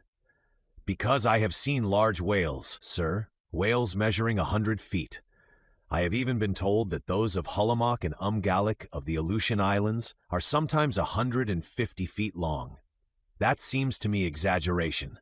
These creatures are only belopterons provided with dorsal fins, and like the cachalots are generally much smaller than the Greenland whale. Ah! Exclaimed the Canadian, whose eyes had never left the ocean. They are coming nearer. They are in the same water as the Nautilus. Then, returning to the conversation, he said, You spoke of the cachalot as a small creature. I have heard of gigantic ones. They are intelligent cetacea. It is said of some that they cover themselves with seaweed and fucus, and then are taken for islands. People encamp upon them and settle there, lights a fire. And build houses, said Conseil. Yes, Joker, said Ned Land, and one fine day the creature plunges, carrying with it all the inhabitants to the bottom of the sea. Something like the travels of Sinbad the Sailor, I replied, laughing. Ah! Suddenly exclaimed Ned Land. It is not one whale. There are 10, there are 20, it is a whole troop, and I not able to do anything, hands and feet tied. But friend Ned, said Conseil, why do you not ask Captain Nemo's permission to chase them? Conseil had not finished his sentence when Ned Land had lowered himself through the panel to seek the captain. A few minutes afterwards, the two appeared together on the platform. Captain Nemo watched the troop of cetacea playing on the waters about a mile from the Nautilus. They are southern whales, said he. There goes the fortune of a whole fleet of whalers. Well, sir, asked the Canadian, can I not chase them, if only to remind me of my old trade of harpooner? And to what purpose? Replied Captain Nemo. Only to destroy. We have nothing to do with the whale oil on board. But, sir, continued the Canadian, in the Red Sea you allowed us to follow the dugong. Then it was to procure fresh meat for my crew. Here it would be killing for killing's sake. I know that is a privilege reserved for man, but I do not approve of such murderous pastime. In destroying the southern whale, like the Greenland whale, an inoffensive creature, your traders do a culpable action, Master Land. They have already depopulated the whole of Baffin's Bay and are annihilating a class of useful animals. Leave the unfortunate cetacea alone. They have plenty of natural enemies, cachalots, swordfish, and sawfish, without you troubling them. The captain was right. The barbarous and inconsiderate greed of these fishermen will one day cause the disappearance of the last whale in the ocean. Ned Land whistled, Yankee Doodle between his teeth, thrust his hands into his pockets, and turned his back upon us. But Captain Nemo watched the troop of cetacea, and addressing me said, I was right in saying that whales had natural enemies enough, without counting man. These will have plenty to do before long.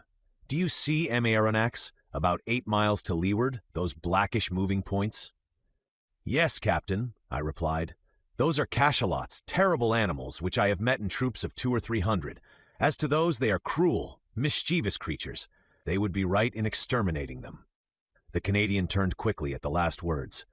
Well, Captain, said he, it is still time in the interest of the whales. It is useless to expose oneself, Professor. The Nautilus will disperse them. It is armed with a steel spur as good as Master Land's harpoon, I imagine. The Canadian did not put himself out enough to shrug his shoulders. Attack cetacea with blows of a spur. Who had ever heard of such a thing? "Wait, Aronnax," said Captain Nemo. "We will show you something you have never yet seen. We have no pity for these ferocious creatures. They are nothing but mouth and teeth." Mouth and teeth. No one could better describe the macrocephalous cachalot, which is sometimes more than 75 feet long. Its enormous head occupies 1/3 of its entire body. Better armed than the whale, whose upper jaw is furnished only with whalebone, it is supplied with 25 large tusks about 8 inches long, cylindrical and conical at the top, each weighing 2 pounds. It is in the upper part of this enormous head, in great cavities divided by cartilages, that is to be found from 600 to 800 pounds of that precious oil called spermaceti. The cachalot is a disagreeable creature, more tadpole than fish, according to Fredol's description. It is badly formed, the whole of its left side being, if we may say it, a failure, and being only able to see with its right eye. But the formidable troop was nearing us. They had seen the whales and were preparing to attack them. One could judge beforehand that the cachalots would be victorious, not only because they were better built for attack than their inoffensive adversaries, but also because they could remain longer underwater without coming to the surface. There was only just time to go to the help of the whales. The Nautilus went underwater. Conseil, Ned Land, and I took our places before the window in the saloon, and Captain Nemo joined the pilot in his cage to work his apparatus as an engine of destruction. Soon I felt the beatings of the screw quicken, and our speed increased. The battle between the cachalots and the whales had already begun when the Nautilus arrived. They did not at first show any fear at the sight of this new monster joining in the conflict. But they soon had to guard against its blows. What a battle! The Nautilus was nothing but a formidable harpoon, brandished by the hand of its captain. It hurled itself against the fleshy mass, passing through from one part to the other, leaving behind it 2 quivering halves of the animal. It could not feel the formidable blows from their tails upon its sides, nor the shock which it produced itself much more. One cachalot killed, it ran at the next, tacked on the spot that it might not miss its prey, going forwards and backwards, answering to its helm, plunging when the cetacean dived into the deep waters, coming up with it when it returned to the surface, striking it front or sideways, cutting or tearing in all directions and at any pace, piercing it with its terrible spur. What carnage! What a noise on the surface of the waves! What sharp hissing and what snorting peculiar to these enraged animals! In the midst of these waters, generally so peaceful, their tails made perfect billows. For 1 hour this wholesale massacre continued, from which the cachalots could not escape. Several times 10 or 12 united tried to crush the Nautilus by their weight. From the window we could see their enormous mouths, studded with tusks, and their formidable eyes. Ned Land could not contain himself. He threatened and swore at them. We could feel them clinging to our vessel like dogs worrying a wild boar in a copse.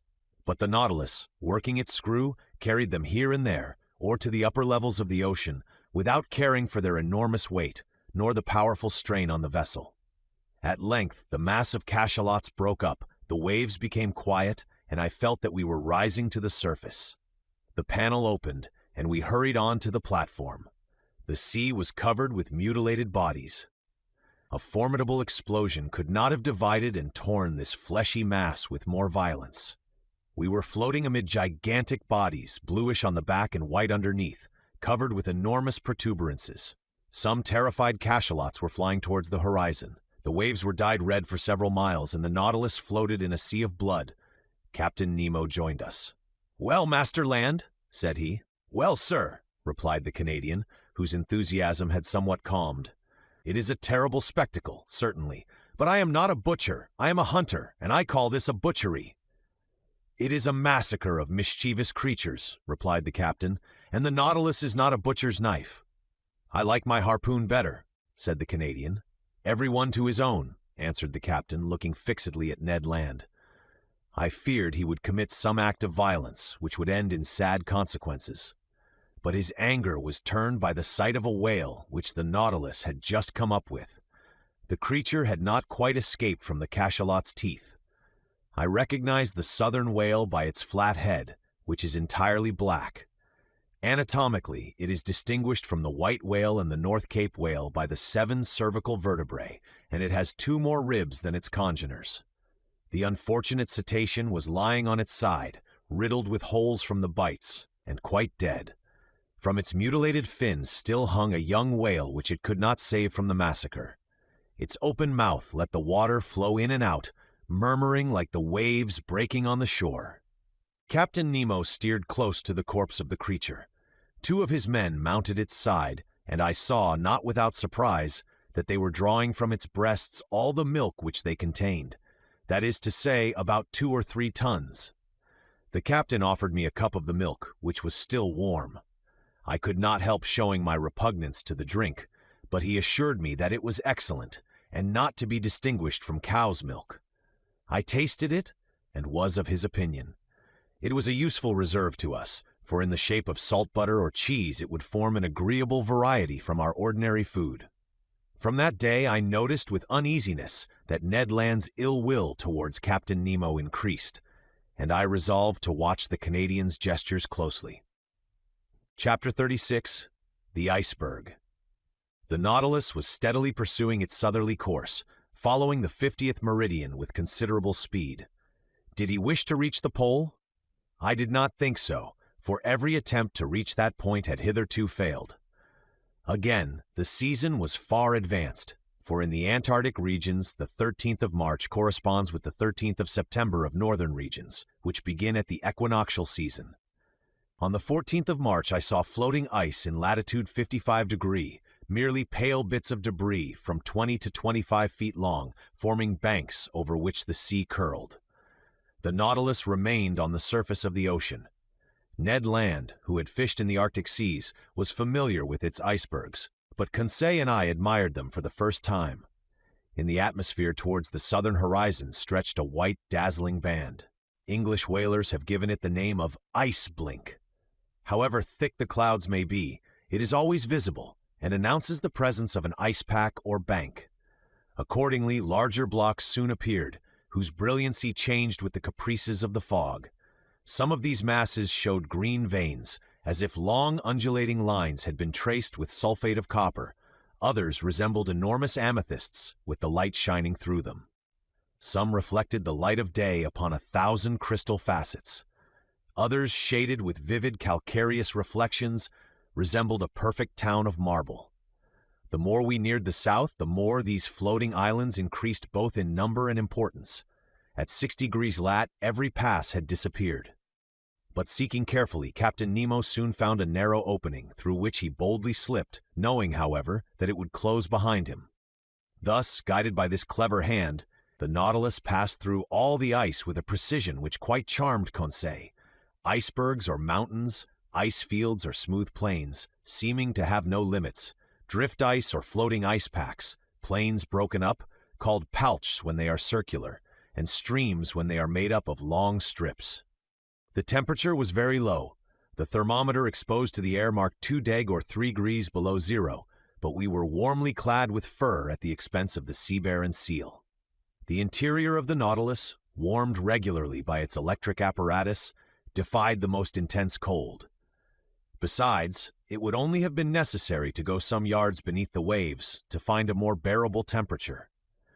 2 months earlier, we should have had perpetual daylight in these latitudes, but already we had had 3 or 4 hours of night, and by there would be 6 months of darkness in these circumpolar regions. On the 15th of March, we were in the latitude of New Shetland and South Orkney. The captain told me that formerly numerous tribes of seals inhabited them, but that English and American whalers, in their rage for destruction, massacred both old and young. Thus, where there was once life and animation, they had left silence and death. About 8 o'clock on the morning of the 16th of March, the Nautilus, following the 55th meridian, cut the Antarctic polar circle. Ice surrounded us on all sides and closed the horizon, but Captain Nemo went from one opening to another, still going higher. I cannot express my astonishment at the beauties of these new regions. The ice took most surprising forms. Here the grouping formed an oriental town, with innumerable mosques and minarets. There a fallen city thrown to the earth, as it were, by some convulsion of nature. The whole aspect was constantly changed by the oblique rays of the sun, or lost in the grayish fog amidst hurricanes of snow. Detonations and falls were heard on all sides, great overthrows of icebergs, which altered the whole landscape like a diorama. Often seeing no exit, I thought we were definitely prisoners. But instinct guiding him at the slightest indication, Captain Nemo would discover a new pass. He was never mistaken when he saw the thin threads of bluish water trickling along the ice fields, and I had no doubt that he had already ventured into the midst of these Antarctic seas before. On the 16th of March, however, the ice fields absolutely blocked our road. It was not the iceberg itself as yet, but vast fields cemented by the cold. But this obstacle could not stop Captain Nemo. He hurled himself against it with frightful violence.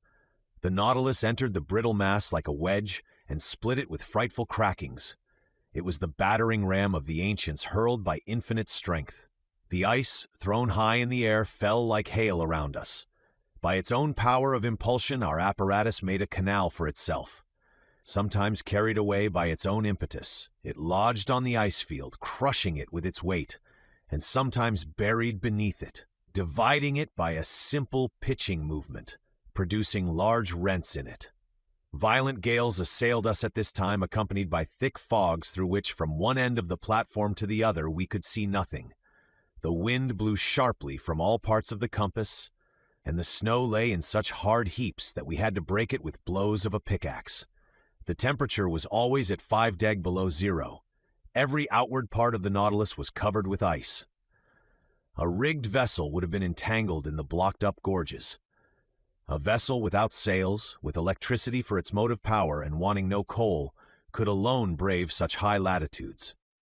At length, on the 18th of March, after many useless assaults, the Nautilus was positively blocked. It was no longer either streams, packs, or ice fields, but an interminable and immovable barrier, formed by mountains soldered together. "An iceberg," said the Canadian to me. I knew that to Ned Land, as well as to all other navigators who had preceded us, this was an inevitable obstacle.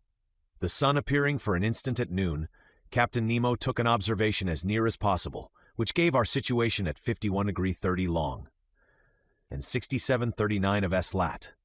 We had advanced 1 degree more in this Antarctic region. Of the liquid surface of the sea there was no longer a glimpse. Under the spur of the Nautilus lay stretched a vast plain, entangled with confused blocks. Here and there sharp points and slender needles rising to a height of 200 feet. Further on a steep shore, hewn as it were with an axe and clothed with grayish tints, huge mirrors reflecting a few rays of sunshine, half drowned in the fog. And over this desolate face of nature a stern silence reigned, scarcely broken by the flapping of the wings of petrels and puffins. Everything was frozen, even the noise. The Nautilus was then obliged to stop in its adventurous course amid these fields of ice. In spite of our efforts, in spite of the powerful means employed to break up the ice, the Nautilus remained immovable. Generally, when we can proceed no further, we have return still open to us. But here return was as impossible as advance, for every pass had closed behind us, and for the few moments when we were stationary, we were likely to be entirely blocked, which did indeed happen about 2 o'clock in the afternoon, the fresh ice forming around its sides with astonishing rapidity. I was obliged to admit that Captain Nemo was more than imprudent. I was on the platform at that moment. The captain had been observing our situation for some time past, when he said to me, "Well, sir, what do you think of this?" "I think that we are caught, Captain." "So, Aronnax, you really think that the Nautilus cannot disengage itself?" "With difficulty, Captain, for the season is already too far advanced for you to reckon on the breaking of the ice." "Ah, sir," said Captain Nemo in an ironical tone, "you will always be the same. You see nothing but difficulties and obstacles. I affirm that not only can the Nautilus disengage itself, but also that it can go further still." "Further to the south?" I asked, looking at the captain. "Yes, sir. It shall go to the pole." "To the pole?" I exclaimed, unable to repress a gesture of incredulity. "Yes," replied the captain coldly, "to the Antarctic pole, to that unknown point from whence springs every meridian of the globe. You know whether I can do as I please with the Nautilus." Yes, I knew that. I knew that this man was bold, even to rashness, but to conquer those obstacles which bristled round the South Pole, rendering it more inaccessible than the North, which had not yet been reached by the boldest navigators, was it not a mad enterprise, one which only a maniac would have conceived? It then came into my head to ask Captain Nemo if he had ever discovered that pole which had never yet been trodden by a human creature. "No, sir," he replied, "but we will discover it together. Where others have failed, I will not fail. I have never yet led my Nautilus so far into southern seas, but, I repeat, it shall go further yet." "I can well believe you, Captain," said I, in a slightly ironical tone. "I believe you. Let us go ahead. There are no obstacles for us. Let us smash this iceberg. Let us blow it up. And if it resists, let us give the Nautilus wings to fly over it." "Over it, sir," said Captain Nemo quietly. "No, not over it, but under it." "Under it," I exclaimed, a sudden idea of the captain's projects flashing upon my mind. I understood. The wonderful qualities of the Nautilus were going to serve us in this superhuman enterprise. "I see we are beginning to understand one another, sir," said the captain, half smiling. "You begin to see the possibility, I should say the success, of this attempt. That which is impossible for an ordinary vessel is easy to the Nautilus. If a continent lies before the pole, it must stop before the continent. But if, on the contrary, the pole is washed by open sea, it will go even to the pole." "Certainly," said I, carried away by the captain's reasoning. "If the surface of the sea is solidified by the ice, the lower depths are free by the providential law which has placed the maximum of density of the waters of the ocean 1 degree higher than freezing point. And if I am not mistaken, the portion of this iceberg which is above the water is as 1 to 4 to that which is below." "Very nearly, sir. For 1 foot of iceberg above the sea, there are 3 below it. If these ice mountains are not more than 300 feet above the surface, they are not more than 900 beneath. And what are 900 feet to the Nautilus? Nothing, sir. It could even seek at greater depths that uniform temperature of seawater, and there brave with impunity the 30 or 40 degrees of surface cold." "Just so, sir. Just so," I replied, getting animated. "The only difficulty," continued Captain Nemo, "is that of remaining several days without renewing our provision of air." "Is that all? The Nautilus has vast reservoirs. We can fill them, and they will supply us with all the oxygen we want." "Well thought of, Ms. Aronnax," replied the captain, smiling. "But, not wishing you to accuse me of rashness, I will first give you all my objections. Have you any more to make?" "Only one. It is possible, if the sea exists at the South Pole, that it may be covered, and, consequently, we shall be unable to come to the surface." "But do you forget that the Nautilus is armed with a powerful spur, and could we not send it diagonally against these fields of ice, which would open at the shocks?" "Ah, sir, you are full of ideas today." "Besides, Captain," I added enthusiastically, "why should we not find the sea open at the South Pole as well as at the North? The frozen poles of the Earth do not coincide either in the southern or in the northern regions, and, until it is proved to the contrary, we may suppose either a continent or an ocean free from ice at these 2 points of the globe." "I think so too, Aronnax," replied Captain Nemo. "I only wish you to observe that, after having made so many objections to my project, you are now crushing me with arguments in its favor." The preparations for this audacious attempt now began. The powerful pumps of the Nautilus were working air into the reservoirs and storing it at high pressure. About 4 o'clock, Captain Nemo announced the closing of the panels on the platform. I threw one last look at the massive iceberg which we were going to cross. The weather was clear, the atmosphere pure enough, the cold very great, being 12 degrees below zero. But, the wind having gone down, this temperature was not so unbearable. About 10 men mounted the sides of the Nautilus, armed with pickaxes to break the ice around the vessel, which was soon free. The operation was quickly performed, for the fresh ice was still very thin. We all went below. The usual reservoirs were filled with the newly liberated water, and the Nautilus soon descended. I had taken my place with Conseil in the saloon. Through the open window we could see the lower beds of the Southern Ocean. The thermometer went up, the needle of the compass deviated on the dial. At about 900 feet, as Captain Nemo had foreseen, We were floating beneath the undulating bottom of the iceberg. But the Nautilus went lower still. It went to the depth of 400 fathoms. The temperature of the water at the surface showed 12 degrees. It was now only 10. We had gained 2. I need not say the temperature of the Nautilus was raised by its heating apparatus to a much higher degree. Every maneuver was accomplished with wonderful precision. "We shall pass it if you please, sir," said Conseil. "I believe we shall," I said in a tone of firm conviction. In this open sea, the Nautilus had taken its course direct to the pole without leaving the 52nd meridian. From 67°30' to 90°, 22 degrees and a half of latitude remained to travel. That is about 500 leagues. The Nautilus kept up a mean speed of 26 miles an hour, the speed of an express train. If that was kept up, in 40 hours we should reach the pole. For a part of the night, the novelty of the situation kept us at the window. The sea was lit with the electric lantern, but it was deserted. Fishes did not sojourn in these imprisoned waters. They only found there a passage to take them from the Antarctic Ocean to the open polar sea. Our pace was rapid. We could feel it by the quivering of the long steel body. About 2 in the morning, I took some hours' repose, and Conseil did the same. In crossing the waist, I did not meet Captain Nemo. I supposed him to be in the pilot's cage. The next morning, the 19th of March, I took my post once more in the saloon. The electric log told me that the speed of the Nautilus had been slackened. It was then going towards the surface, but prudently emptying its reservoirs very slowly. My heart beat fast. Were we going to emerge and regain the open polar atmosphere? No. A shock told me that the Nautilus had struck the bottom of the iceberg, still very thick, judging from the deadened sound. We had indeed struck, to use a sea expression, but in an inverse sense and at 1,000 feet deep.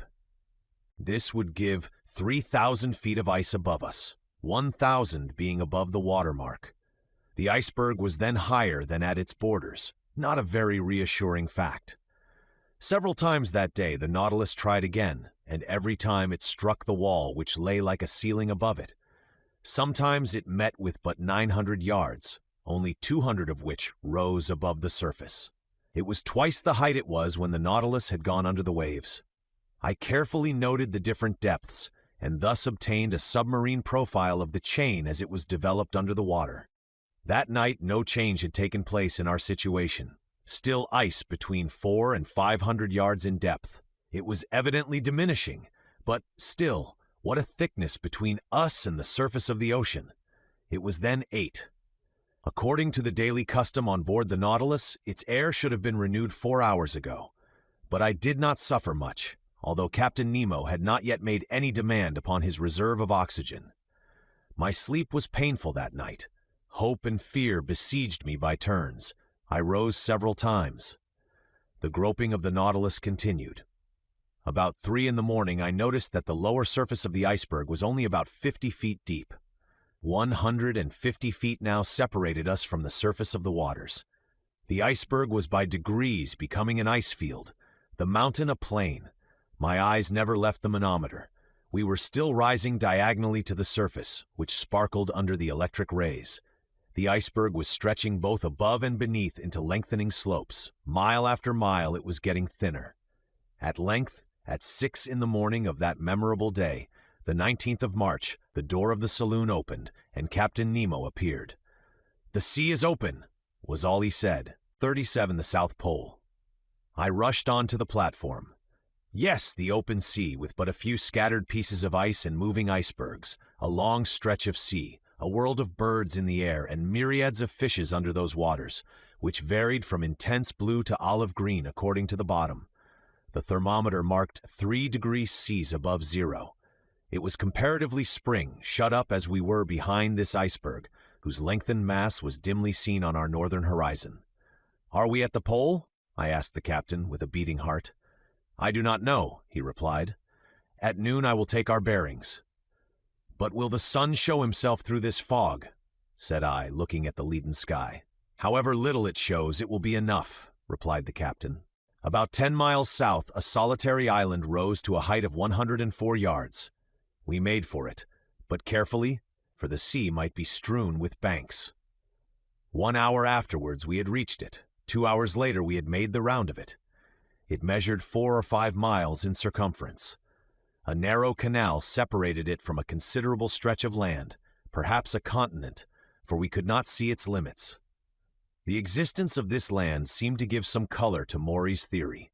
The ingenious American has remarked that, between the South Pole and the 60th parallel, the sea is covered with floating ice of enormous size, which is never met with in the North Atlantic.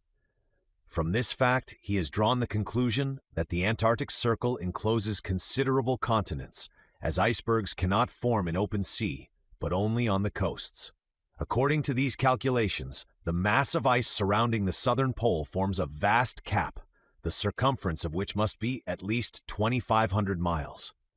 But the Nautilus, for fear of running aground, had stopped about 3 cable lengths from a strand over which reared a superb heap of rocks. The boat was launched. The captain, 2 of his men bearing instruments, Conseil, and myself were in it. It was 10 in the morning. I had not seen Ned Land. Doubtless the Canadian did not wish to admit the presence of the South Pole. A few strokes of the oar brought us to the sand where we ran ashore. Conseil was going to jump onto the land when I held him back. "Sir," said I to Captain Nemo, "to you belongs the honor of first setting foot on this land." "Yes, sir," said the captain, "and if I do not hesitate to tread this South Pole, it is because up to this time no human being has left a trace there." Saying this, he jumped lightly onto the sand. His heart beat with emotion. He climbed a rock, sloping to a little promontory, and there, with his arms crossed, mute and motionless, and with an eager look, he seemed to take possession of these southern regions. After 5 minutes passed in this ecstasy, he turned to us. "When you like, sir." I landed, followed by Conseil, leaving the 2 men in the boat. For a long way, the soil was composed of a reddish sandy stone, something like crushed brick, scoria, streams of lava, and pumice stones. One could not mistake its volcanic origin.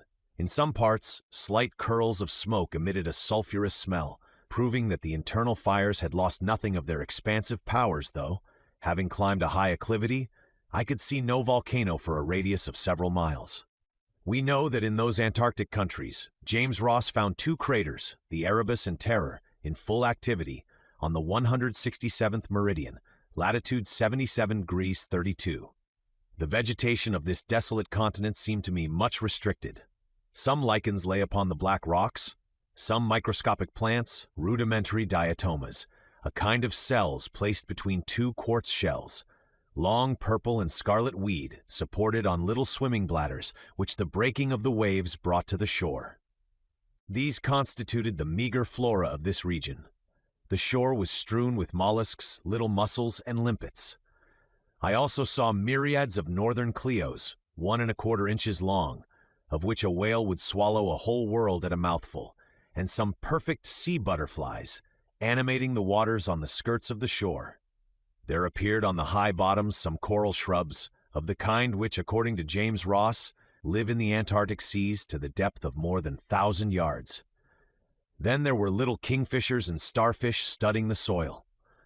But where life abounded most was in the air. There thousands of birds fluttered and flew of all kinds, deafening us with their cries. Others crowded the rock, looking at us as we passed by without fear and pressing familiarly close by our feet. There were penguins, so agile in the water, heavy and awkward as they are on the ground. They were uttering harsh cries, a large assembly, sober in gesture, but extravagant in clamor. Albatrosses passed in the air, the expanse of their wings being at least 4 yards and a half, and justly called the vultures of the ocean. Some gigantic petrels and some damiers, a kind of small duck, the underpart of whose body is black and white.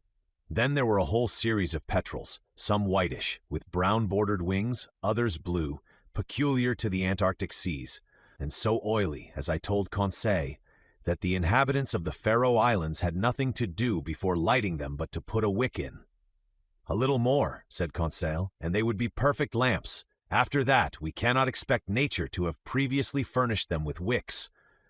About half a mile farther on the soil was riddled with ruff's nests, a sort of laying ground, out of which many birds were issuing. Captain Nemo had some hundreds hunted. They uttered a cry like the braying of an ass, were about the size of a goose, slate color on the body, white beneath, With a yellow line round their throats, they allowed themselves to be killed with a stone, never trying to escape. But the fog did not lift, and at 11 the sun had not yet shown itself. Its absence made me uneasy. Without it, no observations were possible. How, then, could we decide whether we had reached the pole? When I rejoined Captain Nemo, I found him leaning on a piece of rock, silently watching the sky. He seemed impatient and vexed. But what was to be done? This rash and powerful man could not command the sun as he did the sea. Noon arrived without the orb of day showing itself for an instant. We could not even tell its position behind the curtain of fog, and soon the fog turned to snow. "Till tomorrow," said the captain, quietly, and we returned to the Nautilus amid these atmospheric disturbances. The tempest of snow continued till the next day. It was impossible to remain on the platform. From the saloon, where I was taking notes of incidents happening during this excursion to the polar continent, I could hear the cries of petrels and albatrosses sporting in the midst of this violent storm. The Nautilus did not remain motionless, but skirted the coast, advancing 10 miles more to the south in the half-light left by the sun as it skirted the edge of the horizon. The next day, the 20th of March, the snow had ceased. The cold was a little greater, the thermometer showing 2 degrees below zero. The fog was rising, and I hoped that that day our observations might be taken. Captain Nemo not having yet appeared, the boat took Conseil and myself to land. The soil was still of the same volcanic nature. Everywhere were traces of lava, scoria, and basalt, but the crater which had vomited them I could not see. Here, as lower down, this continent was alive with myriads of birds. But their rule was now divided with large troops of sea mammals, looking at us with their soft eyes. There were several kinds of seals, some stretched on the earth, some on flakes of ice, many going in and out of the sea. They did not flee at our approach, never having had anything to do with man, and I reckoned that there were provisions there for hundreds of vessels. "Sir," said Conseil, "will you tell me the names of these creatures?" "They are seals and morses." It was now 8 in the morning. 4 hours remained to us before the sun could be observed with advantage. I directed our steps towards a vast bay cut in the steep granite shore. There I can aver that earth and ice were lost to sight by the numbers of sea mammals covering them, and I involuntarily sought for old Proteus, the mythological shepherd who watched these immense flocks of Neptune. There were more seals than anything else, forming distinct groups, male and female, the father watching over his family, the mother suckling her little ones, some already strong enough to go a few steps. When they wished to change their place, they took little jumps, made by the contraction of their bodies, and helped awkwardly enough by their imperfect fin, which, as with the Lamantin, their cousins, forms a perfect forearm. I should say that in the water, which is their element, the spine of these creatures is flexible, with smooth and close skin and webbed feet. They swim admirably. In resting on the earth, they take the most graceful attitudes. Thus the ancients, observing their soft and expressive looks, which cannot be surpassed by the most beautiful look a woman can give, their clear, voluptuous eyes, their charming positions, and the poetry of their manners metamorphosed them, the male into a Triton and the female into a mermaid. I made Conseil notice the considerable development of the lobes of the brain in these interesting cetaceans. No mammal, except man, has such a quantity of brain matter. They are also capable of receiving a certain amount of education, are easily domesticated, and I think with other naturalists that if properly taught they would be of great service as fishing dogs. The greater part of them slept on the rocks or on the sand. Amongst these seals, properly so called, which have no external ears, in which they differ from the otter, whose ears are prominent, I noticed several varieties of seals about 3 yards long, with a white coat, bulldog heads, armed with teeth in both jaws, 4 incisors at the top and 4 at the bottom, and 2 large canine teeth in the shape of a fleur-de-lis. Amongst them glided sea elephants, a kind of seal with short, flexible trunks. The giants of this species measured 20 feet round and 10 yards and a half in length, but they did not move as we approached. "These creatures are not dangerous?" asked Conseil. "No, not unless you attack them. When they have to defend their young, their rage is terrible, and it is not uncommon for them to break the fishing boats to pieces." "They are quite right. said Conseil. "I do not say they are not." 2 miles farther on, we were stopped by the promontory which shelters the bay from the southerly winds. Beyond it, we heard loud bellowings, such as a troop of ruminants would produce. "Good," said Conseil, "a concert of bulls. No, a concert of morses. They are fighting. They are either fighting or playing." We now began to climb the blackish rocks amid unforeseen stumbles and over stones which the ice made slippery. More than once I rolled over at the expense of my loins. Conseil, more prudent or more steady, did not stumble and helped me up, saying, "If, sir, you would have the kindness to take wider steps, you would preserve your equilibrium better." Arrived at the upper ridge of the promontory, I saw a vast white plain covered with morses. They were playing amongst themselves, and what we heard were bellowings of pleasure, not of anger. As I passed these curious animals, I could examine them leisurely, for they did not move. Their skins were thick and rugged, of a yellowish tint approaching to red. Their hair was short and scant. Some of them were 4 yards and a quarter long. Quieter and less timid than their cousins of the north, they did not, like them, place sentinels round the outskirts of their encampment. After examining this city of morses, I began to think of returning. It was 11 o'clock, and if Captain Nemo found the conditions favorable for observations, I wished to be present at the operation.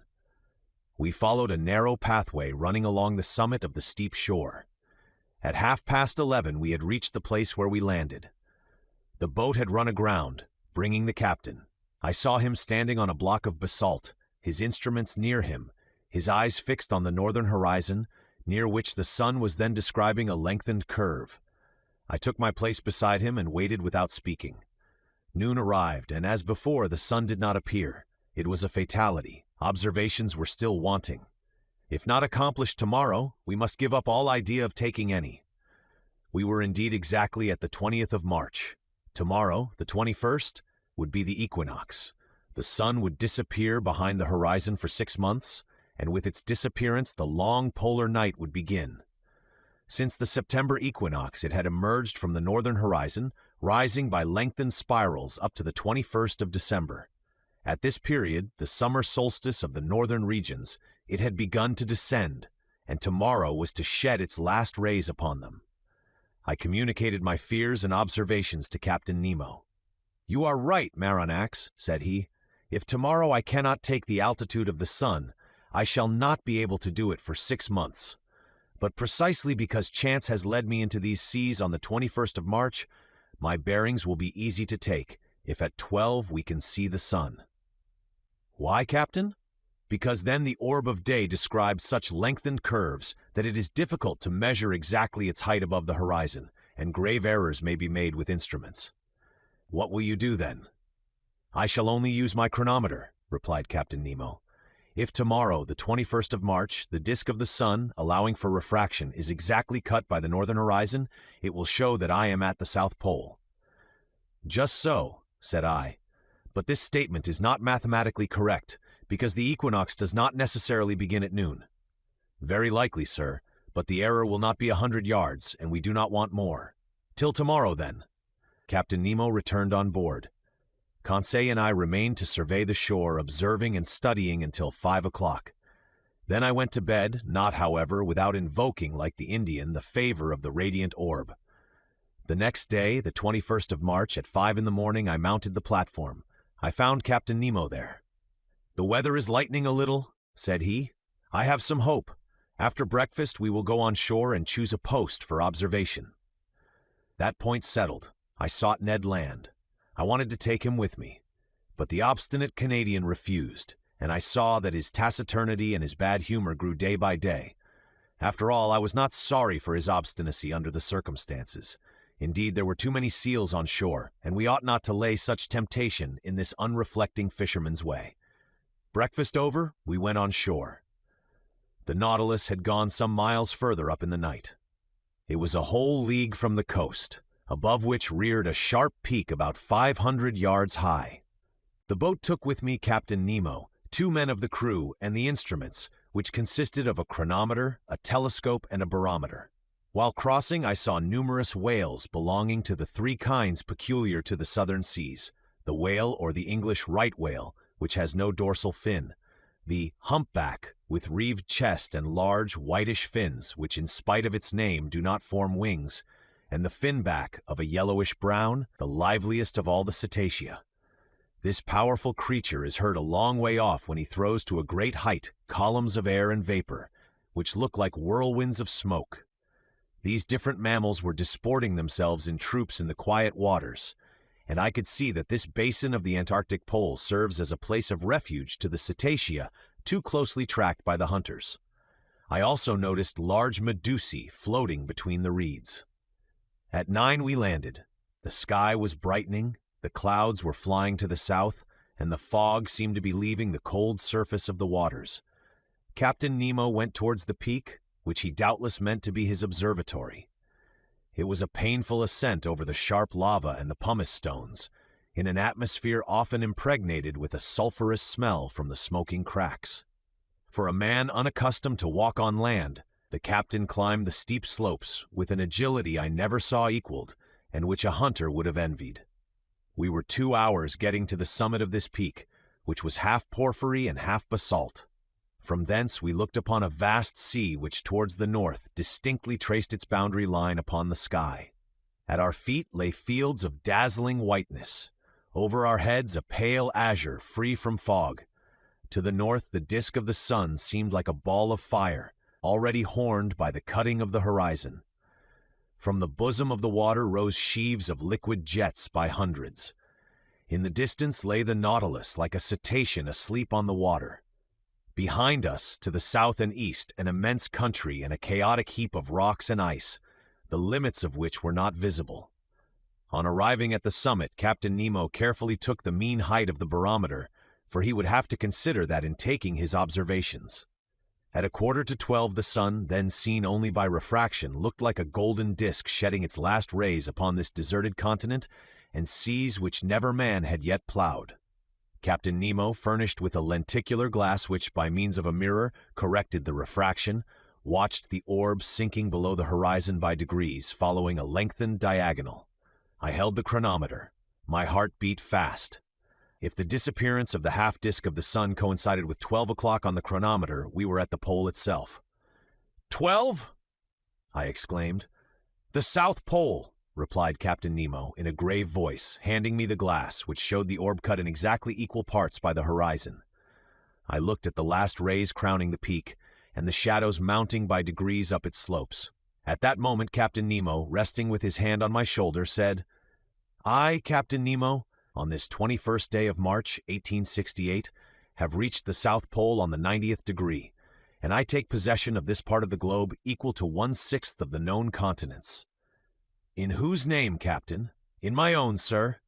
Saying which, Captain Nemo unfurled a black banner, bearing an N in gold quartered on its bunting. Then, turning towards the orb of day, whose last rays lapped the horizon of the sea, he exclaimed, Adieu, sun! Disappear, thou radiant orb! Rest beneath this open sea, and let a night of 6 months spread its shadows over my new domains. Chapter 38. Accident or Incident. The next day, the 22nd of March, at 6 in the morning, preparations for departure were begun. The last gleams of twilight were melting into night. The cold was great. The constellations shone with wonderful intensity. In the zenith glittered that wondrous Southern Cross, the polar bear of Antarctic regions. The thermometer showed 12 below zero, and when the wind freshened, it was most biting. Flakes of ice increased on the open water. The sea seemed everywhere alike. Numerous blackish patches spread on the surface, showing the formation of fresh ice. Evidently, the southern basin, frozen during the 6 winter months, was absolutely inaccessible. What became of the whales in that time? Doubtless they went beneath the icebergs, seeking more practicable seas. As to the seals and morses, accustomed to live in a hard climate, they remained on these icy shores. These creatures have the instinct to break holes in the ice field and to keep them open. To these holes they come for breath. When the birds, driven away by the cold, have emigrated to the north, these sea mammals remain sole masters of the polar continent. But the reservoirs were filling with water, and the Nautilus was slowly descending. At 1,000 feet deep it stopped, its screw beat the waves, and it advanced straight towards the north at a speed of 15 miles an hour. Towards night, it was already floating under the immense body of the iceberg. At 3 in the morning, I was awakened by a violent shock. I sat up in my bed and listened in the darkness when I was thrown into the middle of the room. The Nautilus, after having struck, had rebounded violently. I groped along the partition and by the staircase to the saloon, which was lit by the luminous ceiling. The furniture was upset. Fortunately, the windows were firmly set and had held fast. The pictures on the starboard side, from being no longer vertical, were clinging to the paper, whilst those of the port side were hanging at least a foot from the wall. The Nautilus was lying on its starboard side, perfectly motionless. I heard footsteps and a confusion of voices, but Captain Nemo did not appear. As I was leaving the saloon, Ned Land and Conseil entered. "What is the matter?" said I at once. "I came to ask you, sir," replied Conseil. "Confound it," exclaimed the Canadian. "I know well enough. The Nautilus has struck, and judging by the way she lies, I do not think she will right herself as she did the first time in Torres Straits." "But," I asked, "has she at least come to the surface of the sea?" "We do not know," said Conseil. "It is easy to decide," I answered. I consulted the manometer. To my great surprise, it showed a depth of more than 180 fathoms. "What does that mean?" I exclaimed. "We must ask Captain Nemo," said Conseil. "But where shall we find him?" said Ned Land. "Follow me," said I to my companions. We left the saloon. There was no one in the library. At the center staircase, by the berths of the ship's crew, there was no one. I thought that Captain Nemo must be in the pilot's cage. It was best to wait. We all returned to the saloon. For 20 minutes we remained thus, trying to hear the slightest noise which might be made on board the Nautilus, when Captain Nemo entered. He seemed not to see us. His face, generally so impassive, showed signs of uneasiness. He watched the compass silently, then the manometer, and going to the planisphere, placed his finger on a spot representing the southern seas. I would not interrupt him, but some minutes later, when he turned towards me, I said, using one of his own expressions in the Torres Straits, "An incident, Captain?" "No, sir, an accident this time." "Serious, perhaps." "Is the danger immediate?" "No." "The Nautilus has stranded?" "Yes." "And this has happened?" "How?" "From a caprice of nature, not from the ignorance of man. Not a mistake has been made in the working, but we cannot prevent equilibrium from producing its effects. We may brave human laws, but we cannot resist natural ones." Captain Nemo had chosen a strange moment for uttering this philosophical reflection. On the whole, his answer helped me little. "May I ask, sir, the cause of this accident?" "An enormous block of ice. A whole mountain has turned over," he replied. "When icebergs are undermined at their base by warmer water or reiterated shocks, their center of gravity rises, and the whole thing turns over. This is what has happened. One of these blocks, as it fell, struck the Nautilus, then, gliding under its hull, raised it with irresistible force, bringing it into beds which are not so thick where it is lying on its side." "But can we not get the Nautilus off by emptying its reservoirs, that it might regain its equilibrium?" "That, sir, is being done at this moment. You can hear the pump working. Look at the needle of the manometer.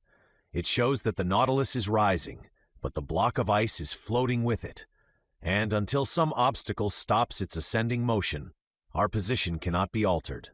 Indeed, the Nautilus still held the same position to starboard. Doubtless it would right itself when the block stopped. But at this moment, who knows if we may not be frightfully crushed between the two glassy surfaces? I reflected on all the consequences of our position. Captain Nemo never took his eyes off the manometer. Since the fall of the iceberg, the Nautilus had risen about 150 feet, but it still made the same angle with the perpendicular. Suddenly, a slight movement was felt in the hold. Evidently, it was righting a little. Things hanging in the saloon were sensibly returning to their normal position. The partitions were nearing the upright. No one spoke. With beating hearts, we watched and felt the straightening. The boards became horizontal under our feet. 10 minutes passed. "At last we have righted," I exclaimed. "Yes," said Captain Nemo, going to the door of the saloon. "But are we floating?" I asked. "Certainly," he replied, "since the reservoirs are not empty, and, when empty, the Nautilus must rise to the surface of the sea." We were in open sea, but at a distance of about 10 yards, on either side of the Nautilus, rose a dazzling wall of ice. Above and beneath the same wall. Above, because the lower surface of the iceberg stretched over us like an immense ceiling. Beneath, because the overturned block, having slid by degrees, had found a resting place on the lateral walls, which kept it in that position. The Nautilus was really imprisoned in a perfect tunnel of ice more than 20 yards in breadth, filled with quiet water. It was easy to get out of it by going either forward or backward, and then make a free passage under the iceberg, some hundreds of yards deeper. The luminous ceiling had been extinguished, but the saloon was still resplendent with intense light. It was the powerful reflection from the glass partition sent violently back to the sheets of the lantern.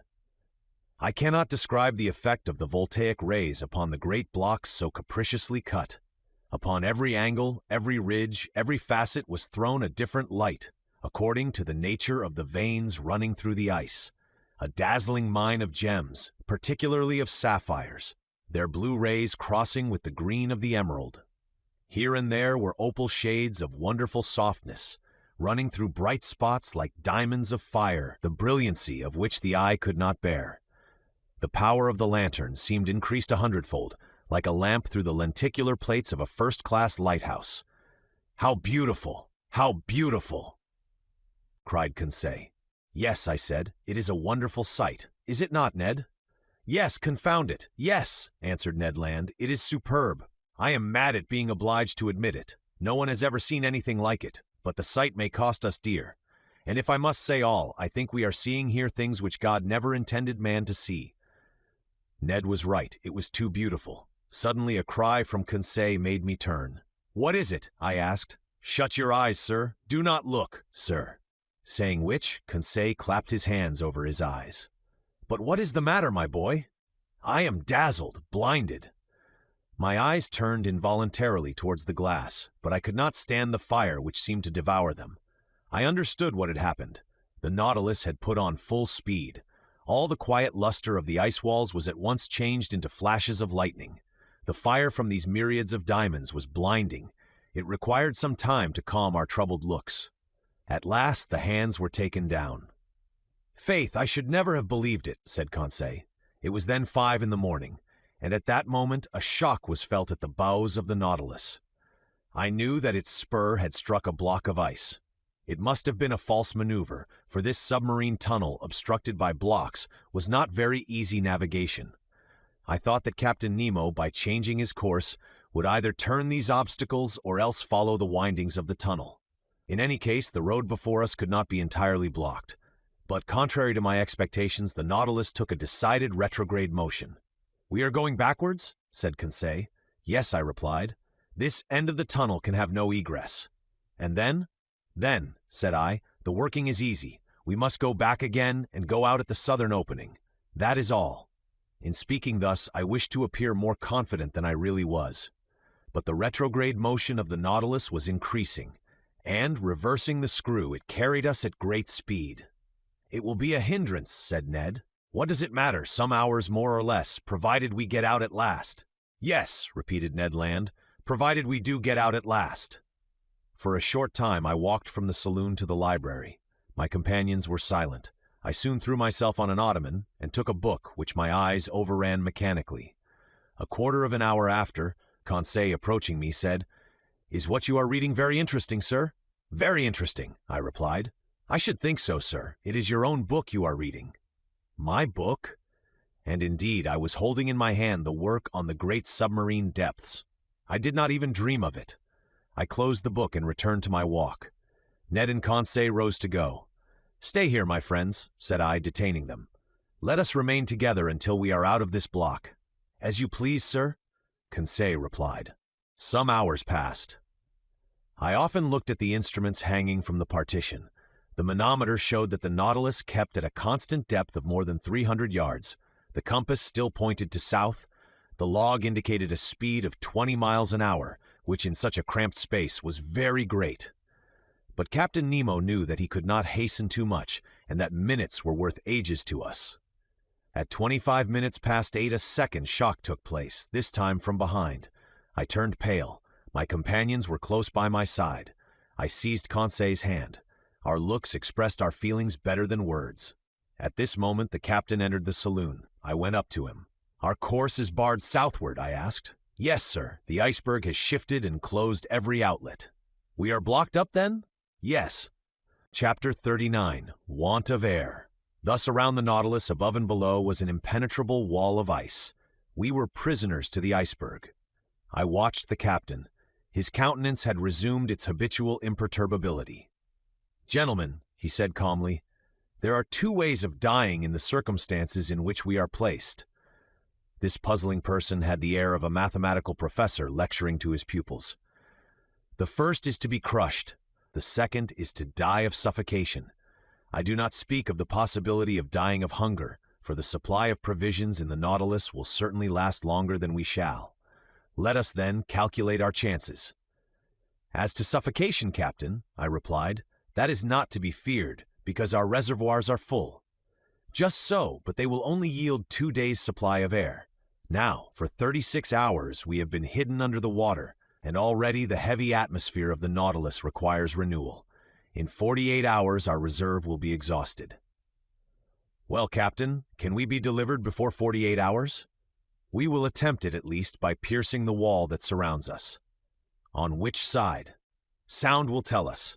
I'm going to run the Nautilus aground on the lower bank, and my men will attack the iceberg on the side that is least thick." Captain Nemo went out. Soon I discovered by a hissing noise that the water was entering the reservoirs. The Nautilus sank slowly and rested on the ice at a depth of 350 yards, the depth at which the lower bank was immersed. "My friends," I said, "our situation is serious, but I rely on your courage and energy." "Sir," replied the Canadian, "I am ready to do anything for the general safety." "Good, Ned," and I held out my hand to the Canadian. "I will add," he continued, "that, being as handy with the pickaxe as with the harpoon, if I can be useful to the captain, he can command my services." "He will not refuse your help. Come, Ned." I led him to the room where the crew of the Nautilus were putting on their cork jackets. I told the captain of Ned's proposal, which he accepted. The Canadian put on his sea costume and was ready as soon as his companions. When Ned was dressed, I re-entered the drawing room where the panes of glass were open and, posted near Conseil, I examined the ambient beds that supported the Nautilus. Some instants after, we saw a dozen of the crew set foot on the bank of ice, and among them Ned Land, easily known by his stature. Captain Nemo was with them. Before proceeding to dig the walls, he took the soundings to be sure of working in the right direction. Long sounding lines were sunk in the side walls, but after 15 yards they were again stopped by the thick wall. It was useless to attack it on the ceiling-like surface, since the iceberg itself measured more than 400 yards in height. Captain Nemo then sounded the lower surface. Their 10 yards of wall separated us from the water, so great was the thickness of the ice field. It was necessary, therefore, to cut from it a piece equal in extent to the waterline of the Nautilus. There were about 6,000 cubic yards to detach, so as to dig a hole by which we could descend to the ice field. The work had begun immediately and carried on with indefatigable energy. Instead of digging round the Nautilus, which would have involved greater difficulty, Captain Nemo had an immense trench made at 8 yards from the port quarter. Then the men set to work simultaneously with their screws on several points of its circumference. Presently the pickaxe attacked this compact matter vigorously, and large blocks were detached from the mass. By a curious effect of specific gravity, these blocks, lighter than water, fled, so to speak, to the vault of the tunnel that increased in thickness at the top in proportion as it diminished at the base. But that mattered little so long as the lower part grew thinner. After 2 hours' hard work, Ned Land came in exhausted. He and his comrades were replaced by new workers, whom Conseil and I joined. The second lieutenant of the Nautilus superintended us. The water seemed singularly cold, but I soon got warm handling the pickaxe. My movements were free enough, although they were made under a pressure of 30 atmospheres. When I re-entered, after working 2 hours to take some food and rest, I found a perceptible difference between the pure fluid with which the Rouquayrol engine supplied me and the atmosphere of the Nautilus, already charged with carbonic acid. The air had not been renewed for 48 hours, and its vivifying qualities were considerably enfeebled. However, after a lapse of 12 hours, we had only raised a block of ice 1 yard thick on the marked surface, which was about 600 cubic yards. Reckoning that it took 12 hours to accomplish this much, it would take 5 nights and 4 days to bring this enterprise to a satisfactory conclusion. 5 nights and 4 days, and we have only air enough for 2 days in the reservoirs. Without taking into account, said Ned, that even if we get out of this infernal prison, we shall also be imprisoned under the iceberg, shut out from all possible communication with the atmosphere. True enough. Who could then foresee the minimum of time necessary for our deliverance? We might be suffocated before the Nautilus could regain the surface of the waves. Was it destined to perish in this ice tomb with all those it enclosed?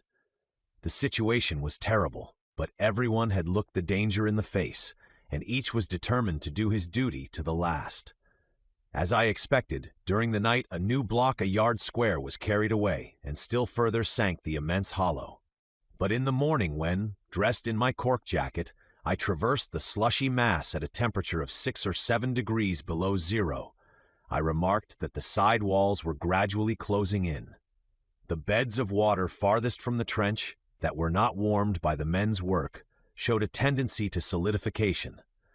In presence of this new and imminent danger, what would become of our chances of safety, and how hinder the solidification of this liquid medium that would burst the partitions of the Nautilus like glass? I did not tell my companions of this new danger. What was the good of damping the energy they displayed in the painful work of escape?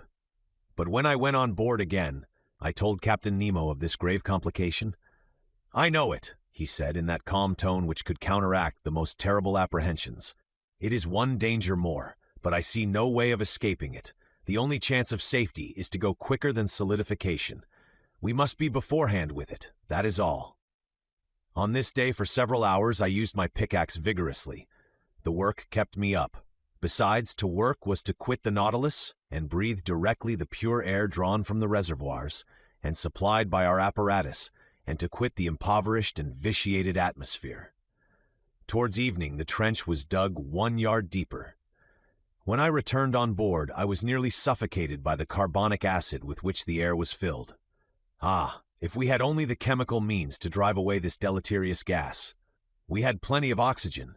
All this water contained a considerable quantity, and by dissolving it with our powerful piles, it would restore the vivifying fluid. I had thought well over it, but of what good was that, since the carbonic acid produced by our respiration had invaded every part of the vessel? To absorb it, it was necessary to fill some jars with caustic potash and to shake them incessantly. Now this substance was wanting on board, and nothing could replace it. On that evening, Captain Nemo ought to open the taps of his reservoirs and let some pure air into the interior of the Nautilus. Without this precaution, we could not get rid of the sense of suffocation. The next day, March 26th, I resumed my miner's work in beginning the 5th yard. The side walls and the lower surface of the iceberg thickened visibly. It was evident that they would meet before the Nautilus was able to disengage itself. Despair seized me for an instant. My pickaxe nearly fell from my hands. What was the good of digging if I must be suffocated, crushed by the water that was turning into stone? A punishment that the ferocity of the savages even would not have invented. Just then Captain Nemo passed near me. I touched his hand and showed him the walls of our prison. The wall to port had advanced to at least 4 yards from the hull of the Nautilus. The captain understood me and signed me to follow him. We went on board. I took off my cork jacket and accompanied him into the drawing room. "Aronnax, we must attempt some desperate means, or we shall be sealed up in this solidified water as in cement." "Yes, but what is to be done?" "Ah, if my Nautilus were strong enough to bear this pressure without being crushed." "Well?" I asked, not catching the captain's idea. "Do you not understand," he replied, "that this congelation of water will help us? Do you not see that by its solidification it would burst through this field of ice that imprisons us, as, when it freezes, it bursts the hardest stones? Do you not perceive that it would be an agent of safety instead of destruction?" "Yes, Captain, perhaps. But, whatever resistance to crushing the Nautilus possesses, it could not support this terrible pressure, and would be flattened like an iron plate." "I know it, sir. Therefore we must not reckon on the aid of nature, but on our own exertions. We must stop this solidification. Not only will the side walls be pressed together, but there is not 10 feet of water before or behind the Nautilus. The congelation gains on us on all sides. How long will the air in the reservoirs last for us to breathe on board?" The captain looked in my face. "After tomorrow they will be empty." A cold sweat came over me. However, ought I have been astonished at the answer? On March 22nd, the Nautilus was in the open polar seas. We were at 26 degrees. For 5 days we had lived on the reserve on board, and what was left of the respirable air must be kept for the workers. Even now, as I write, my recollection is still so vivid that an involuntary terror seizes me and my lungs seem to be without air.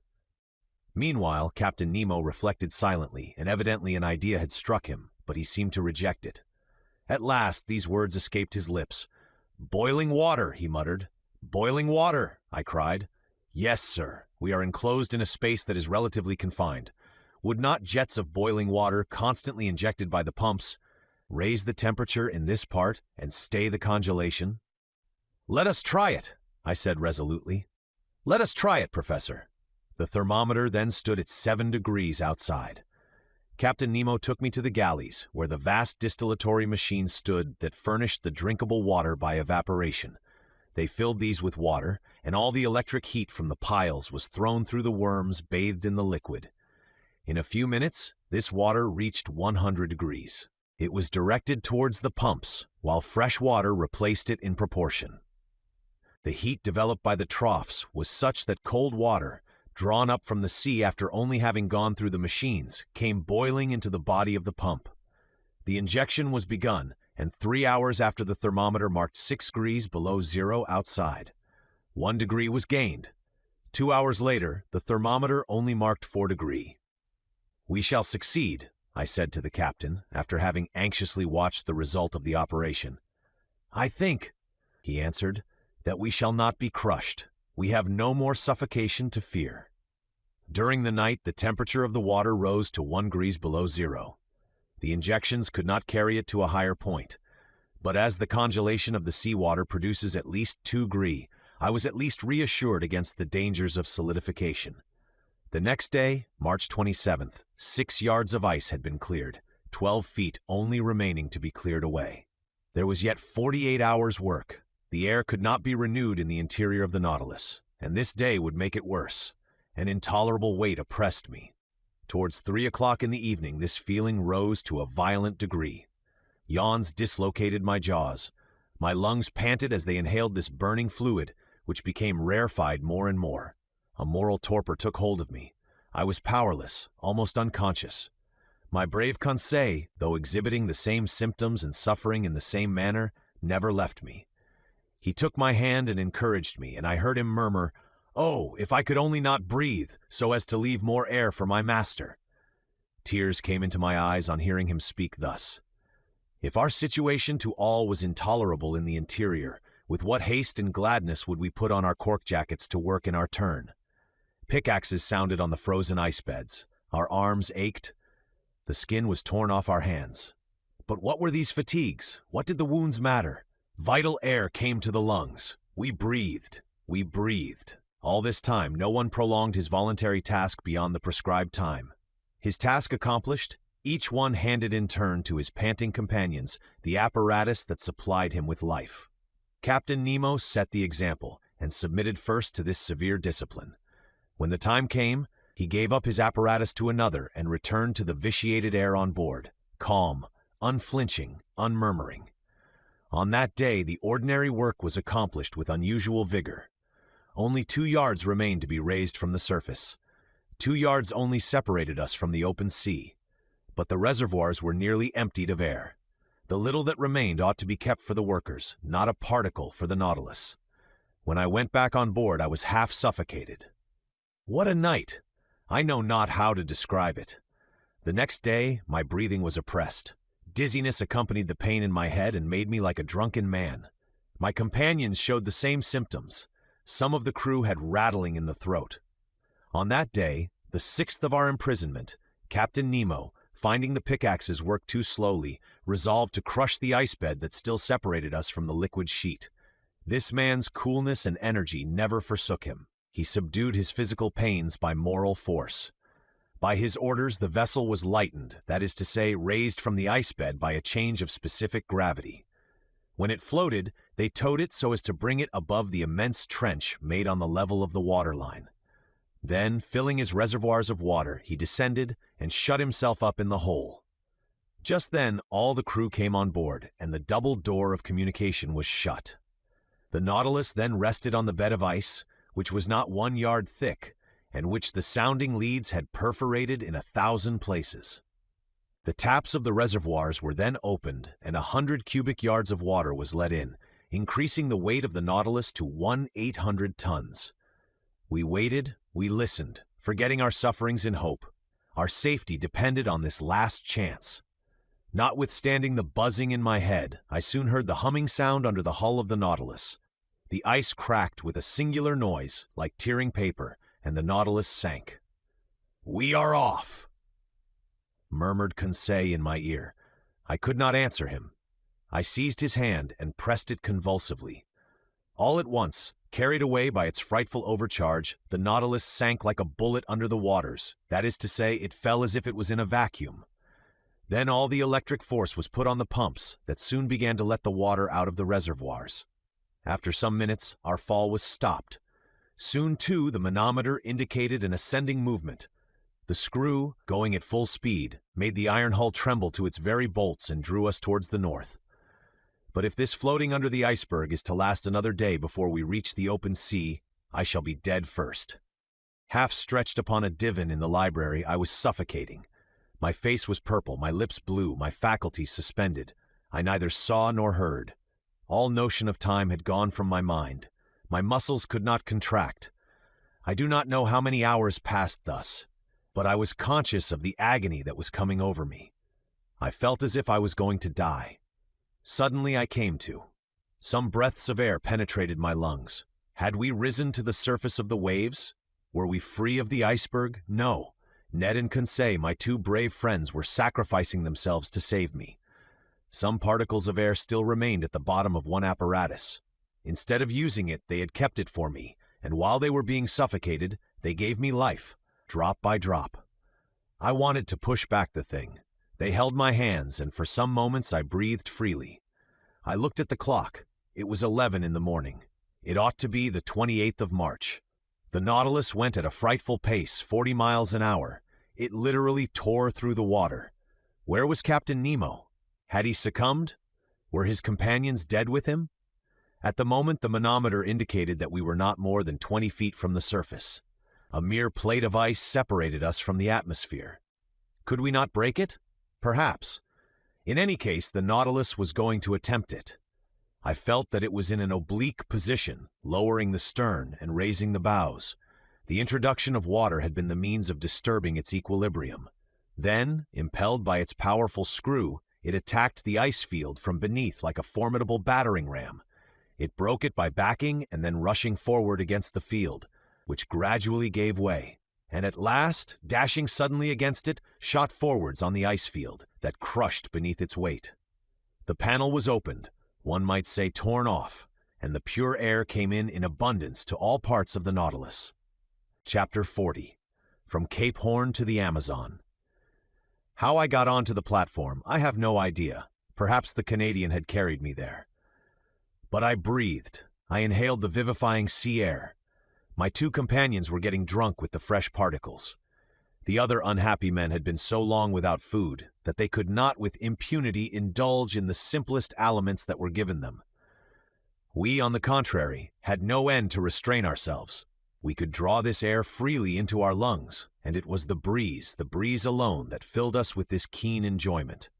"Ah," said Conseil, "how delightful this oxygen is! Master need not fear to breathe it. There is enough for everybody." Ned Land did not speak, but he opened his jaws wide enough to frighten a shark. Our strength soon returned, and when I looked round me, I saw we were alone on the platform. The foreign seamen in the Nautilus were contented with the air that circulated in the interior. None of them had come to drink in the open air. The first words I spoke were words of gratitude and thankfulness to my two companions. Ned and Conseil had prolonged my life during the last hours of this long agony. All my gratitude could not repay such devotion. "My friends," said I, "we are bound one to the other forever, and I am under infinite obligations to you." "Which I shall take advantage of," exclaimed the Canadian. "What do you mean?" said Conseil. "I mean that I shall take you with me when I leave this infernal Nautilus." "Well," said Conseil, "after all this, are we going right?" "Yes," I replied, "for we are going the way of the sun, and here the sun is in the north." "No doubt," said Ned Land, "but it remains to be seen whether he will bring the ship into the Pacific or the Atlantic Ocean, that is, into frequented or deserted seas." I could not answer that question, and I feared that Captain Nemo would rather take us to the vast ocean that touches the coasts of Asia and America at the same time. He would thus complete the tour round the submarine world and return to those waters in which the Nautilus could sail freely. We ought, before long, to settle this important point. The Nautilus went at a rapid pace, the polar circle was soon passed, and the course shaped for Cape Horn. We were off the American point, March 31st at 7 o'clock in the evening. Then all our past sufferings were forgotten. The remembrance of that imprisonment in the ice was effaced from our minds. We only thought of the future. Captain Nemo did not appear again either in the drawing room or on the platform. The point shown each day on the planisphere, and marked by the lieutenant, showed me the exact direction of the Nautilus. Now, on that evening, it was evident, to my great satisfaction, that we were going back to the north by the Atlantic. The next day, April 1st, when the Nautilus ascended to the surface some minutes before noon, we sighted land to the west. It was Terra del Fuego, which the first navigators named thus from seeing the quantity of smoke that rose from the natives' huts. The coast seemed low to me, but in the distance rose high mountains.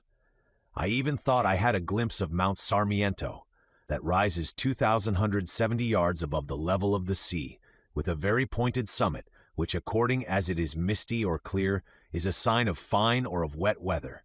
At this moment the peak was clearly defined against the sky. The Nautilus, diving again under the water, approached the coast, which was only some few miles off. From the glass windows in the drawing room, I saw long seaweeds and gigantic fuchsia and verech, of which the open polar sea contains so many specimens, with their sharp polished filaments. They measured about 300 yards in length, real cables, thicker than one's thumb, and having great tenacity. They are often used as ropes for vessels.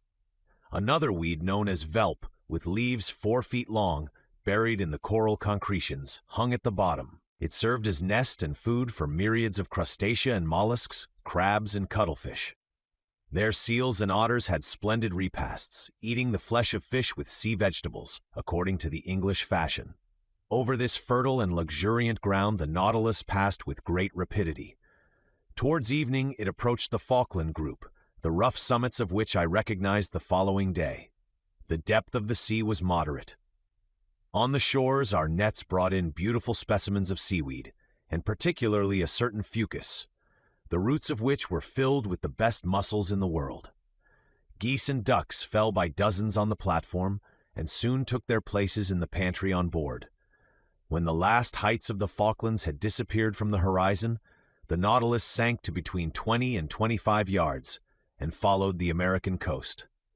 Captain Nemo did not show himself.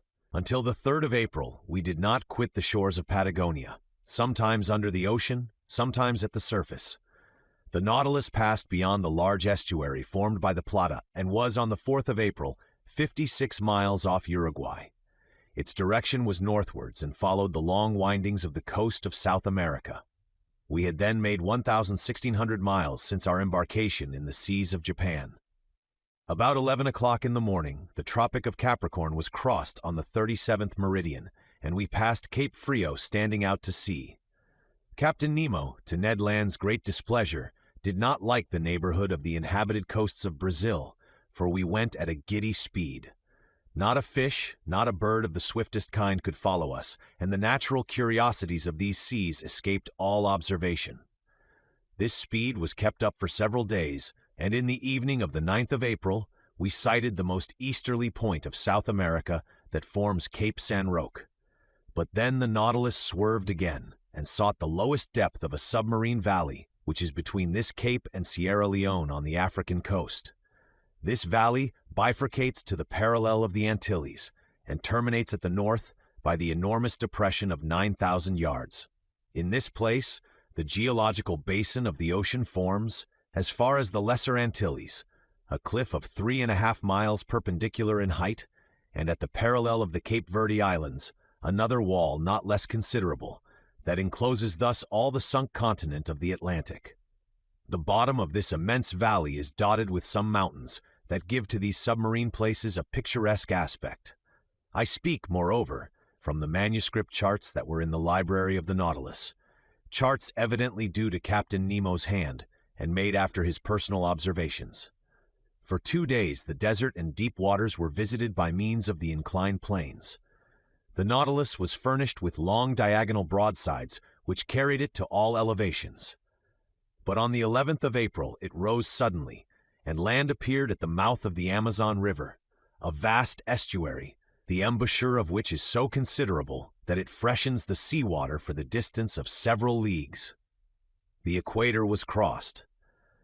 20 miles to the west were the Guianas, a French territory, on which we could have found an easy refuge, but a stiff breeze was blowing, and the furious waves would not have allowed a single boat to face them. Ned Land understood that, no doubt, for he spoke not a word about it. For my part, I made no allusion to his schemes of flight, for I would not urge him to make an attempt that must inevitably fail. I made the time pass pleasantly by interesting studies. During the days of April 11th and 12th, the Nautilus did not leave the surface of the sea, and the net brought in a marvelous haul of zoophytes, fish, and reptiles. Some zoophytes had been fished up by the chain of the nets. They were for the most part beautiful fictalins belonging to the actinidian family, and among other species, the Fictalis protexta, peculiar to that part of the ocean, with a little cylindrical trunk, ornamented with vertical lines, speckled with red dots, crowning a marvelous blossoming of tentacles. As to the mollusks, they consisted of some I had already observed. Turritellas, olive porphyras with regular lines intercrossed, with red spots standing out plainly against the flesh, odd pterosaurus like petrified scorpions, translucid hyalias, argonauts, cuttlefish, excellent eating, and certain species of calmars that naturalists of antiquity have classed amongst the flying fish, and that serve principally for bait for cod fishing. I had now an opportunity of studying several species of fish on these shores.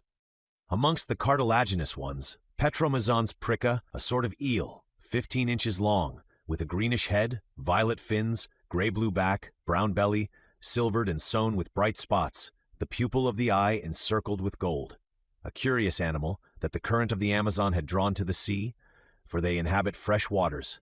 Tuberculated streaks with pointed snouts and a long loose tail armed with a long jagged sting. Little sharks, a yard-long, gray and whitish skin, and several rows of teeth, bent back, that are generally known by the name of pantoufles. Vespertilios, a kind of red isosceles triangle 1/2 yard long, to which pectorals are attached by fleshy prolongations that make them look like bats, but that their horny appendage, situated near the nostrils, has given them the name of sea unicorns. Lastly, some species of Balliste, the Curasavian, whose spots were of a brilliant gold color, and the Capriscus of clear violet, and with varying shades like a pigeon's throat. I end here this catalogue, which is somewhat dry perhaps, but very exact, with a series of bony fish that I observed in passing belonging to the Apteronotes, and whose snout is white as snow, the body of a beautiful black, marked with a very long, loose, fleshy strip. Odontognathes, armed with spikes, sardines 9 inches long, glittering with a bright silver light, a species of mackerel provided with 2 anal fins, centronotes of a blackish tint, that are fished for with torches, long fish, 2 yards in length with fat flesh, white and firm, which when they are fresh taste like eel, and when dry like smoked salmon. Labries, half red, covered with scales only at the bottom of the dorsal and anal fins. Chrysoptera, on which gold and silver blend their brightness with that of the ruby and topaz. Golden-tailed spares, the flesh of which is extremely delicate, and whose phosphorescent properties betray them in the midst of the waters. Orange-colored spares with long tongues, meg with gold caudal fins, dark thorntails, anableps of Suriname, etc. Notwithstanding this, etc., I must not omit to mention fish that Conseil will long remember, and with good reason. One of our nets had hauled up a sort of very flat ray fish, which, with the tail cut off, formed a perfect disc and weighed 20 ounces. It was white underneath, red above, with large round spots of dark blue encircled with black, very glossy skin, terminating in a bilobed fin. Laid out on the platform, it struggled, tried to turn itself by convulsive movements, and made so many efforts that one last turn had nearly sent it into the sea. But Conseil, not wishing to let the fish go, rushed to it, and before I could prevent him, had seized it with both hands. In a moment he was overthrown, his legs in the air, and half his body paralyzed, crying, "Oh, master, master, help me!" It was the first time the poor boy had spoken to me so familiarly. The Canadian and I took him up and rubbed his contracted arms till he became sensible. The unfortunate Conseil had attacked a crampfish of the most dangerous kind, the cumana. This odd animal, in a medium conductor like water, strikes fish at several yards' distance. So great is the power of its electric organ, the two principal surfaces of which do not measure less than 27 square feet. The next day, April 12th, the Nautilus approached the Dutch coast, near the mouth of the Maroni. There several groups of sea cows herded together. They were manatees that, like the dugong and the stellara, belonged to the Sirenian order. These beautiful animals, peaceable and inoffensive, from 18 to 21 feet in length, weigh at least 1,600 weight. I told Ned Land and Conseil that provident nature had assigned an important role to these mammalia. Indeed, they, like the seals, are designed to graze on the submarine prairies and thus destroy the accumulation of weed that obstructs the tropical rivers. And do you know, I added, what has been the result since men have almost entirely annihilated this useful race? That the putrefied weeds have poisoned the air, and the poisoned air causes the yellow fever that desolates these beautiful countries.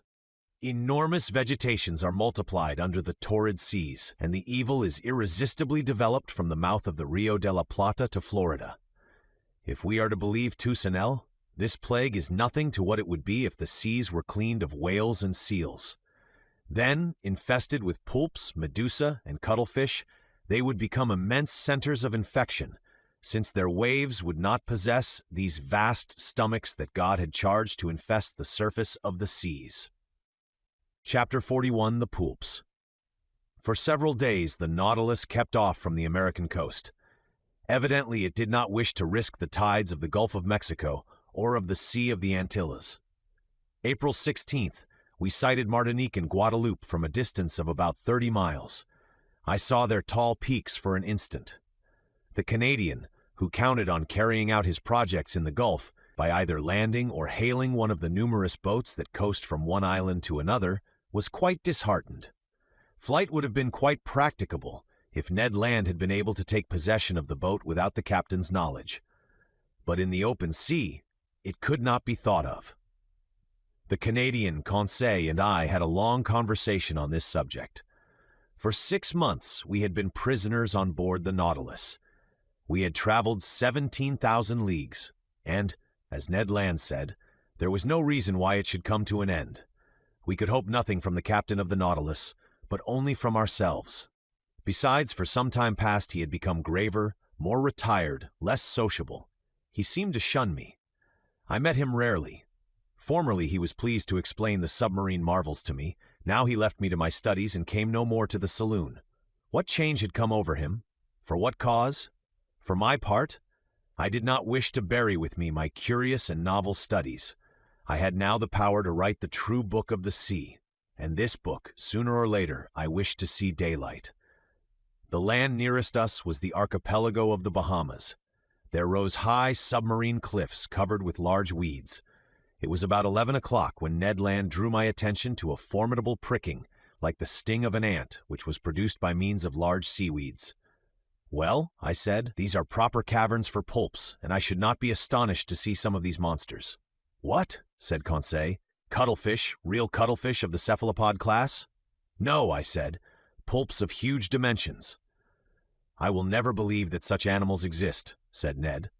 Well, said Conseil with the most serious air in the world, I remember perfectly to have seen a large vessel drawn under the waves by an octopus's arm. You saw that? Said the Canadian. Yes, Ned. With your own eyes? With my own eyes. Where, pray, might that be? At St. Malo, answered Conseil. In the port, said Ned ironically. No, in a church, replied Conseil. In a church, cried the Canadian. Yes, friend Ned, in a picture representing the poulp in question. Good, said Ned Land, bursting out laughing. He is quite right, I said. I have heard of this picture, but the subject represented is taken from a legend, and you know what to think of legends in the matter of natural history. Besides, when it is a question of monsters, the imagination is apt to run wild. Not only is it supposed that these poulps can draw down vessels, but a certain Olaus Magnus speaks of an octopus a mile long that is more like an island than an animal. It is also said that the Bishop of Nidros was building an altar on an immense rock. Mass finished, the rock began to walk and returned to the sea. The rock was a poulp. Another bishop, Pontoppidan, speaks also of a poulp on which a regiment of cavalry could maneuver. Lastly, the ancient naturalists speak of monsters whose mouths were like gulfs, and which were too large to pass through the Straits of Gibraltar. But how much is true of these stories? Asked Conseil. Nothing, my friends, at least of that which passes the limit of truth to get to fable or legend. Nevertheless, there must be some ground for the imagination of the storytellers. One cannot deny that poulps and cuttlefish exist of a large species, inferior, however, to the cetaceans. Aristotle has stated the dimensions of a cuttlefish as 5 cubits, or 9 feet 2 inches. Our fishermen frequently see some that are more than 4 feet long. Some skeletons of poulps are preserved in the museums of Trieste and Montpellier that measure 2 yards in length. Besides, according to the calculations of some naturalists, one of these animals only 6 feet long would have tentacles 27 feet long. That would suffice to make a formidable monster. Do they fish for them in these days? Asked Ned. If they do not fish for them, sailors see them at least. One of my friends, Captain Paul Boss of Havre, has often affirmed that he met one of these monsters of colossal dimensions in the Indian seas. But the most astonishing fact, and which does not permit of the denial of the existence of these gigantic animals, happened some years ago, in 1861. What is the fact? Asked Ned Land. This is it. In 1861, to the northeast of Tenerife, very nearly in the same latitude we are in now, the crew of the dispatch boat Elector perceived a monstrous cuttlefish swimming in the waters. Captain Bouguet went near to the animal and attacked it with harpoon and guns, without much success, for balls and harpoons glided over the soft flesh. After several fruitless attempts, the crew tried to pass a slipknot round the body of the mollusk. The noose slipped as far as the tail fins and there stopped. They tried then to haul it on board, but its weight was so considerable that the tightness of the cord separated the tail from the body, and deprived of this ornament, he disappeared under the water. Indeed, is that a fact? An indisputable fact, my good Ned. They proposed to name this poulp Bouguer's cuttlefish. What length was it? Asked the Canadian. Did it not measure about 6 yards? Said Conseil, who, posted at the window, was examining again the irregular windings of the cliff. Precisely, I replied. Its head, rejoined Conseil, was it not crowned with 8 tentacles that beat the water like a nest of serpents? Precisely. Had not its eyes, placed at the back of its head, considerable development? Yes, Conseil.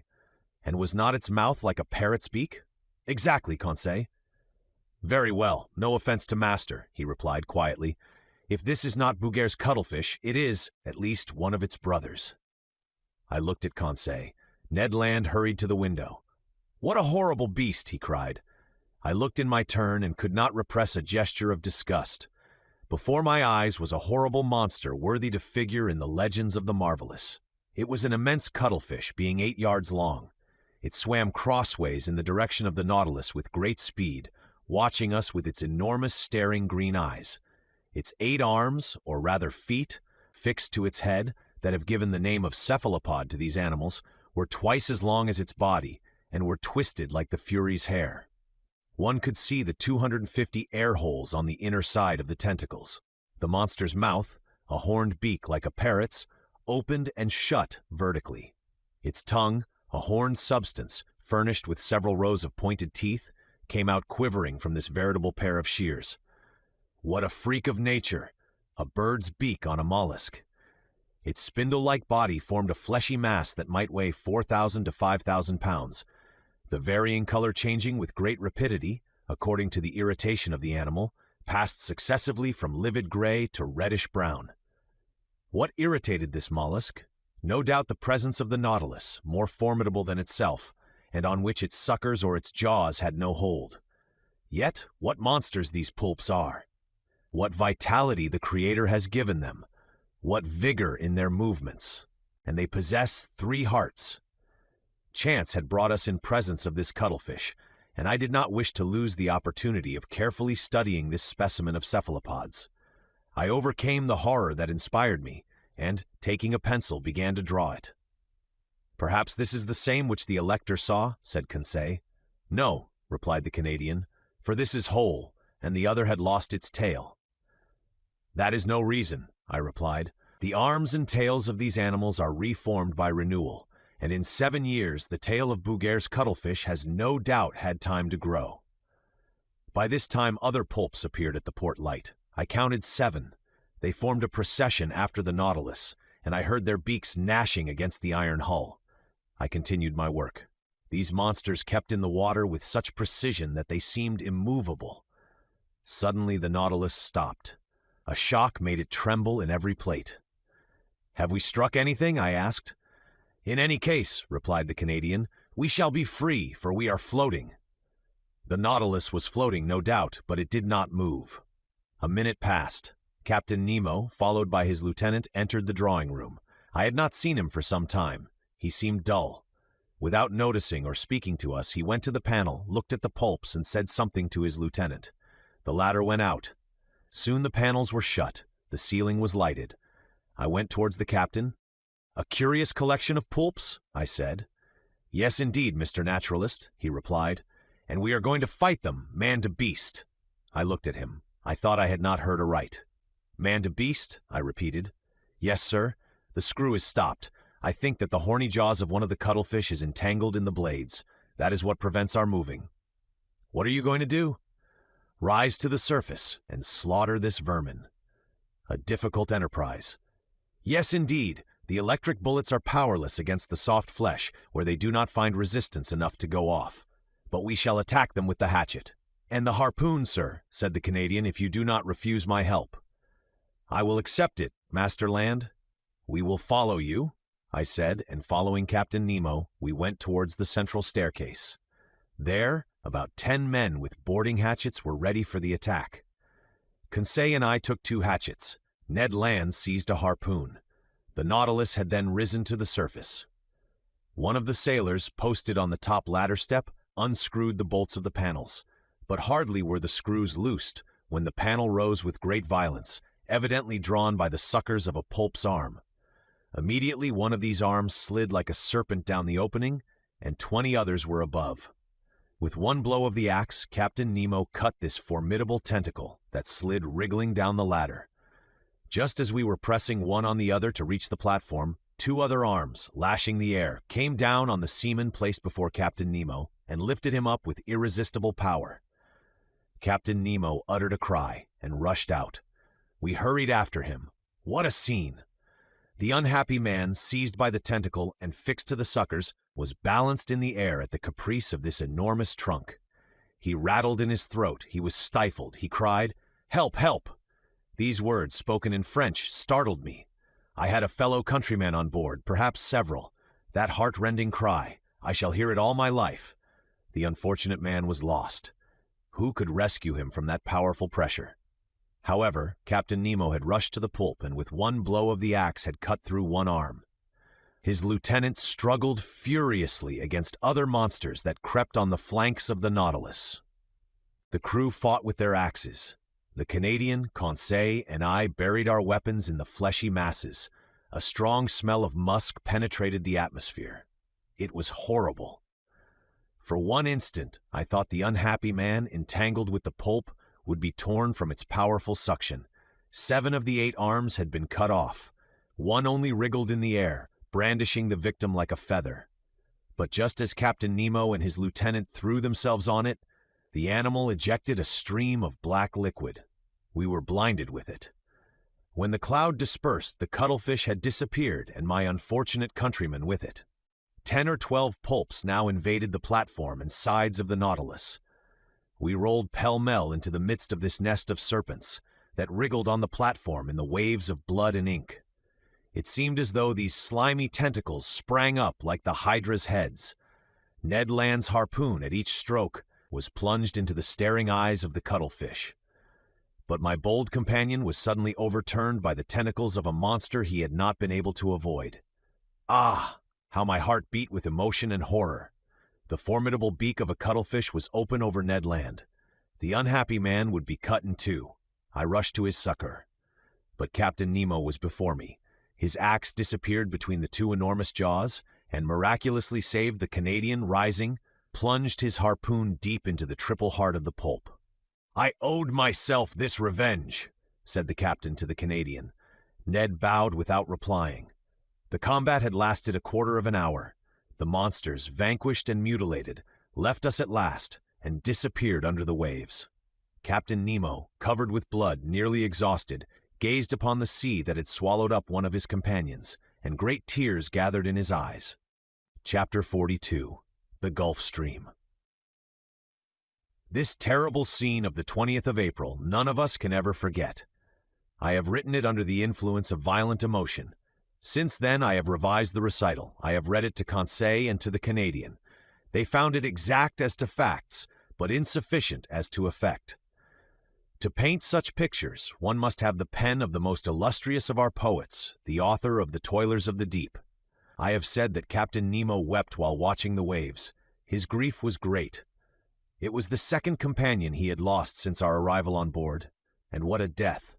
That friend, crushed, stifled, bruised by the dreadful arms of a pulp, pounded by his iron jaws, would not rest with his comrades in the peaceful coral cemetery. In the midst of the struggle, it was the despairing cry uttered by the unfortunate man that had torn my heart. The poor Frenchman, forgetting his conventional language, had taken to his own mother tongue, to utter a last appeal. Amongst the crew of the Nautilus, associated with the body and soul of the captain, recoiling like him from all contact with men, I had a fellow countryman. Did he alone represent France in this mysterious association, evidently composed of individuals of divers nationalities? It was one of these insoluble problems that rose up unceasingly before my mind. Captain Nemo entered his room, and I saw him no more for some time. But that he was sad and irresolute I could see by the vessel of which he was the soul, and which received all his impressions. The Nautilus did not keep on in its settled course. It floated about like a corpse at the will of the waves. It went at random. He could not tear himself away from the scene of the last struggle, from this sea that had devoured one of his men. 10 days passed thus. It was not till the 1st of May that the Nautilus resumed its northerly course, after having sighted the Bahamas at the mouth of the Bahama Canal. We were then following the current from the largest river to the sea, that has its banks, its fish, and its proper temperatures. I mean the Gulf Stream. It is really a river that flows freely to the middle of the Atlantic, and whose waters do not mix with the ocean waters. It is a salt river, salter than the surrounding sea. Its mean depth is 1,500 fathoms, its mean breadth 10 miles. In certain places the current flows with the speed of 2.5 miles an hour. The body of its waters is more considerable than that of all the rivers in the globe. It was on this ocean river that the Nautilus then sailed. I must add that, during the night, the phosphorescent waters of the Gulf Stream rivaled the electric power of our watchlight, especially in the stormy weather that threatened us so frequently. May 8th, we were still crossing Cape Hatteras at the height of North Carolina. The width of the Gulf Stream there is 75 miles, and its depth 210 yards. The Nautilus still went at random. All supervision seemed abandoned. I thought that under these circumstances, escape would be possible. Indeed, the inhabited shores offered anywhere an easy refuge. The sea was incessantly plowed by the steamers that ply between New York or Boston and the Gulf of Mexico, and overrun day and night by the little schooners coasting about the several parts of the American coast. We could hope to be picked up. It was a favorable opportunity, notwithstanding the 30 miles that separated the Nautilus from the coasts of the Union. One unfortunate circumstance thwarted the Canadians' plans. The weather was very bad. We were nearing those shores where tempests are so frequent, that country of waterspouts and cyclones actually engendered by the current of the Gulf Stream. To tempt the sea in a frail boat was certain destruction. Ned Land owned this himself. He fretted, seized with nostalgia that flight only could cure. "Master," he said that day to me, "this must come to an end. I must make a clean breast of it. This Nemo is leaving land and going up to the north. But I declare to you that I have had enough of the South Pole, and I will not follow him to the north." "What is to be done, Ned, since flight is impracticable just now?"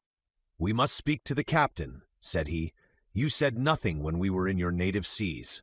I will speak, now we are in mine.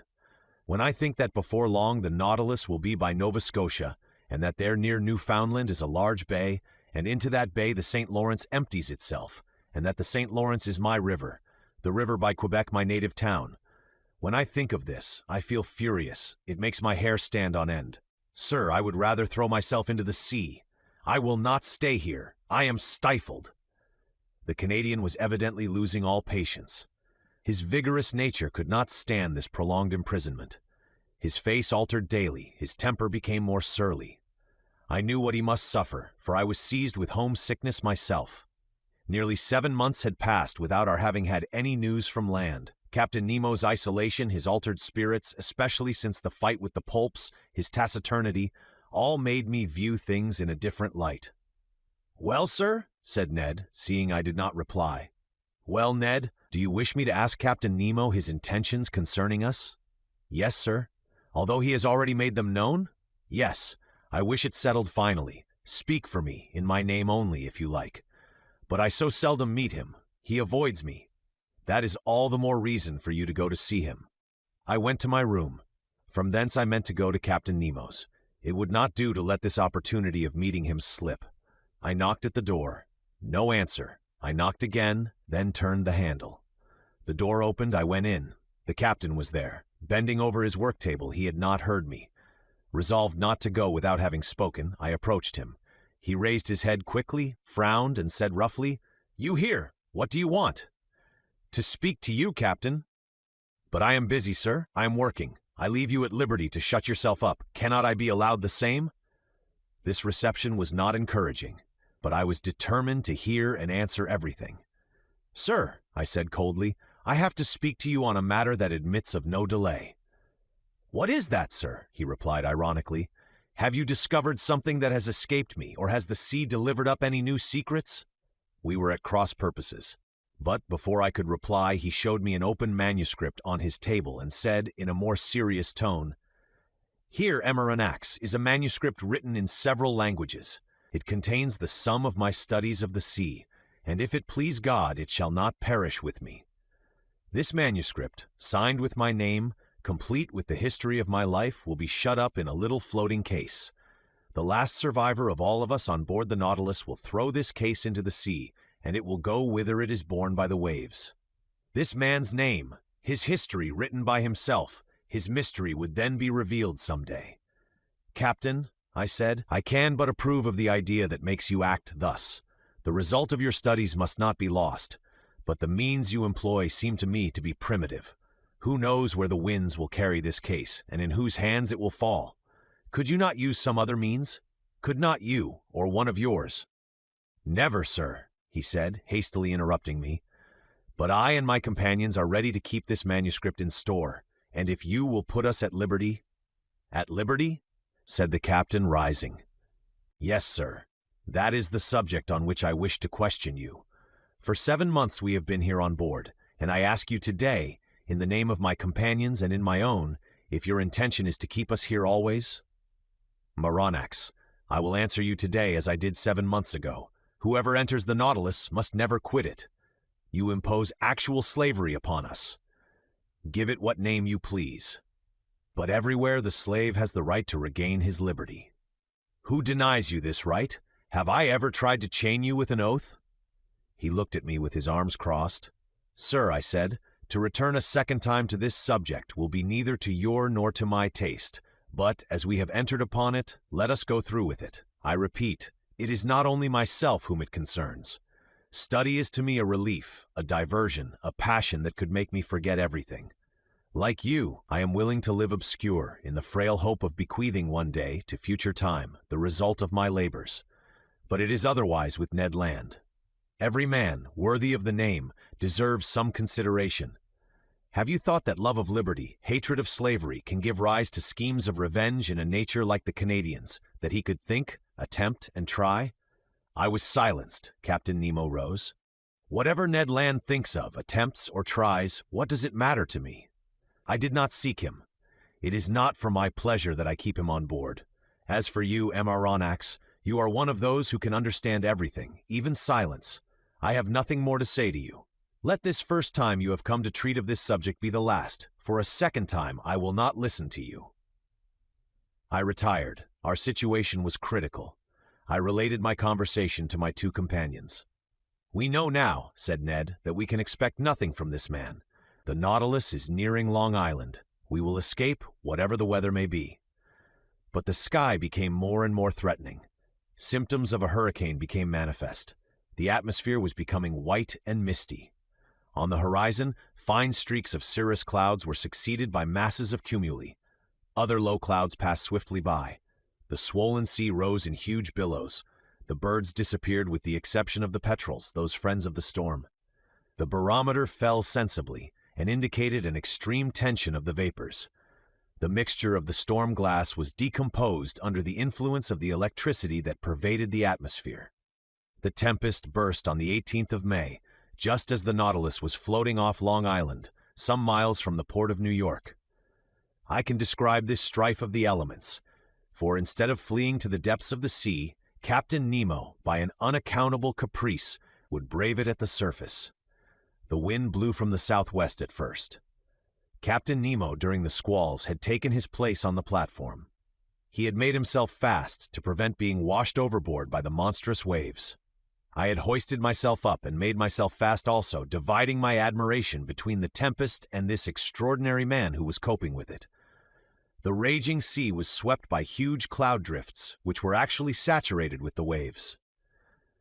The Nautilus, sometimes lying on its side, sometimes standing up like a mast, rolled and pitched terribly. About 5 o'clock a torrent of rain fell, that lulled neither sea nor wind. The hurricane blew nearly 40 leagues an hour.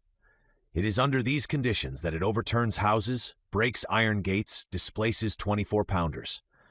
However, the Nautilus, in the midst of the tempest, confirmed the words of a clever engineer, "There is no well-constructed hull that cannot defy the sea." This was not a resisting rock. It was a steel spindle, obedient and movable, without rigging or masts, that braved its fury with impunity. However, I watched these raging waves attentively. They measured 15 feet in height and 150 to 175 yards long, and their speed of propagation was 30 feet per second. Their bulk and power increased with the depth of the water. Such waves as these, at the Hebrides, have displaced a mass weighing 8,400 pounds. They are they which, in the tempest of December 23, 1864, after destroying the town of Yedo in Japan, broke the same day on the shores of America. The intensity of the tempest increased with the night. The barometer, as in 1860 at Reunion during a cyclone, fell 7/10 at the close of day. I saw a large vessel pass the horizon struggling painfully. She was trying to lie to under half steam, to keep up above the waves. It was probably one of the steamers of the line from New York to Liverpool or Havre. It soon disappeared in the gloom. At 10 o'clock in the evening, the sky was on fire. The atmosphere was streaked with vivid lightning. I could not bear the brightness of it, while the captain, looking at it, seemed to envy the spirit of the tempest. A terrible noise filled the air, a complex noise made up of the howls of the crushed waves, the roaring of the wind, and the claps of thunder. The wind veered suddenly to all points of the horizon, and the cyclone, rising in the east, returned after passing by the northwest and south in the inverse course pursued by the circular storm of the southern hemisphere. Ah, that Gulf Stream. It deserves its name of the king of tempests. It is that which causes those formidable cyclones by the difference of temperature between its air and its currents. A shower of fire had succeeded the rain. The drops of water were changed to sharp spikes. One would have thought that Captain Nemo was courting a death worthy of himself, a death by lightning. As the Nautilus, pitching dreadfully, raised its steel spur in the air, it seemed to act as a conductor, and I saw long sparks burst from it. Crushed and without strength, I crawled to the panel, opened it, and descended to the saloon. The storm was then at its height. It was impossible to stand upright in the interior of the Nautilus. Captain Nemo came down about 12. I heard the reservoirs filling by degrees, and the Nautilus sank slowly beneath the waves. Through the open windows in the saloon, I saw large fish, terrified, passing like phantoms in the water. Some were struck before my eyes. The Nautilus was still descending. I thought that at about 8 fathoms deep we should find a calm. But no, the upper beds were too violently agitated for that. We had to seek repose at more than 25 fathoms in the bowels of the deep. But there, what quiet, what silence, what peace!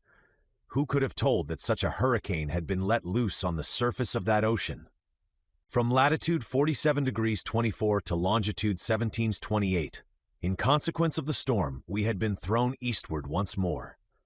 All hope of escape on the shores of New York or St. Lawrence had faded away, and poor Ned, in despair, had isolated himself like Captain Nemo. Conseil and I, however, never left each other. I said that the Nautilus had gone aside to the east. I should have said, to be more exact, the northeast. For some days, it wandered first on the surface and then beneath it, amid those fogs so dreaded by sailors. What accidents are due to these thick fogs? What shocks upon these reefs when the wind drowns the breaking of the waves? What collisions between vessels, in spite of their warning lights, whistles, and alarm bells?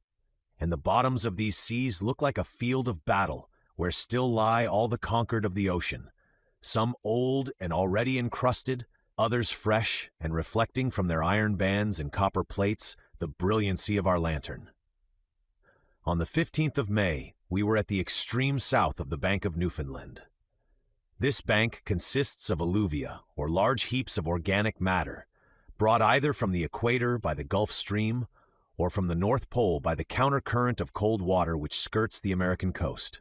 There also are heaped up those erratic blocks which are carried along by the broken ice, and close by, a vast charnel house of mollusks which perish here by millions. The depth of the sea is not great at Newfoundland, not more than some hundreds of fathoms, but towards the south is a depression of 1,500 fathoms. There the Gulf Stream widens. It loses some of its speed and some of its temperature, but it becomes a sea. It was on the 17th of May, about 500 miles from Heart's Content, at a depth of more than 1,400 fathoms, that I saw the electric cable lying on the bottom. Conseil, to whom I had not mentioned it, thought at first that it was a gigantic sea serpent, but I undeceived the worthy fellow, and by way of consolation related several particulars in the laying of this cable. The first one was laid in the years 1857 and 1858, but, after transmitting about 400 telegrams, would not act any longer. In 1863, the engineers constructed another one, measuring 2,000 miles in length and weighing 4,500 tons, which was embarked on the Great Eastern. This attempt also failed. On the 25th of May, the Nautilus, being at a depth of more than 1,918 fathoms, was on the precise spot where the rupture occurred, which ruined the enterprise. It was within 638 miles of the coast of Ireland, and at 2:30 in the afternoon, they discovered that communication with Europe had ceased. The electricians on board resolved to cut the cable before fishing it up, and at 11 o'clock at night they had recovered the damaged part. They made another point and spliced it, and it was once more submerged. But some days after it broke again, and in the depths of the ocean could not be recaptured. The Americans, however, were not discouraged. Cyrus Field, the bold promoter of the enterprise, as he had sunk all his own fortune, set a new subscription on foot, which was at once answered, and another cable was constructed on better principles. The bundles of conducting wires were each enveloped in gutta percha and protected by a wadding of hemp, contained in a metallic covering. The Great Eastern sailed on the 13th of July, 1866. The operation worked well. But one incident occurred. Several times in unrolling the cable, they observed that nails had recently been forced into it, evidently with the motive of destroying it. Captain Anderson, the officers and engineers consulted together and had it posted up that, if the offender was surprised on board, he would be thrown without further trial into the sea. From that time, the criminal attempt was never repeated. On the 23rd of July, the Great Eastern was not more than 500 miles from Newfoundland when they telegraphed from Ireland the news of the armistice concluded between Prussia and Austria after Sadowa. On the 27th, in the midst of heavy fogs, they reached the port of Heart's Content. The enterprise was successfully terminated, and for its first dispatch, young America addressed old Europe in these words of wisdom, so rarely understood: "Glory to God in the highest, and on earth peace, goodwill towards men." I did not expect to find the electric cable in its primitive state, such as it was on leaving the manufactory. The long serpent, covered with the remains of shells, bristling with foraminiferae, was encrusted with a strong coating which served as a protection against all boring mollusks. It lay quietly sheltered from the motions of the sea and under a favorable pressure for the transmission of the electric spark which passes from Europe to America in 32 of a second. Doubtless this cable will last for a great length of time, for they find that the gutta percha covering is improved by the seawater. Besides, on this level, so well chosen, the cable is never so deeply submerged as to cause it to break. The Nautilus followed it to the lowest depth, which was more than 2,212 fathoms. And there it lay without any anchorage. And then we reached the spot where the accident had taken place in 1863. The bottom of the ocean then formed a valley about 100 miles broad, in which Mont Blanc might have been placed without its summit appearing above the waves. This valley is closed at the east by a perpendicular wall more than 2,000 yards high. We arrived there on the 28th of May, and the Nautilus was then not more than 120 miles from Ireland. Was Captain Nemo going to land on the British Isles? No. To my great surprise, he made for the south, once more coming back towards European seas. In rounding the Emerald Isle, for one instant I caught sight of Cape Clear and the light which guides the thousands of vessels leaving Glasgow or Liverpool. An important question then arose in my mind. Did the Nautilus dare entangle itself in the Manche? Ned Land, who had reappeared since we had been nearing land, did not cease to question me. How could I answer? Captain Nemo remained invisible. After having shown the Canadian a glimpse of American shores, was he going to show me the coast of France? But the Nautilus was still going southward. On the 30th of May, it passed in sight of Land's End, between the extreme point of England and the Scilly Isles, which were left to starboard. If we wished to enter the Manche, he must go straight to the east. He did not do so. During the whole of the 31st of May, the Nautilus described a series of circles on the water, which greatly interested me. It seemed to be seeking a spot it had some trouble in finding. At noon, Captain Nemo himself came to work the ship's log. He spoke no word to me, but seemed gloomier than ever. What could sadden him thus? Was it his proximity to European shores? Had he some recollections of his abandoned country? If not, what did he feel? Remorse or regret? For a long while, this thought haunted my mind, and I had a kind of presentiment that before long chance would betray the captain's secrets. The next day, the 1st of June, the Nautilus continued the same process. It was evidently seeking some particular spot in the ocean. Captain Nemo took the sun's altitude as he had done the day before. The sea was beautiful, the sky clear. About 8 miles to the east, a large steam vessel could be discerned on the horizon. No flag fluttered from its mast, and I could not discover its nationality. Some minutes before the sun passed the meridian, Captain Nemo took his sextant and watched with great attention. The perfect rest of the water greatly helped the operation. The Nautilus was motionless. It neither rolled nor pitched. I was on the platform when the altitude was taken, and the captain pronounced these words, "It is here." He turned and went below. Had he seen the vessel, which was changing its course and seemed to be nearing us? I could not tell. I returned to the saloon. The panels closed. I heard the hissing of the water in the reservoirs. The Nautilus began to sink, following a vertical line, for its screw communicated no motion to it. Some minutes later, it stopped at a depth of more than 420 fathoms, resting on the ground. The luminous ceiling was darkened, then the panels were opened, and through the glass I saw the sea brilliantly illuminated by the rays of our lantern for at least half a mile round us. I looked to the port side and saw nothing but an immensity of quiet waters. But to starboard on the bottom appeared a large protuberance, which at once attracted my attention. One would have thought it a ruin buried under a coating of white shells, much resembling a covering of snow. Upon examining the mass attentively, I could recognize the ever-thickening form of a vessel bare of its masts, which must have sunk. It certainly belonged to past times.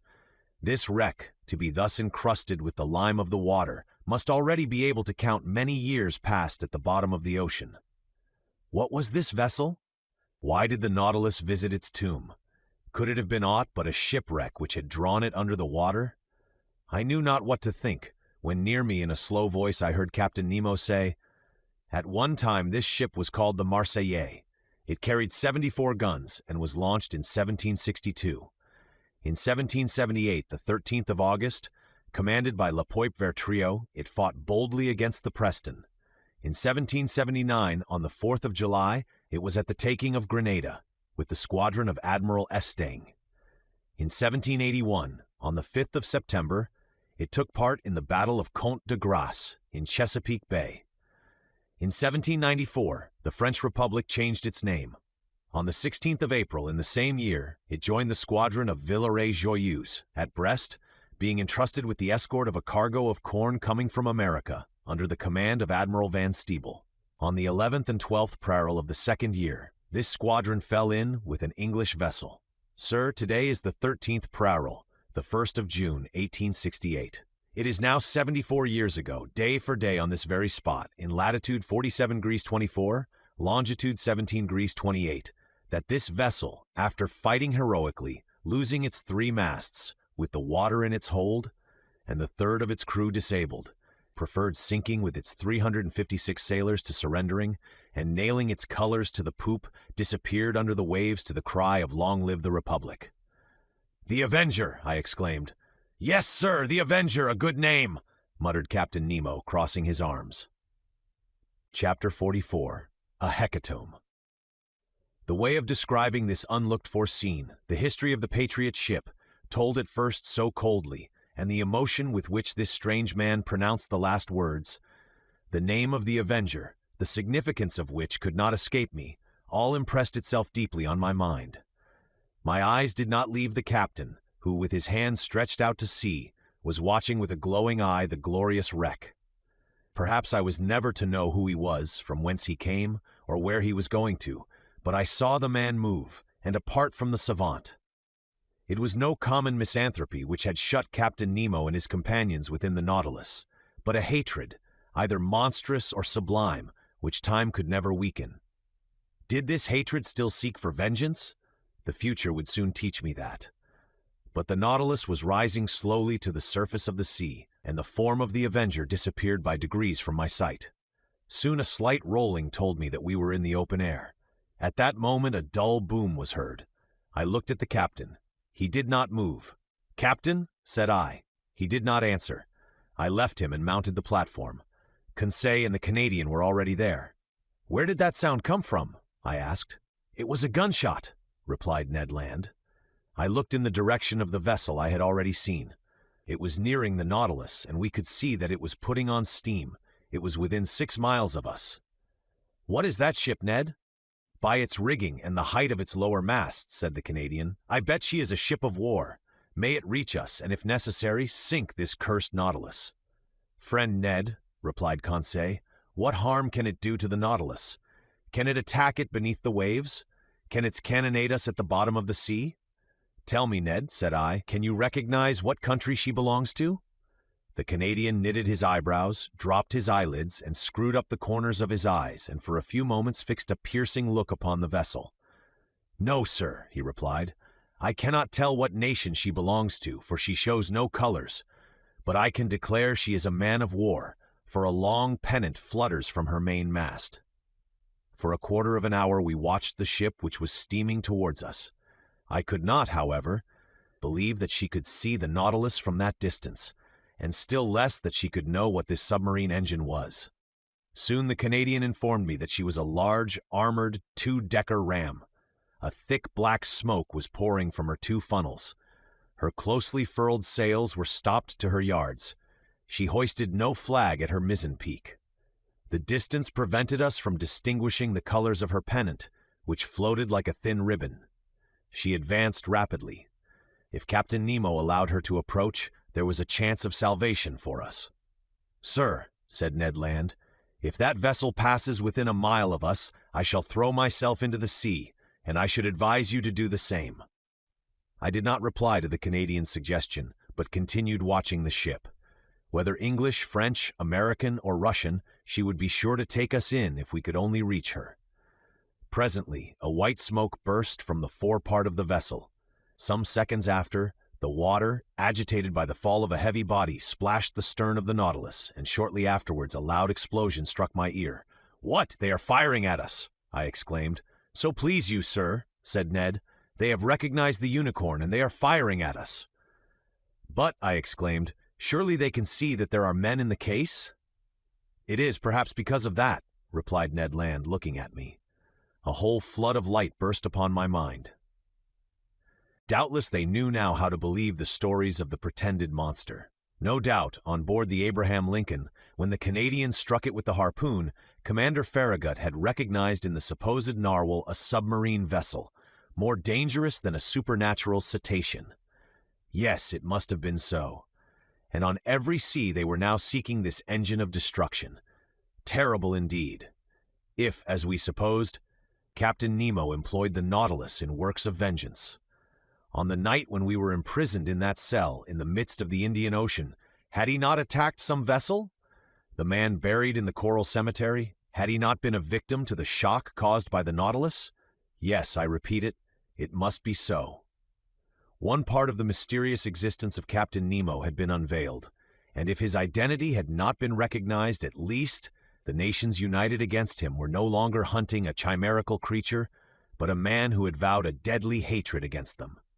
All the formidable past rose before me. Instead of meeting friends on board the approaching ship, we could only expect pitiless enemies. But the shot rattled about us. Some of them struck the sea and ricocheted, losing themselves in the distance. But none touched the Nautilus. The vessel was not more than 3 miles from us. In spite of the serious cannonade, Captain Nemo did not appear on the platform. But if one of the conical projectiles had struck the shell of the Nautilus, it would have been fatal. The Canadian then said, "Sir, we must do all we can to get out of this dilemma. Let us signal them. They will then perhaps understand that we are honest folks." Ned Land took his handkerchief to wave in the air, but he had scarcely displayed it when he was struck down by an iron hand and fell, in spite of his great strength, upon the deck. "Fool!" exclaimed the captain. "Do you wish to be pierced by the spur of the Nautilus before it is hurled at this vessel?" Captain Nemo was terrible to hear. He was still more terrible to see. His face was deadly pale, with a spasm at his heart. For an instant it must have ceased to beat. His pupils were fearfully contracted. He did not speak. He roared, as with his body thrown forward he wrung the Canadian's shoulders. Then, leaving him and turning to the ship of war, whose shot was still raining around him, he exclaimed with a powerful voice, "Ah, ship of an accursed nation, you know who I am. I do not want your colors to know you by. Look, and I will show you mine." And on the forepart of the platform, Captain Nemo unfurled a black flag, similar to the one he had placed at the South Pole. At that moment a shot struck the shell of the Nautilus obliquely, without piercing it, and, rebounding near the captain, was lost in the sea. He shrugged his shoulders, and addressing me, said shortly, "Go down, you and your companions, go down."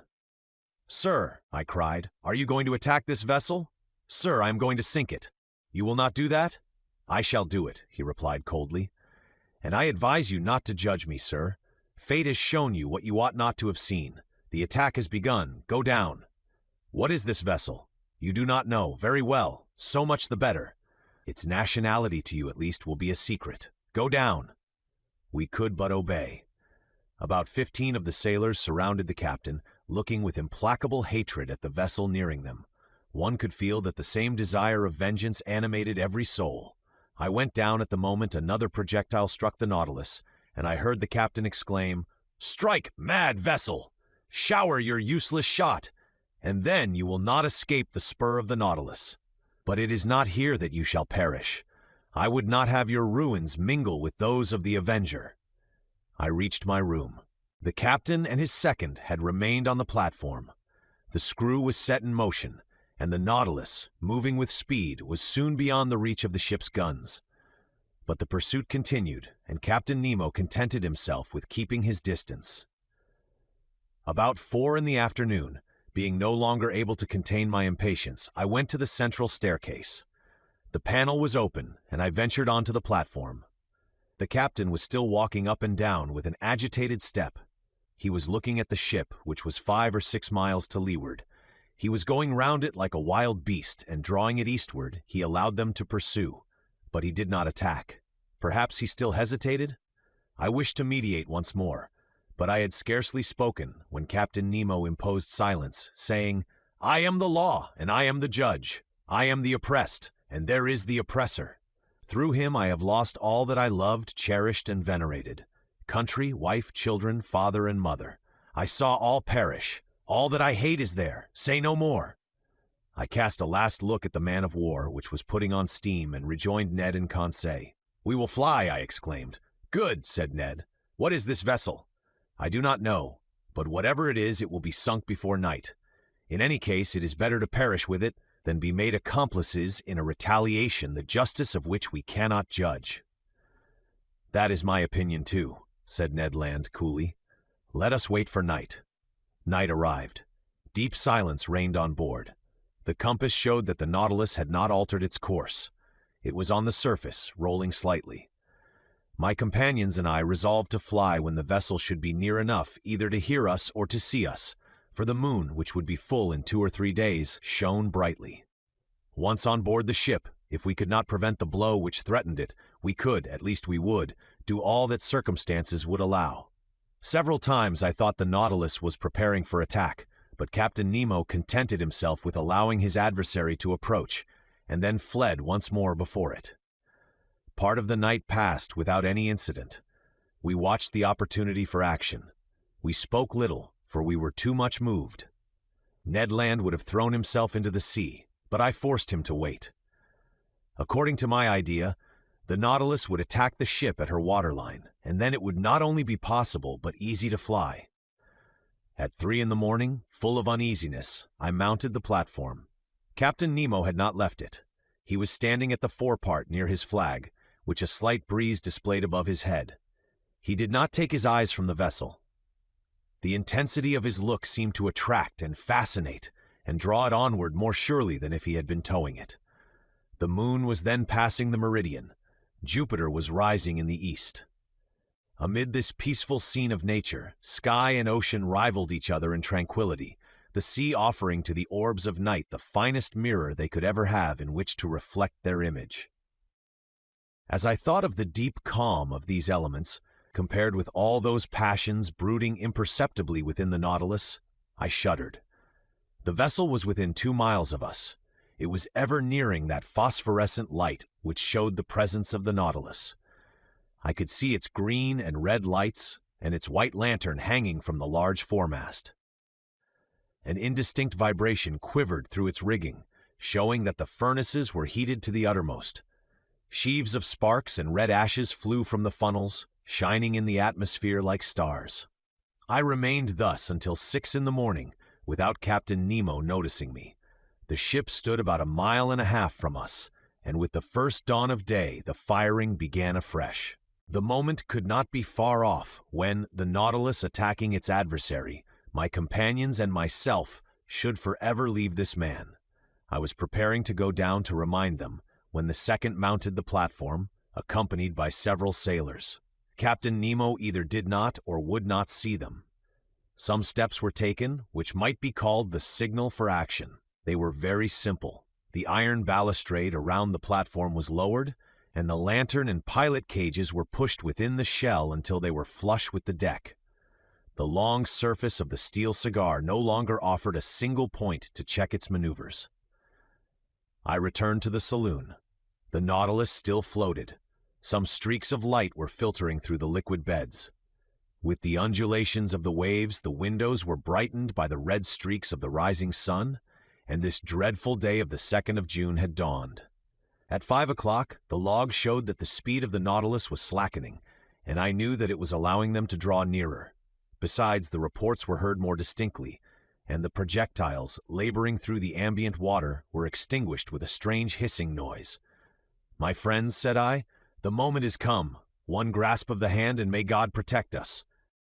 Ned Land was resolute, Conseil calm, myself so nervous that I knew not how to contain myself.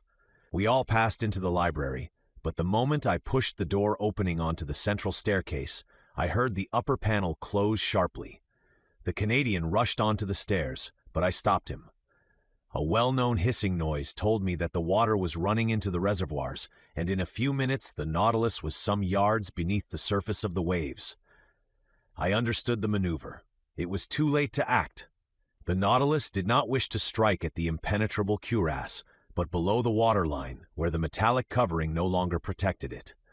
We were again imprisoned, unwilling witnesses of the dreadful drama that was preparing. We had scarcely time to reflect. Taking refuge in my room, we looked at each other without speaking. A deep stupor had taken hold of my mind. Thought seemed to stand still. I was in that painful state of expectation preceding a dreadful report. I waited, I listened. Every sense was merged in that of hearing. The speed of the Nautilus was accelerated. It was preparing to rush. The whole ship trembled. Suddenly, I screamed.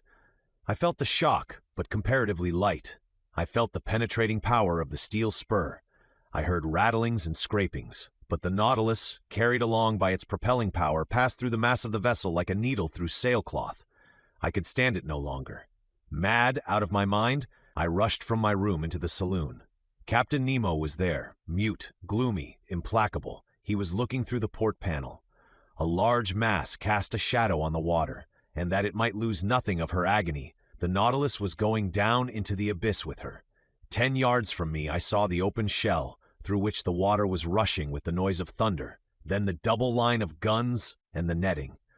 The bridge was covered with black, agitated shadows. The water was rising. The poor creatures were crowding the ratlines, clinging to the masts, struggling under the water. It was a human ant-heap overtaken by the sea. Paralyzed, stiffened with anguish, my hair standing on end, with eyes wide open, panting, without breath and without voice, I too was watching. An irresistible attraction glued me to the glass. Suddenly an explosion took place. The compressed air blew up her decks as if the magazines had caught fire.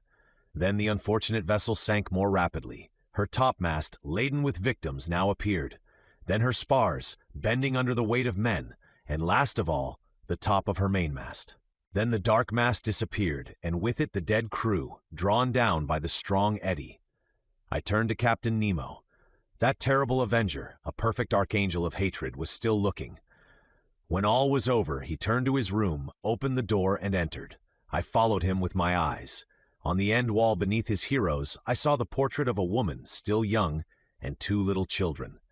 Captain Nemo looked at them for some moments, stretched his arms towards them, and kneeling down, burst into deep sobs. Chapter 45, The Last Words of Captain Nemo. The panels had closed on this dreadful vision, but light had not returned to the saloon. All was silence and darkness within the Nautilus. At wonderful speed, 100 feet beneath the water, it was leaving this desolate spot. Whither was it going? To the north or south? Where was the man flying to after such dreadful retaliation? I had returned to my room, where Ned and Conseil had remained silent enough. I felt an insurmountable horror for Captain Nemo. Whatever he had suffered at the hands of these men, he had no right to punish thus. He had made me, if not an accomplice, at least a witness of his vengeance. At 11, the electric light reappeared. I passed into the saloon. It was deserted. I consulted the different instruments. The Nautilus was flying northward at the rate of 25 miles an hour, now on the surface and now 30 feet below it. On taking the bearings by the chart, I saw that we were passing the mouth of the Manche and that our course was hurrying us towards the northern seas at a frightful speed. That night we had crossed 200 leagues of the Atlantic. The shadows fell and the sea was covered with darkness until the rising of the moon. I went to my room but could not sleep. I was troubled with dreadful nightmare. The horrible scene of destruction was continually before my eyes. From that day, who could tell into what part of the North Atlantic basin the Nautilus would take us? Still with unaccountable speed, still in the midst of these northern fogs, would it touch at Spitzbergen or on the shores of Nova Zembla? Should we explore those unknown seas, the White Sea, the Sea of Kara, the Gulf of Obi, the archipelago of Liaroff, and the unknown coast of Asia? I could not say. I could no longer judge of the time that was passing. The clocks had been stopped on board. It seemed, as in polar countries, that night and day no longer followed their regular course. I felt myself being drawn into that strange region where the foundered imagination of Edgar Poe roamed at will. Like the fabulous Gordon Pym, at every moment I expected to see that veiled human figure of larger proportions than those of any inhabitant of the earth thrown across the cataract which defends the approach to the pole. I estimated, though perhaps I may be mistaken, I estimated this adventurous course of the Nautilus to have lasted 15 or 20 days, and I know not how much longer it might have lasted had it not been for the catastrophe which ended this voyage. Of Captain Nemo I saw nothing whatever now, nor of his second. Not a man of the crew was visible for an instant. The Nautilus was almost incessantly under water. When we came to the surface to renew the air, the panels opened and shut mechanically. There were no more marks on the planisphere. I knew not where we were. And the Canadian, too, his strength and patience at an end, appeared no more. Conseil could not draw a word from him, and, fearing that, in a dreadful fit of madness, he might kill himself, watched him with constant devotion. One morning, what date it was I could not say, I had fallen into a heavy sleep towards the early hours, a sleep both painful and unhealthy, when I suddenly awoke. Ned Land was leaning over me, saying in a low voice, "We are going to fly." I sat up. "When shall we go?" I asked.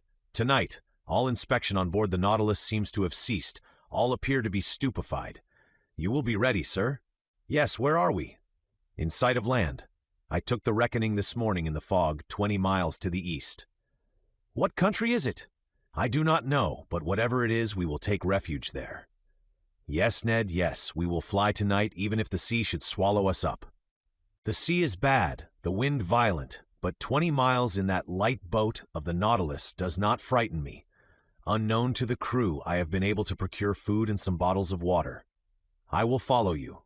But," continued the Canadian, "if I am surprised, I will defend myself. I will force them to kill me." "We will die together, friend Ned." I had made up my mind to all. The Canadian left me. I reached the platform, on which I could with difficulty support myself against the shock of the waves. The sky was threatening, but as land was in those thick brown shadows, we must fly. I returned to the saloon, fearing and yet hoping to see Captain Nemo, wishing and yet not wishing to see him. What could I have said to him? Could I hide the involuntary horror with which he inspired me? No, it was better that I should not meet him face to face, better to forget him. And yet, how long seemed that day, the last that I should pass in the Nautilus? I remained alone. Ned Land and Conseil avoided speaking, for fear of betraying themselves. At 6 I dined, but I was not hungry. I forced myself to eat in spite of my disgust, that I might not weaken myself. At 6:30 Ned Land came to my room, saying, "We shall not see each other again before our departure. At 10 the moon will not be risen. We will profit by the darkness. Come to the boat. Conseil and I will wait for you." The Canadian went out without giving me time to answer. Wishing to verify the course of the Nautilus, I went to the saloon. We were running NNE at frightful speed and more than 50 yards deep. I cast a last look on these wonders of nature, on the riches of art heaped up in this museum, upon the unrivaled collection destined to perish at the bottom of the sea, with him who had formed it. I wished to fix an indelible impression of it in my mind. I remained an hour thus, bathed in the light of that luminous ceiling, and passing in review those treasures shining under their glasses. Then I returned to my room. I dressed myself in strong sea clothing. I collected my notes, placing them carefully about me. My heart beat loudly. I could not check its pulsations. Certainly my trouble and agitation would have betrayed me to Captain Nemo's eyes. What was he doing at this moment? I listened at the door of his room. I heard steps. Captain Nemo was there. He had not gone to rest. At every moment I expected to see him appear and ask me why I wished to fly. I was constantly on the alert. My imagination magnified everything. The impression became at last so poignant that I asked myself if it would not be better to go to the captain's room, see him face to face, and brave him with look and gesture. It was the inspiration of a madman. Fortunately, I resisted the desire and stretched myself on my bed to quiet my bodily agitation. My nerves were somewhat calmer, but in my excited brain I saw over again all my existence on board the Nautilus. Every incident, either happy or unfortunate, which had happened since my disappearance from the Abraham Lincoln, the submarine hunt, the Torres Straits, the savages of Papua, the running ashore, the coral cemetery, the passage of Suez, the island of Santorin, the Cretan diver, Vigo Bay, Atlantis, the iceberg, the South Pole, the imprisonment in the ice, the fight among the pulps, the storm in the Gulf Stream, the Avenger, and the horrible scene of the vessel sunk with all her crew. All these events passed before my eyes like scenes in a drama. Then Captain Nemo seemed to grow enormously, his features to assume superhuman proportions. He was no longer my equal, but a man of the waters, the genie of the sea. It was then 9:30. I held my head between my hands to keep it from bursting. I closed my eyes. I would not think any longer. There was another half hour to wait, another half hour of a nightmare, which might drive me mad. At that moment I heard the distant strains of the organ, a sad harmony to an undefinable chant, the wail of a soul longing to break these earthly bonds. I listened with every sense, scarcely breathing, plunged like Captain Nemo in that musical ecstasy which was drawing him in spirit to the end of life. Then a sudden thought terrified me. Captain Nemo had left his room. He was in the saloon, which I must cross to fly. There I should meet him for the last time. He would see me, perhaps speak to me. A gesture of his might destroy me. A single word chain me on board. But 10 was about to strike. The moment had come for me to leave my room and join my companions. I must not hesitate, even if Captain Nemo himself should rise before me. I opened my door carefully, and even then, as it turned on its hinges, it seemed to me to make a dreadful noise. Perhaps it only existed in my own imagination. I crept along the dark stairs of the Nautilus, stopping at each step to check the beating of my heart. I reached the door of the saloon and opened it gently. It was plunged in profound darkness. The strains of the organ sounded faintly. Captain Nemo was there. He did not see me.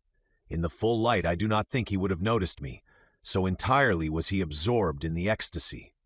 I crept along the carpet, avoiding the slightest sound which might betray my presence. I was at least 5 minutes reaching the door, at the opposite side, opening into the library. I was going to open it when a sigh from Captain Nemo nailed me to the spot. I knew that he was rising. I could even see him, for the light from the library came through to the saloon. He came towards me silently, with his arms crossed, gliding like a specter rather than walking. His breast was swelling with sobs, and I heard him murmur these words, the last which ever struck my ear. "Almighty God! Enough! Enough!" Was it a confession of remorse which thus escaped from this man's conscience? In desperation, I rushed through the library, mounted the central staircase, and following the upper flight, reached the boat. I crept through the opening which had already admitted my 2 companions. "Let us go! Let us go!" I exclaimed. "Directly!" replied the Canadian. The orifice in the plates of the Nautilus was first closed and fastened down by means of a false key, with which Ned Land had provided himself. The opening in the boat was also closed. The Canadian began to loosen the bolts which still held us to the submarine boat. Suddenly a noise was heard. Voices were answering each other loudly. What was the matter? Had they discovered our flight? I felt Ned Land slipping a dagger into my hand. "Yes," I murmured, "we know how to die!" The Canadian had stopped in his work, but one word many times repeated, a dreadful word, revealed the cause of the agitation spreading on board the Nautilus. It was not we the crew were looking after. The maelstrom, the maelstrom! Could a more dreadful word in a more dreadful situation have sounded in our ears? We were then upon the dangerous coast of Norway. Was the Nautilus being drawn into this gulf at the moment our boat was going to leave its sides? We knew that at the tide the pent-up waters between the islands of Faroe and Lofoten rush with irresistible violence, forming a whirlpool from which no vessel ever escapes. From every point of the horizon enormous waves were meeting, forming a gulf justly called the navel of the ocean, whose power of attraction extends to a distance of 12 miles. There not only vessels, but whales are sacrificed, as well as white bears from the northern regions. It is thither that the Nautilus, voluntarily or involuntarily, had been run by the captain. It was describing a spiral, the circumference of which was lessening by degrees, and the boat, which was still fastened to its side, was carried along with giddy speed. I felt that sickly giddiness which arises from long-continued whirling round. We were in dread. Our horror was at its height. Circulation had stopped, all nervous influence was annihilated, and we were covered with cold sweat, like a sweat of agony. And what noise around our frail bark, what roarings repeated by the echo miles away.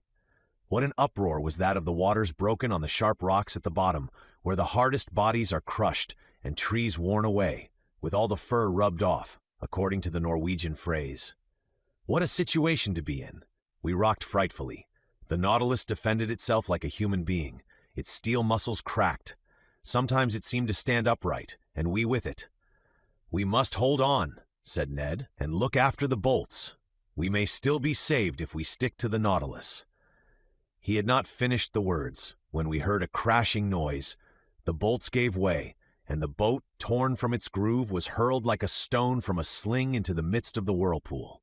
My head struck on a piece of iron, and with the violent shock I lost all consciousness. Chapter 46, Conclusion. Thus ends the voyage under the seas. What passed during that night, how the boat escaped from the eddies of the maelstrom, how Ned Land, Conseil, and myself ever came out of the gulf, I cannot tell. But when I returned to consciousness, I was lying in a fisherman's hut on the Lofoten Isles. My two companions, safe and sound, were near me holding my hands. We embraced each other heartily. At that moment we could not think of returning to France.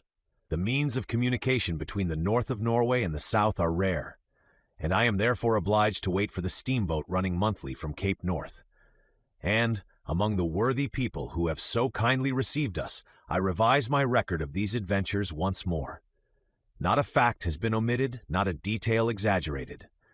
It is a faithful narrative of this incredible expedition in an element inaccessible to man, but to which progress will one day open a road. Shall I be believed? I do not know, and it matters little after all.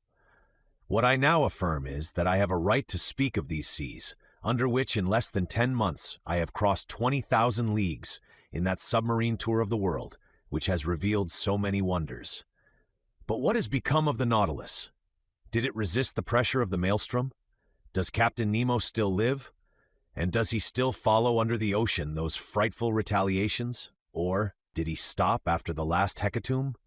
Will the waves one day carry to him this manuscript containing the history of his life? Shall I ever know the name of this man? Will the missing vessel tell us by its nationality that of Captain Nemo?